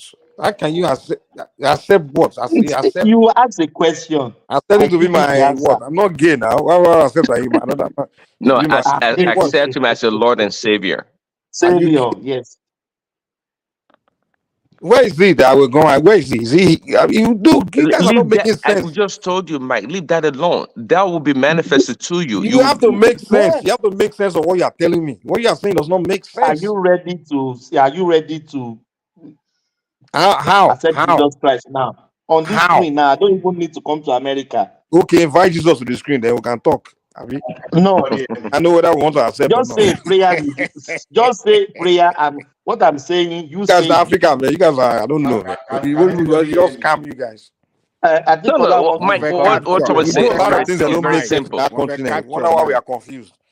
We can't Mike, get anything. Mike, listen. Let God be true and man be a liar. If you a doubt liar. Thomas, listen to what he says and come back and prove Why us should I wrong. listen to you if it doesn't make sense? I can't just accept. Come on, man. Things have to It make doesn't make sense. sense, but just try. No, you have to do things that make sense in life, unless you just die, man. You can't live your life. You listen. If you go out on Mike, stop. There are and you so start many doing things things you that do doesn't in hold this logic, world. you end up breaking the Mike, law. there's You so go many to things you jail. do in this world. You don't know everything about them. So let's not No, pretend you that have to everything know that what you you are do. doing. No, there's nothing I do that I don't know what I'm doing. Okay. I have to know I what think I'm Ola doing. want to speak. Yeah. I don't know But what things. he's saying right now is quite simple. Also, you know what he's trying to tell you to do? You just repeat certain words that he tells you, and you Just accept repeat a Jesus Christ prayer. Just as your. 5 words The word or does not 6 hold any words. logic. That's it. I'm not But why do Leave you that want him alone. to repeat? Why do you Don't want worry him about to that. repeat after you, though? That is wrong now. You say it. No. You That is how you read accept that. Jesus Hold Christ. on. You cannot tell him to repeat after you. You have to tell Good him man. Tell him Fine. what you want him to repeat. Say it out Uh, first, and let's see whether he's going to accept it or not. But you can't say, "Oh, repeat after me. I will follow." Are we doing follow? Should I What say are you it? saying? And let's yes. Okay. I will ask you one question. Let's Are you doing Ola follow? Ola want to say something first. Yeah, Ola. If you don't believe in the ministry, if you find yourself, you woke up one day and just look at yourself. So how did that even exist? So if you want to prove a logic, tell me the logic that started human race. Because I've seen many people with theory, oh, woman started from water, woman started from whatever jargon. Who created water? Now, woman started from cell. Who created that cell? How did that cell? So, since this day, how come we don't have any cell existing? Because no, Ola, but Ola, if you want to go that route, we can also ask that who created the God self. So I'm what do you coming mean? now. See, when people are saying there are some questions that you cannot apply logic to, you can't apply logic to your creation, no matter how smart you are. It's just like If you want to it go can be that route, unknown. You can accept that it's unknown, but you can't Mike, start. Okay, Mike before did you not go say further, he You hey can't believes start Thomas, to in. put can you facts. repeat? Can you repeat what you? Can you say what you want to say? So if Mike is going to accept it or not, it doesn't. Yeah, let me say If that. it's bullshit, I wanna. Yeah. Okay, fine, talk. Hold on. You don't need to you just calm down. Yeah. I so. Yes. Are you listening to me, Mike? I'm hearing you now. Let's see what you're Yeah, saying. hearing you. Yes. Yes. I acknowledge myself that I'm a sinner. Why I'm would I? ready to let me finish it now. You know, you have not even heard the prayer. Okay, go ahead. Finish your prayer, man. Priest Daddy. Yeah. Can I tell you something about Mike? Great. That my spirit told me, Mike. If you know Mike very well, he has been a Christian before. So all these they bamboozle with all these religion. So Mike is a Christian before. Mike Obodok. Oh, you can't lie what I'm saying now. It's true now. You are once a Christian. Yeah. So how do I know? Because Orúkọ I've ẹ̀ told kọ́ From you. the told name, you are from one his Christian. name, from his That's why name, you are saying what you are from his saying now. name. And my name is Mike. What you are saying, It's I not the, just think my about name became Christian. Mike. Ọlọ́pọ̀lọ́ tí ó ríran nìyẹn ni. Or the Ẹ one máa man parọ́ fún parody wa or ni. Christian Ẹ name. máa parọ́ ni. Búrẹ́dì kó wa lọ́bẹ̀ jẹ. Prince Daddy, you can, you know, Prince Daddy. Oh my attribute is You Jesus. He says Jesus that showed me. I told you. This is Gbajúẹ̀ now. Stop us. I mean, Are you playing Gbajúẹ̀ on us? Eh? you Guys, Wàá just dẹ̀ have máa let, to bú let, àwọn let believe. Thomas oníjó ẹ̀ land. Let I pàdé mean, Thomas ògùn land. ló you bú just Gbajúẹ̀ have to pọ̀ náà. believe. I don't I even mean, need to say the you prayer. you just have to There is believe. I no mean, if you Prince can Daddy. explain, Prince Daddy, there is no prayer you want to pray here. Mike has heard that prayer before. He knows the Mm. prayer. That's why I told him that there's nothing you want to show me. But you know, That's so you if you are trying to change Mike's mind, you are just wasting your time. no, maybe this is the right timing. Sometimes the timing is important. You may have heard it like So a million times Prince Daddy, before, the but prophet this is won't the I mean, take time. it. I haven't Prince Daddy, That's the Prince point. Daddy, Prince Daddy. Why will you even try to change Mike? You can't change you. Just let it go. Go and find Oh another no, you disciple. can't say that. Prince Is Daddy, Mike I've been where you are. above everybody else in this I was world? once a No. born again. I've done it all. There's nothing you want to Okay. show me. Exactly. So where you are, I've been there. That's why See, listen. you're telling me that. No, you have to No, know I've that Mike, as a Christian, when you left the faith, your seat is still reserved for you, so you can always come back. You're welcome to come back at any time. Jesus. The reason why you left in the first place, I don't know, but it doesn't matter. I've grown out of that. Jesus, I've grown way Prince out of Daddy, that. I'm shocked. I mean, me, I don't try to convince. Let me go and don't convince. Me, I just know they taught me this The Bible. only reason I was It a makes Christian sense. was they raised me in it. That's all. It wasn't my choosing, and I grew way out of it. No. If you look at it, even Mike, most of the people that are talking here, is it by their own evolution? They were born into it. That's They why were they born believe into it in now. it. That's why they refuse to grow out of it. They say Well, when they raise we you, were born come and raise we were yourself. born into it, and we've seen the We- value, the essence, Have you what it have you does. tried any other one? Have you tried any other one? Have you given There's no yourself other opportunity to try there is another no one? Sam Simba, there is no other way. You are deceiving yourself, you are Okay. going elsewhere. Fanatics. There is no other way. Fanatics. No, see, Fanatics is there. Simba, there's no need to try any other religion, because with Christianity, believe in Christ, I accept everybody. That tells me that The way you are convinced, Baba, the way you are convinced about your own, that's the same way every other person are convinced with their own. But And that's fine. other And people, that's they fine. reject. I can only engage people who have tried to know about other religions. But if you have not tried it, you don't know anything about it, then you cannot tell me that your own is the best. That's if you're a true Christian that believe in Christ, you accept everybody regardless of their religion. See, so I don't need to try any other religion. Why do you guys say that? Have you ever been, Prince Daddy, have you ever been to a mosque before? You will never go. I've passed by a mosque. I mean, what does it do for by me? mosque, what do you mean by pass by a mosque? You pass in front of the mosque, except you pass by a mosque. Olóhùn gbàbẹ̀ kọjá. You get it? Bobo yìí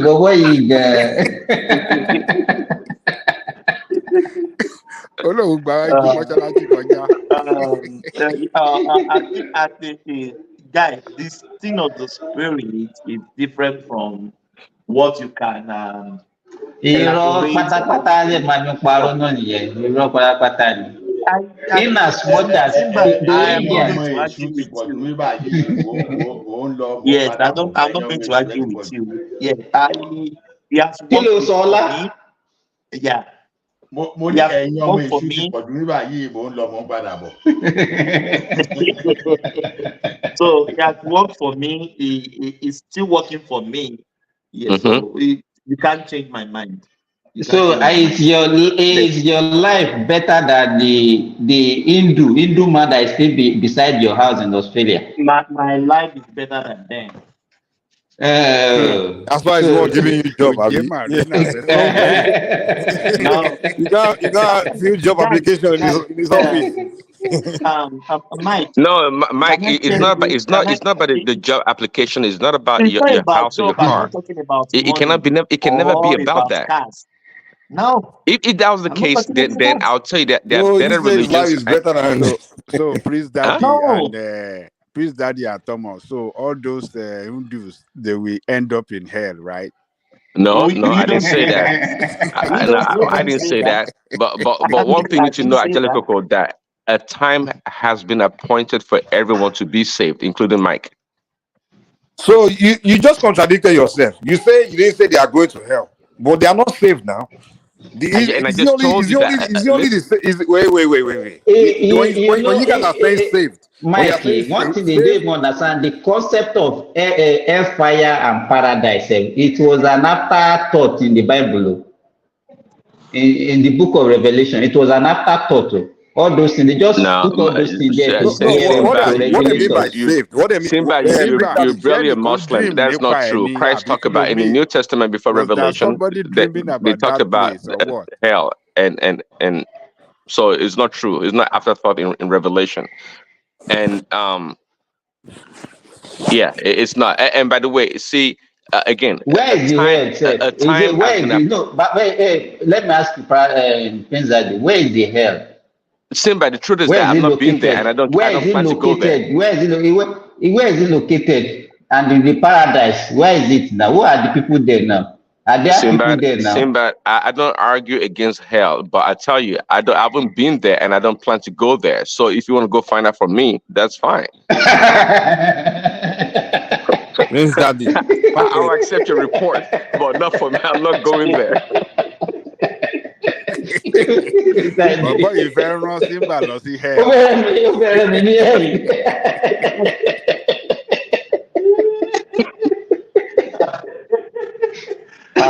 Nobody wants to go to hellfire now. If you don't move on here, the woman is saying, Let me tell you one thing I appreciate about religion is that at least it puts a checks and balance on people. People believe in all these things, and it actually prevent them from doing evil. So I think that's one thing I will give to religion. The main reason why they put that thing there is Simba, just so. but the Christian one, they say if you do the evil finish, you come and ask for forgiveness, you are forgiven. That one, they just give people freedom to do evil. That's why. No, Mike. That's the mistake you are making. It's Because not no mistake. one is. No, Let me it's a wrong no interpretation, one is Mike. perfect. No one is perfect. Peradventure, accidentally, you might find yourself sin. Then you can repent of your sin. And no punishment. Nobody says no one is perfect. No punishment after that. No punishment. There's punishment if the person is serving his punishment. Would you don't know? No. Wait. Let me ask you. When you commit sin, you go to hell, Abi? Is that what you guys believe, Abi? What do you mean by when you commit sin? No. You just don't commit sin and go to hell. That's not the way it goes. So what's the consequence of the sin? What's the consequence? Well, you have the opportunity to repent, to renounce the sin. I say, what's the consequence of committing sin? Answer now. You know the answer now. You know what you guys preach. Well, you tell me. Obviously, you know the answer yourself. You don't want to talk. You believe when you commit sin, you go to hell, and when you commit sin, you should ask for forgiveness. Repent. Now, once you've repented, your sins are forgiven. Okay. So now, a Christian understand that. He knows that. Okay, today, if I don't commit that sin, if I don't go rob that guy over there, I don't go job. But tomorrow is Sunday. Today, I'll just go to church tomorrow and ask for forgiveness, and I'm forgiven. You just, so that's why the most people that commit. So that's the problem, Mike. Because hold on. The reason why crime, Nigeria, the way we are today, is not the way we used to be. The level of crime, lying, like treacherous behavior that we behave in Nigeria today is because many of them believe once they go to church, they just ask for forgiveness. As long as they ask for forgiveness before they die, they are going to heaven. That you see, that's where Christianity is. That's how they destroy the minds of people in Nigeria. There, No, and Mike, if I you used to be sin, like, I'm telling you, like those days.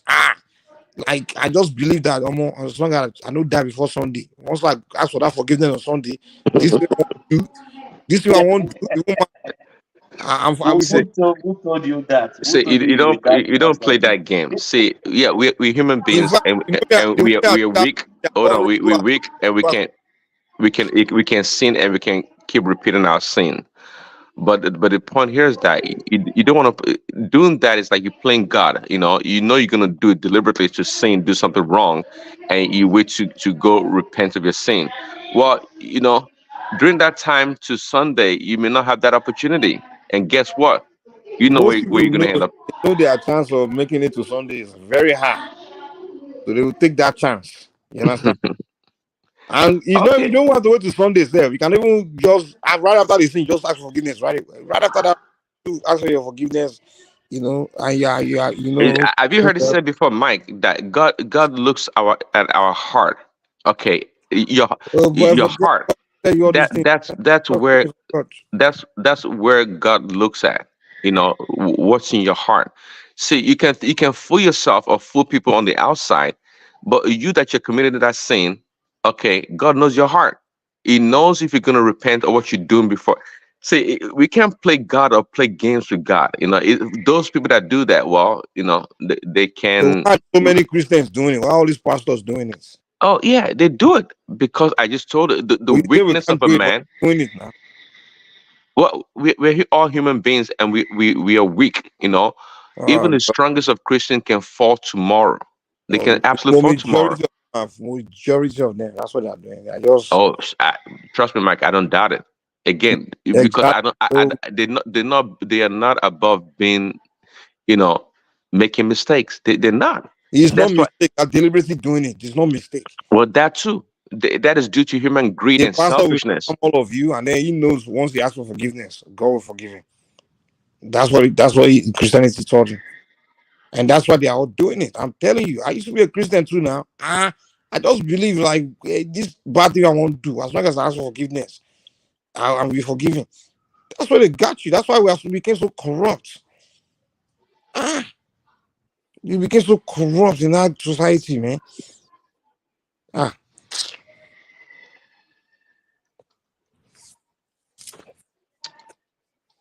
Mike, let me tell you one thing for sure, Mike. The invitation is always available.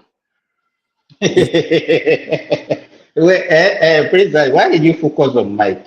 Did you have a revelation or whatever, say you should target or you should save his soul? No, I mean, now that we have the opportunity, why not? Because why miss the opportunity? It's not beyond being saved. So why not? So You are you want telling him me to that be you your, believe you want him to be your neighbor. You want him It's to not be beyond your neighbor in redemption. the paradise. It's No. not, it's not beyond redemption. You can still redeem him. Yes, absolutely. Yeah, nobody's Yes. beyond nobody is beyond redemption, or no matter what kind of sin you may have sinned or committed. So you You are can't be. saying now that Mike is a sinner, eh? Is that what you are saying, please, Daddy? That Mike is a Listen. sinner? I myself, I'm much of a bigger sinner than Mike. So it's not about him being a sinner. I'm a bigger sinner than he is. So that's not the point, you know. So how am I a sinner now? Prince, let me ask you a question. Do you believe that? Would you agree with me that that religion was brought to us? It's not our own religion, but rather a religion of the colonial master, introduced to us to colonize us mentally. See, the religion Christianity was brought to us by a bunch of flawed human beings. And the fact is that this white people Who that are brought those? religion, Who are those flawed human beings you are talking about? Who are the white those? people, the white people that the missionaries that brought Christianity to Africa and around the world for that matter, What was it aimed to achieve? What was it aimed to achieve? We are not see the person. How do we know see their aim? how the religion got to us is one thing. The No, intentions the of the people. introduction, the No, introduction how of do that you, religion. Babajayoko, you should even ask him now, how do you see colonialism with Christianity coming together? Mm-hmm. Slavery. Mm-hmm.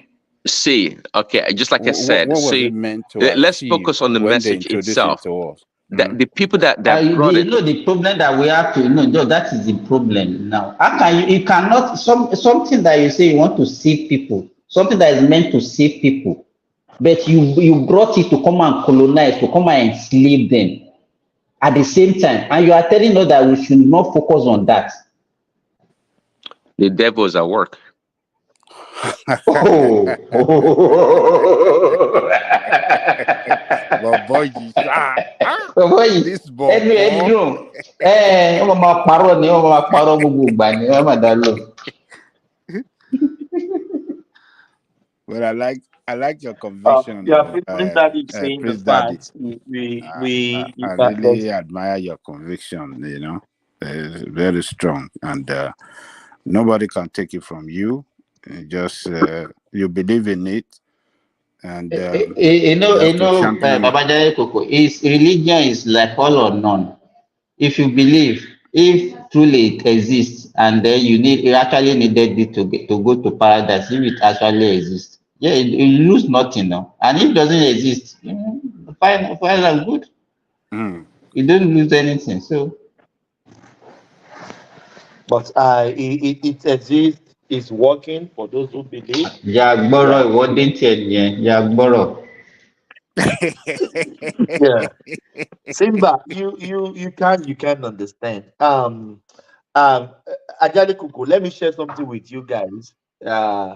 You know that the spirit of God is there and he talks to people. Let me share a personal. I have a personal relationship with God. Yes, let me share you with something. One day, in the middle of the night,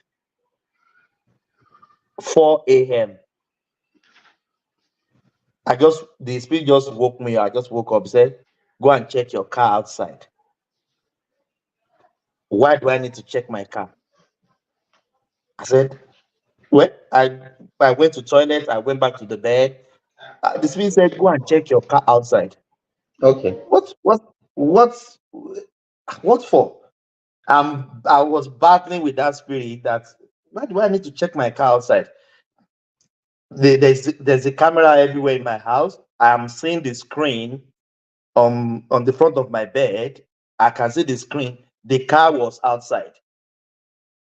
The car was right in the front of the house because I don't park in the garage. I park at the front of the house. The car is there. The camera is showing me the car out there. I check my phone. The car is out there. It's not that somebody has stolen the car. It said, "Stand up. Go and check the car." Well, I stood up. I took my car keys. I opened the garage, went outside. I just said, "What? The car is there." He said, "Press the on and off key." Yes, I pressed the on and off key, and the car was dead. Really? The car was dead? The brand new car, less than 1 year? What can make my car dead? What's going on? I was so he said, "Yeah, open the door now, see what is going on." I opened the door, everything is dead.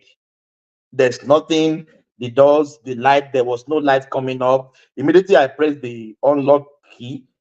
Normally the full light will come up, the rear light will come up. And I was going to work by 6 o'clock in the morning. So the spirit just wants to tell me that your battery is flat. I went out. What is going on? Yeah, I have another car. I put the jump start. I jump start the car, and The spirit said he doesn't want me to late in the morning. That's why he told me to wake up. But initially, it doesn't make any sense to me that go and You check know your what car happened outside. to you can happen to anybody. Anybody, No, a it human can't being happen used to to have anybody. instinct. No, no, no, no. No, it It's can't happen an to it's anybody. just an instinct. So Which instinct? once you believe in something, just hold on. Once you believe in something, you tend to attribute Simba, anything to it. So just bóyá o to ti Simba, lọ you justify can't, your ṣe you belief. can't testimony understand. bóyá o ti lọ ṣe You can't testimony understand. ní ṣọ́ọ̀ṣì lórí ìyẹn báyẹn.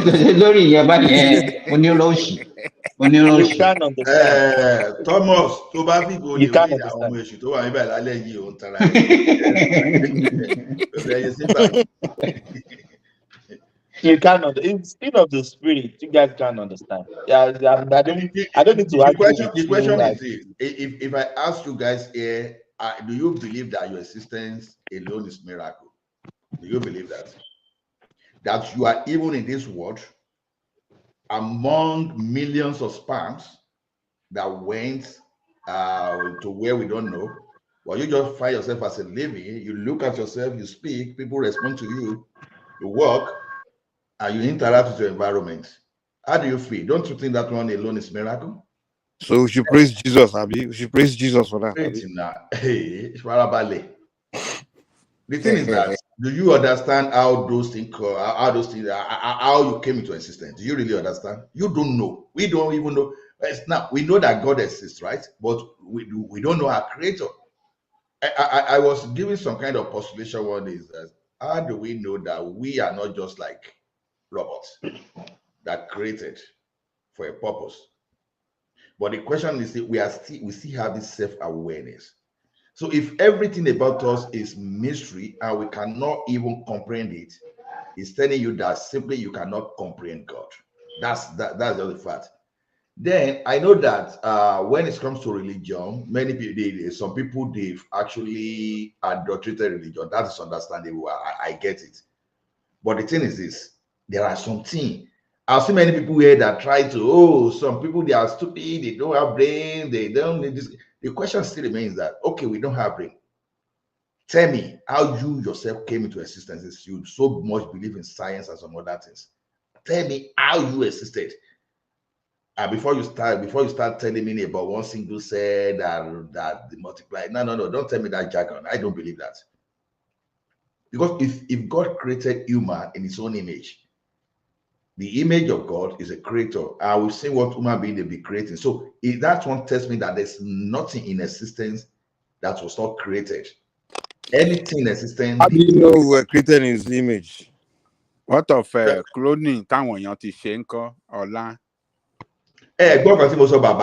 Human beings are creator because God created human in his own image. So human beings too are creators. How do you know we were created in his image? Did God tell you that? No, listen to Ola. Listen to what he's saying there, Mike. He said he's quoting Bible now. No, there's another thing. Only the way of the end there that to make sense. So listen. Maybe Lola want to repeat it again. Or some human being we are created in God's image, and human being are creator too. Yeah, we are creators because we'll be creating. We created the aircraft. We created different things. We are even cloning organs. In fact, how many days ago? They did the first transplant that they used a pig kidney. They used for human being and it's working. So the thing now is this: our existence too would all be experiments from our creator, and here we are. But still today, we cannot comprehend how we came into existence. So when you hear something that sounds like story to you too, you have to be very careful because you never can see. Okay, I know where the thing is. When Oyibo want to paint Jesus is there. So who is that creator, Ola? Who is that creator? That created us? Yes. God. And we don't know God. We don't even know where he lives. All we know is that he lives in our hearts. Yeah, so you believe Jesus is God? No, Jesus they put in the picture. Or I mean, don't even. I mean, let's even not even go to the what do you call it, the picture. But Jesus do put you in the believe? picture, they say the it- guy that hacked Jesus Christ of Nazareth. So that's not Jesus. And Jesus was never a Caucasian, as far as I'm concerned. No, the how do I describe it? The doctrine that Jesus is the God. Do you believe in that? Um, Yeah, Jesus doctrine? is God. No, Is no, no. exact I'm is asking Nolan now. Mo Alan mo ń béèrè lọ́wọ́ ẹ̀. Do you believe in that doctrine? About, do you believe that man is a creator? That what?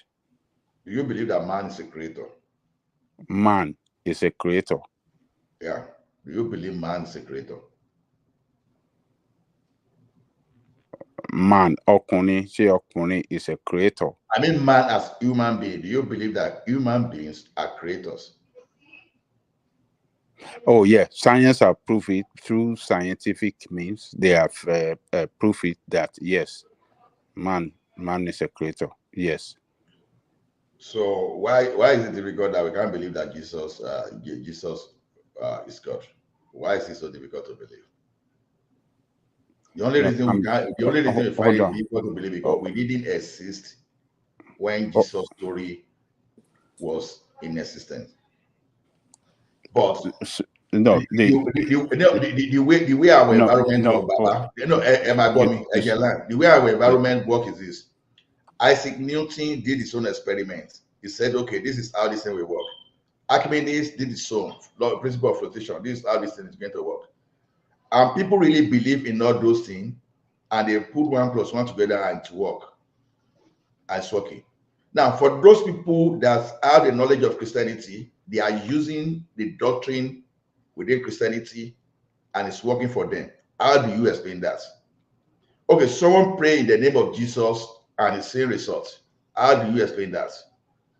So there are some things How do you prove that? How do you prove? Let me tell you, if you pray, Simba. how How can do you you prove prove that? Babalawo to fi àfọ̀ṣẹ sẹ́nu? Wait now. How do you prove Babalawo to fi àfọ̀ṣẹ sẹ́nu tó ní máa lọ bí? Prove it to me. Mi ò rí yẹn rí, mi ò tí ì rí yẹn rí. So how do but if you say you pray over something and you get results, even people that doesn't pray they get results. So how can you now attribute that your distance to that your prayer is your prayer? I need to go. Let me give you an example. I want to write an exam. I read for the exam, I pray. Then at the end of the day, I now say that is my prayer that makes me to pass the exam. How can you prove that? Let me tell you, I beg you. Wait now. Because the prayer has both a psychological and spiritual impact. Let me tell you one thing. When you are so scared and you are so afraid, the only hope you have is God. When you have hope in God, that one alone eliminates your worries immediately. And you've now turned to spiritual. Now, that one is even going to help your soul already, your mentality. So what we are saying today is this. If Onishango, we use the Shango to swear for person, and that thing will occur, confirm. Someone that carry Ogun, that will carry Ogun, and will use that thing, confirm. Someone carry the name of Jesus and pray, and you are seeing the result. Why do we argue that? You understand? If that name is not potent, then the name is not supposed to be used to achieve anything. So if you can't argue with Ifa, you can't argue with Ogun, you can't argue with Shango, how come that Christianity that people are using and the thing is working for them, and you suddenly want to argue it? It doesn't add up for me, it doesn't add up. Have you had an experience before calling the name and it worked for you? Yes, sir. Give us an instance how it worked. Is it through miraculous means, or is it through what you describe as miraculous? Okay, or did you just hold on now? Hold on. You mentioned Odishango, you mentioned lawyer. Listen, then when they say something, it happened immediately. how did your own experience happen? Is it what you want to describe as miracle, or you just explain to us? Okay, let me tell you this. Let me tell you this thing for confirm. So I was going to someone that was like an uncle to me one day like that. You understand? And as a young kid, I was so upset with a particular amount of money I needed. I was just basically, as I'm going to this man, I need this certain amount of money. That was my prayer there. You know what? This when I went to this man without even asking, when I said, "Oh, I'm leaving you," he gave me that exact amount of money. I know people want to say it's coincidence. How so precise? How coincidence? Okay, wait. Then when my brother, like a person like me now, malaria. So you don't agree? So You don't I'm want to coming. give me the No, no, I'm coming with another one. Malaria prone. My brother then, my younger brother, malaria prone. So when he was sick, because at a particular point in time, I was not using drug for fun. I pray for this, my brother. Somehow, with malaria, he was healed. I swear. And Yeah, well, I was young. No, I was what young at Ola, that can you period. repeat yourself? okay. Let me even hear this one that you are talking. My You brother, said, mm-hmm, my younger brother had malaria. Not once, mm-hmm. not once. I prayed and he was healed of that malaria without How using. do you know your brother had malaria? How do you know? Ah, I don't even. How This did you question. diagnose the malaria? He How was, do you diagnose the malaria? at least he was sick because I know that both of us were prone to malaria. How did So you because know? Well, that's what I was saying. You can't. It's not malaria. Is not something that you. Are you a doctor? How did you know? I understand that's where you are going to, but as far as I'm concerned, he was sick. He was running temperature. So don't ask me all those professional. Let me tell you this. Let me tell you this. Let Okay. me tell you this. It is not all illness. Even you see mad people on the street, they get sick and they get ill without taking any medication. So for the fact that okay, let me give you for example. When I travel, Really happened let that me like talk now. Wait.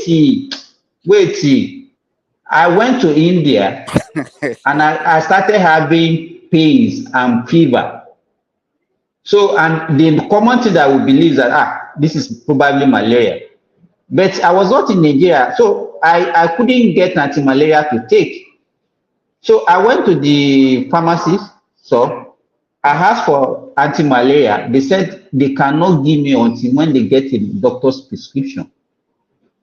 And I don't want to go to a hospital because to even do ordinary malaria test at that time, that was 2010, I will need like 2,500 Nigerian money, which I was not ready to pay. But at the end of the day, I couldn't get the anti-malaria by bruising the back door. I went to the hospital, had the malaria test. I got the result the following day, and it was negative. I couldn't take any medication, and I was well. It's just a belief. So for the fact that your brother, it might even be ordinary viral illness that will go on his own. So there are so many things that maybe because of ignorance we attribute to maybe spiritual thing. To me, even at this level, we should not be talking like this. Your brother had malaria that was never confirmed, and you believe that because he was well. So there are so many the mad people that are walking the street. How did they get ill when they are sick? It's not all illness that will need treatment. You have body immunity that can take care of so many infections even without taking any medication, and you get Yes, ill. Then you now attribute that one to spirituality. Dr. Simba, Simba, our last sometimes pastor is Pastor Bakari. So they can go lalo. see, sometimes Dr. Simba, you see, malaria is different from malaria, if you know what I mean. How can Some malaria be different from malaria? Come on. Well, relax. Sometimes somebody can have a malaria, and it could be just if you give them what do you give them, chloroquine or whatever you give them, the malaria medicine, and they will get well. And somebody else can have the same thing, and they could just die. Okay, So my point here is that the ability to be able to distinguish your problem is key. Your malaria could be spiritually related. Okay, you may think it's malaria by the symptoms, Spiritually but inflicted malaria, eh? Please that is spiritually inflicted What are these malaria. people saying tonight, God? You can see rubbish. You can see how These people can Christians, vomit rubbish. I need Baba Leji, sha.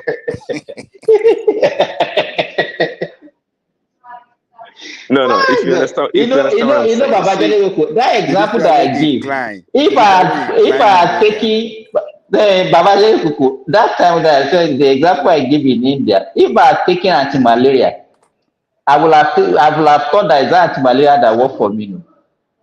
But I couldn't get the medication, and I was well within 2-3 days. Wow, Maybe that's I can say understandable. maybe me too. I pray. It's see. the power of prayer. Oh, no, Simba, let me you land were this point. You well see, within sometimes, two, oh no, if three you see days, but sometimes, this one one was second. the same day. So don't tell me, because as a young guy, I knew exactly what I'm talking about. So if your experience is Ọlọ́run different, ní kọ́ láì lọ iléèwé tí wọ́n yẹ pọ̀ lọ okay, iléèwé ní aró oko kúndùkúndù làwáyà. okay, you went to school. I asked you, tell me how you came into existence. Tell me where you were created from. Tell me how it's possible for. See, this thing is only thing we can talk. Even as we live here now, there are there's